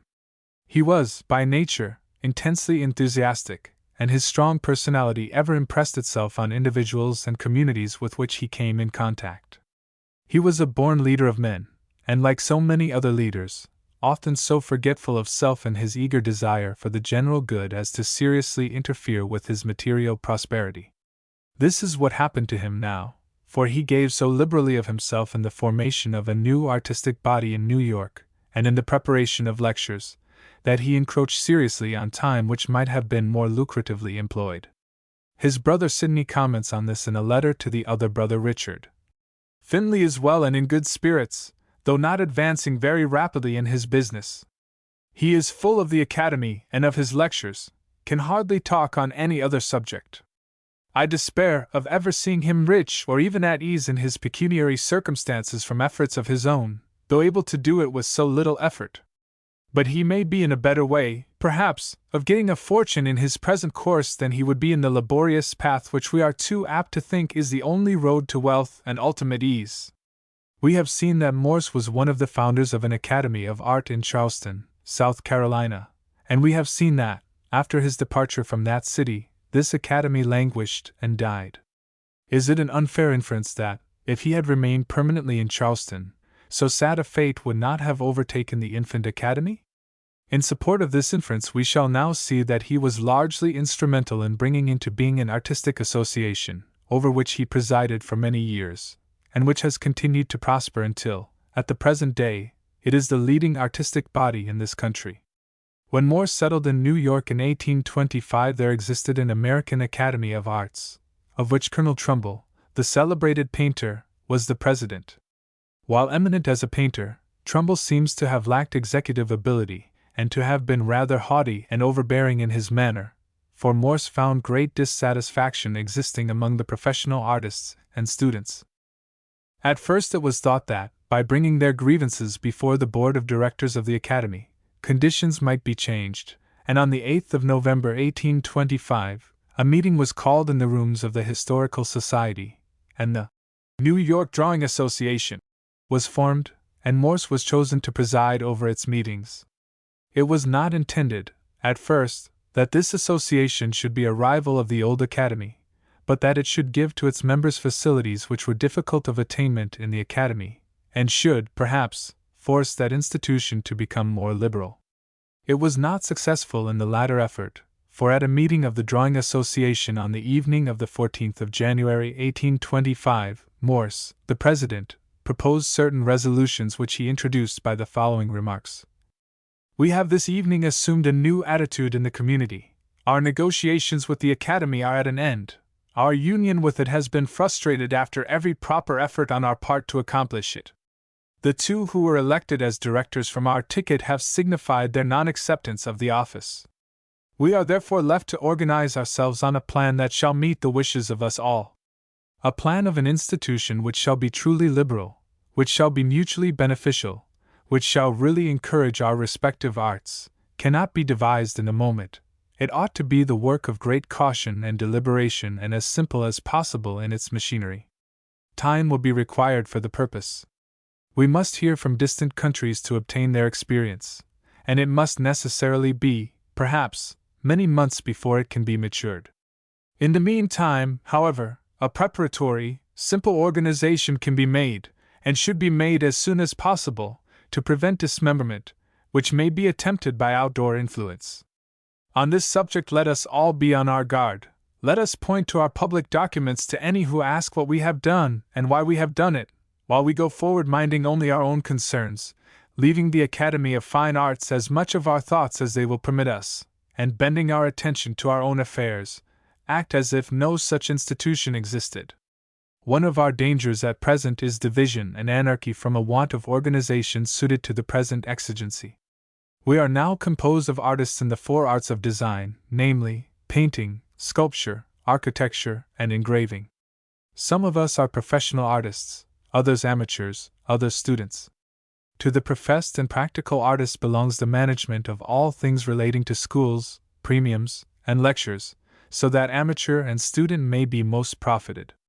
The amateurs and students are those alone who can contend for the premiums, while the body of professional artists exclusively judge of their rights to premiums and award them. How shall we first make the separation has been a question which is a little perplexing. There are none of us who can assume to be the body of artists without giving offense to others, and still every one must perceive that, to organize an academy, there must be the distinction between professional artists, amateurs who are students, and professional students. The first great division should be the body of professional artists from the amateurs and students, constituting the body who are to manage the entire concerns of the institution, who shall be its officers, etc. There is a method which strikes me as obviating the difficulty. Place it on the broad principle of the formation of any society, universal suffrage. We are now a mixed body. It is necessary for the benefit of all that a separation into classes be made. Who shall make it? Why, obviously the body itself. Let every member of this association take home with him a list of all the members of it. Let each one select for himself from the whole list 15, whom he would call professional artists, to be the ticket which he will give in at the next meeting. These 15 thus chosen shall elect not less than 10, nor more than 15, professional artists, in or out of the association, who shall, with the previously elected 15, constitute the body to be called the National Academy of the Arts of Design. To these shall be delegated the power to regulate its entire concerns, choose its members, select its students, etc. Thus will the germ be formed to grow up into an institution which we trust will be put on such principles as to encourage, not to depress, the arts. When this is done, our body will no longer be the Drawing Association, but the National Academy of the Arts of Design, still including all the present association, but in different capacities. One word as to the name National Academy of the Arts of Design. Any less name than national would be taking one below the American Academy, and therefore is not desirable. If we were simply the Associated Artists, their name would swallow us up. Therefore national seems a proper one as to the arts of design. These are painting, sculpture, architecture, and engraving, while the fine arts include poetry, music, landscape gardening, and the histrionic arts. Our name, therefore, expresses the entire character of our institution, and that only. From this we see that Morse's enthusiasm was tempered with tact and common sense. His proposals were received with unanimous approval, and on the 15th of January 1826, the following 15 were chosen: S.F.B. Morse, Henry Inman, A.B. Durand, John Frazee, William Wall, Charles C. Ingham, William Dunlap, Peter Maverick, Ithiel Town, Thomas S. Cummings, Edward Potter, Charles C. Wright, Mosley J. Danforth, Hugh Reinagle, Gerlando Marsiglia. These 15 professional artists added by ballot to their number the following 15: Samuel Waldo, William Jewett, John W. Paradise, Frederick S. Agate, Rembrandt Peale, James Coyle, Nathaniel Rogers, J. Parison, William Maine, John Evers, Martin E. Thompson, Thomas Cole, John Vanderlyn, who declined, Alexander Anderson, D.W. Wilson. Thus was organized the National Academy of Design. Morse was elected its first president and was annually re-elected to that office until the year 1845, when, the telegraph having now become an assured success, he felt that he could not devote the necessary time and thought to the interests of the Academy, and he insisted on retiring. In the year 1861 he was prevailed upon by Thomas S. Cummings, one of the original academicians, but now a general, to become again the president, and he served in that office for a year.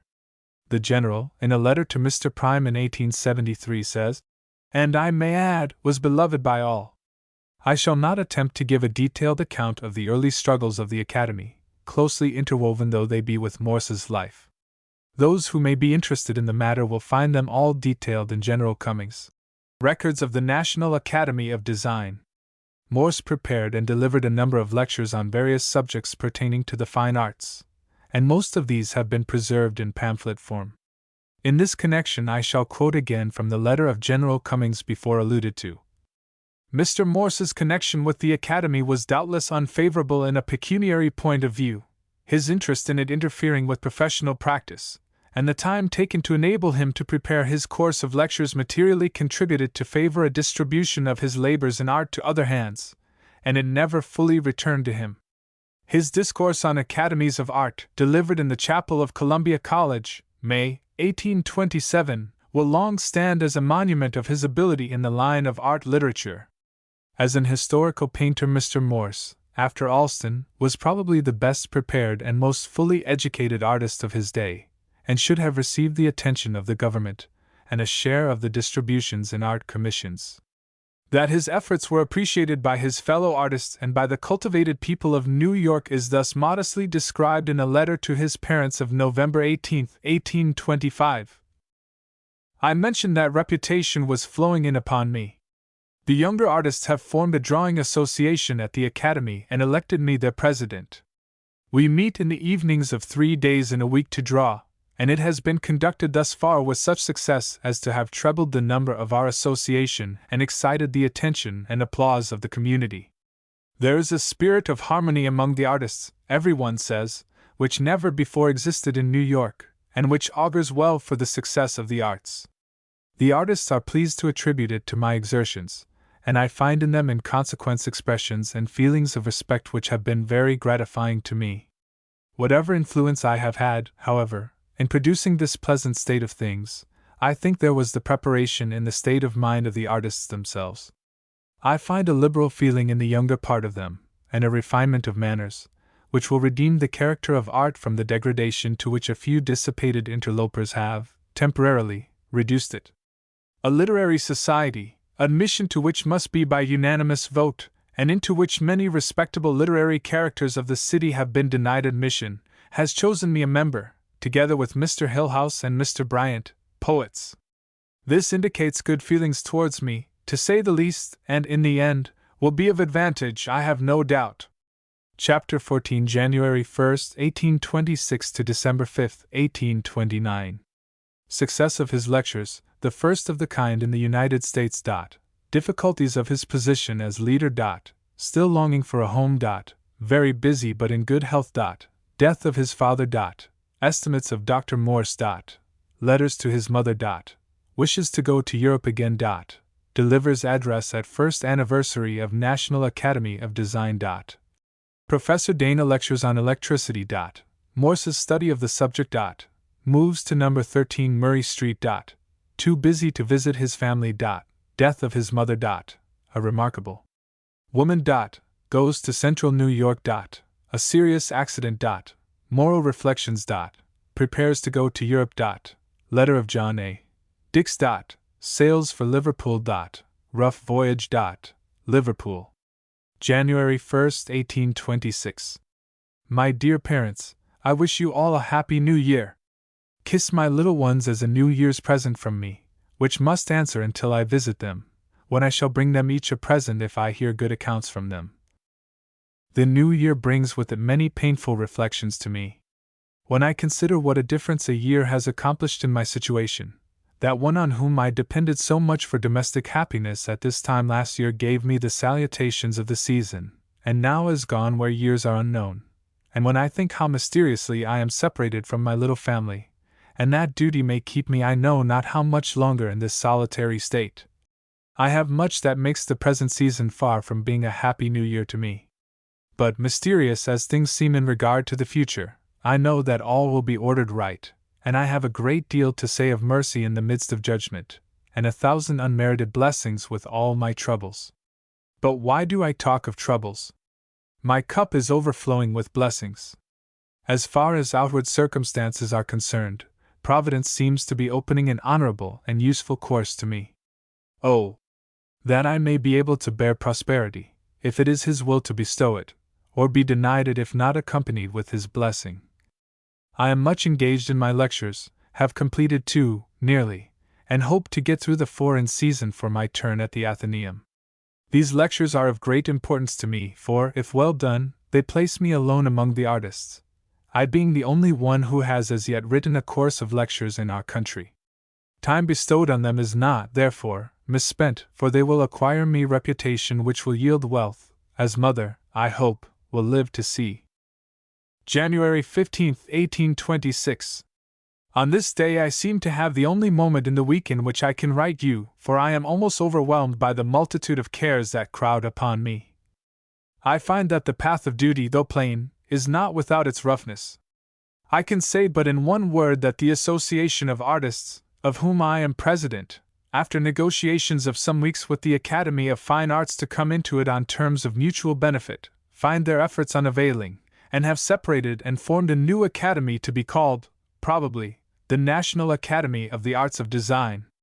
I am at its head, but the cares and responsibility which devolve on me in consequence are more than a balance for the honor. The battle is yet to be fought for the need of public favor, and were it not that the entire and perfect justness of our cause is clear to me in every point of view, I should retire from a contest which would merely serve to rouse up all the old Adam to no profit. But the cause of the artist seems, under Providence, to be, in some degree, confided to me, and I cannot shrink from the cares and troubles at present put upon me. I have gone forward thus far, asking direction from above, and, in looking around me, I feel that I am in the path of duty. May I be kept in it and be preserved from the temptations, the various and multiplied and complicated temptations, to which I know I shall be exposed. In every step thus far I feel an approving conscience. There is none I could wish to retrace. I fear you will think I have but few thoughts for you all at home, and my dear little ones in particular. I do think of them, though, very often, with many a longing to have a home for them under a parent's roof, and all my efforts now are tending distantly to that end. But when I shall ever have a home of my own, or whether it will ever be, I know not. The necessity for a second connection on their account seems pressing, but I cannot find my heart ready for it. I am occasionally rallied on the subject, but the suggestion only reminds me of her I have lost, and a tear is quite as ready to appear as a smile. Or, if I can disguise it, I feel a pang within that shows me the wound is not yet healed. It is 11 months since she has gone, but it seems but yesterday. April 18, 1826. I don't know, but you will think I have forgotten how to write letters, and I believe this is the first I have written for 6 weeks. The pressure of my lectures became very great towards the close of them, and I was compelled to bend my whole attention to their completion. I did not expect, when I delivered my first, that I should be able to give more than 2, but the importance of going through seemed greater as I advanced, and I was strengthened to accomplish the whole number, and if I can judge from various indications, I think I have been successful. My audience, consisting of the most fashionable and literary society in the city, regularly increased at each successive lecture, and at the last it was said that I had the largest audience ever assembled in the room. I am now engaged on Lafayette in expectation of completing it for our exhibition in May, after which time I hope I shall be able to see you for a day or 2 in New Haven. I long to see you all, and those dear children often make me feel anxious, and I am often tempted to break away and have a short look at them, but I am tied down here and cannot move at present. All that I am doing has some reference to their interests. They are constantly on my mind. My health was never better with all my intense application, sitting in my chair from 7 in the morning until 12 or 1 o'clock the next morning, with only about an hour's intermission. I have felt no permanent inconvenience. On Saturday night, generally, I have felt exceedingly nervous, so that my whole body and limbs would shake, but resting on the Sabbath seemed to give me strength for the next week. Since my mind is relieved from my lectures, I have felt new life and spirits, and feel strong to accomplish anything. May 10, 18s6. I have just heard from Mother and feel anxious about Father. Nothing but the most imperious necessity prevents my coming immediately to New Haven. Indeed, as it is, I will try and break away sometime next week, if possible, and pass 1 day with you, but how to do it without detriment to my business I don't know. I have longed for some time for a little respite, but like our good father, all his sons seem destined for most busy stations in society, and constant exertions, not for themselves alone, but for the public benefit. Whether this promised visit to New Haven was paid or not is not recorded, but it is to be hoped that it was made possible, for the good husband and father, the faithful worker for the betterment of mankind, was called to his well-earned rest on the 9th of June 1826. Of him Dr. John Todd said, Dr. Morse lived before his time and was in advance of his generation. President Dwight of Yale found him as full of resources as an egg is of meat. And Daniel Webster spoke of him as always thinking, always writing, always talking, always acting. Mr. Prime thus sums up his character. He was a man of genius, not content with what had been and was, but originating and with vast executive ability combining the elements to produce great results. To him more than to any other one man may be attributed the impulses given in his day to religion and learning in the United States. A polished gentleman in his manners, the companion, correspondent, and friend of the most eminent men in church and state, honored at the early age of 34 with the degree of Doctor of Divinity by the University of Edinburgh, Scotland, sought by scholars and statesmen from abroad as one of the foremost men of his country and time. The son must have felt keenly the loss of his father so soon after the death of his wife. The whole family was a singularly united one, each member depending on the others for counsel and advice, and the father, who was but 65 when he died, was still vigorous in mind, although of delicate constitution. Later in this year Morse managed to spend some time in New Haven, and he persuaded his mother to seek rest and recuperation in travel, accompanying her as far as Boston and writing to her there on his return to New Haven. September 20, 1826. I arrived safely home after leaving you yesterday and found that neither the house nor the folks had run away. Persevere in your travels, Mother, as long as you think it does you good, and tell Dick to brush up his best bows and bring home some lady to grace the now desolate mansion. On November 9, 1826, he writes to his mother from New York. Don't think I have forgotten you all at home because I have been so remiss in writing you lately. I feel guilty, however, in not stealing some little time just to write you one line. I acknowledge my fault, so please forgive me and I will be a better boy in future. The fact is I have been engaged for the last 3 days during all my leisure moments in something unusual with me, I mean electioneering. Oh, what a sad boy, Mother will say. There he is leaving everything at 6s and 7s, and driving through the streets, and busying himself about those poisoned politics. Not quite so fast, however. I have not neglected my own affairs, as you will learn one of these days. I have an historical picture to paint, which will occupy me for some time, for a proprietor of a steamboat which is building in Philadelphia to be the most splendid ever built. He has engaged historical pictures of Alston, Vanderlyn, Sully, and myself, and landscapes of the principal landscape painters, for a gallery on board the boat.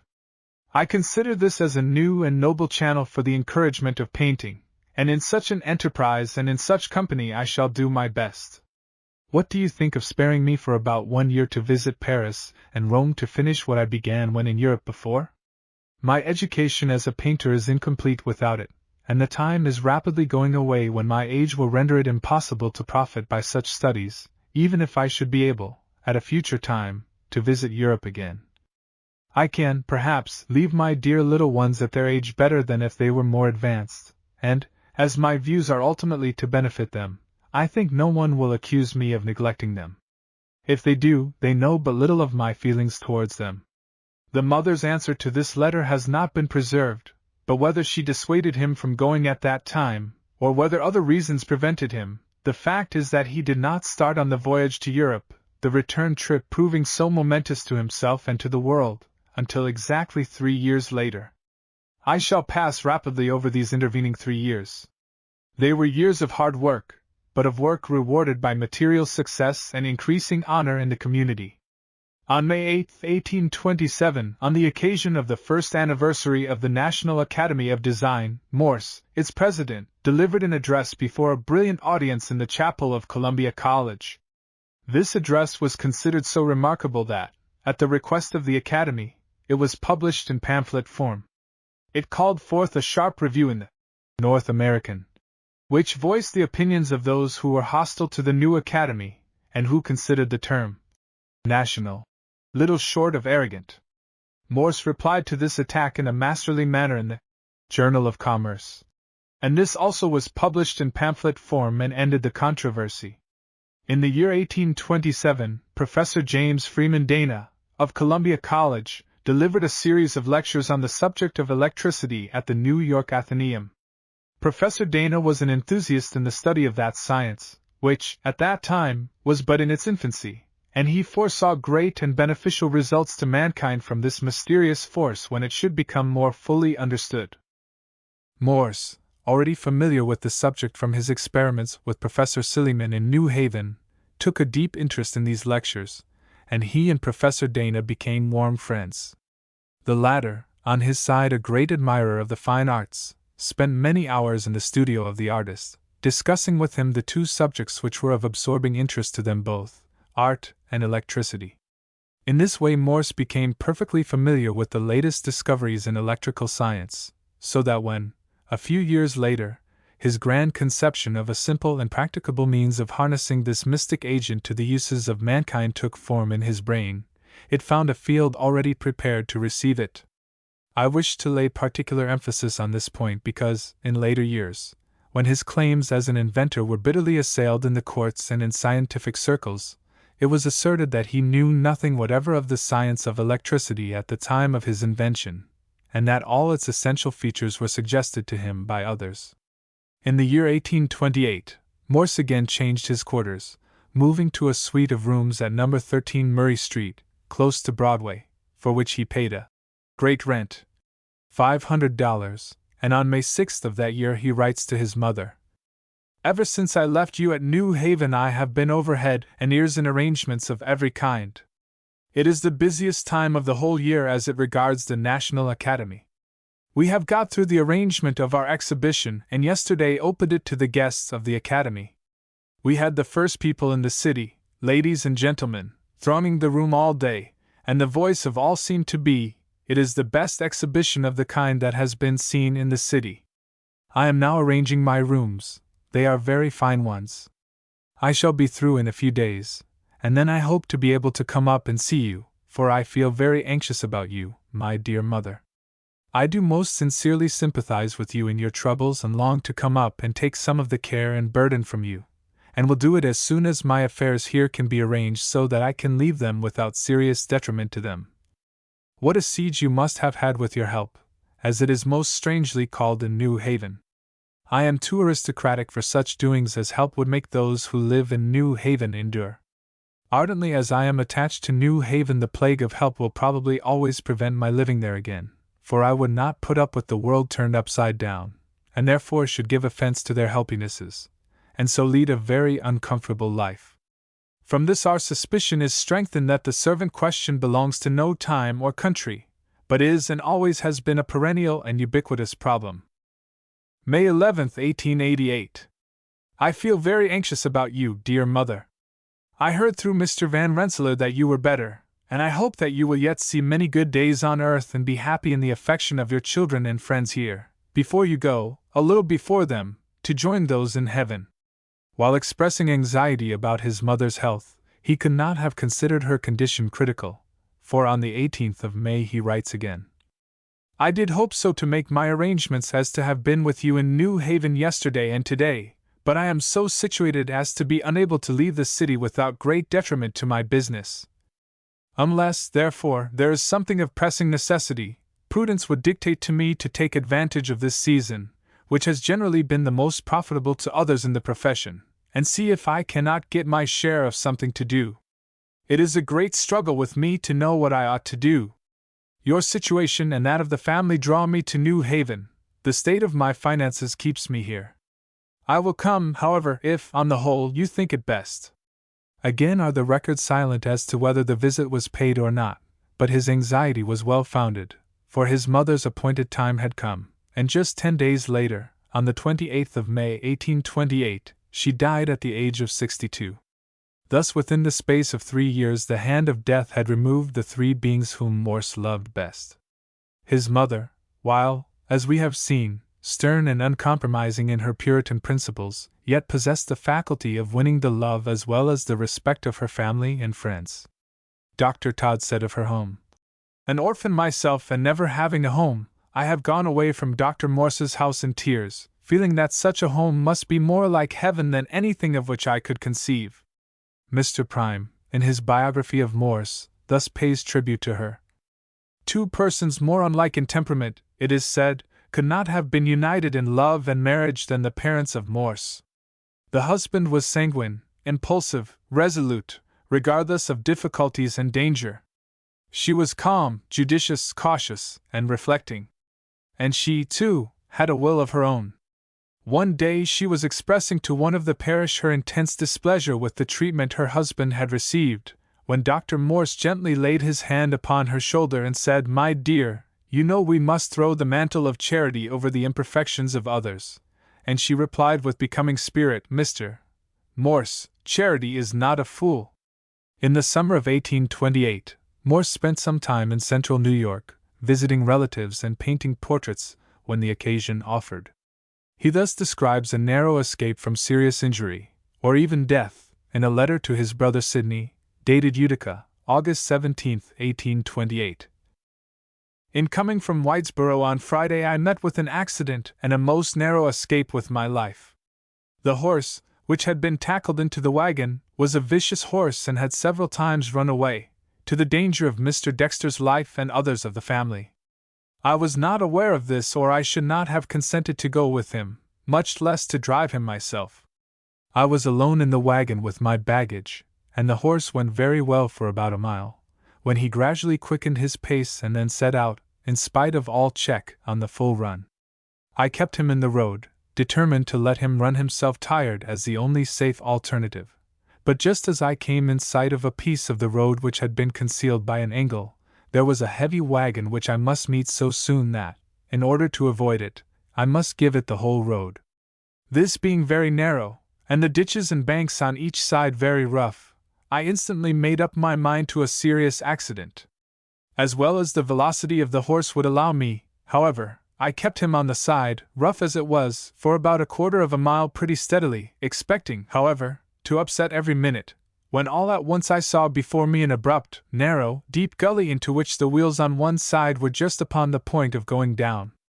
It flashed across me in an instant that if I could throw the horse down into the ditch, the wheels of the wagon might, perhaps, rest equipoised on each side, and perhaps break the horse loose from the wagon. I pulled the rein and accomplished the object in part.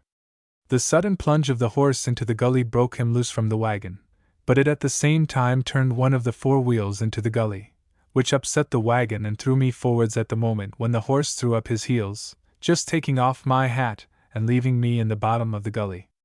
I fell on my left shoulder, and, although muddy from head to foot, I escaped without any injury whatever. I was not even jarred painfully.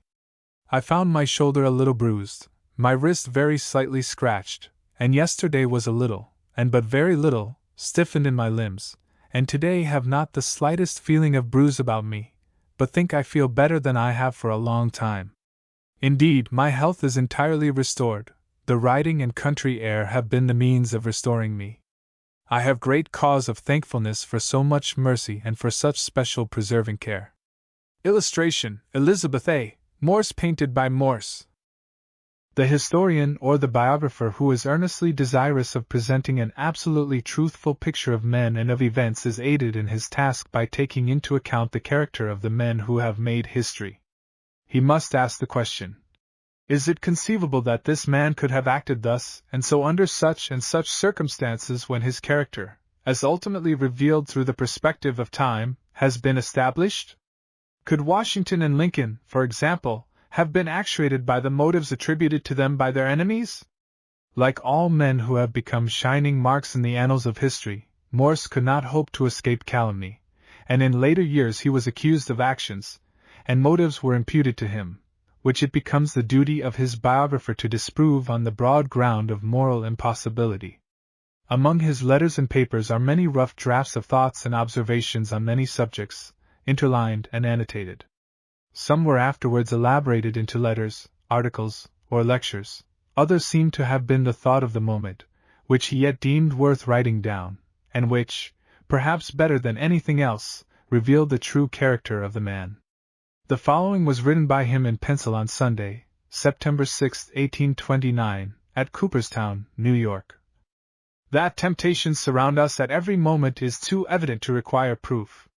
If they cease from without, they still act upon us from within ourselves, and our most secret thoughts may as surely be drawn from the path of duty by secret temptation, by the admission of evil suggestions, and they will affect our characters as injuriously as those more palpable and tangible temptations that attack our sense.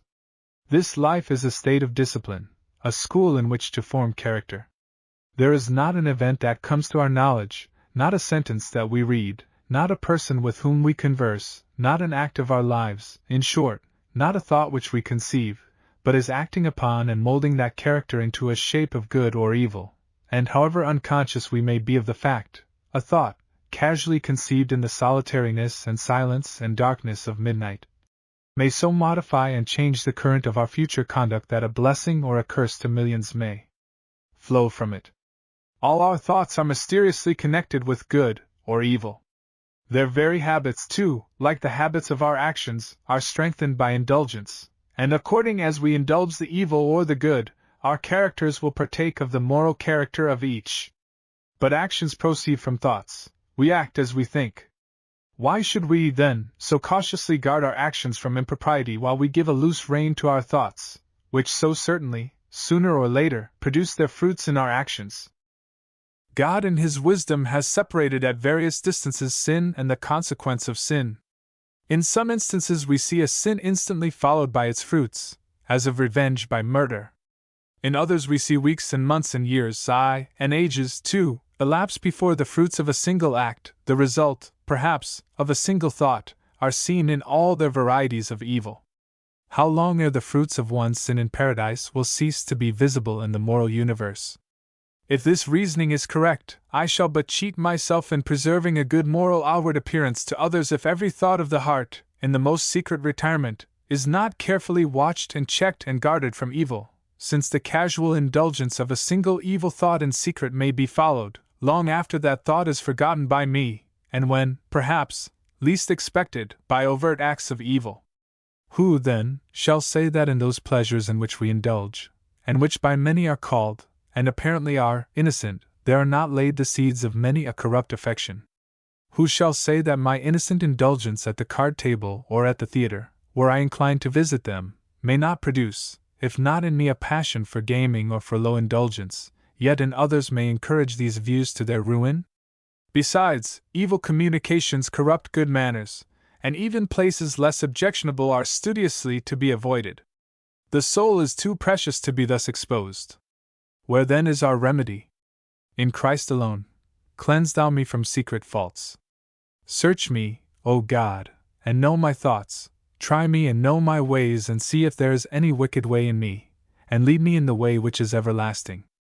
This is but one of many expressions of a similar character which are to be found in the letters and notes, and which are illuminating. Morse was now making ready for another trip to Europe. He had hoped, when he returned home in 1815, to stay but a year or two on this side and then to go back and continue his artistic education, which he by no means considered complete, in France and Italy. We have seen how one circumstance after another interfered to prevent the realization of this plan, until now, after the lapse of 14 years, he found it possible. His wife and his parents were dead, his children were being carefully cared for by relatives, the daughter Susan by her mother's sister, Mrs. Pickering, in Concord, New Hampshire, and the boys by their uncle, Richard C. Morse, who was then happily married and living in the family home in New Haven. The National Academy of Design was now established on a firm footing and could spare his guiding hand for a few years. He had saved enough money to defray his expenses on a strictly economical basis, but to make assurance doubly sure, he sought and received commissions from his friends and patrons in America for copies of famous paintings, or for original works of his own, so that he could sail with a clear conscience as regarded his finances. His friends were uniformly encouraging in furthering his plan, and he received many letters of cordial good wishes and of introduction to prominent men abroad. I shall include the following from John A. Dix, at that time a captain in the army, but afterwards a general, and governor of New York, who, although he had been an unsuccessful suitor for the hand of Miss Walker, Morse's wife, bore no ill will towards his rival, but remained his firm friend to the end. Cooperstown, October 27, 1829. My dear Sir, I have only time to say that I have been absent in an adjacent county and fear there is not time to procure a letter for you to Mr. Rives before the 1st. I have written to Mr. Van Buren and he will doubtless send you a letter before the 8th. Therefore make arrangements to have it sent after you if you sail on the 1st. I need not say I shall be very happy to hear from you during your sojournment abroad. Especially tell me what your impressions are when you turn from David's picture with Romulus and Tatius in the foreground, and Paul Veronese's marriage at Cana directly opposite, at the entrance of the picture gallery in the Louvre. We are all well and all desire to be remembered. I have only time to add my best wishes for your happiness and prosperity. Yours truly and constantly, John A. Dix. The Mr. Rives mentioned in the letter was at that time our minister to France, and the Mr. Van Buren was Martin Van Buren, then Secretary of State in President Jackson's cabinet, and afterwards himself President of the United States. The following is from the penciled draft of a letter or the beginning of a diary which was not finished, but ends abruptly. On the November 8, 1829, I embarked from New York in the ship Napoleon, Captain Smith, for Liverpool. The Napoleon is one of those splendid packets, which have been provided by the enterprise of our merchants, for the accommodation of persons whose business or pleasure requires a visit to Europe or America. Precisely at the appointed hour, 10 o'clock, the steamboat with the passengers and their baggage left the Whitehall dock for our gallant ship, which was lying to above the city, heading up the North River, careening to the brisk northwest gale, and waiting with apparent impatience for us, like a spirited horse curvetting under the rein of his master, and waiting but his signal to bound away. A few moments brought us to her side, and a few more saw the steamboat leave us, and the sad farewells to relatives and friends, who had thus far accompanied us, were mutually exchanged by the waving of hands and of handkerchiefs. The ready about, and soon after the mainsail haul of the pilot were answered by the cheering ho, heave, ho of the sailors, and with the fairest wind that ever blew, we fast left the spires and shores of the great city behind us. In 2 hours we discharged our pilot to the south of Sandy Hook, with his pocket full of farewell letters to our friends, and then stood on our course for England. 4 days brought us to the banks of Newfoundland, 1/3 of our passage. Many of our passengers were sanguine in their anticipations of our making the shortest passage ever known, and, had our subsequent progress been as great as at first, we should doubtless have accomplished the voyage in 13 days, but calms and head winds for 3 days on the banks have frustrated our expectations. There is little that is interesting in the incidents of a voyage. The indescribable listlessness of seasickness, the varied state of feeling which changes with the wind and weather, have often been described. These I experienced in all their force. From the time we left the banks of Newfoundland we had a continued succession of head winds, and when within 1 fair day's sail of land, we were kept off by severe gales directly ahead for 5 successive days and nights, during which time the uneasy motion of the ship deprived us all of sleep, except in broken intervals of an half hour at a time. We neither saw nor spoke any vessel until the evening of the, when we descried through the darkness a large vessel on an opposite course from ourselves. We first saw her cabin lights. It was blowing a gale of wind before which we were going on our own course at the rate of 11 miles an hour. It was, of course, impossible to speak her, but to let her know that she had company on the wide ocean, we threw up a rocket which for splendor of effect surpassed any that I had ever seen on shore. It was thrown from behind the mizzenmast, over which it shot arching its way over the main and foremasts, illuminating every sail and rope, and then diving into the water, piercing the wave, it again shot upwards and vanished in a loud report. To our companion ship the effect must have been very fine.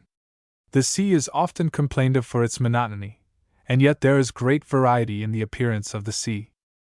Here it ends, but we learn a little more of the voyage and the landing in England from a letter to a cousin in America, written in Liverpool, on December 5, 1829. I arrived safely in England yesterday after a long, but on the whole, pleasant, passage of 26 days. I write you from the inn, the King's Arms Hotel, at which I put up 18 years ago. This inn is the one at which Professor Silliman stayed when he travelled in England, and which he mentions in his travels. The old Frenchman whom he mentions I well remember when I was here before. I inquired for him and am told he is still living, but I have not seen him. There is a large black man, a waiter in the house, who is quite a polished man in his manners, and an elderly white man, with white hair, who looks so respectable and dignified that one feels a little awkward at first in ordering him to do this or that service, and the chambermaids look so venerable and matronly that to ask them for a pitcher of water seems almost rude to them. But I am in a land where domestic servants are the best in the world. No servant aspires to a higher station, but feels a pride in making himself the first in that station. I notice this, for our own country presents a melancholy contrast in this particular. Here follows a description of the voyage, and he continues. Yesterday we anchored off the Floating Light, 16 miles from the city, unable to reach the dock on account of the wind, but the post office steamboat, or steamer, as they call them here, came to us from Liverpool to take the letter bags, and I with other passengers got on board, and at 12 o'clock I once more placed my foot on English ground. The weather is true English weather, thick, smoky, and damp. I can see nothing of the general appearance of the city. The splendid docks, which were building when I was here before, are now completed and extend along the river. They are really splendid, everything about them is solid and substantial, of stone and iron, and on so large a scale. I have passed my baggage through the custom house, and on Monday I proceed on my journey to London through Birmingham and Oxford. Miss Leslie, a sister of my friend Leslie of London, is my companion de voyage. She is a woman of fine talents, and makes my journey less tedious and irksome than it would otherwise be. I have a long journey before me yet ere I reach Rome, where I intended to be by Christmas Day, but my long voyage will probably defeat my intention. Chapter 15, December 6, 1829 to February 6, 1830. Journey from Liverpool to London by coach. Neatness of the cottages. Trentham Hall. Stratford-on-Avon. Oxford. London. Charles R. Leslie. Samuel Rogers. Seated with academicians at Royal Academy Lecture. Washington Irving. Turner. Leaves London for Dover. Canterbury Cathedral. Detained at Dover by bad weather. Incident of a former visit. Channel steamer. Boulogne-sur-Mer. First impressions of France. Paris. The Louvre. Lafayette. Cold in Paris. Continental Sunday. Leaves Paris for Marseilles in diligence. Intense cold. Dijon. French funeral. Lyons. The Hotel Dieu. Avignon. Catholic Church services. Marseilles. Toulon. The Navy Yard and the galley slaves. Disagreeable experience at an inn. The Riviera. Genoa. Morse was now 38 years old, in the full vigor of manhood, of a spare but well-knit frame and of a strong constitution. While all his life, and especially in his younger years, he was a sufferer from occasional severe headaches, he never let these interfere with the work on hand, and by leading a sane and rational life, he escaped all serious illnesses. He was not a total abstainer as regards either wine or tobacco, but was moderate in the use of both, a temperance advocate in the true sense of the word. His character had now been molded both by prosperity and adversity. He had known the love of wife and children, and of father and mother, and the cup of domestic happiness had been dashed from his lips. He had experienced the joy of the artist in successful creation, and the bitterness of the sensitive soul irritated by the ignorant, and all but overwhelmed by the struggle for existence. He had felt the supreme joy of swaying an audience by his eloquence, and he had endured with fortitude the carping criticism of the envious. Through it all, through prosperity and through adversity, his hopeful, buoyant nature had triumphed. Prosperity had not spoiled him, and adversity had but served to refine. He felt that he had been given talents which he must utilize to the utmost, that he must be true to himself, and that, above all, he must strive in every way to benefit his fellow men. This motive we find recurring again and again in his correspondence and in his ultimate notes. Not, "What can I do for myself?"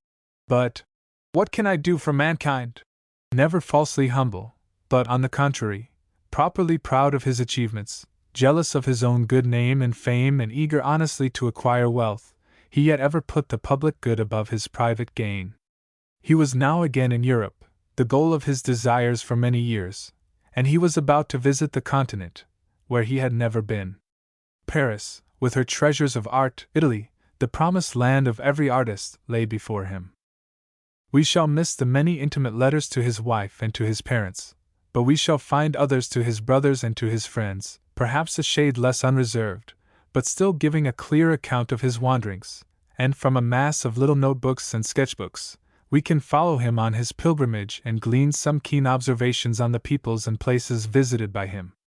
It must be remembered that this was still the era of the stagecoach and the diligence, and that it took many days to accomplish a journey which is now made in almost the same number of hours.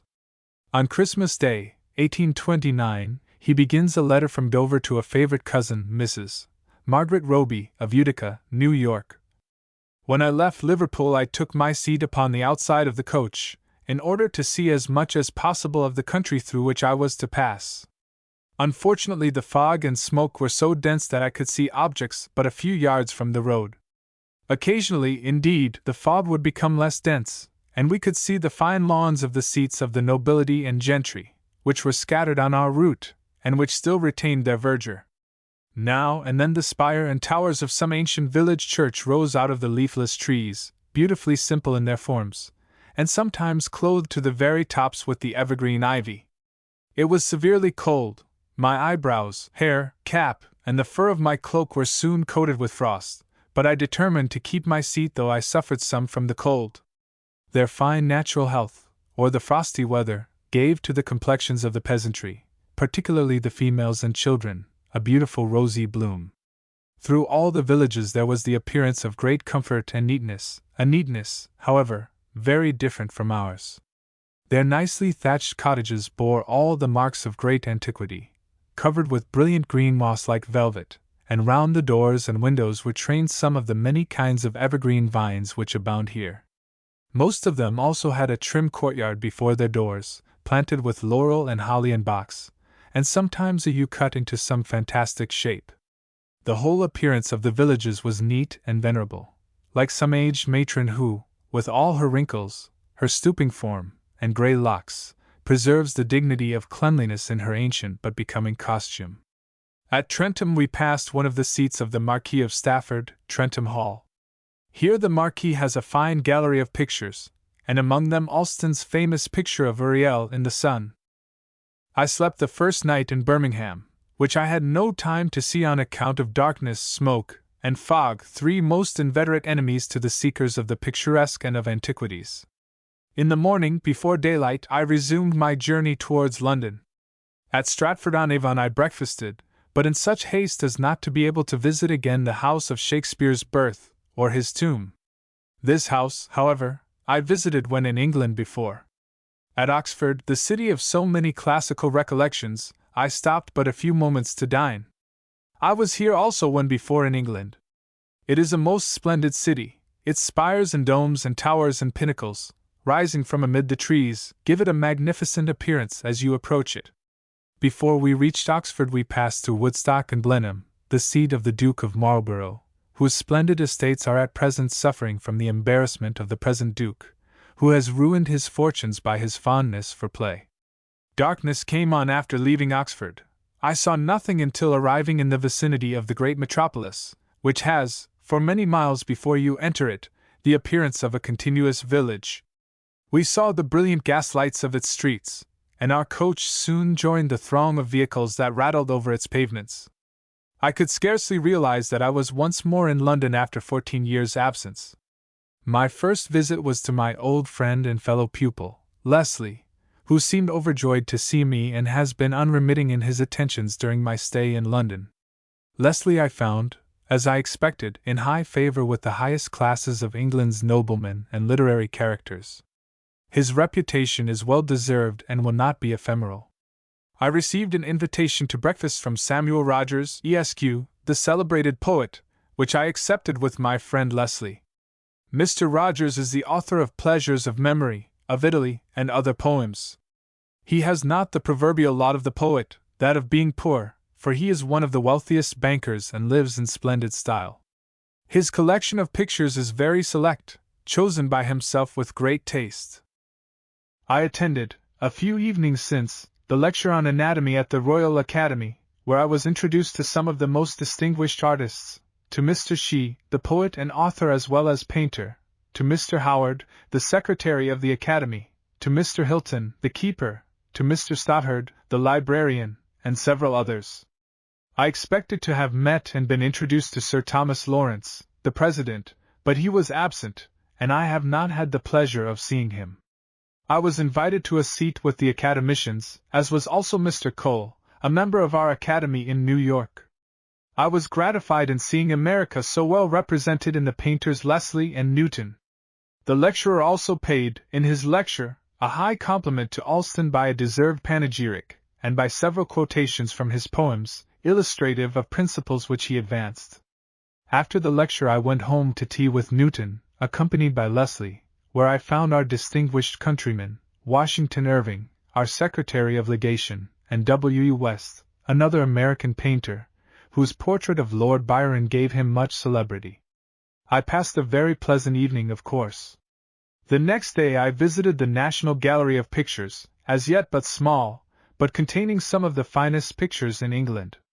Among them is the celebrated Raising of Lazarus by Sebastian del Piombo, for which a nobleman of this country offered to the late proprietor £16,000 sterling, which sum was refused.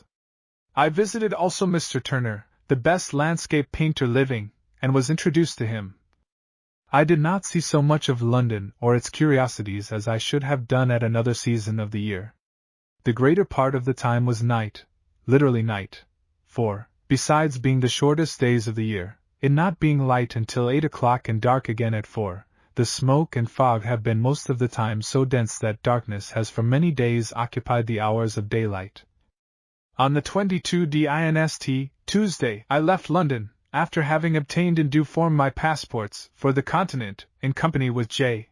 Town, Esq, and N. Jocelyn, Esq, American friends, intending to pass the night at Canterbury, 36 miles from London. The day was very unpleasant, very cold, and snowing most of the time. At Blackheath we saw the palace in which the late unfortunate Queen of George IV resided. On the heath among the bushes is a low furze with which it is in part covered. There were encamped in their miserable blanket huts a gang of gypsies. No wigwams of the Oneidas ever looked so comfortless. On the road we overtook a gypsy girl with a child in her arms, both having the stamp of that singular race strongly marked upon their features. Black hair and sparkling black eyes, with a nut-brown complexion and cheeks of russet red, and not without a shrewd intelligence in their expression. At about 9 o'clock we arrived at the Guildhall Tavern in the celebrated and ancient city of Canterbury. Early in the morning, as soon as we had breakfasted, we visited the superb cathedral. This stupendous pile is one of the most distinguished Gothic structures in the world. It is not only interesting from its imposing style of architecture, but from its numerous historical associations. The first glimpse we caught of it was through and over a rich, decayed gateway to the enclosure of the cathedral grounds. After passing the gate, the vast pile, with its 3 great towers and innumerable turrets, and pinnacles, and buttresses, and arches, and painted windows, rose in majesty before us. The grand center tower, covered with a grey moss, seemed like an immense mass of the Palisades struck out with all its regular irregularity, and placed above the surrounding masses of the same grey rocks. The bell of the great tower was tolling for morning service, and yet so distant from its height that it was scarcely heard upon the pavement below. We entered the door of one of the towers and came immediately into the nave of the church. The effect of the long aisles and towering, clustered pillars and richly carved screens of a Gothic church upon the imagination can scarcely be described. The emotion is that of all. A short procession was quickly passing up the steps of the choir, consisting of the beadle, or some such officer, with his wand of office, followed by 10 boys in white surplices.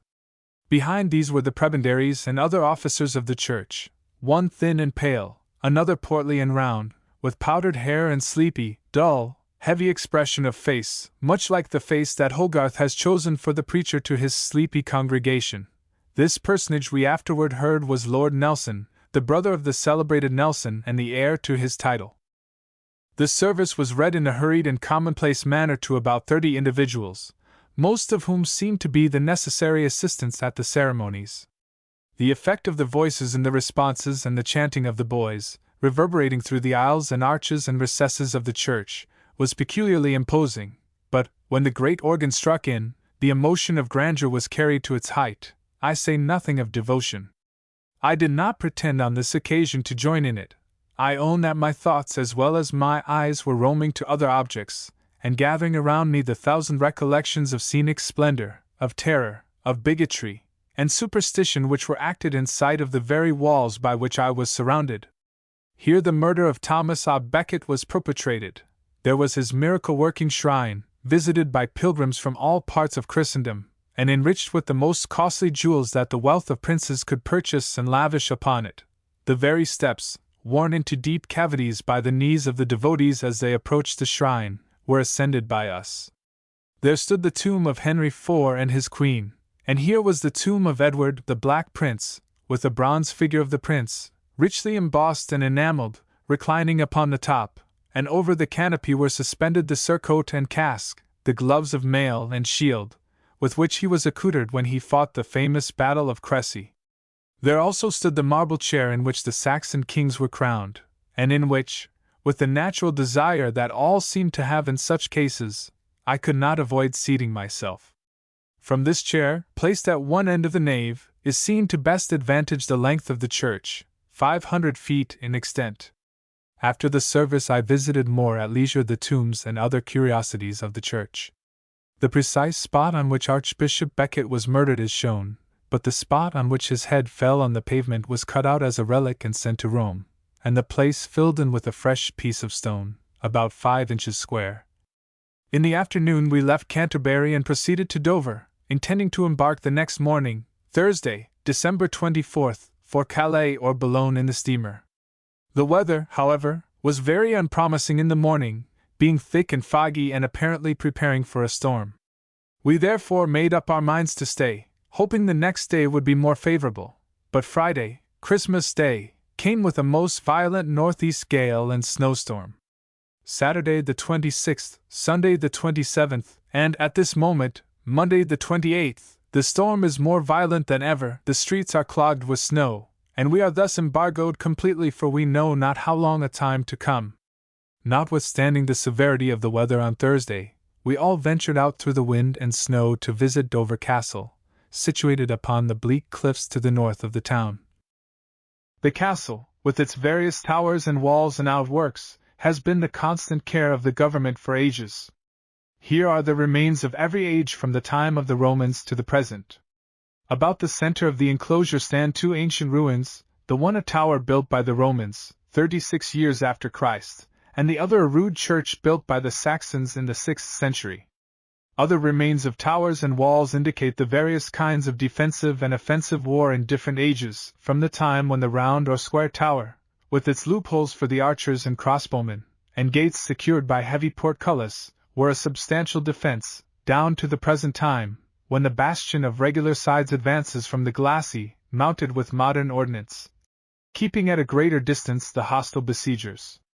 Through the glacis in various parts are sally ports, from one of which, opening towards the road to Ramsgate, I well remember seeing a corporal's guard issue, about 15 years ago, to take possession of me and my sketchbook, as I sat under a hedge at some distance to sketch the picturesque towers of this castle. Somewhat suspicious of their intentions, I left my retreat, and by a circuitous route into the town, made my escape, not, however, without ascertaining from behind a distant hedge that I was actually the object of their expedition. They went to the spot where I had been sitting, made a short search, and then returned to the castle through the same sally port. At that time, a time of war not only with France but America also, the strictest watch was kept, and to have been caught making the slightest sketch of a fortification would have subjected me to much trouble. Times are now changed, and had Jack Frost, the only commander of rigor now at the castle, permitted, I might have sketched any part of the interior or exterior. Boulogne-sur-Mer, France, December 29, 1829. This morning at 10 o'clock, after our tedious detention, we embarked from Dover in a steamer for this place instead of Calais. I mention the steamer, but cousin, if you have formed any idea of elegance, or comfort, or speed in connection with the name of steamer from seeing our fine steamboats, and have imagined that English or French boats are superior to ours, you may as well be undeceived. I know of no description of packet boats in our waters bad enough to convey the idea. They are small, black, dirty, confined things, which would be suffered to rot at the wharves for want of the least custom from the lowest in our country. You may judge of the extent of the accommodations when I tell you that there is in them but one cabin, 6 feet 6 inches high, 14 feet long, 11 feet wide, containing 8 berths. Our passage was, fortunately, short, and we arrived in the dominions of His Most Christian Majesty Charles X at 5 o'clock. The transition from a country where one's own language is spoken to one where the accents are strange, from a country where the manners and habits are somewhat allied to our own to one where everything is different, even to the most trifling article of dress, is very striking on landing after so short an interval from England to France. The pierhead at our landing was filled with human beings in strange costume, from the grey surtout and belt of the gendarmes to the broad-twilled and curiously plaited caps of the masculine women, which latter beings, by the way, are the licensed porters of baggage to the custom-house. Paris, January 7, 1830. Here have I been in this great capital of the continent since the first day of the year. I shall remember my first visit to Paris from the circumstance that, at the dawn of the day of the new year, we passed the Porte Saint-Denis into the narrow and dirty streets of the great metropolis. The Louvre was the first object we visited. Our passports obtained us ready admittance, and although our fingers and feet were almost frozen, we yet lingered 3 hours in the grand gallery of pictures. Indeed, it is a long walk simply to pass up and down the long hall, the end of which from the opposite end is scarcely visible, but is lost in the mist of distance. On the walls are 1250 of some of the chefs d'oeuvre of painting. Here I have marked out several which I shall copy on my return from Italy. I have my residence at present at the Hôtel de Lille, which is situated very conveniently in the midst of all the most interesting objects of curiosity to a stranger in Paris, the Palace of the Tuileries, the Palais Royal, the Bibliothèque Royale, or Royal Library, and numerous other places, all within a few paces of us. On New Year's Day the equipages of the nobility and foreign ambassadors, etc., who paid their respects to the King and the Duke of Orleans, made considerable display in the Place du Carrousel and in the court of the Tuileries. At an exhibition of manufactures of porcelain, tapestry, etc., in the Louvre, where were some of the most superb specimens of art in the world in these articles, we also saw the Duchesse de Berry. She is the mother of the little Duc de Bordeaux, who, you know, is the heir apparent to the crown of France. She was simply habited in a blue pelisse and blue bonnet, and would not be distinguished in her appearance from the crowd except by her attendants in livery. I cannot close, however, without telling you what a delightful evening I passed the evening before last at General Lafayette's. He had a soirée on that night at which there were a number of Americans. When I went in he instantly recognized me, took me by both hands, said he was expecting to see me in France, having read in the American papers that I had embarked.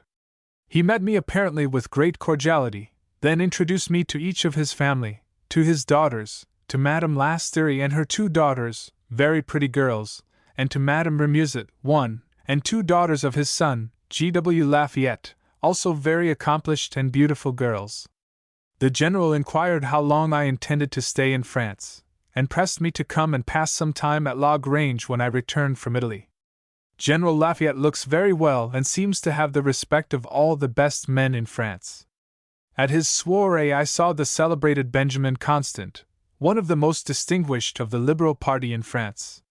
He is tall and thin with a very fair, white complexion, and long white silken hair, moving with all the vigor of a young man. Footnote 1. This was not, of course, the famous Madame de Remusat, probably her daughter-in-law. In a letter to his brothers written on the same day, January 7th, he says, "If I went no farther and should now return, what I have already seen and studied would be worth to me all the trouble and expense thus far incurred. I am more and more satisfied that my expedition was wisely planned. You cannot conceive how the cold is felt in Paris, and indeed, in all France. Not that their climate is so intensely cold as ours, but their provision against the cold is so bad.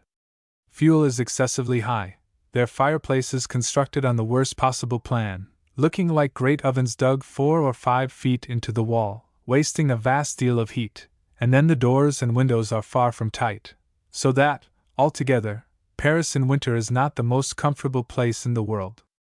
Mr. Town and I, and probably Mr. Jocelyn, set out for Italy on Monday by the way of Chalons-sur-Saône, Lyons, Avignon, and Nice.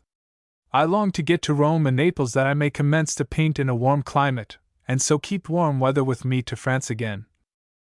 I don't know what to do about writing letters for the Journal of Commerce. I fear it will consume more of my time than the thing is worth, and will be such a hindrance to my professional studies that I must, on the whole, give up the thought of it.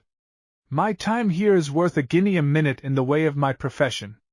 I could undoubtedly write some interesting letters for them, but I do not feel the same ease in writing for the public that I do in writing to a friend, and in correcting my language for the press. I feel that it is going to consume more of my time than I can spare. I will write if I can, but they must not expect it, for I find my pen and pencil are enemies to each other. I must write less and paint more. My advantages for study never appeared so great, and I never felt so ardent a desire to improve them. Morse spent about 2 weeks in Paris visiting churches, picture galleries, palaces, and other show places. He finds the giraffe or camelopard the most interesting animal at the Jardin des Plantes, and he dislikes a ceiling painted by Gros. It is allegorical, which is a class of painting I detest. He deplores the Continental Sunday. Oh! That we appreciated in America the value of our Sabbath, a Sabbath of rest from labor, a Sabbath of moral and religious instruction, a Sabbath the greatest barrier to those floods of immorality which have in times past deluged this devoted country in blood, and will again do it unless the Sabbath gains its ascendancy once more. From an undated and unfinished draft of a letter to his cousin, Mrs. Roby, we learn something of his journey from Paris to Rome, or rather of the first part of it. I wrote you from Paris giving you an account of my travels to that city, and I now improve the first moments of leisure since to continue my journal. After getting our passports signed by at least half a dozen ambassadors preparatory to our long journey, we left Paris on Wednesday, January 13th, at 8 o'clock for Dijon, in the diligence. The weather was very cold, and we traveled through a very uninteresting country. It seemed like a frozen ocean, the road being over an immense plain unbroken by trees or fences. We stopped a few moments at Melun, at Joigny and Tonnerre, which latter place was quite pretty with a fine-looking Gothic church. We found the villages from Paris thus far much neater, and in better style than those on the road from Boulogne. Our company consisted of Mr. Town, of New York, Mr. Jocelyn, of New Haven, a very pretty Frenchwoman, and myself. The Frenchwoman was quite a character. She could not talk English nor could we talk French, and yet we were talking all the time, and were able to understand and be understood. At 4 o'clock the next morning we dined at Montbar, which place we entered after much detention by the snow. It was so deep that we were repeatedly stopped for some time. At a picturesque little village called Val de Luzon, where we changed horses, the country began to assume a different character. It now became mountainous, and had the season been propitious, many beautiful scenes for the pencil would have presented themselves. As it was, the forms of the mountains and the deep valleys, with villages snugly situated at the bottom, were grateful to the eye amidst the white shroud which everywhere covered the landscape. We could but now and then catch a glimpse of the scenery through our coach window by thawing a place in the thickly covered glass, which was so plated with the arborescent frost as not to yield to the warmth of the sun at midday.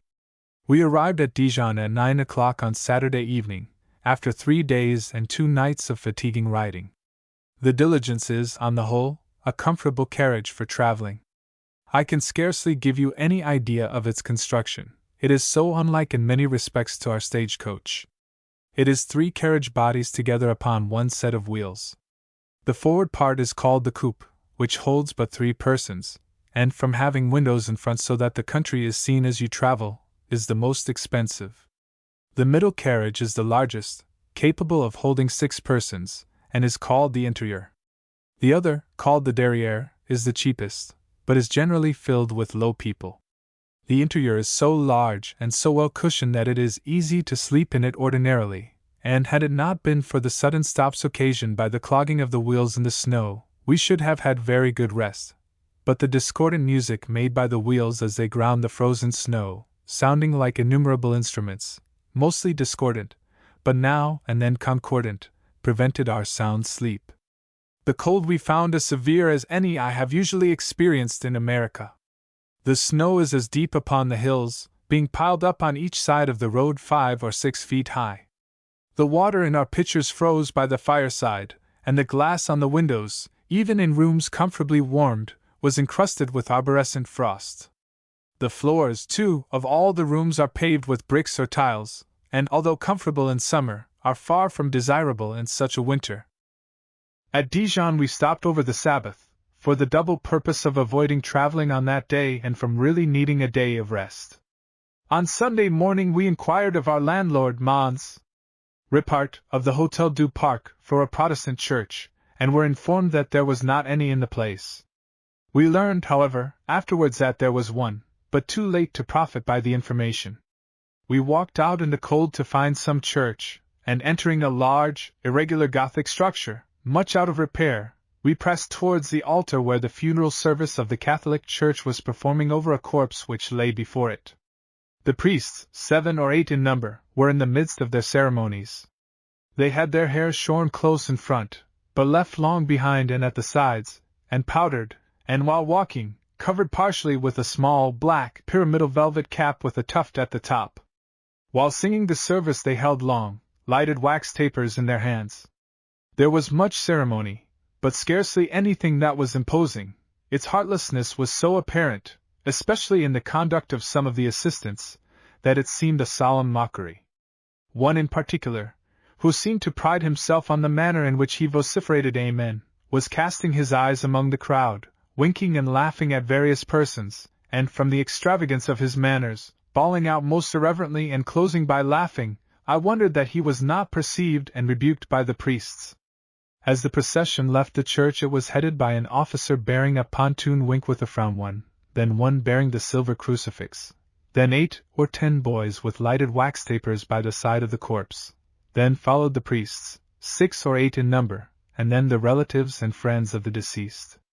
At the grave the priests and assistants chanted a moment, the coffin was lowered, the earth thrown upon it, and then an elder priest muttered something over the grave, and with an instrument consisting of a silver ball with a small handle, made the sign of the cross over the body, which ceremony was repeated by each one in the procession, to whom in succession the instrument was handed. Footnote 1. This must be a mistake. There were, indeed, 2 or 3 real mourners. One young man in particular, to whom the female might have been related as wife or sister, showed all the signs of heartfelt grief. It did not break out into extravagant gesture or loud cries, but the tears, as they flowed down his manly face, seemed to be forced out by the agony within, which he in vain endeavored to suppress. The struggle to restrain them was manifest, and, as he made the sign of the cross at the grave in his turn, the feebleness with which he performed the ceremony showed that the anguish of his heart had almost overcome his physical strength. I longed to speak to him and to sympathize with him, but my ignorance of the language of his country locked me out from any such purpose. Accustomed to the proper and orderly manner of keeping the Sabbath so universal in our country, there are many things that will strike an American not only as singular but disgusting. While in Paris we found it to be customary, not only on weekdays but also on the Sabbath, to have musicians introduced towards the close of dinner, who play and sing all kinds of songs. We supposed that this custom was a peculiarity of the capital, but this day after dinner a hand organ played waltzes and songs, and, as if this were not enough, a performer on the guitar succeeded, playing songs, while 2 or 3 persons with long cards filled with specimens of natural history, lobsters, crabs, and shells of various kinds, were busy in displaying their handiwork to us. And each concluded his part of the ceremony by presenting a little cup for a contribution. The letter ends here, and, as I have found but few more of that year, we must depend on his hurriedly written notebooks for a further record of his wanderings. Leaving Dijon on January 18th, Morse and his companions continued their journey through Chalon-sur-Saône, to Macon and Lyons, which they reached late at night. The next 2 days were spent in viewing the sights of Lyons, which are described at length in his journal. Most of these notes I shall omit. Descriptions of places and of scenery are generally tiresome, except to the authors of them, and I shall transcribe only such portions as have a more than ordinary personal or historic interest. For instance, the following entry is characteristic of Morse's simple religious faith. From the Musée we went to the Hôtel Dieu, a hospital on a magnificent and liberal scale. The apartments for the sick were commodiously and neatly arranged. In one of them were 212 cots, all of which showed a pale or fevered face upon the pillow. The attendants were women called Sisters of Charity, who have a peculiar costume. These are benevolent women who, some of them of rank and wealth, devote themselves to ministering to the comfort and necessities of the wretched. Benevolence is a trait peculiarly feminine. It is seen among women in all countries and all religions, and although true religion sets out this jewel in the greatest beauty, yet superstition and false religions cannot entirely destroy its luster. It seems to be one of those virtues permitted in a special manner by the Father of all good to survive the ruins of sin on earth, and to withstand the attacks of Satan in his attempts on the happiness of man, and to woman in a marked manner he has confided the keeping of this virtue. She was first in the transgression but last at the cross. Leaving Lyons at 4 o'clock on the morning of the 22d, they journeyed slowly towards Avignon, delayed by the condition of the roads covered by an unusual fall of snow which was now melting under the breath of a warm breeze from the south. On the way they pass between the 2 hills a telegraph making signals. This was, of course, a semaphore by means of which visual signals were made.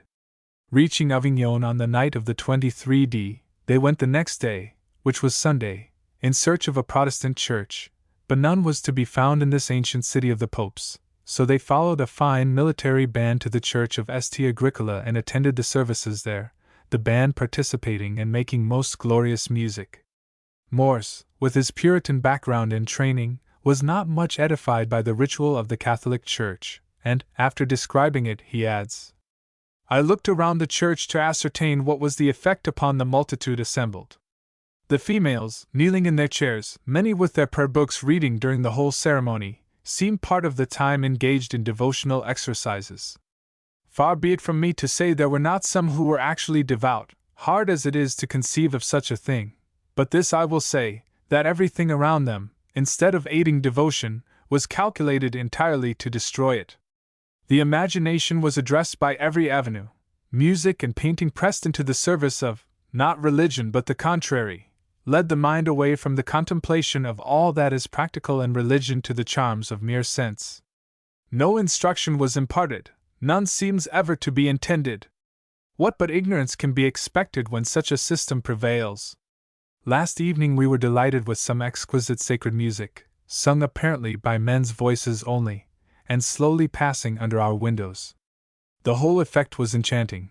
The various parts were so harmoniously adapted, and the taste with which these unknown minstrels strengthened and softened their tones gave us, with the recollection of the music at the church, which we had heard in the morning, a high idea of the musical talent of this part of the world. We have observed more beautiful faces among the women in a single day in Avignon than during the 2 weeks we were in Paris. After a 3 days' rest in Avignon, visiting the palace of the popes and other objects of interest, and being quite charmed with the city as a whole and with the Hôtel de l'Europe in particular, the little party left for Marseilles by way of Aix. The air grows balmier as they near the Mediterranean, and they are delighted with the vineyards and the olive groves. The first sight of the blue sea and of the beautiful harbor of Marseilles rouses the enthusiasm of the artist, and some days are spent in exploring the city. The journal continues. Thursday, January 28th.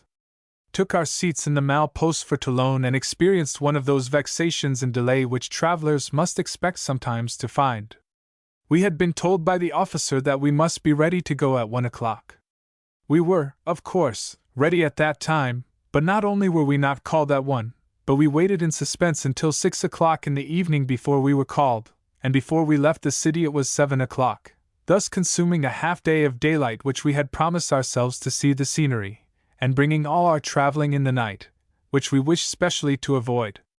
Besides this, we found ourselves in a little, miserable, jolting vehicle that did not, like the diligence, suffer us to sleep. Thus we left Marseilles, pursuing our way through what seemed to us a wild country, with many a dark ravine on our roadside and impending cliffs above us, a safe resort for bandits to annoy the traveler if they felt disposed. At Toulon they visited the arsenal and navy yard. We saw many ships of all classes in various states of equipment, and every indication, from the activity which pervaded every department, that great attention is paying by the French to their marine. Their ships have not the neatness of ours. There seems to be a great deal of ornament, and such as I should suppose was worse than useless in a ship of war. We noticed the galley slaves at work. They had a peculiar dress to mark them. They were dressed in red frocks with the letters GAL stamped on each side of the back, as they were also on their pantaloons. The worst sort, those who had committed murder, had been shipped lately to Brest. Those who had been convicted twice had on a green cap, those who were ordinary criminals had on a red cap, and those who were least criminal, a blue cap. A great mortality was prevailing among them. There are about 500 at this place, and I was told by the sentinel that 22 had been buried yesterday. 3 bodies were carried out whilst we were in the yard. We, of course, did not linger in the vicinity of the hospitals. On Saturday, January 30th, we left Toulon in a voiture or private carriage, the public conveyances towards Italy being now uncertain, inconvenient, and expensive. There were 5 of us, and we made an agreement in writing with a vetturino to carry us to Nice, the first city in Italy, for 27 francs each, the same as the fare in the diligence, to which place he agreed to take us in 2 days and a half.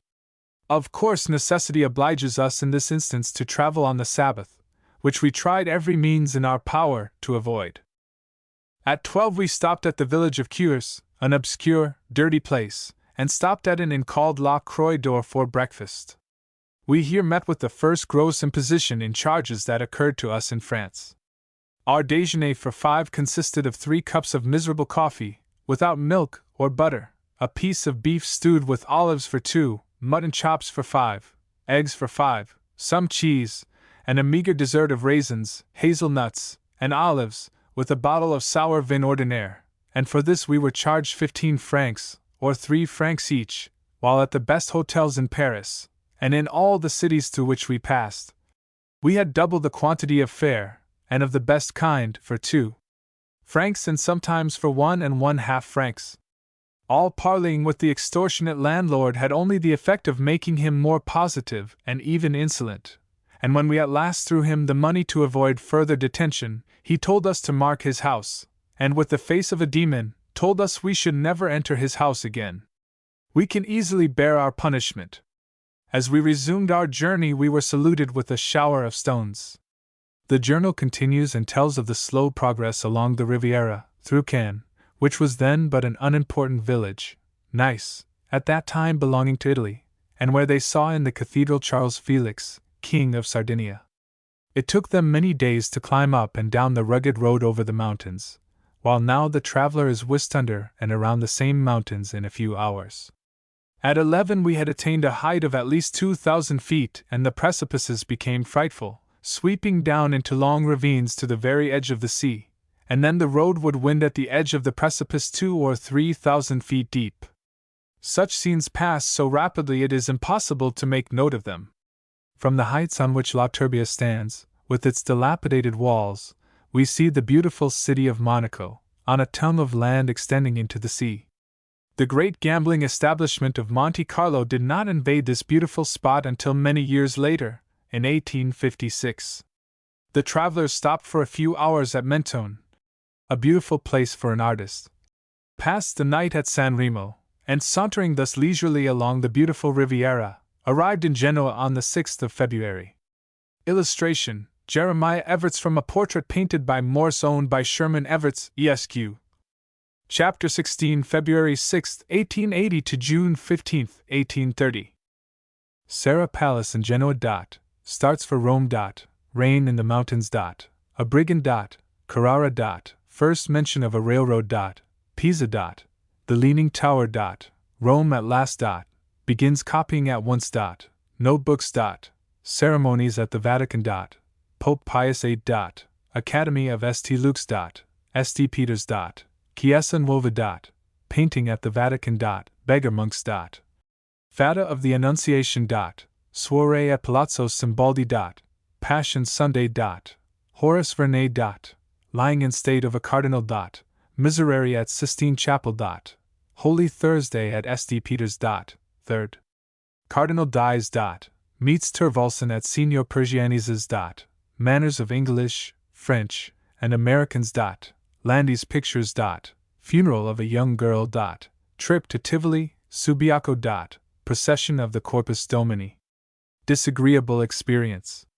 The enthusiastic artist was now in Italy, the land of his dreams, and his notebooks are filled with short comments or longer descriptions of churches, palaces, and pictures in Genoa and in the other towns through which he passed on his way to Rome, or with pen pictures of the wild country through which he and his fellow travelers journeyed.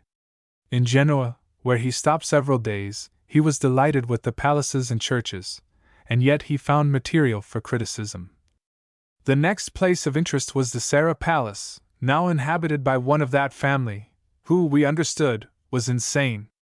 After stopping a moment in the anteroom, the ceiling of which is painted in fresco by Somnio, we were ushered into the room called the most splendid in Europe, and if carving and gilding and mirrors and chandeliers and costly colors can make a splendid room, this is certainly that room. The chandeliers and mirrored sides are so arranged as to create the illusion that the room is of indefinite extent. To me it appeared, on the whole, tawdry, seeing it in broad daylight. In the evening, when the chandeliers are lighted, I have no doubt of its being a most gorgeous exhibition, but, like some showy belle dressed and painted for evening effect, the daylight turns her gold into tinsel and her bloom into rouge.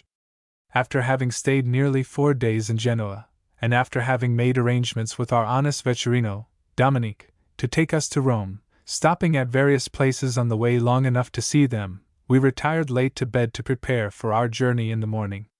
On Wednesday morning, February 10th, we rose at 5 o'clock, and after breakfast of coffee, etc., we set out at 6 on our journey towards Rome. I shall not follow them every step of the way, but shall select only the more personal entries in the diary. A little after 11 o'clock we stopped at a single house upon a high hill overlooking the sea, to breakfast.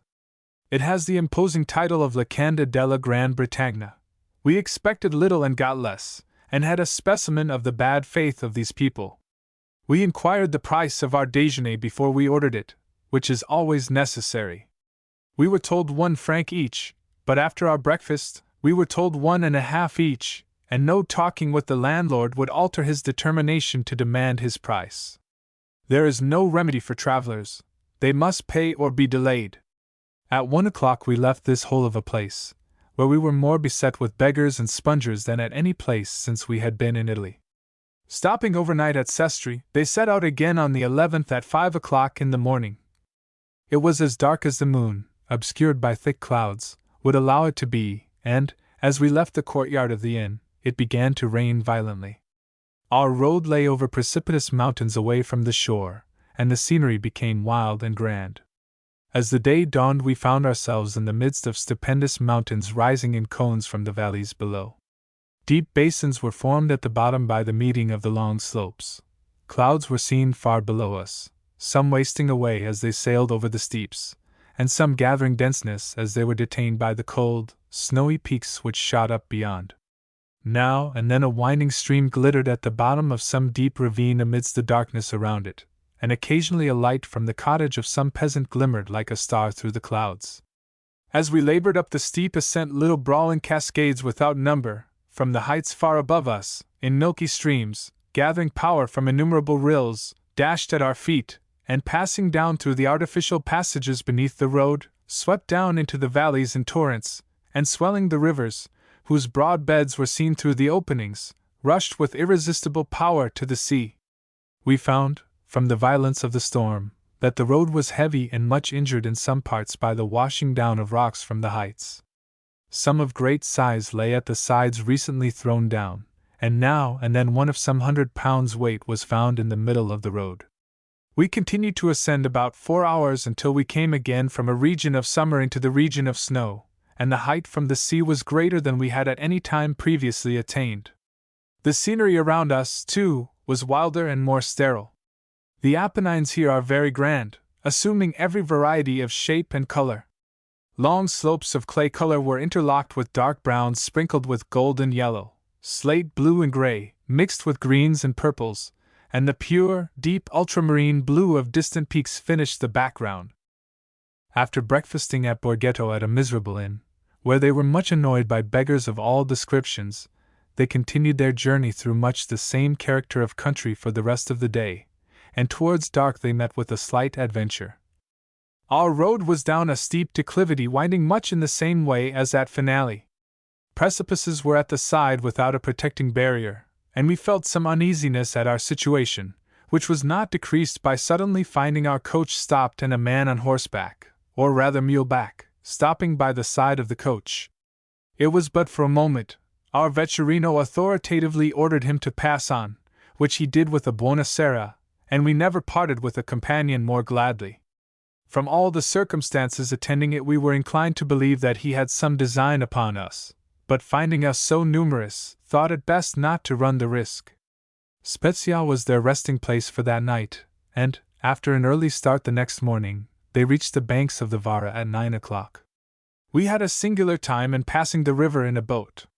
Many women of the lower orders crossed at the same time. The boat being unable to approach the shore, we were obliged to ride papoose back upon the shoulders of the brawny watermen for some little distance. But what amused us much was the perfect sang-froid with which the women, with their bare legs, held up their clothes above the knees and waded to the boat before us. At 12:30 we came in sight of Carrara. This place we went out of our course to see, and at 1 o'clock entered the celebrated village, prettily situated in a valley at the base of stupendous mountains. A deep ravine above the village contains the principal quarries of most exquisite marbles for which this place has for so many ages been famous. The clouds obscuring the highest peaks, and ascending from the valleys like smoke from the craters of many volcanoes, gave additional grandeur to a scene by nature so grand in itself. After stopping at the Hotel de Nouvelle Paris, which we found a miserable inn with bad wine, scanty fare and high charges, we took a hasty breakfast, and procuring a guide we walked out to see the curiosities of the place. It rained hard and the road was excessively bad, sometimes almost ankle-deep in mud. Notwithstanding the forbidding weather and bad road, we labored up the deep ravine on the sides of which the excavations are made. Dark peaks frowned above us capped with clouds and snow. White patches midway the sides showed the veins of the marble, and immense heaps of detritus, the accumulation of ages. Mountains themselves sloped down on each side like masses of piled ice to the very edge of the road. The road itself, white with the material of which it is made, was composed of loose pieces of the white marble of every size. Continuing the ascent by the side of a milky stream, which rushed down its rocky bed, and which here and there was diverted off into aqueducts to the various mills, we were pointed to the top of a high hill by the roadside where was the entrance to a celebrated grotto, and at the base close by, a cavern protected a beautiful, clear, crystal fountain, which gushed from up the bottom forming a liquid, transparent floor, and then glided to mingle its pure, unsullied waters with the cloudy stream that rushed by it. Climbing over piles of rock like refined sugar and passing several wagons carrying heavy blocks down the road, we arrived at the mouth of the principal quarry where the purest statuary marble is obtained. I could not but think how many exquisite statues here lay entombed for ages, till genius, at various times, called them from their slumbers and bid them live. On our return we again passed the wagons laden with blocks, and mules with slabs on each side sometimes like the roof of a house over the mule. The wagons and oxen deserve notice. The former are very badly constructed. They are strong, but the wheels are small, in diameter about 2 feet and but about 3 inches wide, so sharp that the roads must suffer from them. The oxen are small and, without exception, mouse-colored. The driver, and there is usually one to each pair, sits on the yoke between them, and, like the oarsman of a boat, with his back towards the point towards which he is going. 2 huge blocks were chained upon one of these wagons, and behind, dragging upon the ground by a chain, was another. 3 yoke of these small oxen, apparently without fatigue, drew the load thus constructed over this wretched road. An enterprising company of Americans or English, by the construction of a railroad, which is more practicable than a canal, but which latter might be constructed, would, I should think, give great activity to the operations here and make it very profitable to themselves. It is rather curious to note that this is the first mention of a railroad made by Morse in his notes, or letters, although he was evidently aware of the experiments which were being made at that time both in Europe and America, and these must have been of great interest to him. It is also well to bear in mind that the great development of transportation by rail could not occur until the invention of the telegraph had made it possible to send signals ahead, and in other ways, to control the movement of traffic. At the present day the railroad at Carrara, which Morse saw in his visions of the future, has been built, but the ox teams are also still used, and linger as a reminder of more primitive days. Continuing their journey, the travelers spent the night at Lucca, and in the morning explored the town, which they found most interesting as well as neat and clean. Leaving Lucca, with much reluctance, on the 18th, the journal continues. At 5:30, at sunset, Pisa with its leaning tower, the Duomo of the cathedral and that of the baptistry being the principal objects in the view, was seen across the plain before us. Towards the west was a long line of horizon, unbroken, except here and there by a low-roofed tower or the little pyramidal spire of a village church. To the southeast the plain stretched away to the base of distant blue mountains, and to the east and the north the rude peaks through which we had traveled, their cold tops tinged with a warmer glow, glittered beyond the deep brown slopes, which were more advanced and confining the plain to narrower limits. They found the Hotel Royal de Alhazar an excellent inn, and the next day being Sunday, they attended an English service and heard an excellent sermon by the Reverend Mr. Ford, an Englishman. In the evening we walked to the famous Leaning Tower, the cathedral, the Baptistry, and Campo Santo, which are clustered together in the northern part of the city. In going there we went some distance along the quay, which was filled with carriages and pedestrians, among whom were many masks and fancy dresses of the most grotesque kind. It is the season of Carnival, and all these fooleries are permitted at this time. We merely glanced at the exterior of the celebrated buildings, leaving till tomorrow a more thorough examination. Monday, February 16th. We rose early and went again to the Leaning Tower and its associated buildings. The tower, which is the campanile of the cathedral and is about 190 feet high, leans from its perpendicular 13 feet. We ascended to the top by a winding staircase. One ascending feels the inclination every step he takes, and when he reaches the top and perceives that that which should be horizontal is an inclined plane, the sensation is truly startling. It is difficult to persuade oneself that the tower is not actually falling, and I could not but imagine at intervals that it moved, reasoning myself momentarily into security from the fact that it had thus stood for ages. I could not but recur also to the fact that once it stood upright, that, although ages had been passed in assuming its present inclination to the earth, the time would probably come when it would actually fall, and the idea would suggest itself with appalling force that that time might be now. The reflection suggested by one of our company that it would be a glorious death, for one thus perishing would be sure of an imperishable name, however pleasing in romantic speculation, had no great power to dispel the shrinking fear produced by the vivid thought of the possibility when on the top of the tower. The campanile is not the only leaning tower in Pisa. We observed that several varied from the perpendicular, and the sides of many of the buildings, even parts of the cathedral and the baptistry, inclined at a considerable angle. The soil is evidently unfavorable to the erection of high, heavy buildings.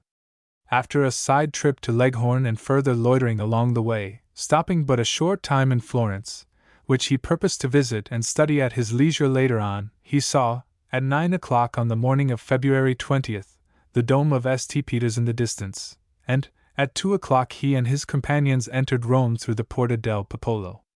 Taking lodgings at number 17 Via de Prefetti, he spent the first few days in a cursory examination of the treasures by which he was surrounded, but he was eager to begin at once the work for which he had received commissions, and on March 7th he writes home: I have begun to copy the School of Athens from Raphael for Mr. R. Donaldson. The original is on the walls of one of the celebrated camera of Raphael in the Vatican. It is in fresco and occupies one entire side of the room. It is a difficult picture to copy and will occupy 5 or 6 weeks certainly. Every moment of my time, from early in the morning until late at night, when not in the Vatican, is occupied in seeing the exhaustless stores of curiosities in art and antiquities with which this wonderful city abounds. I find I can endure great fatigue, and my spirits are good, and I feel strong for the pleasant duties of my profession. I feel particularly anxious that every gentleman who has given me a commission shall be more than satisfied that he has received an equivalent for the sum generously advanced to me. But I find that, to accomplish this, I shall need all my strength and time for more than a year to come, and that will be little enough to do myself and them justice. I am delighted with my situation and more than ever convinced of the wisdom of my course in coming to Italy. Morse's little notebooks and sketchbooks are filled with short, abrupt notes on the paintings, religious ceremonies, and other objects of interest by which he is surrounded, but sometimes he goes more into detail. I shall select from these voluminous notes only those which seem to me to be of the greatest interest. March 17th. Mr. Fenimore Cooper and family are here. I have passed many pleasant hours with them, particularly one beautiful moonlight evening visiting the Colosseum. After the Holy Week I shall visit Naples, probably with Mr. Theodore Wolsey, who is now in Rome. March 18th. Ceremonies at the consistory. Delivery of the cardinals' hats. At 9 o'clock went to the Vatican, 2 large fantails with ostrich feathers, ladies penned up, Pope, cardinals kiss his hand in rotation, address in Latin, tinkling, like water gurgling from a bottle. The English cardinal first appeared, went up and was embraced and kissed on each cheek by the Pope. Then followed the others in the same manner, then each new cardinal embraced in succession all the other cardinals. After this, beginning with the English cardinal, each went to the Pope, and he, putting on their heads the cardinal's hat, blessed them in the name of the Trinity. They then kissed the ring on his hand and his toe, and retired from the throne. The Pope then rose, blessed the assembly by making the sign of the cross 3 times in the air with his 2 fingers, and left the room.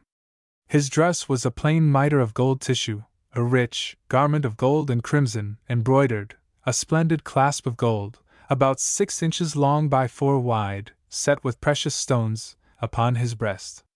He is very decrepit, limping or tottering along, has a defect in one eye, and his countenance has an expression of pain, especially as the new cardinals approached his toe. 1. Footnote 1. This was Pope Pius VIII. The cardinals followed the Pope 2 and 2 with their train bearers. After a few minutes the doors opened again and a procession, headed by singers, entered chanting as they went. The cardinals followed them with their train bearers. They passed through the consistory, and thus closed the ceremony of presenting the cardinals' hats. A multitude of attendants, in various costumes, surrounded the pontiff's throne during the ceremony, among whom was Bishop Du Bois of New York. Academy of St. Luke's, Raphael's skull, Harlow's picture of the making of a cardinal, said to have been painted in 12 days. I don't believe it. The Angels Appearing to the Shepherds by Basson, good for color. Much trash in the way of portraits. Lower rooms contain the pictures for the premiums, some good, all badly colored. 3rd room, bas-reliefs for the premiums. 4th room, smaller premium pictures, bad. 5th room, drawings, the oldest best, modern bad. Friday, March 19th. We went to St. Peter's to see the procession of cardinals singing in the capella. Cardinals walked 2 and 2 through St. Peter's, knelt on purple velvet cushions before the capella in prayer, then successively kissed the toe of the bronze image of St. Peter as they walked past it. This statue of St. Peter, as a work of art, is as execrable as possible. Part of the toe and foot is worn away in polish, not by the kisses, but by the wiping of the foot after the kisses by the next comber preparatory to kissing it, sometimes with the coat sleeve by a beggar, with the corner of the cloak by the gentleman, the shawl by the females, and with a nice cambric handkerchief by the attendant at the ceremony, who wiped the toe after each cardinal's performance. This ceremony is variously performed. Some give it a single kiss and go away, others kiss the toe and then touch the forehead to it and kiss the toe again, repeating the operation 3 times.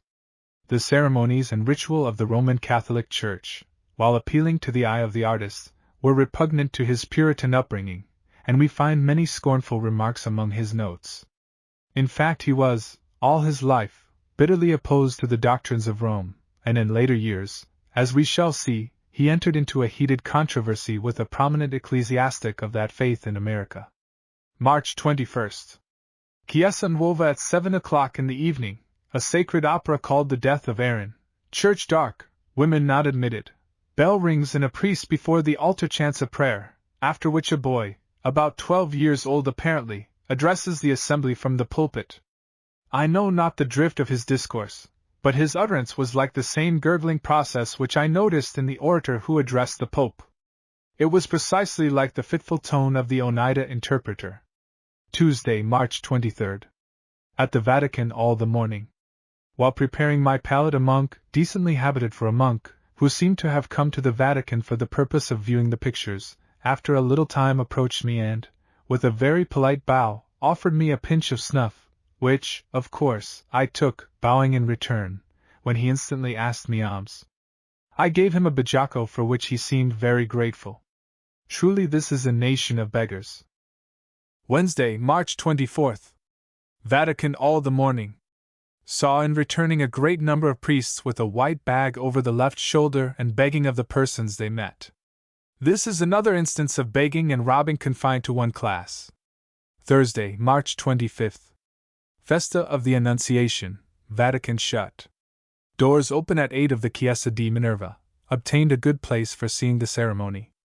At 9:30 the cardinals began to assemble. Cardinal Barberini officiated in robes, white embroidered with gold, singing, taking off and putting on mitres, etc., jumping up and bowing, kissing the ring on the finger of the cardinal, putting incense into censers, monotonous reading, or rather whining, of a few lines of prayer in Latin, flirting censers at each cardinal in succession. Cardinals bowing to one another, many attendants at the altar. Cardinals embrace one another, after Mass. A contribution among the cardinals in rich silver plate. Enter the virgins in white, with crowns 2 and 2, and candles. They kiss the hem of the garment of one of the cardinals. They are accompanied by 3 officers and exit. Cardinals' dresses exquisitely plated, 62 cardinals in attendance. Palazzo Simbaldi. At 8:30 the company began to assemble in the splendid saloon of this palace, to which I was invited. The singers, about 40 in number, were upon a stage erected at the end of the room. White drapery hung behind festoons with laurel wreaths. The walls were painted in fresco. 4 female statues standing on globes upheld 7 long wax lights. The instrumental musicians, about 40, were arranged at the foot of these statues. Sala was lighted principally by 6 glass chandeliers. Much female beauty in the room, dresses very various. Signora Luigia Tardi sang with much judgment, and was received with great applause. A little girl, apparently about 12 years old, played upon the harp in a most exquisite manner, and called forth bravas of the Italians and of the foreigners bountifully. The manners of the audience were the same as those of fashionable society in our own country, and indeed in any other country. The display in dress, however, less tasteful than I have seen in New York. But, in truth, I have not seen more beauty and taste in any country, combined with cultivation of mind and delicacy of manner, than in our own. At 1 o'clock in the morning, or 6:30 Italian time, the concert was over. Saturday, March 27th. On returning to dinner I found at the post office, to my great joy, the first letter from America since I left it. Sunday, March 28th. Passion Sunday. Kept awake nearly all last night by a severe toothache. Sent for a dentist and had the tooth extracted, for which he had the conscience to ask me $3. He took 2. Was prevented by this circumstance from going to church this morning. Went in the afternoon, and, after church, to St. Peter's. Found all the crosses covered with black and all the pictures veiled. There were a great many in the church to hear the music, which is considered very fine. Some of it I was well pleased with, but it is by no means so impressive as the singing of the nuns at the Trinita di Monte, to which church we repaired at vespers. In St. Peter's we found a procession of about 40 nuns. Some of them were very pretty, and their neat white headdresses, and kerchiefs, and hair dressed plain, gave a pleasing simplicity to their countenances. Some looked arch enough and far from serious. Monday, March 29th. Early this morning was introduced to the Chevalier Horace Vernet, principal of the French Academy. Found him in the beautiful gardens of the Academy. He came in a negligee dress, a cap, or rather turban, of various colors, a parti-colored belt, and a cloak. He received me kindly, walked through the antique gallery of casts, a long room and a splendid collection selected with great judgment. Wednesday, March 31st. Early this morning was waked by the roar of a cannon. Learned that it was the anniversary of the present Pope's election. Went to the Vatican. The colonnade was filled with the carriages of the cardinals. That of the new English Cardinal, Weld, was the most showy. Thursday, April 1st. Went in the evening to the soirée of the Chevalier Vernet, director of the French Academy. He is a gentleman of elegant manners and sees at his soirées the first society in Rome. His wife is highly accomplished and his daughter is a beautiful girl, full of vivacity, and speaks English fluently. During the evening there was music. His daughter played on the piano and others sang. There was chess, and at a sideboard a few played cards. The style was simple, every one at ease like our soirées in America. Several noblemen and dignitaries of the church were present. On April 4th, Palm Sunday, he attended the services at the Sistine Chapel, which he found rather tedious, with much mummery. Going from there to the Cancellery he describes the following scene. Cardinal Giulio Maria della Somaglia in state on an elevated bed of cloth of gold and black embroidered with gold, his head on a black velvet cushion embroidered with gold, dressed in his robes as when alive. He officiated, I was told, on Ash Wednesday. For wax lights 2 on each side of the bed, great throng of people of all grades through the suite of apartments, the Cancellery, in which he lived. They were very splendid, chiefly of crimson and gold. The cardinal has died unpopular, for he has left nothing to his servants by his will. He directed, however, that no expense should be spared in his funeral, wishing that it might be splendid, but, unfortunately for him, he has died precisely at that season of the year, the Holy Week, when alone it is impossible, according to the church customs, to give him a splendid burial. Wednesday, April 7th. Went to the Piazza Navone, being market day, in search of prints. The scene here is very amusing, the variety of wares exposed, and the confusion of noises and tongues, and now and then a jackass swelling the chorus with his most exquisite tones. At 3 o'clock went to St. Peter's to see ceremonies at the Sistine Chapel. Cardinals asleep, monotonous bawling, long and tedious. Candles put out one by one, 15 in number. No ceremonies at the altar. Cardinals present 19 in number. 7 yawns from the cardinals, tiresome and monotonous beyond description. After 3 hours of this most tiresome chant, all the candles having been extinguished, the celebrated Miserere commenced. It is, indeed, sublime, but I think loses much of its effect from the fatigue of body, and mind too, in which it is heard by the auditors. The Miserere is the composition of the celebrated Allegri, and for giving the effect of wailing and lamentation, without injury to harmony, it is one of the most perfect of compositions. The manner of sustaining a strain of concord by new voices, now swelling high, now gradually dying away, now sliding imperceptibly into discord and suddenly breaking into harmony, is admirable. The imagination is alive and fancies thousands of people in the deepest contrition. It closed by the cardinals clapping their hands for the earthquake.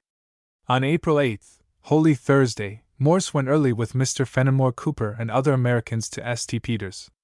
After describing some of the preliminary ceremonies, he continues: having examined the splendid chair in which he was to be borne, and while he was robing in another apartment, we found that, although we might have a complete view of the Pope and the ceremonies before and after the benediction, yet the principal effect was to be seen below.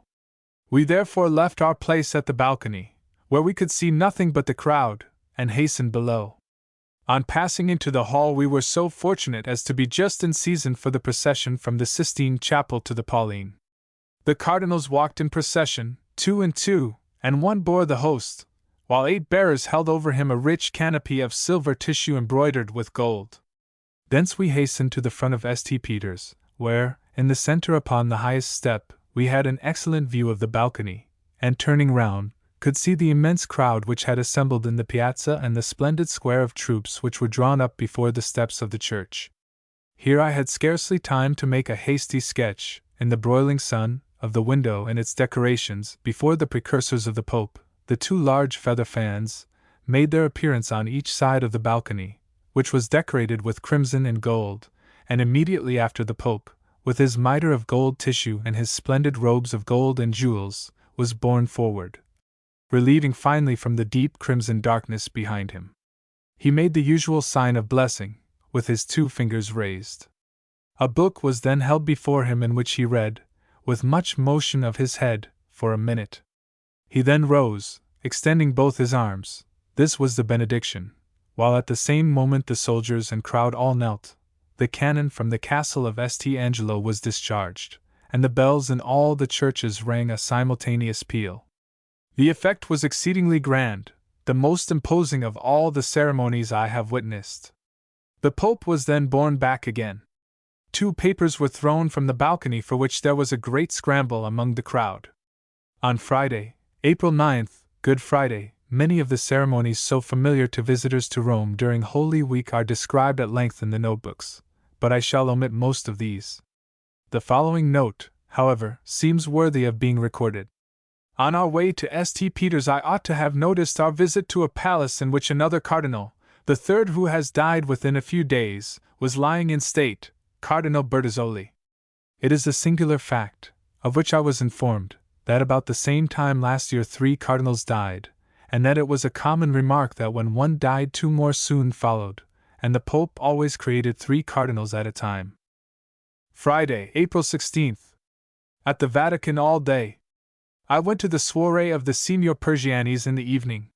Here I had the pleasure of meeting for the first line with the Chevalier Thorvaldsen, the great Danish sculptor, the first now living. He is an old man in appearance, having a profusion of gray hair, wildly hanging over his forehead and ears. His face has a strong northern character, his eyes are light gray, and his complexion sandy. He is a large man of perfectly unassuming manners and of most amiable deportment. Daily receiving homage from all the potentates of Europe, he is still without the least appearance of ostentation. He readily assented to a request to sit for his portrait, which I hope soon to take. Tuesday, April 27th. My birthday. How time flies, and to how little purpose have I lived. Wednesday, April 28th. I have noticed a difference in manners between the English, French, and Americans. If you are at the house of a friend and should happen to meet Englishmen who are strangers to you, no introduction takes place unless specially requested. The most perfect indifference is shown towards you by these strangers, quite as much as towards a chair or table. Should you venture a word in the general conversation, they might or might not, as the case may be, take notice of it casually, but coldly and distantly, and even if they should so far relax as to hold a conversation with you through the evening, the moment they rise to go all recognition ceases. They will take leave of every one else, but as soon think of bowing to the chair they had left as to you. A Frenchman, on the contrary, respectfully salutes all in the room, friends and strangers alike. He seems to take it for granted that the friends of his friend are at least entitled to respect if not to confidence, and without reserve he freely enters into conversation with you, and when he goes, he salutes all alike, but no acquaintance ensues. An American carries his civility one step further. If he meets you afterwards, in other company, the fact that he has seen you at this friend's and had an agreeable chit-chat is introduction enough, and unless there is something peculiar in your case, he will ever after know you and be your friend. This is not the case with the two former. The American is in this, perhaps, too unsuspicious, and the others may have good reasons for their mode, but that of the Americans has more of generous sincerity and frankness and kindness in it. Friday, April 30th. Painting all day except 2 hours at the Colonna Palace. Landy's pictures. Horrible. How I was disappointed. I had heard Landy, the Chevalier Landy, lauded to the skies by the Italians as the greatest modern colorist. He was made a Chevalier, elected a member of the Academy at Florence and of the Academy of St. Luke in Rome, and there were his pictures which I was told I must by all means see. They are not merely bad, they are execrable. There is not a redeeming point in a single picture that I saw, not one that would have placed him on a level with the commonest sign painter in America. His largest work in his rooms at present is the departure of Mary Queen of Scots from Paris. The story is not told, the figures are not grouped but huddled together, they are not well drawn individually, the character is vulgar and tame, there is no taste in the disposal of the drapery and ornaments, no effect of chiaroscuro. It is flimsy and misty, and, as to color, the quality to which I was specially directed, if total disregard of arrangement, if the scattering of tawdry reds and blues and yellows over the picture, all quarreling for the precedence, if leather complexions varied by those of chalk, without truth or depth or tone, constitute good color, then are they finely colored. But if Landy is a colorist, then are Titian and Veronese never more to be admired. In short, I have never met with the works of an artist who had a name like Landy's so utterly destitute of even the shadow of merit. There is but one word which can express their character: they are execrable. It is astonishing that with such works of the old masters before them as the Italians have, they should not perceive the defects of their own painters in this particular. Camacini is the only one among them who possesses genius in the higher departments, and he only in drawing. His color is very bad. A funeral procession passed the house today. On the bier, exposed as is customary here, was a beautiful young girl, apparently of 15, dressed in rich laces and satins embroidered with gold and silver and flowers tastefully arranged, and sprinkled also with real flowers, and at her head was placed a coronet of flowers. She had more the appearance of sleep than of death. No relative appeared near her.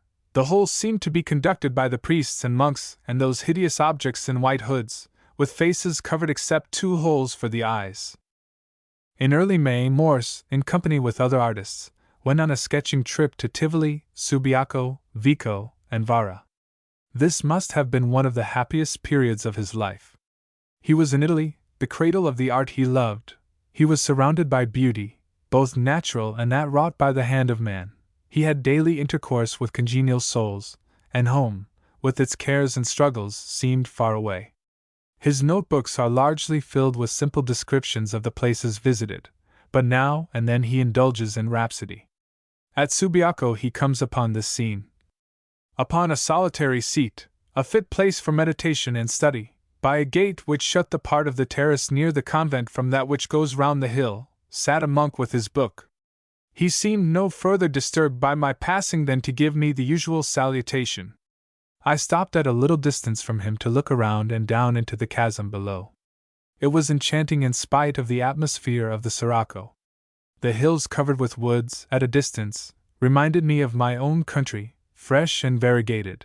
The high peaks beyond were gray from distance, and the sides of the nearer mountains were marked with many a winding track, down one of which a shepherd and his sheep were descending, looking like a moving pathway.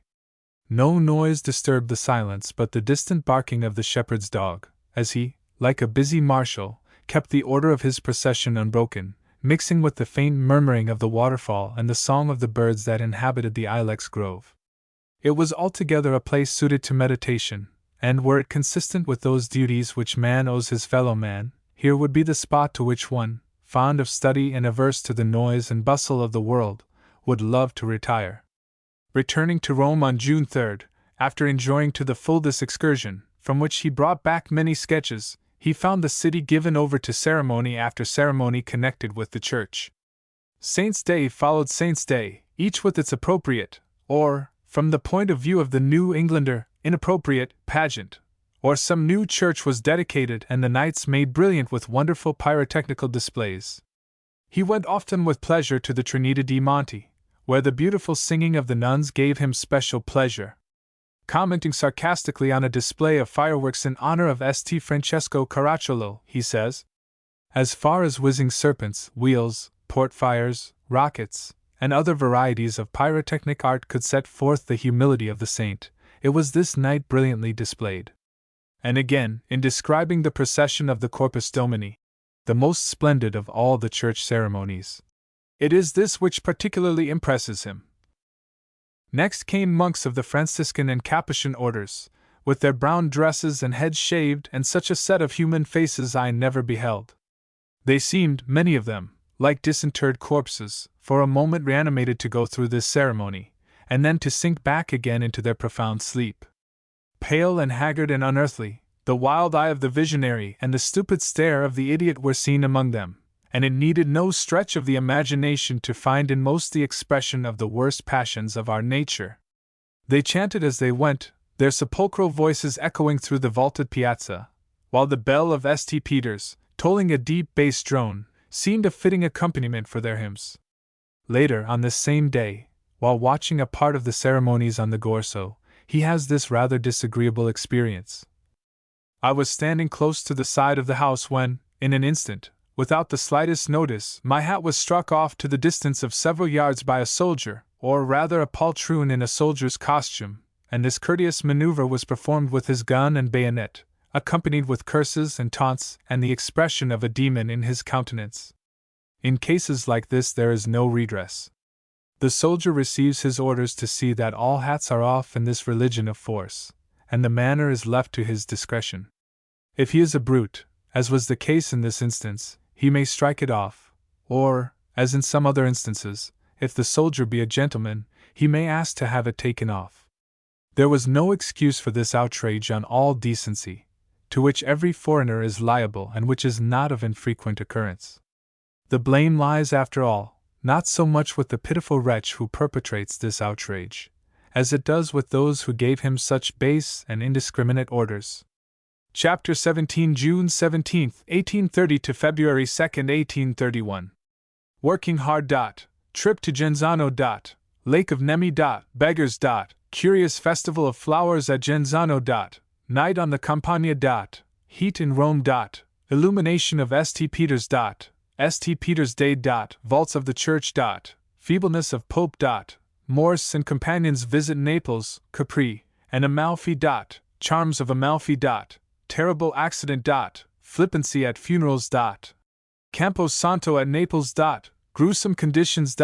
Ubiquity of beggars. Convent of St. Martino. Masterpiece of Spagnoletto. Returns to Rome. Faint's portrait of Tervalson.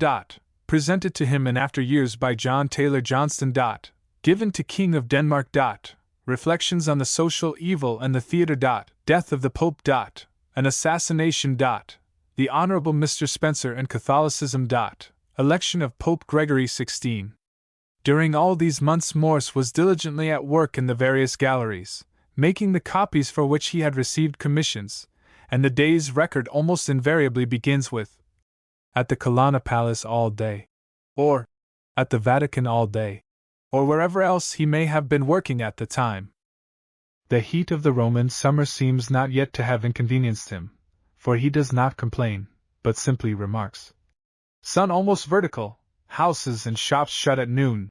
He has this to say of an Italian institution: "Lotteries in Rome make for the government 8,000 scudi per week.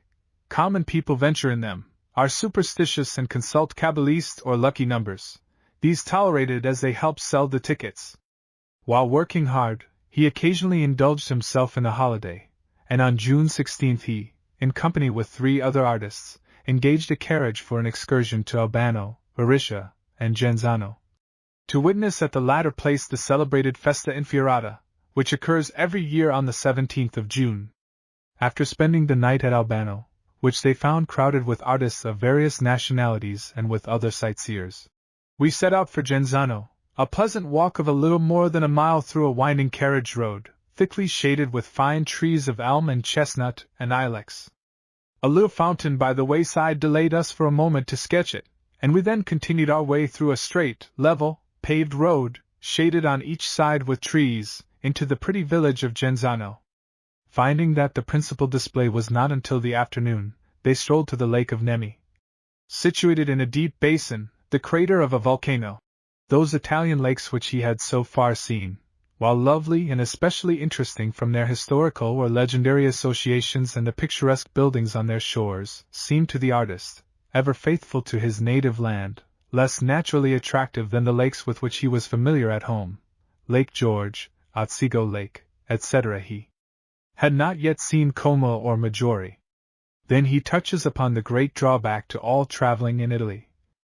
Throughout the day, wherever we went, beggars in every shape annoyed us, nor could we scarcely hear ourselves talk when on the borders of the lake for the swarms which importuned us. A foolish Italian, in the hope probably of getting rid of them, commenced giving a mezzo baiocchi to each, and such a clamor, such devouring eyes, such pushing and bawling, such teasing importunity for more, and from some who had received and concealed their gift, I could not have conceived, nor do I ever wish again to see so disgusting a sight. The foolish fellow who invented this plan of satisfying an Italian beggar's appetite found to his sorrow that, instead of thanks, he obtained curses and an increase of importunity. After dinner we again walked to Genzano, whither we found were going great multitudes of every class, elegant equipages and vetture racing with each other, donkeys and horses and foot travelers, and not among the least striking were the numbers of women, some of whom were splendidly dressed, all riding on horseback, a foot in each stirrup, and riding with as much ease and fine horsemanship as the men. When we arrived at Genzano the decoration of the streets had commenced. 2 of the principal and wide streets ascend a little, diverging from each other, from the left side of the common street which goes through the village. The middle of these streets was the principal scene of decoration. On each side of the center of the street, leaving a good-sized sidewalk, were pillars at a distance of 8 or 9 feet from each other composed of the evergreen box and tufted at the top with every variety of flowers. They were in many places also connected by festoons of box. The pavement of the street between the pillars in both streets, and for a distance of at least 1/2 a mile, was most exquisitely figured with flowers of various colors, looking like an immense and gorgeously figured carpet. The devices were in the following order which I took note of on the spot. First, a temple with 4 columns of yellow flowers, the flower of the broom, containing an altar on which was the Holy Sacrament. In the pediment of the temple a column surmounted by a half-moon, which is the arms of the Colonna family. Second was a large crown. Third, the Holy Sacrament again with various rich ornaments. Fourth, stars and circles. Fifth, a splendid coat of arms as accurate and rich as if emblazoned in permanent colors, with a cardinal's hat and a shield with the words Prudens and Fidelis upon it. There were 20 of these wonderful floral decorations on the pavement of one street and 14 on that of the other, and all are described in the notes, but I have particularized enough to show their character. The journal continues. All these figures were as elegantly executed as if made for permanency, some with a minuteness truly astonishing. Among other decorations of the day was the free will offering of one of the people who had it displayed at the side of his shop on a rude pedestal. It was called the Flight into Egypt, and represented Joseph and Mary and the infant on an ass, and all composed of shrubs and flowers. It was, indeed, a most ludicrous-looking affair. Joseph with a face, if such it might be called, of purple flowers and a flaxen wig, dressed in a coarse pilgrim's cape studded over with yellow flowers, was leading by a hay band a green donkey, made of a kind of heath grass, with a tail of lavender and hoofs of cabbage leaves. Of this latter composition were also the sandals of Mary, whose face, as well as that of the bambino, was also of purple flowers and shapeless. The frock of the infant was of the gaudiest red poppy. It excited the laughter of almost all who saw it, except now and then some of the ignorant lower classes would touch their hats, cross themselves, and mumble a prayer. After describing some of the picturesque costumes of the contadini, he continues. It was nearly dark before the procession, to which all these preparations had reference, began to move. At length the band of music was heard at the lower end of one of the streets, and a man, in ample robes of scarlet and blue, with a staff, was seen leading the procession, which need be no further described than to say it consisted of the usual quantity of monks chanting, with wax tapers in their hands, crosses, and heavy, unwieldy banners which endanger the heads of the multitude as they pass. Of a fine band of music playing beautiful waltzes and other compositions, and a quantum suff. Of men dressed in the garb of soldiers to keep the good people uncovered and on their knees.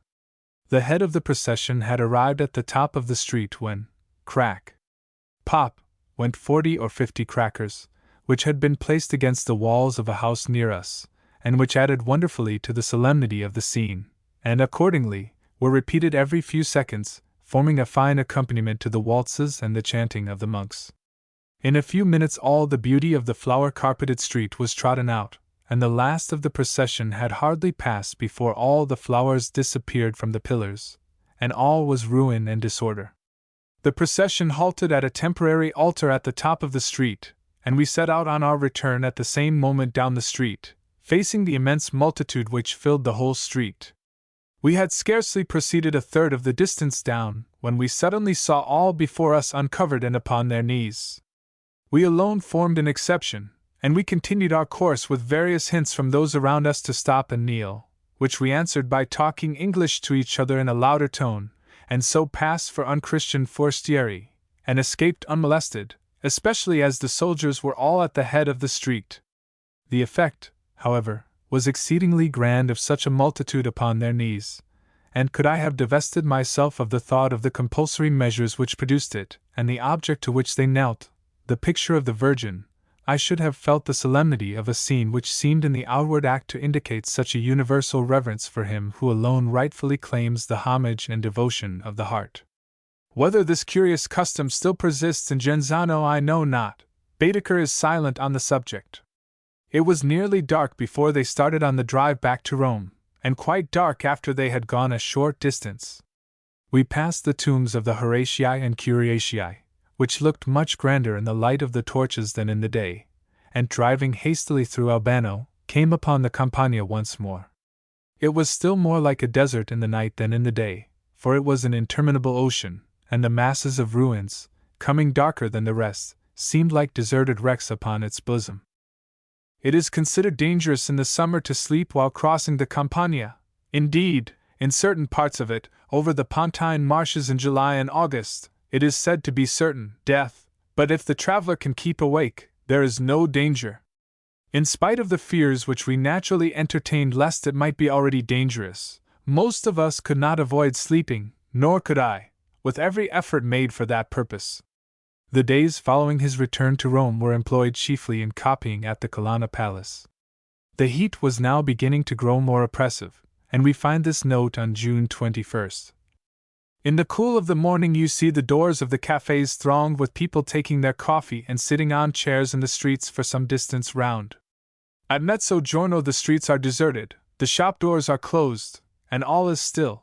They have all gone to their siesta, their midday sleep. At 4 o'clock all is bustle again. It seems a fresh morning. The streets and cafes are thronged and the Corso is filled with the equipages of the wealthy, enjoying till quite dark the cool of the evening air. The sun is now oppressively warm. The heat is unlike anything I have felt in America. There is a scorching character about it which is indescribable, and the glare of the light is exceedingly painful to the eyes. The evenings are delightful, cool and clear, showing the luster of the stars gloriously. June 28th. In the evening went to the piazza of St. Peter's to witness the illumination of its magnificent dome and the piazza. The change from the smaller to the larger illumination is one of the grandest spectacles I ever beheld.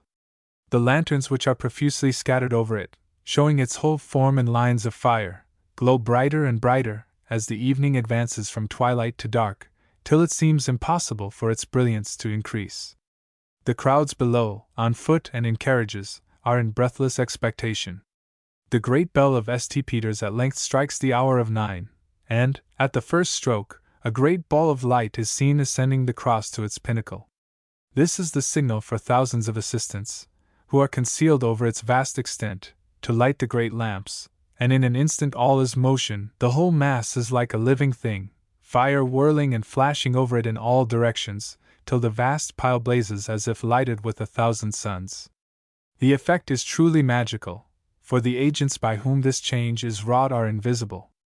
After the illumination of St. Peter's he went to the castle of St. Angelo where he witnessed what he describes as the grandest display of fireworks he had ever seen. Tuesday, June 29th. This day is St. Peter's Day, the grandest festa of the Romish Church. I went with Mr. B. early to St. Peter's to see the ceremonies. The streets were filled with equipages, among which the splendid scarlet and gold equipages of the cardinals made the most conspicuous figure. Cardinal Weld's carriage was the richest, and next in magnificence was that of Cardinal Barberini.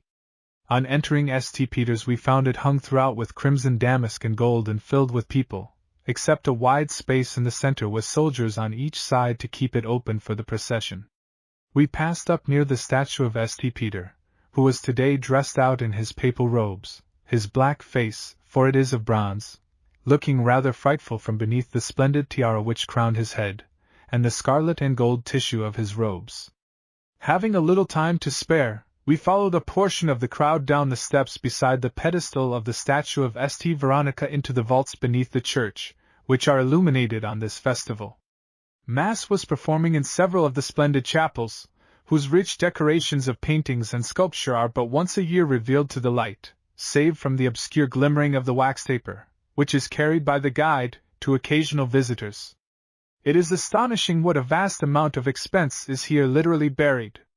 The ornamented parts are beneath the dome, the other parts are plain, heavy arches and low, almost numberless, and containing the sarcophagi of the popes and other distinguished characters. The illumination here was confined to a single lamp over each arch, which rather made darkness visible and gave an awful effect to some of the gloomier passages. In one part we saw, through a long avenue of arches, an iron-grated door. Within was a dim light which just sent its feeble rays upon some objects in its neighborhood, not strong enough to show what they were. It required no great effort of the imagination to fancy an emaciated, spectral figure of a monk poring over a large book which lay before him. It might have been as we imagined. We had not time to examine, for the sound of music far above us summoned us into the regions of day again, and we arrived in the body of the church just as the trumpets were sounding from the balcony within the church over the great door of entrance. The effect of the sound was very grand, reverberating through the lofty arches and aisles of the church. We got sight of the head of the procession coming in at the great door, and soon after the Pope, borne in his crimson chair of state, and with the triple crown upon his head and a crimson, gold-embroidered mantilla over his shoulders, was seen entering accompanied by his fan-bearers and other usual attendants, and after him the cardinals and bishops. The Pope, as usual, made the sign of the cross as he went. The procession passing up the great aisle went round to the back of the great altar, where was the canopy for the Pope and seats for the cardinals and bishops. The Pope is too feeble to go through the ceremony of High Mass. It was, therefore, performed before him by one of the cardinals. There was nothing in this ceremony that was novel or interesting.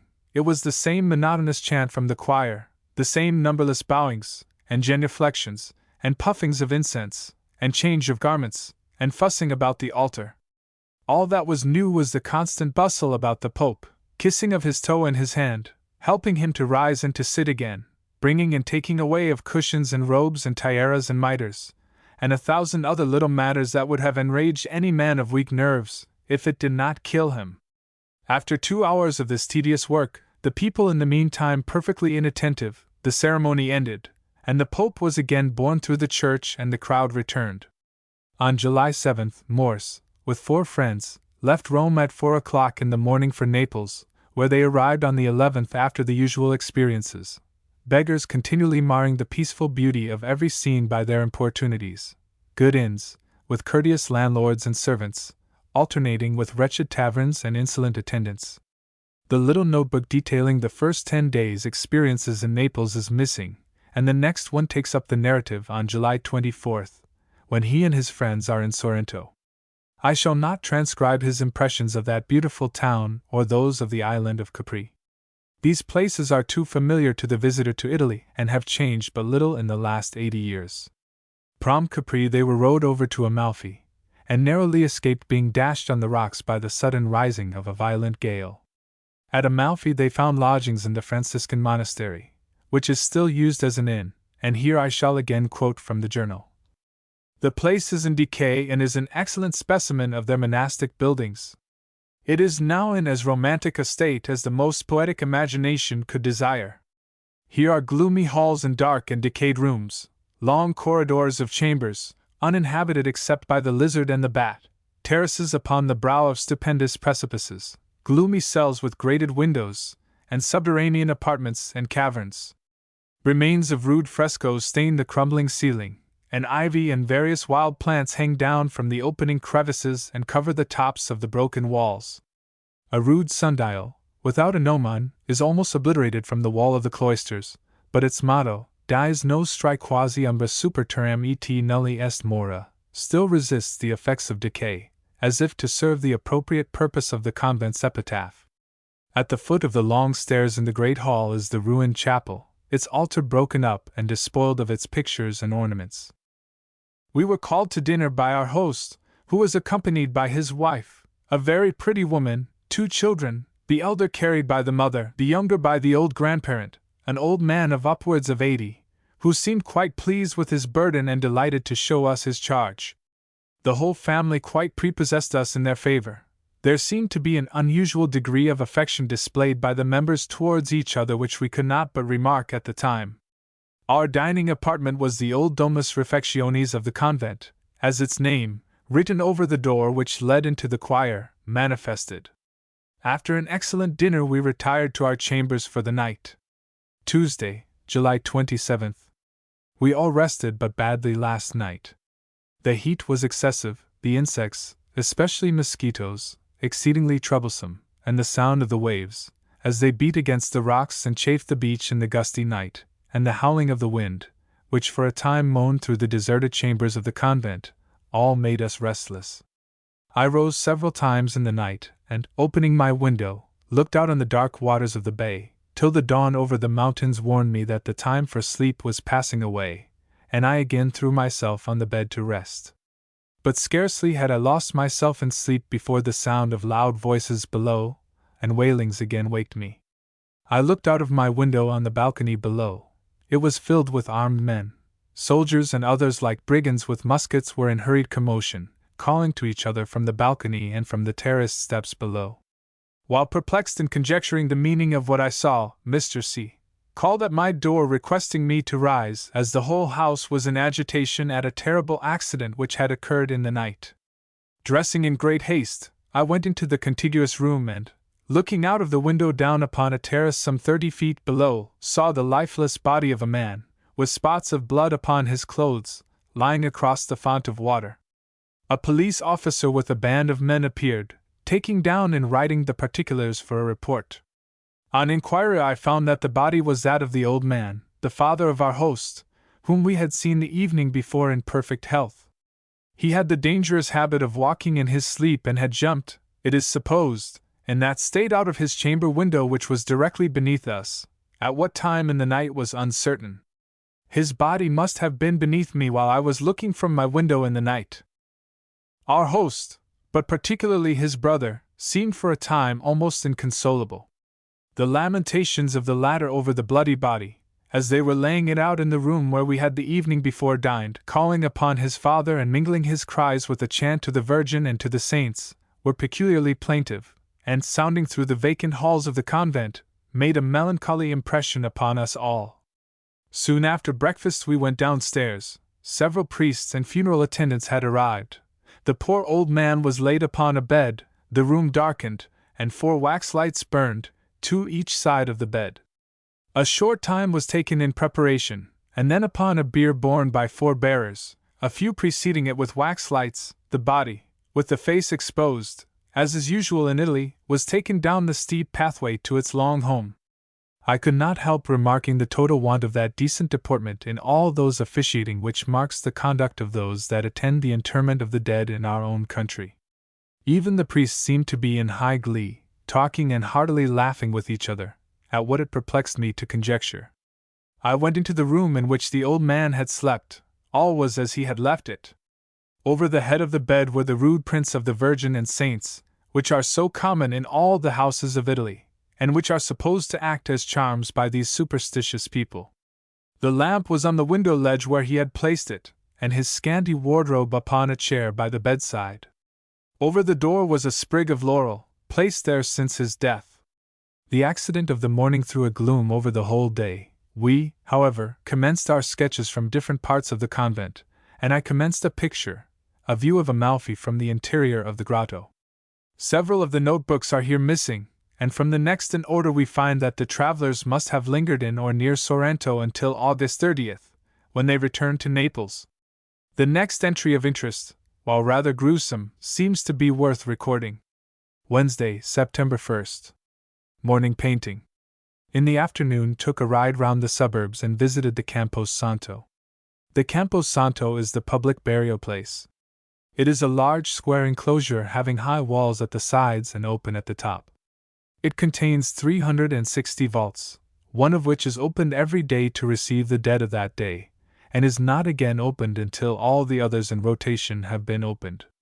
As we entered the desolate enclosure, the only living beings were 3 miserable-looking old women gathered together upon the stone of one of the vaults. They sat as if performing some incantation, mumbling their prayers and counting their beads, and one other of the same fraternity, who had been kneeling before a picture, left her position as we entered and knelt upon another of the vaults, where she remained all the time we were present, telling her beads. At the farther end of the enclosure was a large portable lever to raise the stones which covered the vaults. Upon the promise of a few grains, the stone of the vault for the day was raised, and with the precaution of holding our kerchiefs to our noses, we looked down into the dark vault. Death is sufficiently terrible in itself, and the grave in its best form has enough of horror to make the stoutest heart quail at the thought, but nothing I have seen or read of can equal the Campo Santo for the most loathsome and disgusting mode of burial. The human carcasses of all ages and sexes are here thrown in together to a depth of, perhaps, 20 feet, without coffins, in heaps, most of them perfectly naked, and left to corrupt in a mass, like the offal from a slaughter-house. So disgusting a spectacle I never witnessed. There were in sight about 20 bodies, men, women, and children.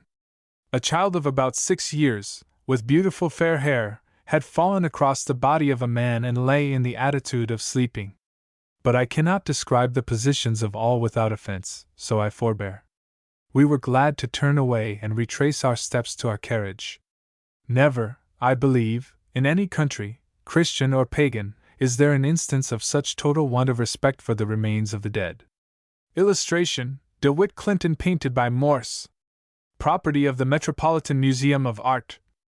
On September 5th, he again reverts to the universal plague of beggars in Italy. In passing through the country, you may not take notice of a pretty child or seem pleased with it. So soon as you do, the mother will instantly importune you for qualcosa for the child. Neither can you ask for a cup of cold water at a cottage door, nor ask the way to the next village, nor even make the slightest inquiry of a peasant on any subject, but the result will be qualcosa, signore. The first act which a child is taught in Italy is to hold out its hand to beg. Children too young to speak I have seen holding out their little hands for that purpose, and so mechanical is this action that I have seen, in one instance, a boy of 9 years nodding in his sleep and yet at regular intervals extending his hand to beg. Begging is here no disgrace. On the contrary, it is made respectable by the customs of the Church. On September 6th, after visiting the catacombs, he goes to the convent of St. Martino, and indulges in this rhapsody. From a terrace and balcony 2 views of the beautiful scenery of the city and bay are obtained. From the latter place especially you look down upon the city, which is spread like a model far beneath you. There is a great deal of the sublime in thus looking down upon a populous city. One feels for the time separated from the concerns of the world. We forget, while we consider the insignificance of that individual man, moving in yonder street and who is scarcely visible to us, that we ourselves are equally insignificant. It is in such a situation that the superiority of the mind over the body is felt. Paradoxical as it may at first seem, its greatness is evinced in the feeling of its own littleness.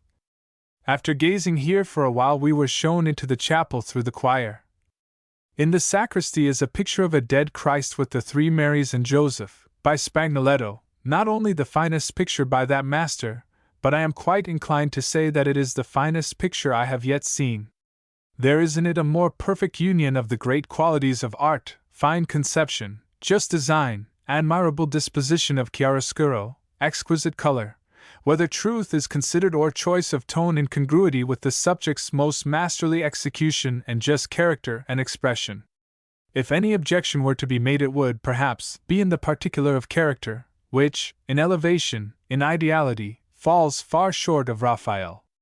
In other points it has not its superior. Returning to Rome on September 14th, the only entries I find in the journal for the first few days are painting all day at home, and a short account of a soirée at the Persiani's. Monday, September 20th. Began the portrait of the celebrated sculptor Thorvaldsen. He is a most amiable man and is universally respected. He was never married. In early life he had 2 children by a mistress. One, a daughter, is now in a convent.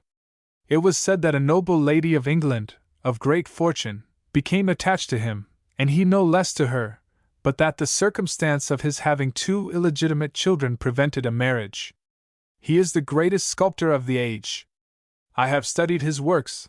They are distinguished for simple dignity, just expression, and truth in character and design. The composition is also characterized by simplicity. These qualities combined endow them with that beauty which we so much admire in the works of Greece, whether in literature or art. Thorvaldsen cannot be said to imitate the antique. He rather seems to be one born in the best age of Grecian art, imbued with the spirit of that age, and producing from his own resources kindred works. The following letter was written by Morse before he left Rome for Naples, but can be more appropriately introduced at this point. To the Cavalier Thorvaldsen.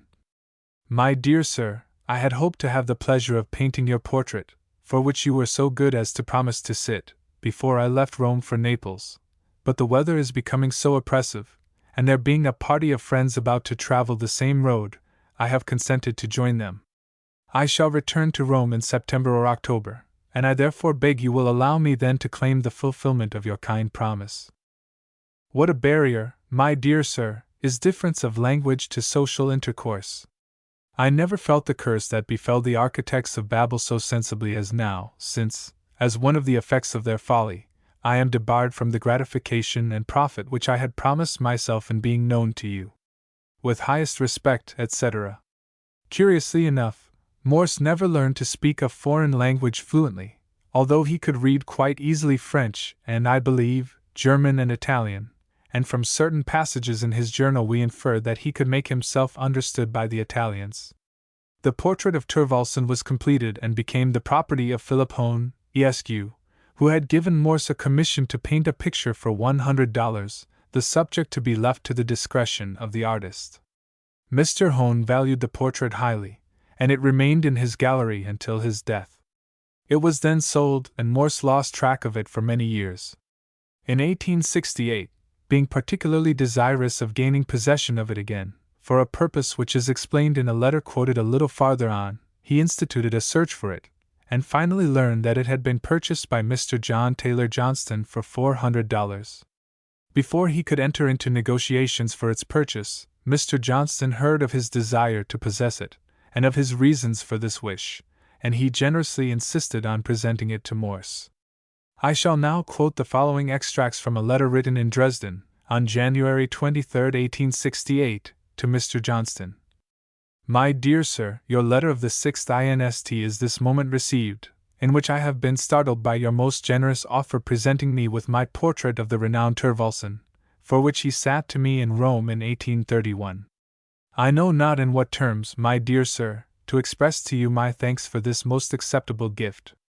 I made an excursion to Copenhagen in the summer of 1856, as a sort of devout pilgrimage to the tombs of two renowned Danes, whose labors in their respective departments, the one, Ørsted, of science, the other, Thorvaldsen, of art, have so greatly enriched the world. The personal kindness of the late King Frederick VII, who courteously received me at his castle of Frederiksborg, through the special presentation of Colonel Rasloff, more recently the Danish minister at Washington, the hospitalities of many of the principal citizens of Copenhagen, the visits to the tomb and museum of the works of Thorvaldsen, and to the room in which the immortal Ørsted made his brilliant electromagnetic discovery, the casual and accidental introduction and interview with a daughter of Ørsted, all created a train of reflection which prompted me to devise some suitable mode of showing to these hospitable people my appreciation of their friendly attentions, and I proposed to myself the presentation to His Majesty the King of Denmark of this portrait of Thorvaldsen, for which he sat to me in Rome, and with which I knew he was specially pleased. My desire to accomplish this purpose was further strengthened by the additional attention of the King at a later period in sending me the decoration of his Order of the Danebrog. From the moment this purpose was formed, 12 years ago, I have been desirous of obtaining this portrait, and watching for the opportunity of possessing it again. Here follows a detailed account of the circumstances of the painting of the portrait, and of its disappearance, with which we are familiar, and he closes by saying, This brief history will show you, my dear sir, what a boon you have conferred upon me. Indeed, it seems like a dream, and if my most cordial thanks, not merely for the gift, but for the graceful and generous manner in which it has been offered, is any compensation, you may be sure they are yours. These are no conventional words, but they come from a heart that can gratefully appreciate the noble sentiments which have prompted your generous act.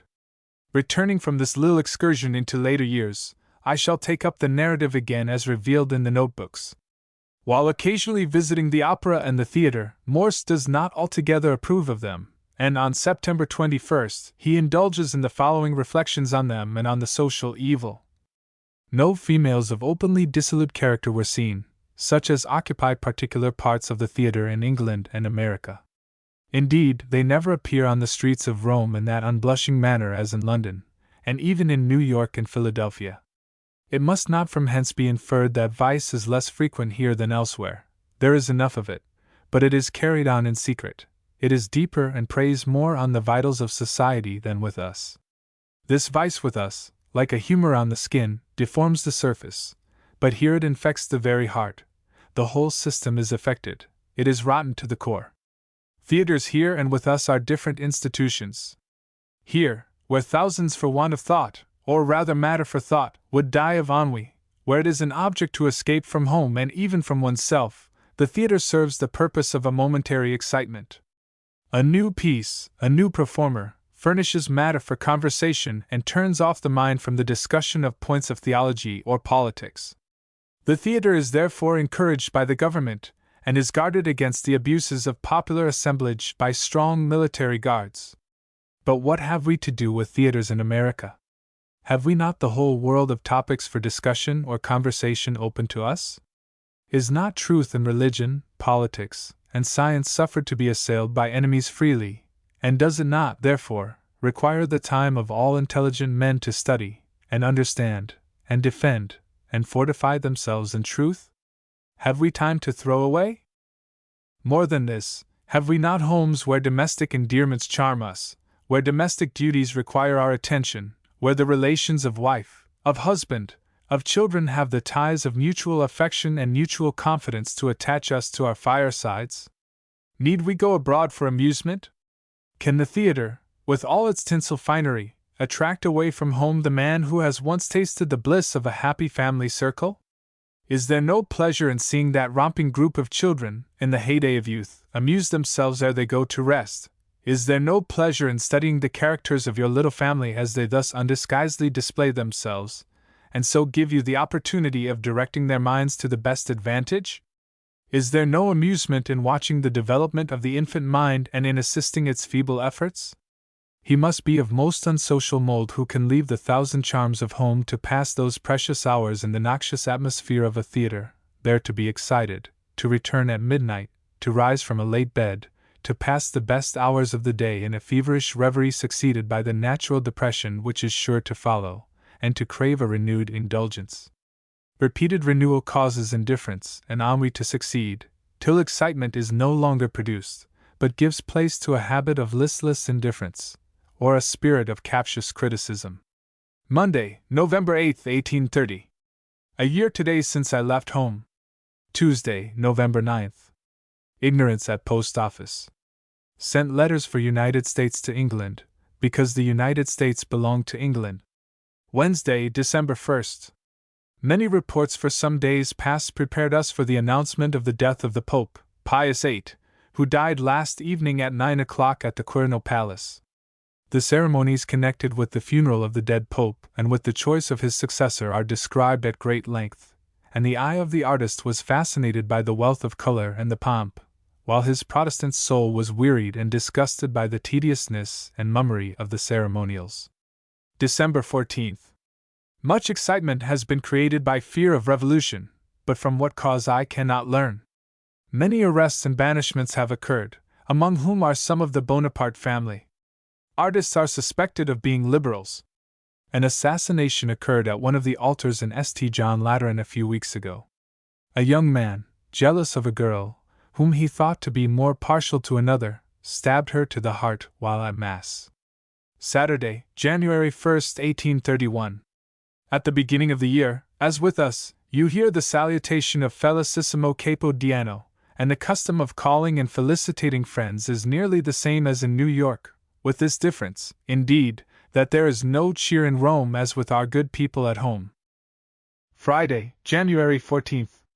In the afternoon Count Grice and the Honorable Mr. Spencer, son of Earl Spencer, who has within a few years been converted to the Catholic faith, called. Had an interesting conversation with him on religious topics, in which the differences of the Protestant and Catholic faiths were discussed, found him a candid, fair-minded man, but evidently led away by a too easy assent to the sophistry and fable which have been dealt out to him. He gave me a slight history of his change. I shall see him again. Tuesday, January 18th. Called with Count Grice on the Honorable Mr. Spencer at the English College and was introduced to the rector, Dr. Wiseman. After a few moments went into the library with Mr. Spencer and commenced the argument, in which being interrupted we retired to his room, where for 3 hours we discussed various points of difference in our faith. Many things I urged were not answered, such as the fruits of the Catholic religion in the various countries where it prevails, the objection concerning forbidding to marry, idolatry of the Virgin Mary, etc., etc. Yet there is a gentleness, an amiability in the man which makes me think him sincere but deceived. Wednesday, February 2nd.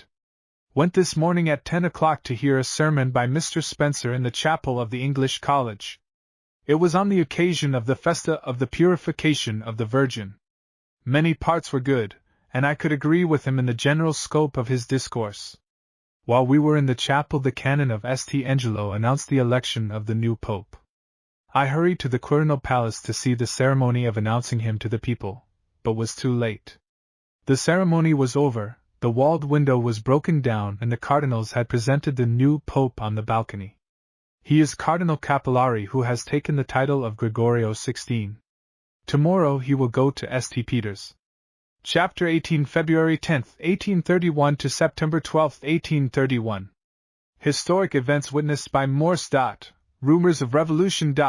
Danger to foreigners. Coronation of the new pope. Pleasant experience. Cause of the revolution a mystery. Bloody plot foiled. Plans to leave for Florence. Sends casts, etc., to National Academy of Design. Leaves Rome. Dangers of the journey. Florence. Description of meeting with Prince Radziwill in Colosseum at Rome. Copies portraits of Rubens and Titian in Florence. Leaves Florence for Venice. Disagreeable voyage on the Padot, Venice. Beautiful but smelly. Copies Tintorets. Miracle of the Slave. Thunderstorms. Reflections on the 4th of July. Leaves Venice. Ricoro. Milan. Reflections on Catholicism and Art. Como and Maggiore. The Rigi. Schaffhausen and Heidelberg. Evades the quarantine on French border. Thrilling experience.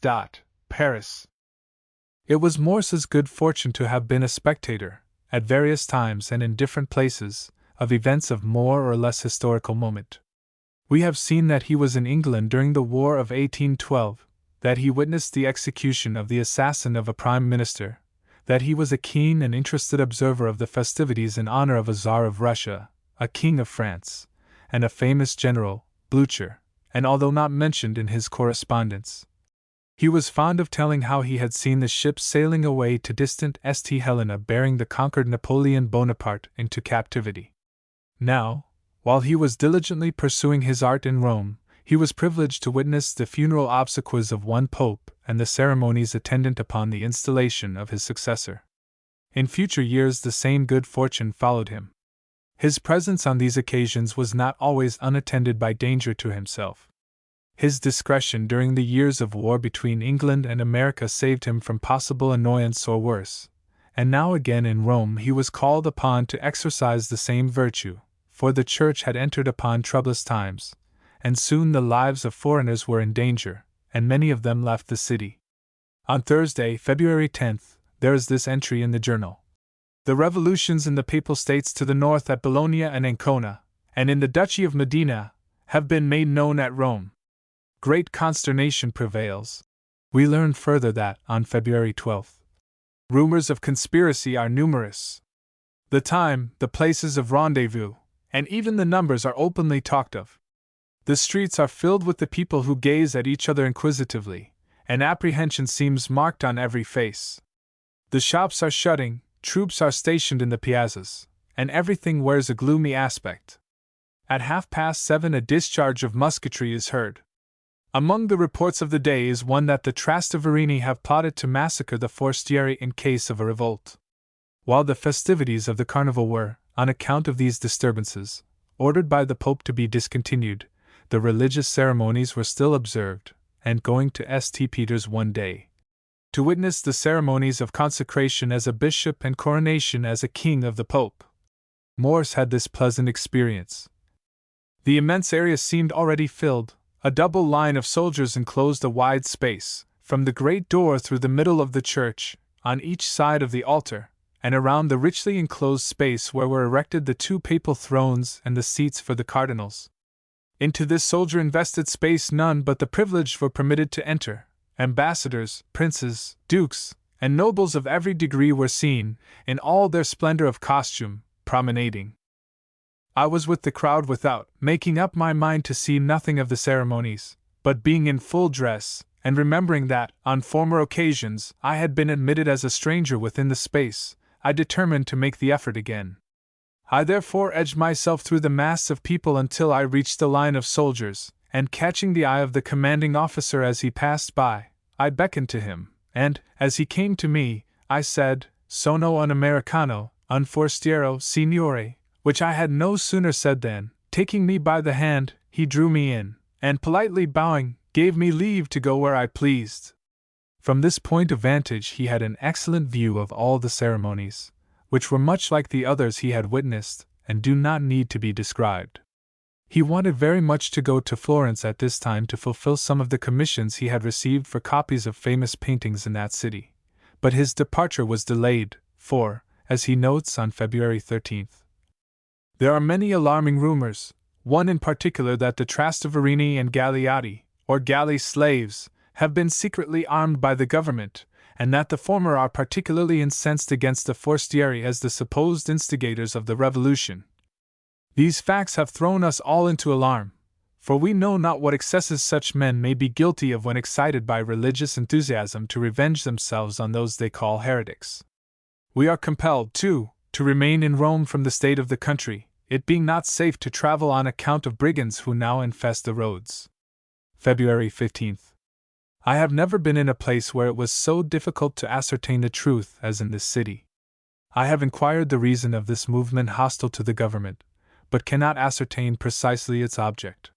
Some say it is to deprive the Pope of his temporal power, and some Catholics seem to think that their religion would flourish the better for it. Others that it is a plan, long digested, for bringing all Italy under one government, having it divided into so many federative states, like the United States. The Trasteverini seem to be a peculiar class, proud, as believing themselves to be the only true descendants from the ancient Romans, and therefore, hating the other Romans. Poor from that very pride, ignorant and attached to their faith, they are the class of all others to be dreaded in a season of anarchy. It is easy by flattery, by a little distribution of money, and by a cry of danger to their religion, to rouse them to any degree of enthusiasm, and no one can set bounds to the excesses of such a set of fiends when let loose upon society. The government at present have them in their interest, and while that is the case, no danger is to be dreaded. It is in that state of anarchy which, for a longer or shorter period, intervenes in the changes of government, between the established rule of the one and of the other, that such a class of men is to be feared. February 17th. The plan said to have been determined on by the conspirators was this: the last night of the carnival was fixed for the execution of the plan. This was Tuesday night, when it is customary to have the macaletti, or small wax candles, lighted by the crowd. The conspirators were each to be placed, as it were by accident, by the side of a soldier, which in so great a crowd could be done without suspicion, and when the cannon fired which gave the signal for closing the course, it was also to serve as a signal for each one to turn upon the soldier and, by killing him, to seize his arms. This would, indeed, have been a bloody scene, and for humanity's sake it is well that it was discovered and prevented. February 20th. I learn that the Pope is desirous of yielding to the spirit of the times, and is disposed to grant a constitution to the people, but that the cardinals oppose it. He is said also to be prepared to fly from Rome, and even has declared his intention of resigning the dignity of Pope and retiring again to the solitude of the convent. February 24th. It seems to be no longer doubtful that a revolutionary army is approaching Rome from the revolted provinces, and that they advance rapidly. The city is tranquil enough, no troops are seen, except at night a sentinel at some corner cries as you pass, "Chi viva," and you are obliged to cry "Il Papa," which one may surely do with a good conscience, for he is entitled to great respect for his personal character. February 25th. Went today to get my passport vice for Florence, whither I intended to go on Tuesday next, but am advised by the consul and others not to risk the journey at present, as it is unsafe.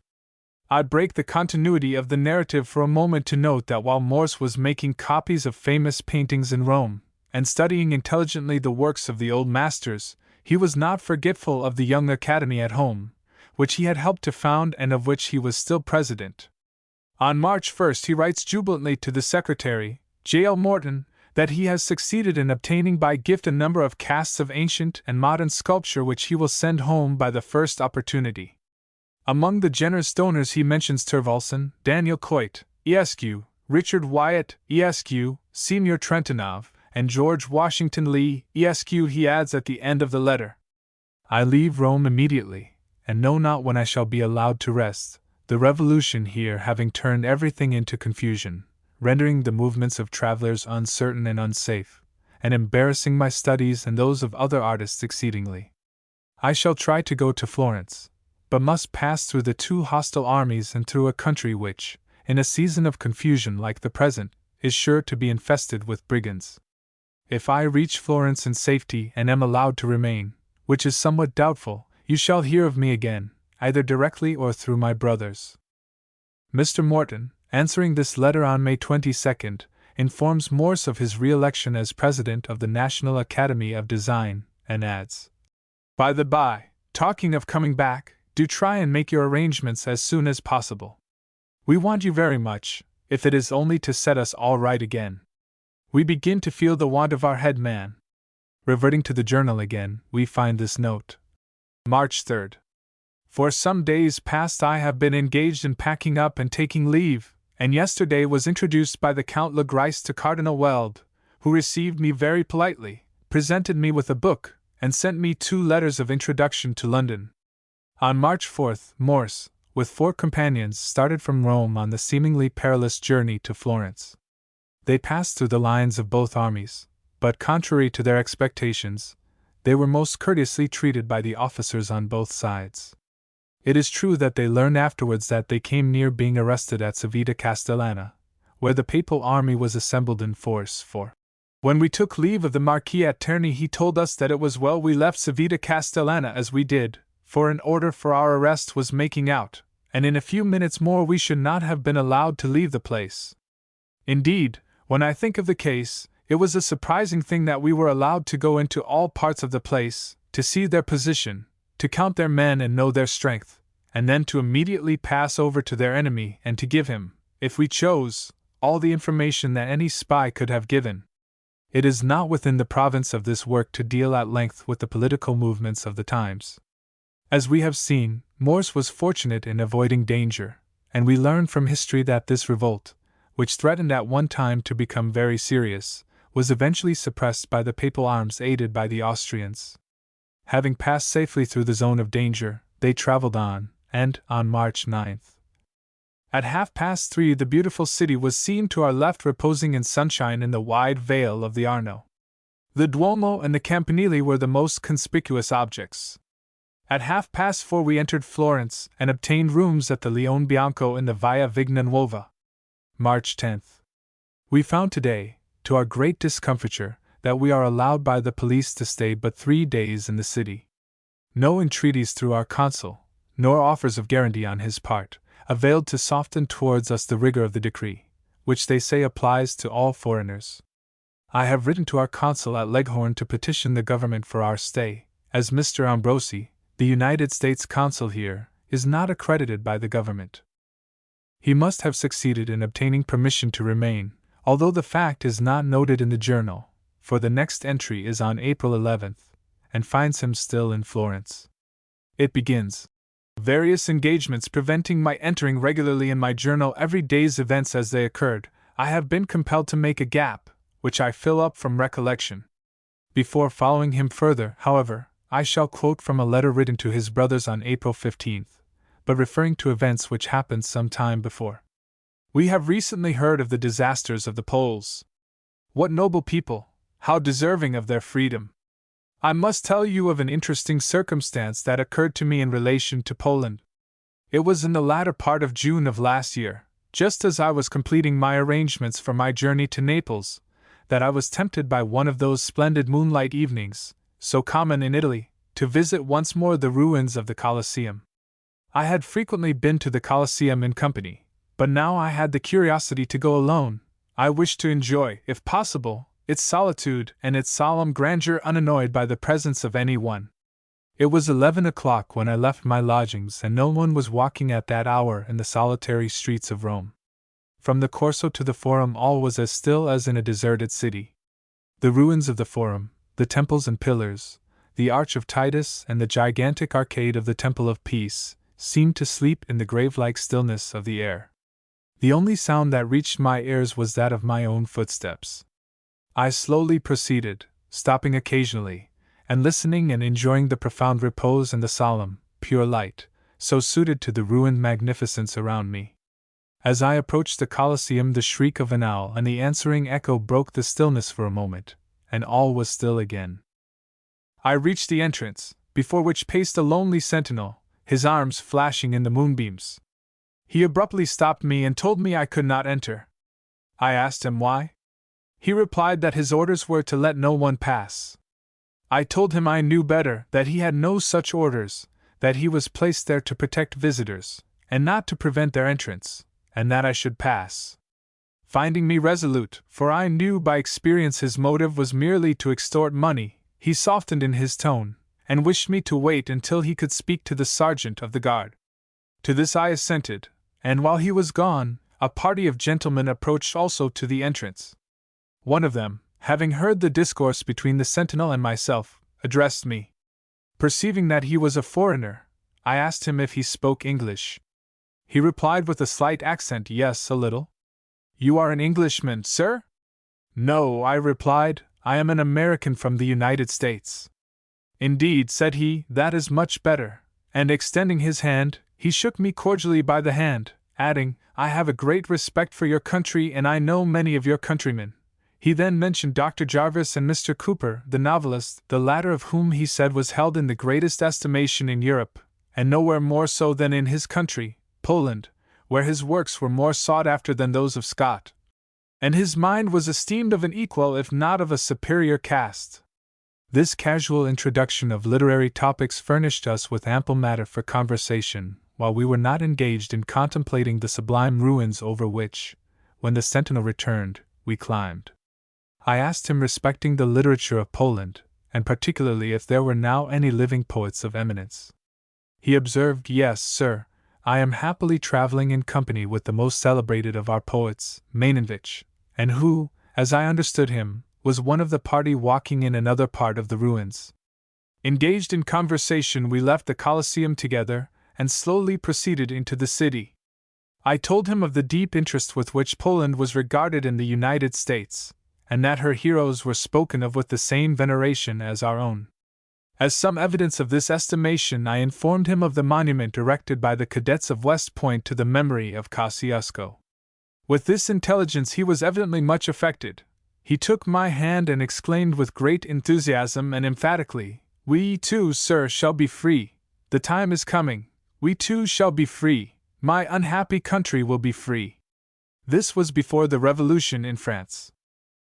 As I came to the street where we were to part, he took out his notebook, and going under the lamp of a Madonna, near the Piazza Colonna, he wished me to write my name for him among the other names of Americans which he had treasured in his book. I complied with his request. In bidding me adieu, he said, "It will be one of my happiest recollections of Rome that the last night which I passed in this city was passed in the Colosseum, and with an American, a citizen of a free country. If you should ever visit Warsaw, pray inquire for Prince. I shall be exceedingly glad to see you." Thus I parted with this interesting Pole. That I should have forgotten a Polish name, pronounced but once, you will not think extraordinary. The sequel remains to be told. When the Polish Revolution broke out, what was my surprise to find the poet Mainevich and a prince, whose name seemed like that which he pronounced to me, and to which was added, just returned from Italy, among the first members of the Provisional Government. Morse assured himself afterwards, and so noted it in his journal, that this chance acquaintance was Prince Michael Jerome Radziwill, who had served as lieutenant in the War of Independence under Kosciuszko, fought under Napoleon in Russia, by whom he was made a brigadier general, and shortly after the meeting in the Colosseum, was made general-in-chief of the Polish army. After the defeat of this army he was banished to Central Russia until 1836, when he retired to Dresden. Reverting again to the notebooks, we find that Florence, with her wealth of beauty in architecture, sculpture, and painting, appealed strongly to the artist, and the notes are chiefly descriptions of what he sees, and which it will not be necessary to transcribe. He had, during all the time he was in Italy, been completing, one after another, the copies for which he had received commissions, and had been sending them home. He thus describes to his friend, Mr. Van Schaik, the paintings made for him. Florence, May 12, 1831. I have at length completed the 2 pictures which you were so kind as to commission me to execute for you, and they are packed in a case, ready to send to you from Leghorn by the first opportunity, through Messrs. Bell, de Young and Company of that city. As your request was that these pictures should be heads, I have chosen two of the most celebrated in the gallery of portraits in the Florence Gallery. These are the heads of Rubens and Titian from the portraits by themselves. As the portraits of the two great masters of color, they will alone be interesting, but they are more so from giving a fair specimen of their two opposite styles of color. That of Rubens, from its gaiety, will doubtless be more popular, but that of Titian, from its sobriety and dignity, pleases me better. In hanging the pictures, they should be placed apart. The styles are so opposed that, were they placed near to each other, they would mutually affect each other unfavorably. Rubens may be placed in more obscurity, but Titian demands to be more in the light. I have no time to add, as I am preparing to leave Florence on Monday for Bologna and Venice. Traveling in Italy in those days was fraught with many annoyances, for, in addition to the slow progress made in the vetture, there seems to have been, judging from the journal, a dogana, or custom house, every few miles, where the luggage and clothing of travelers were examined, sometimes hastily and courteously, sometimes with more rigor. And yet this leisurely rate of progress, the travelers walking up most of the hills, must have had a charm unknown to the present-day tourist, who is whisked unseeing through the most characteristic parts of a foreign country. The beautiful scenery of the Apennines was in this way enjoyed to the full by the artist, but I shall not linger over the journey, nor shall I include any notes concerning Bologna. He found the city most interesting, a piece of porphyry set in vert antique, and those to whom he had letters of introduction more hospitable than in any other city in Italy. From Bologna the route lay through Ferrara and then to Pontelugascuro on the river Po, where he was to take the courier boat for Venice, down the Po and through a canal. To add to the discomforts of this part of the trip, it rained steadily for several days, and on May 22nd, Morse paints this dreary picture.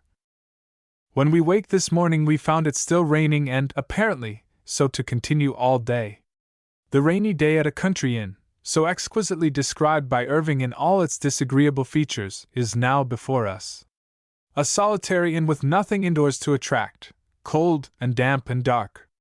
The prospect from the windows is a low muddy foreground, the north bank of the muddy Po, a pile of brushwood, a heap of offal, a melancholy group of cattle, who show no other signs of life than the occasional sly attack by one of them upon a poor, dripping, half-starved dog, who, with tail between his legs, now and then ventures near them to search for his miserable meal.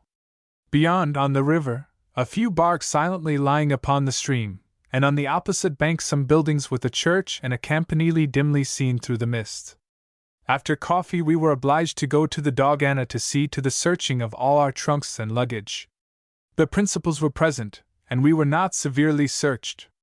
A Frenchman, however, who had come on a little before us, was stripped to his skin. Some papers were found upon him, and I understand he has made his escape and they are now searching for him.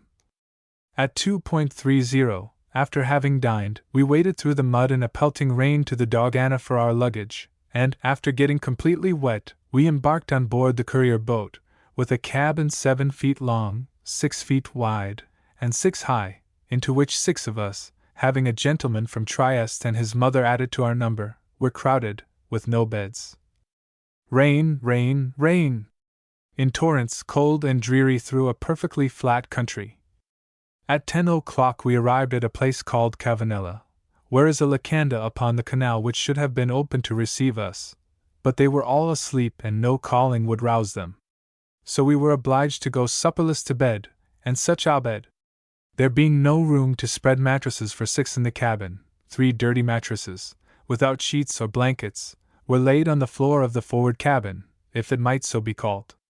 This cabin was a hole down into which 2 or 3 steps led. We could not stand upright, indeed, kneeling, our heads touched the top, and when stretched at full length the tallest of us could touch with his head and feet from side to side. But it being dreary and damp without and we being sleepy, we considered not the place, nor its inconveniences, nor its little pests which annoyed us all night, nor its vicinity to a magazine of cheese, with which the boat was laden and the odors from which assailed us. We lay down in our clothes and slept, the rain pattering above our heads only causing us to sleep the sounder.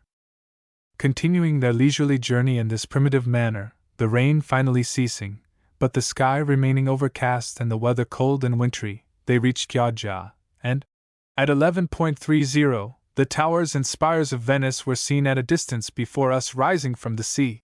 Venice, of course, was a delight to Morse's eye, but his nose was affected quite differently, for he says, "Those that have resided in Venice a long time say it is not an unhealthy place.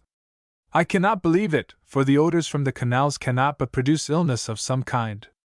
That which is constantly offensive to any of our organs of sense must affect them injuriously."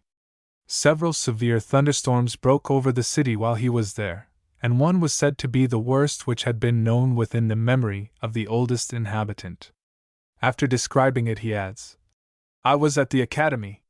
The rain penetrated through the ceiling at the corner of the picture I was copying, The Miracle of the Slave, by Tintoret, and threatened injury to it, but happily it escaped."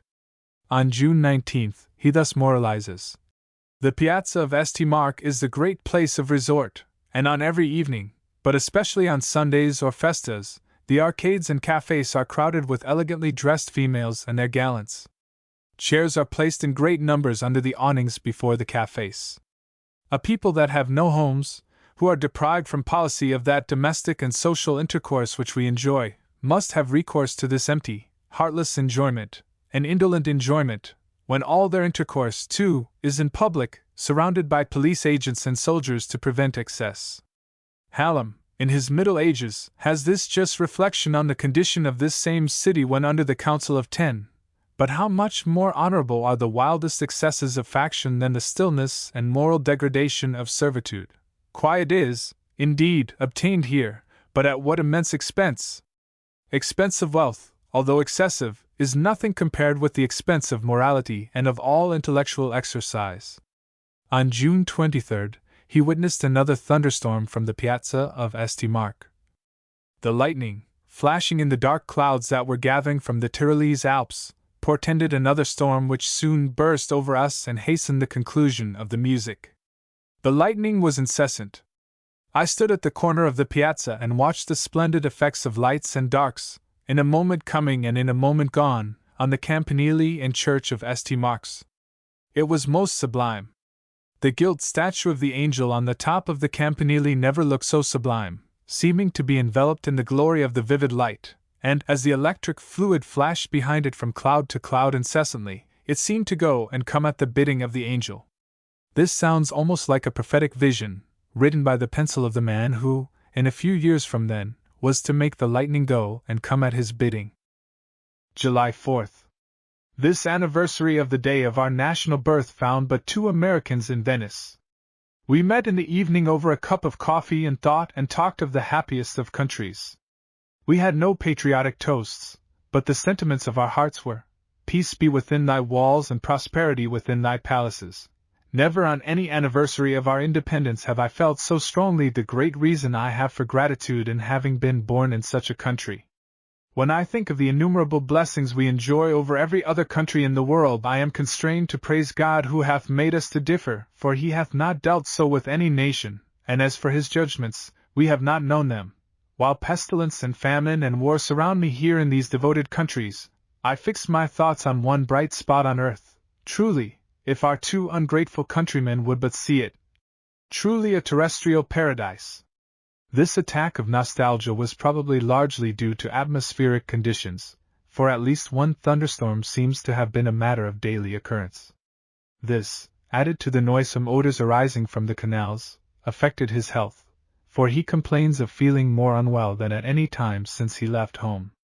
It must, therefore, have been with no feelings of great regret that he packed his belongings and prepared to leave Venice with a companion, Mr. Ferguson, of Natchez, on the 18th of July.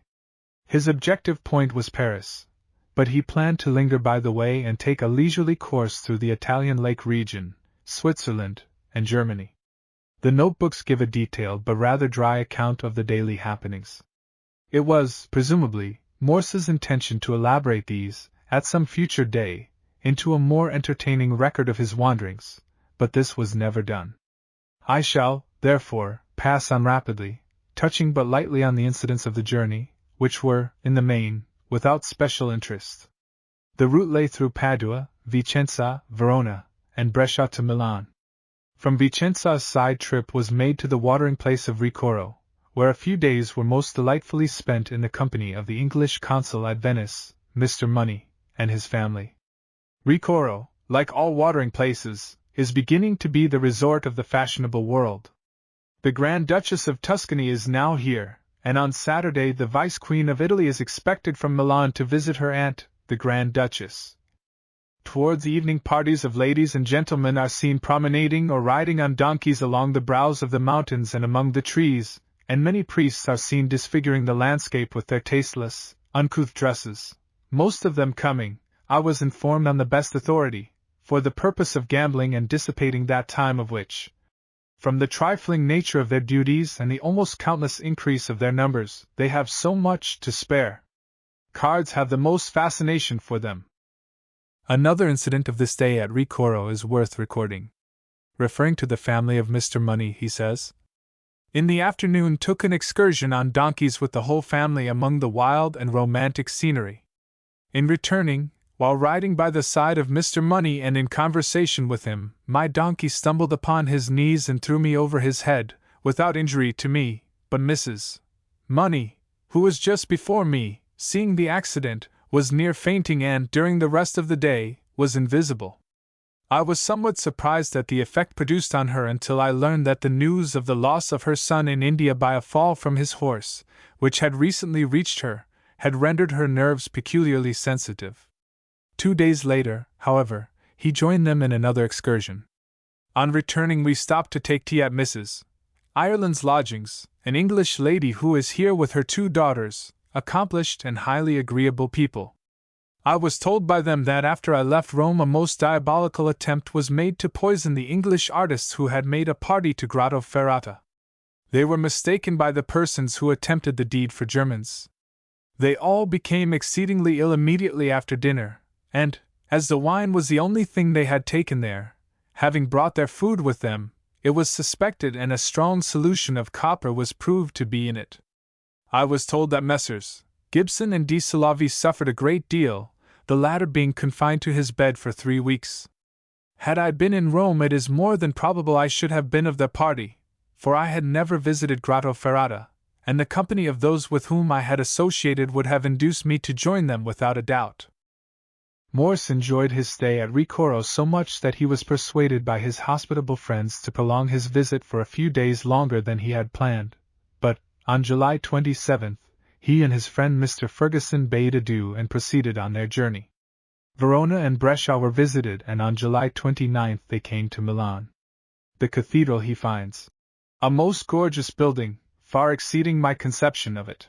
And of the beautiful street of the Corso Porta Orientale he says, "It is wider than Broadway and as superior as white marble palaces are to red brick houses. There is an opinion prevalent among some of our good citizens that Broadway is not only the longest and widest, but the most superbly built, street in the world. The sooner they are undeceived the better.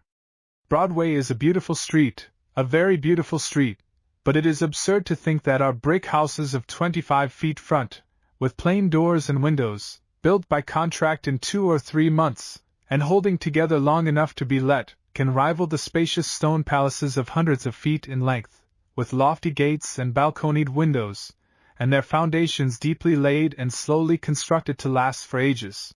This was, of course, when Broadway, even below 14th Street, was a residence street. Attending service in the cathedral on Sunday, and being, as usual, wearied by the monotony and apparent insincerity of it all, he again gives vent to his feelings. "How admirably contrived is every part of the structure of this system to take captive the imagination! It is a religion of the imagination, all the arts of the imagination are pressed into its service. Architecture, painting, sculpture, music, have lent all their charm to enchant the senses and impose on the understanding by substituting for the solemn truths of God's word, which are addressed to the understanding, the fictions of poetry and the delusions of feeling. The theatre is a daughter of this prolific mother of abominations, and a child worthy of its dam. The lessons of morality are pretended to be taught by both, and much in the same way, by scenic effect and pantomime, and the fruits are much the same. I am sometimes even constrained to doubt the lawfulness of my own art when I perceive its prostitution, were I not fully persuaded that the art itself, when used for its legitimate purposes, is one of the greatest correctors of grossness and promoters of refinement. I have been led, since I have been in Italy, to think much of the propriety of introducing pictures into churches in aid of devotion. I have certainly every inducement to decide in favor of the practice did I consult alone the seeming interest of art. That pictures may and do have the effect upon some rightly to raise the affections, I have no doubt, and abstractly considered, the practice would not merely be harmless but useful. But, knowing that man is led astray by his imagination more than by any of his other faculties, I consider it so dangerous to his best interests that I had rather sacrifice the interests of the arts, if there is any collision, than run the risk of endangering those compared with which all others are not for a moment to be considered. But more of this another time. I have introduced here and at other times Morse's strictures on the Roman Catholic religion, and on other subjects, without comment on my part, even when these strictures seem to verge on illiberality. My desire is to present a true portrait of the man, with the shadows as well as the lights duly emphasized, fully realizing that what may appear faults to some, to others will shine out as virtues, and vice versa.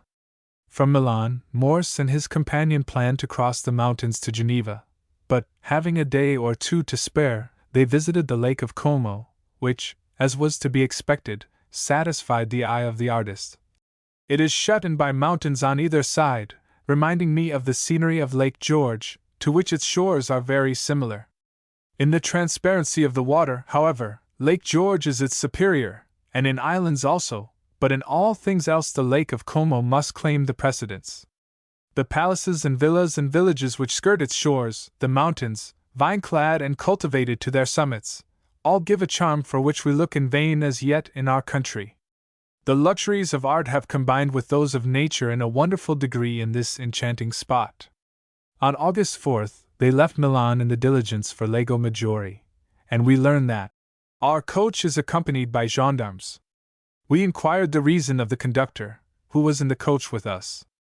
He told us that the road is an unsafe one, that every day there are instances of robbery perpetrated upon those who travel alone. Illustration: Henry Clay painted by Morse. Now in the Metropolitan Museum, New York.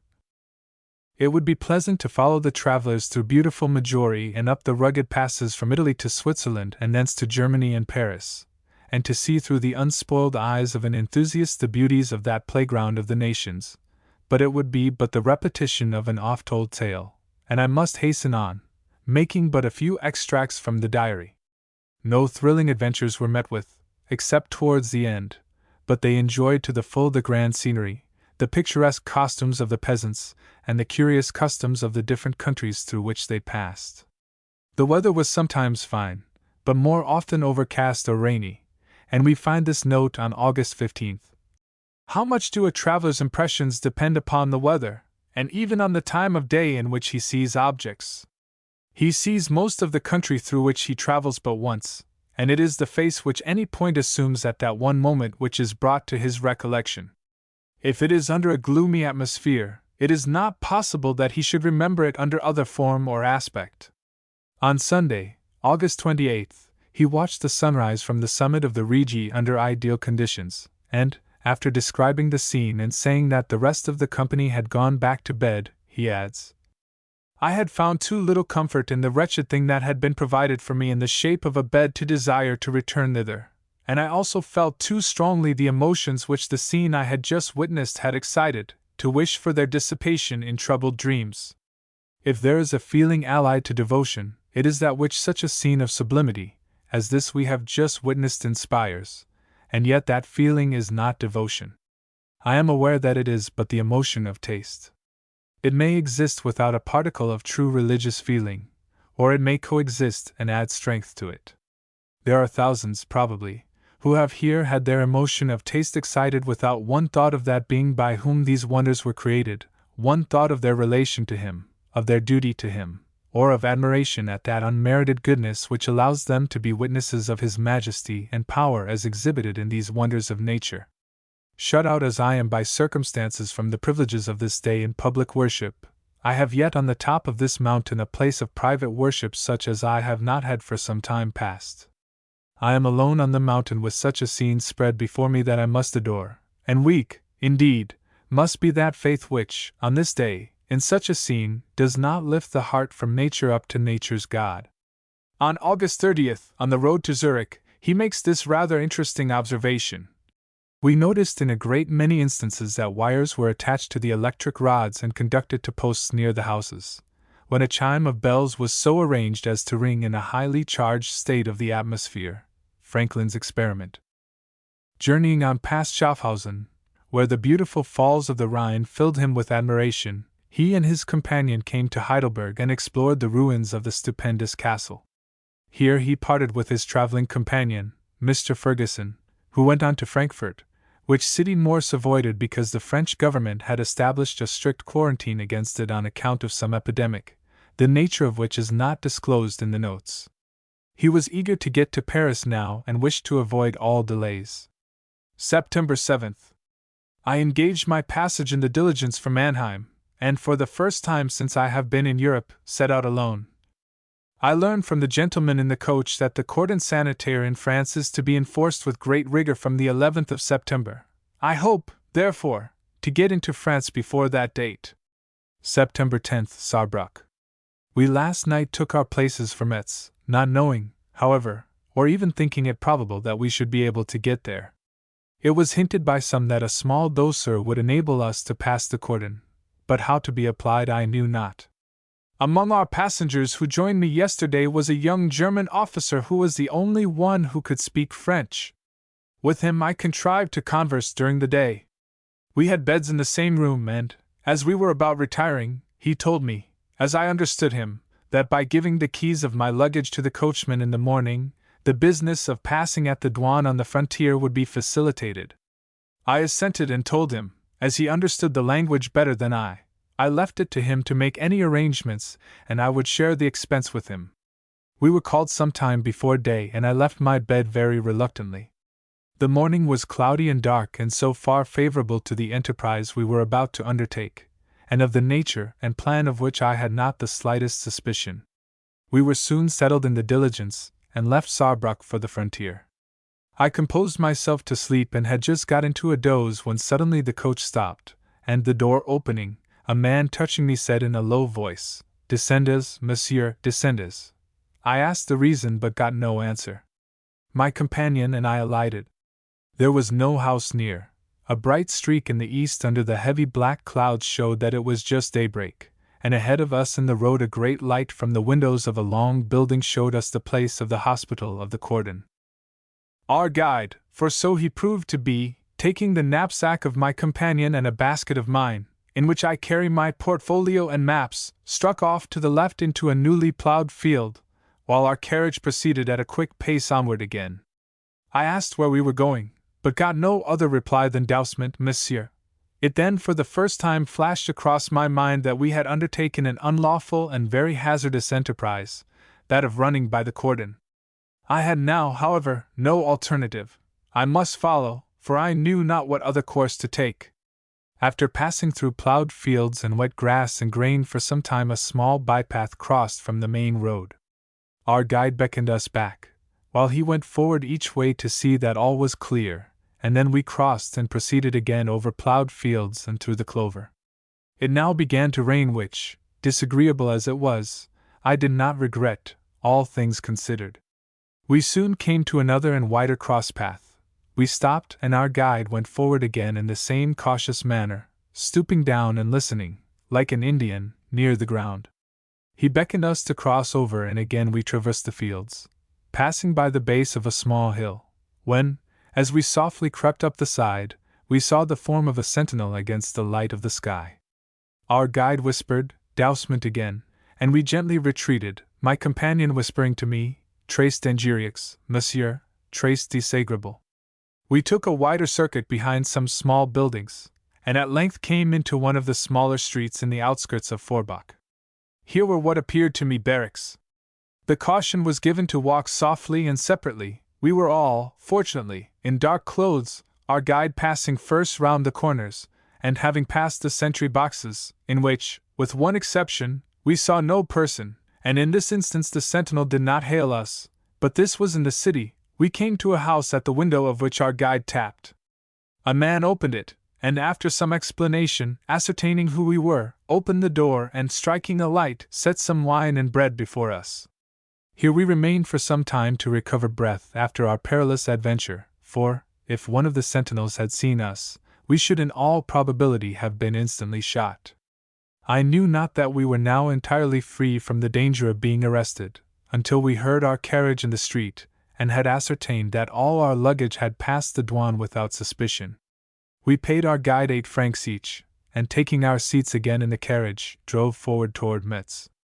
There were no further adventures, although they trembled with anxiety every time their passports were called for. Morse regretted having been innocently led into this escapade, and would have made a clean breast of it to the police, as he had not been near Frankfurt, but he feared to compromise his traveling companion who had come from that city. On September 12th they finally arrived in Paris. How changed are the circumstances of this city since I was last here nearly 2 years ago. A traitor king has been driven into exile, blood has flowed in its streets, the price of its liberty. Our friend, the nation's guest, whom I then saw at his house, with apparently little influence and out of favor with the court, the great Lafayette, is now second only to the king in honor and influence as the head of a powerful party. These and 1,000 other kindred reflections, relating also to my own circumstances, crowd upon me at the moment of again entering this famous city. Chapter 19, September 18, 1831 to September 21, 1832. Takes rooms with Horatio Greenough. Political talk with Lafayette. Riots in Paris. Letters from Greenough. Bunker Hill Monument. Letters from Fenimore Cooper.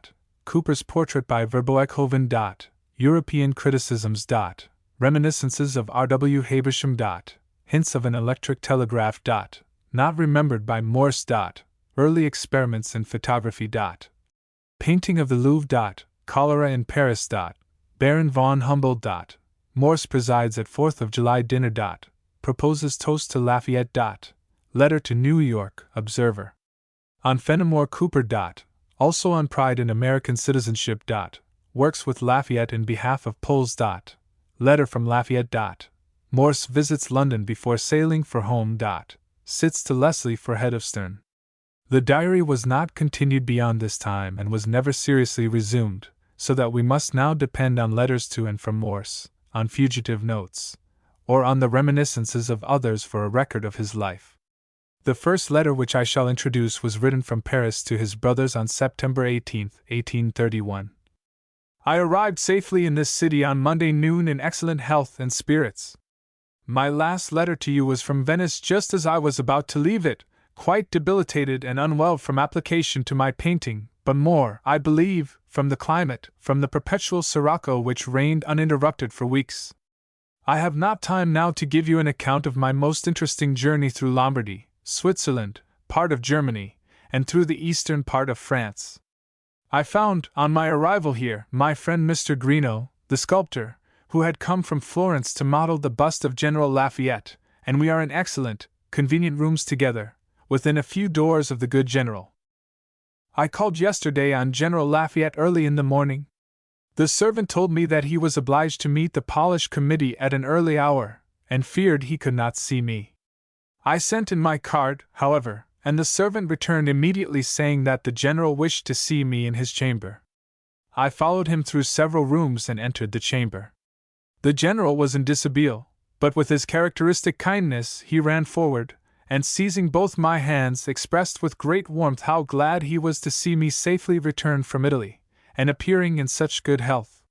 He then told me to be seated, and without any ceremony began familiarly to question me about my travels, etc. The conversation, however, soon turned upon the absorbing topic of the day, the fate of Poland, the news of the fall of Warsaw having just been received by telegraphic dispatch.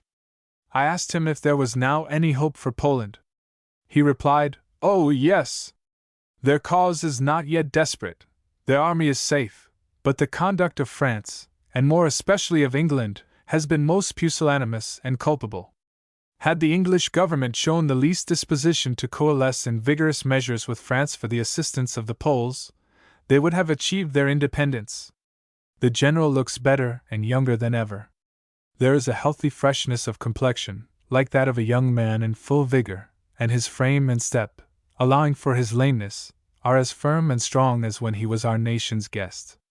I sat with him 10 or 15 minutes and then took my leave, for I felt it a sin to consume any more of the time of a man engaged as he is in great plans of benevolence, and whose every moment is, therefore, invaluable. The news of the fall of Warsaw is now agitating Paris to a degree not known since the trial of the ex-ministers. About 3 o'clock our servant told us that there was fighting at the Palais Royal, and we determined to go as far as we prudently could to see the tumult. We proceeded down the Rue Saint-Honoré. There was evident agitation in the multitudes that filled the sidewalks, an apprehension of something to be dreaded. There were groups at the corners. The windows were filled, persons looking out as if in expectation of a procession or of some fete. The shops began to be shut, and every now and then the drum was heard beating to arms. The troops were assembling and bodies of infantry and cavalry were moving through the various streets. During this time no noise was heard from the people, a mysterious silence was observed, but they were moved by the slightest breath.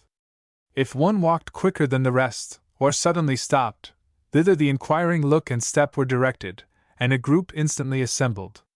At the Palais Royal a larger crowd had collected and a greater body of troops were marching and countermarching in the Place du Palais Royal. The Palais Royal itself had the interior cleared and all the courts. Everything in this place of perpetual gaiety was now desolate, even the fountains had ceased to play, and the seared autumnal leaves of the trees, some already fallen, seemed congruous with the sentiment of the hour. Most of the shops were also shut and the stalls deserted. Still there was no outcry and no disturbance. Passing through the Rue Vivienne the same collections of crowds and of troops were seen. Some were reading a police notice just posted on the walls, designed to prevent the riotous assembling of the people, and advising them to retire when the riot act should be read. The notice was read with murmurs and groans, and I had scarcely ascertained its contents before it was torn from the walls with acclamations. As night approached we struck into the Boulevard de la Madeleine. At the corner of this boulevard and the Rue des Capucines is the hotel of General Sebastiani. We found before the gates a great and increasing crowd. We took a position on the opposite corner, in such a place as secured a safe retreat in case of need, but allowed us to observe all that passed. Here there was an evident intention in the crowd of doing some violence, nor was it at all doubtful what would be the object of their attack. They seemed to wait only for the darkness and for a leader. The sight of such a crowd is fearful, and its movements, as it was swayed by the incidents of the moment, were in the highest degree exciting. A body of troops of the line would pass. The crowd would silently open for their passage and close immediately behind them. A body of the National Guard would succeed, and these would be received with loud cheers and gratulations. A soldier on guard would exercise a little more severity than was, perhaps, necessary for the occasion. Yells, and execrations, and hisses would be his reward. Night had now set in. Heavy, dark clouds, with a misty rain, had made the heavens above more dark and gloomy. A man rushed forward toward the gate, hurling his hat in the air, and followed by the crowd, which suddenly formed into long lines behind him. I now looked for something serious. A body of troops was in line before the gate. At this moment 2 police officers, on horseback, in citizen's dress, but with a tricolored belt around their bodies, rode through the crowd and up to the gate, and in a moment after I perceived the multitude from one of the streets rushing in wild confusion into the boulevard, and the current of the people setting back in all directions. While wondering at the cause of this sudden movement, I heard the trampling of horses, and a large band of carabineers, with their bright helmets glittering in the light of the lamps, dashed down the street and drew up before the gate. The police officers put themselves at their head and harangued the people. The address was received with groans. The carabineers drew their swords, orders were given for the charge, and in an instant they dashed down the street, the people dispersing like the mist before the wind. The charge was made down the opposite sidewalk from that where we had placed ourselves, so I kept my station, and when they returned up the middle of the street to charge on the other side, I crossed over behind them and avoided them. I have given enough of this letter to show that Morse was still surrounded by dangers of various sorts, and it is also a good pen picture of the irresponsible actions of a cowardly mob, especially of a Parisian mob. The letters which passed between Morse and his friends, James Fenimore Cooper, the novelist, and Horatio Greenough, the sculptor, are most interesting, and would of themselves fill a volume. Both Cooper and Greenough wrote fluently and entertainingly, and I shall select a few characteristic sentences from the letters of each, resisting the strong temptation to include the whole correspondence. Greenough returned to Florence after having roomed with Morse in Paris, and wrote as follows from there. As for the commission from government, I don't speak of it yet. After about a fortnight I shall be calm, I think. Morse, I have made up my mind on one score, namely, that this order shall not be fruitless to the greater men who are now in our rear. They are sucking now and rocking in cradles, but I can hear the puffity of their hammers, and I am prophetic, too. We'll see if Yankee land can't muster some 10 or a dozen of them in the course of as many years. You were right, I had heard of the resolution submitted to Congress, etc. Mr. Cooper wrote me about it. I have not much faith in Congress, however. I will confess that, when the spectre dead has leaned over my pillow of late, and smiling ghastly, has asked if she and I were not intended as companions through life, I snap my fingers at her and tell her that brother Jonathan talks of adopting me, and that he won't have her of his household. Go to London, you hag, says I, where they say you're handsome and wholesome. Don't grind your long teeth at me, or I'll read the Declaration of Independence to ye. So you see I make uncertain hopes fight certain fears, and borrow from the generous, good-natured future the motives for content which are denied me by the stinted present. What shall I say in answer to your remarks on my opinions? Shall I go all over the ground again? It were useless. That my heart is wrong in 1,000 ways I daily feel, but 'tis my stubborn head which refuses to comprehend the creation as you comprehend it. That we should be grateful for all we have, I feel, for all we have is given us, nor do I think we have little. For my part, one would be blessed in mere existence were I not goaded by a wish to make my one talent two, and we have Scripture for the rectitude of such a wish. I don't think the stubborn resistance of the tide of ill fortune can be called rebellion against Providence. Help yourself and heaven will help you, says the proverb. There hangs before me a print of the Bunker Hill monument. Pray be judge between me and the building committee of that monument. There you observe that my model was founded solidly, and on each of its square plinths were trophies, or groups, or cannon, as might be thought fit. No, well, they have taken away the foundation, made the shaft start sheer from the dirt like a spear of asparagus, and instead of an acute angle, by which I hope to show the work was done and lead off the eye, they have made an obtuse one, producing the broken chimney-like effect which your eye will not fail to condemn and know, too.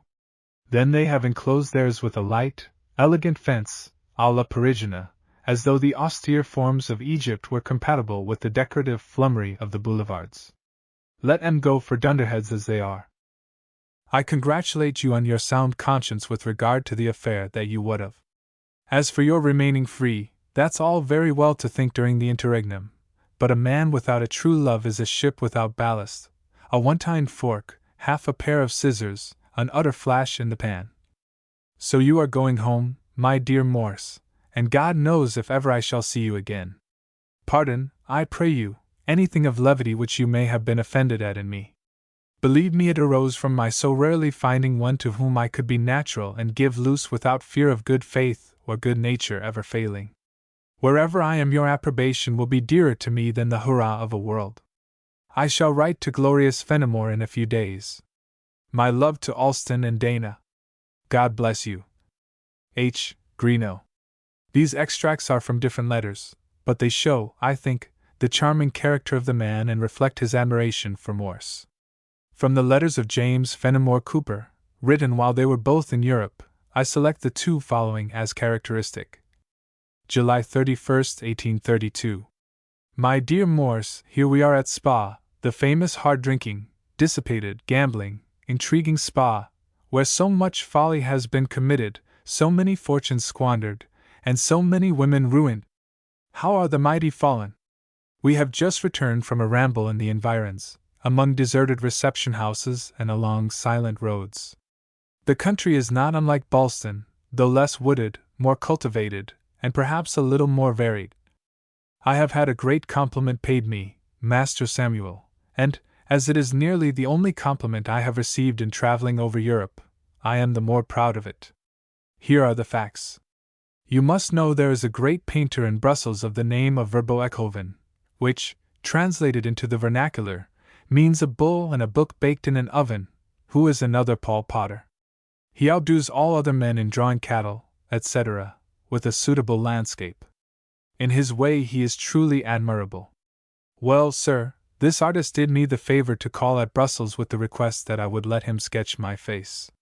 He came after the horses were ordered, and, knowing the difficulty of the task, I thanked him, but was compelled to refuse. On our arrival at Liege we were told that a messenger from the governor had been to inquire for us, and I began to bethink me of my sins. There was no great cause for fear, however, for it proved that Mr. Bull and Book Baked had placed himself in the diligence, come down to Liege, 63 miles, and got the governor to give him notice, by means of my passport, when we came. Of course I sat.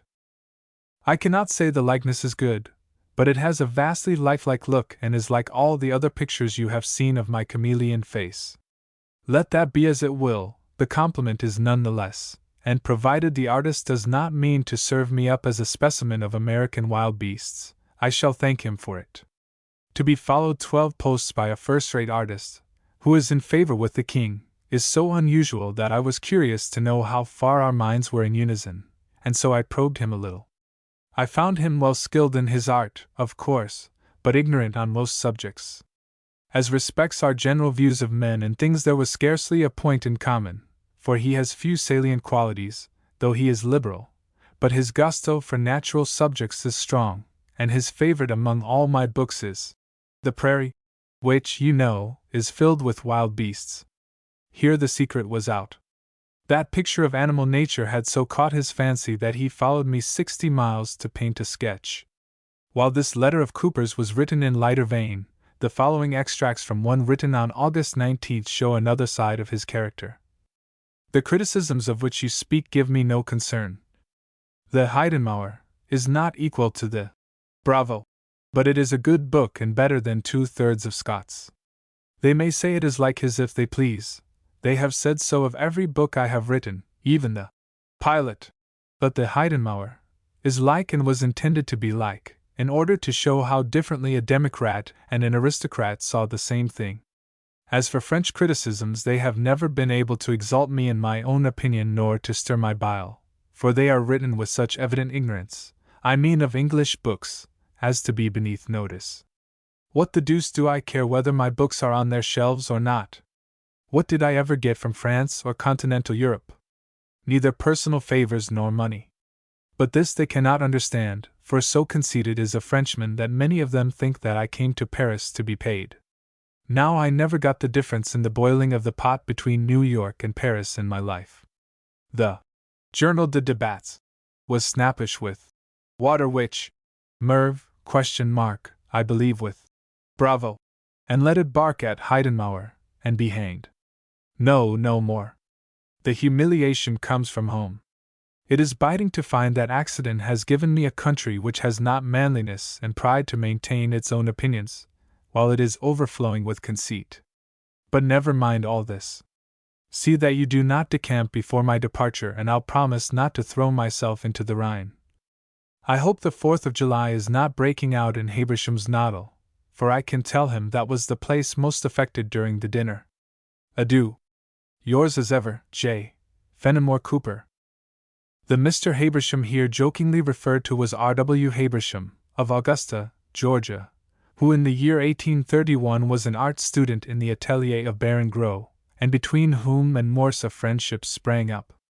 They roomed together at a time when the cholera was raging in Paris, but, owing to Mr. Habersham's wise insistence that all the occupants of the house should take a teaspoonful of charcoal every morning, all escaped the disease. Mr. Habersham in after years wrote and sent to Morse some of his reminiscences of that period, and from these I shall quote the following as being of more than ordinary interest. The Louvre was always closed on Monday to clean up the gallery after the popular exhibition of the paintings on Sunday, so that Monday was our day for visits, excursions, etc. On one occasion I was left alone, and 2 or 3 times during the week he was absent. This was unusual, but I asked no questions and made no remarks. But on Saturday evening, sitting by our evening lamp, he seemed lost in thought, till suddenly he remarked, "The mails in our country are too slow. This French telegraph is better, and would do even better in our clear atmosphere than here, where half the time fogs obscure the skies. But this will not be fast enough. The lightning would serve us better." These may not be the exact words, but they convey the sense, and I, laughing, said, "Aha! I see what you have been after. You have been examining the French system of telegraphing." He admitted that he had taken advantage of the kind offer of one in authority to do so. There was, on one occasion, another reference made to the conveyance of sound under water, and to the length of time taken to communicate the letting in of the water into the Erie Canal by cannon shots to New York, and other means, during which the suggestion of using keys and wires, like the piano, was rejected as requiring too many wires, if other things were available. I recollect also that in our frequent visits to Mr. J. Fenimore Cooper's, in the Rue St. Dominique, these subjects, so interesting to Americans, were often introduced, and that Morse seemed to harp on them, constantly referring to Franklin and Lord Bacon. Now I, while recognizing the intellectual grandeur of both these men, had contracted a small opinion of their moral strength, but Morse would uphold and excuse, or rather deny, the faults attributed. Lord Bacon, especially, he held to have sacrificed himself to serve the Queen in her aberrations, while of Franklin, the great American, recognized by the French, he was particularly proud. Cooper also remembered some such hints of a telegraph made by Morse at that time, for in The Sea Lions 1, on page 161, he says, Footnote 1, The Riverside Press, 1870. We pretend to no knowledge on the subject of the dates of discoveries in the arts and sciences, but well do we remember the earnestness and single-minded devotion to a laudable purpose, with which our worthy friend first communicated to us his ideas on the subject of using the electric spark by way of a telegraph. It was in Paris and during the winter of 1831–82 and the succeeding spring, and we have a satisfaction in recording this date that others may prove better claims if they can. Curiously enough, Morse himself could, in after years, never remember having suggested at that time the possibility of using electricity to convey intelligence. He always insisted that the idea first came to him a few months later on his return voyage to America, and in 1849 he wrote to Mr. Cooper saying that he must be mistaken, to which the latter replied, under date of May 18th. For the time I still stick to Paris, so does my wife, so does my eldest daughter. You did no more than to throw out the general idea, but I feel quite confident this occurred in Paris. I confess I thought the notion evidently chimerical, and as such spoke of it in my family. I always set you down as a sober-minded, common-sense sort of a fellow, and thought it a high flight for a painter to make to go off on the wings of the lightning. We may be mistaken, but you will remember that the priority of the invention was a question early started, and my impressions were the same much nearer to the time than it is today. That the recollections of his friends were probably clearer than his own on this point is admitted by Morse in the following letter. Irving House, New York, September 5, 1849. My dear Sir, I was agreeably surprised this morning in conversing with Professor Renwick to find that he corroborates the fact you have mentioned in your Sea Lions, respecting the earlier conception of my telegraph by me than the date I had given, and which goes only so far back in my own recollection as 1832. Professor Renwick insists that immediately after Professor Dana's lectures at the New York Athenaeum, I consulted with him on the subject of the velocity of electricity, and in such a way as to indicate to him that I was contriving an electric telegraph. The consultation I remember, but I did not recollect the time. He will depose that it was before I went to Europe, after those lectures. Now I went in 1829. This makes it almost certain that the impression you and Mrs. Cooper and your daughter had that I conversed with you on the subject in 1831 after my return from Italy is correct. If you are still persuaded that this is so, your deposition before the Commission in this city to that fact will render me an incalculable service. I will cheerfully defray your expenses to and from the city if you will meet me here this week, or beginning of next. In haste, but with best respects to Mrs. Cooper and family. I am, dear sir, as ever your friend and servant, Samuel F. B. Morse. J. Fenimore Cooper, Esq. All this is interesting, but, of course, has no direct bearing on the actual date of invention. It is more than probable that Morse did, while he was studying the French semaphores, and at an even earlier date, dream vaguely of the possibility of using electricity for conveying intelligence, and that he gave utterance among his intimates to these dreams. But the practical means of so utilizing this mysterious agent did not take shape in his mind until 1832. An inchoate vision of the possibility of using electricity is far different from an actual plan eventually elaborated into a commercial success. Another extract from Mr. Habersham's reminiscences, on a totally different subject, will be found interesting. I have forgot to mention that one day, while in the Rue Chouren, I was studying from my own face reflected in a glass, as is often done by young artists, when I remarked how grand it would be if we could invent a method of fixing the image on the mirror. Professor Morse replied that he had thought of it while a pupil at Yale, and that Professor Silliman, I think, and himself had tried it with a wash of nitrate of silver on a piece of paper, but that, unfortunately, it made the lights dark and the shadows light, but that if they could be reversed, we should have a facsimile like India ink drawings. Had they thought of using glass, as is now done, the daguerreotype would have been perhaps anticipated, certainly the photograph. This is particularly interesting because, as I shall note later on, Morse was one of the pioneers in experimenting with the daguerreotype in America. Among the paintings which Morse executed while he was in Paris was a very ambitious one. This was an interior of one of the galleries in the Louvre with carefully executed miniature copies of some of the most celebrated canvases. Writing of it, and of the dreadful epidemic of cholera, to his brothers on May 6, 1832, he says, "My anxiety to finish my picture and to return drives me, I fear, to too great application and too little exercise, and my health has in consequence been so deranged that I have been prevented from the speedy completion of my picture. From 9 o'clock until 4 daily I paint uninterruptedly at the Louvre, and with the closest application, I shall not be able to finish it before the close of the gallery on the 10th of August. The time each morning before going to the gallery is wholly employed in preparation for the day, and, after the gallery closes at 4, dinner and exercise are necessary, so that I have no time for anything else. The cholera is raging here, and I can compare the state of mind in each man of us only to that of soldiers in the heat of battle. All the usual securities of life seem to be gone. Apprehension and anxiety make the stoutest hearts quail. Any one feels, when he lays himself down at night, that he will in all probability be attacked before daybreak, for the disease is a pestilence that walketh in darkness, and seizes the greatest number of its victims at the most helpless hour of the night. 1,500 were seized in a day, and 15,000 at least have already perished, although the official accounts will not give so many. May 14th. My picture makes progress, and I am sanguine of success if nothing interferes to prevent its completion. I shall take no more commissions here and shall only complete my large picture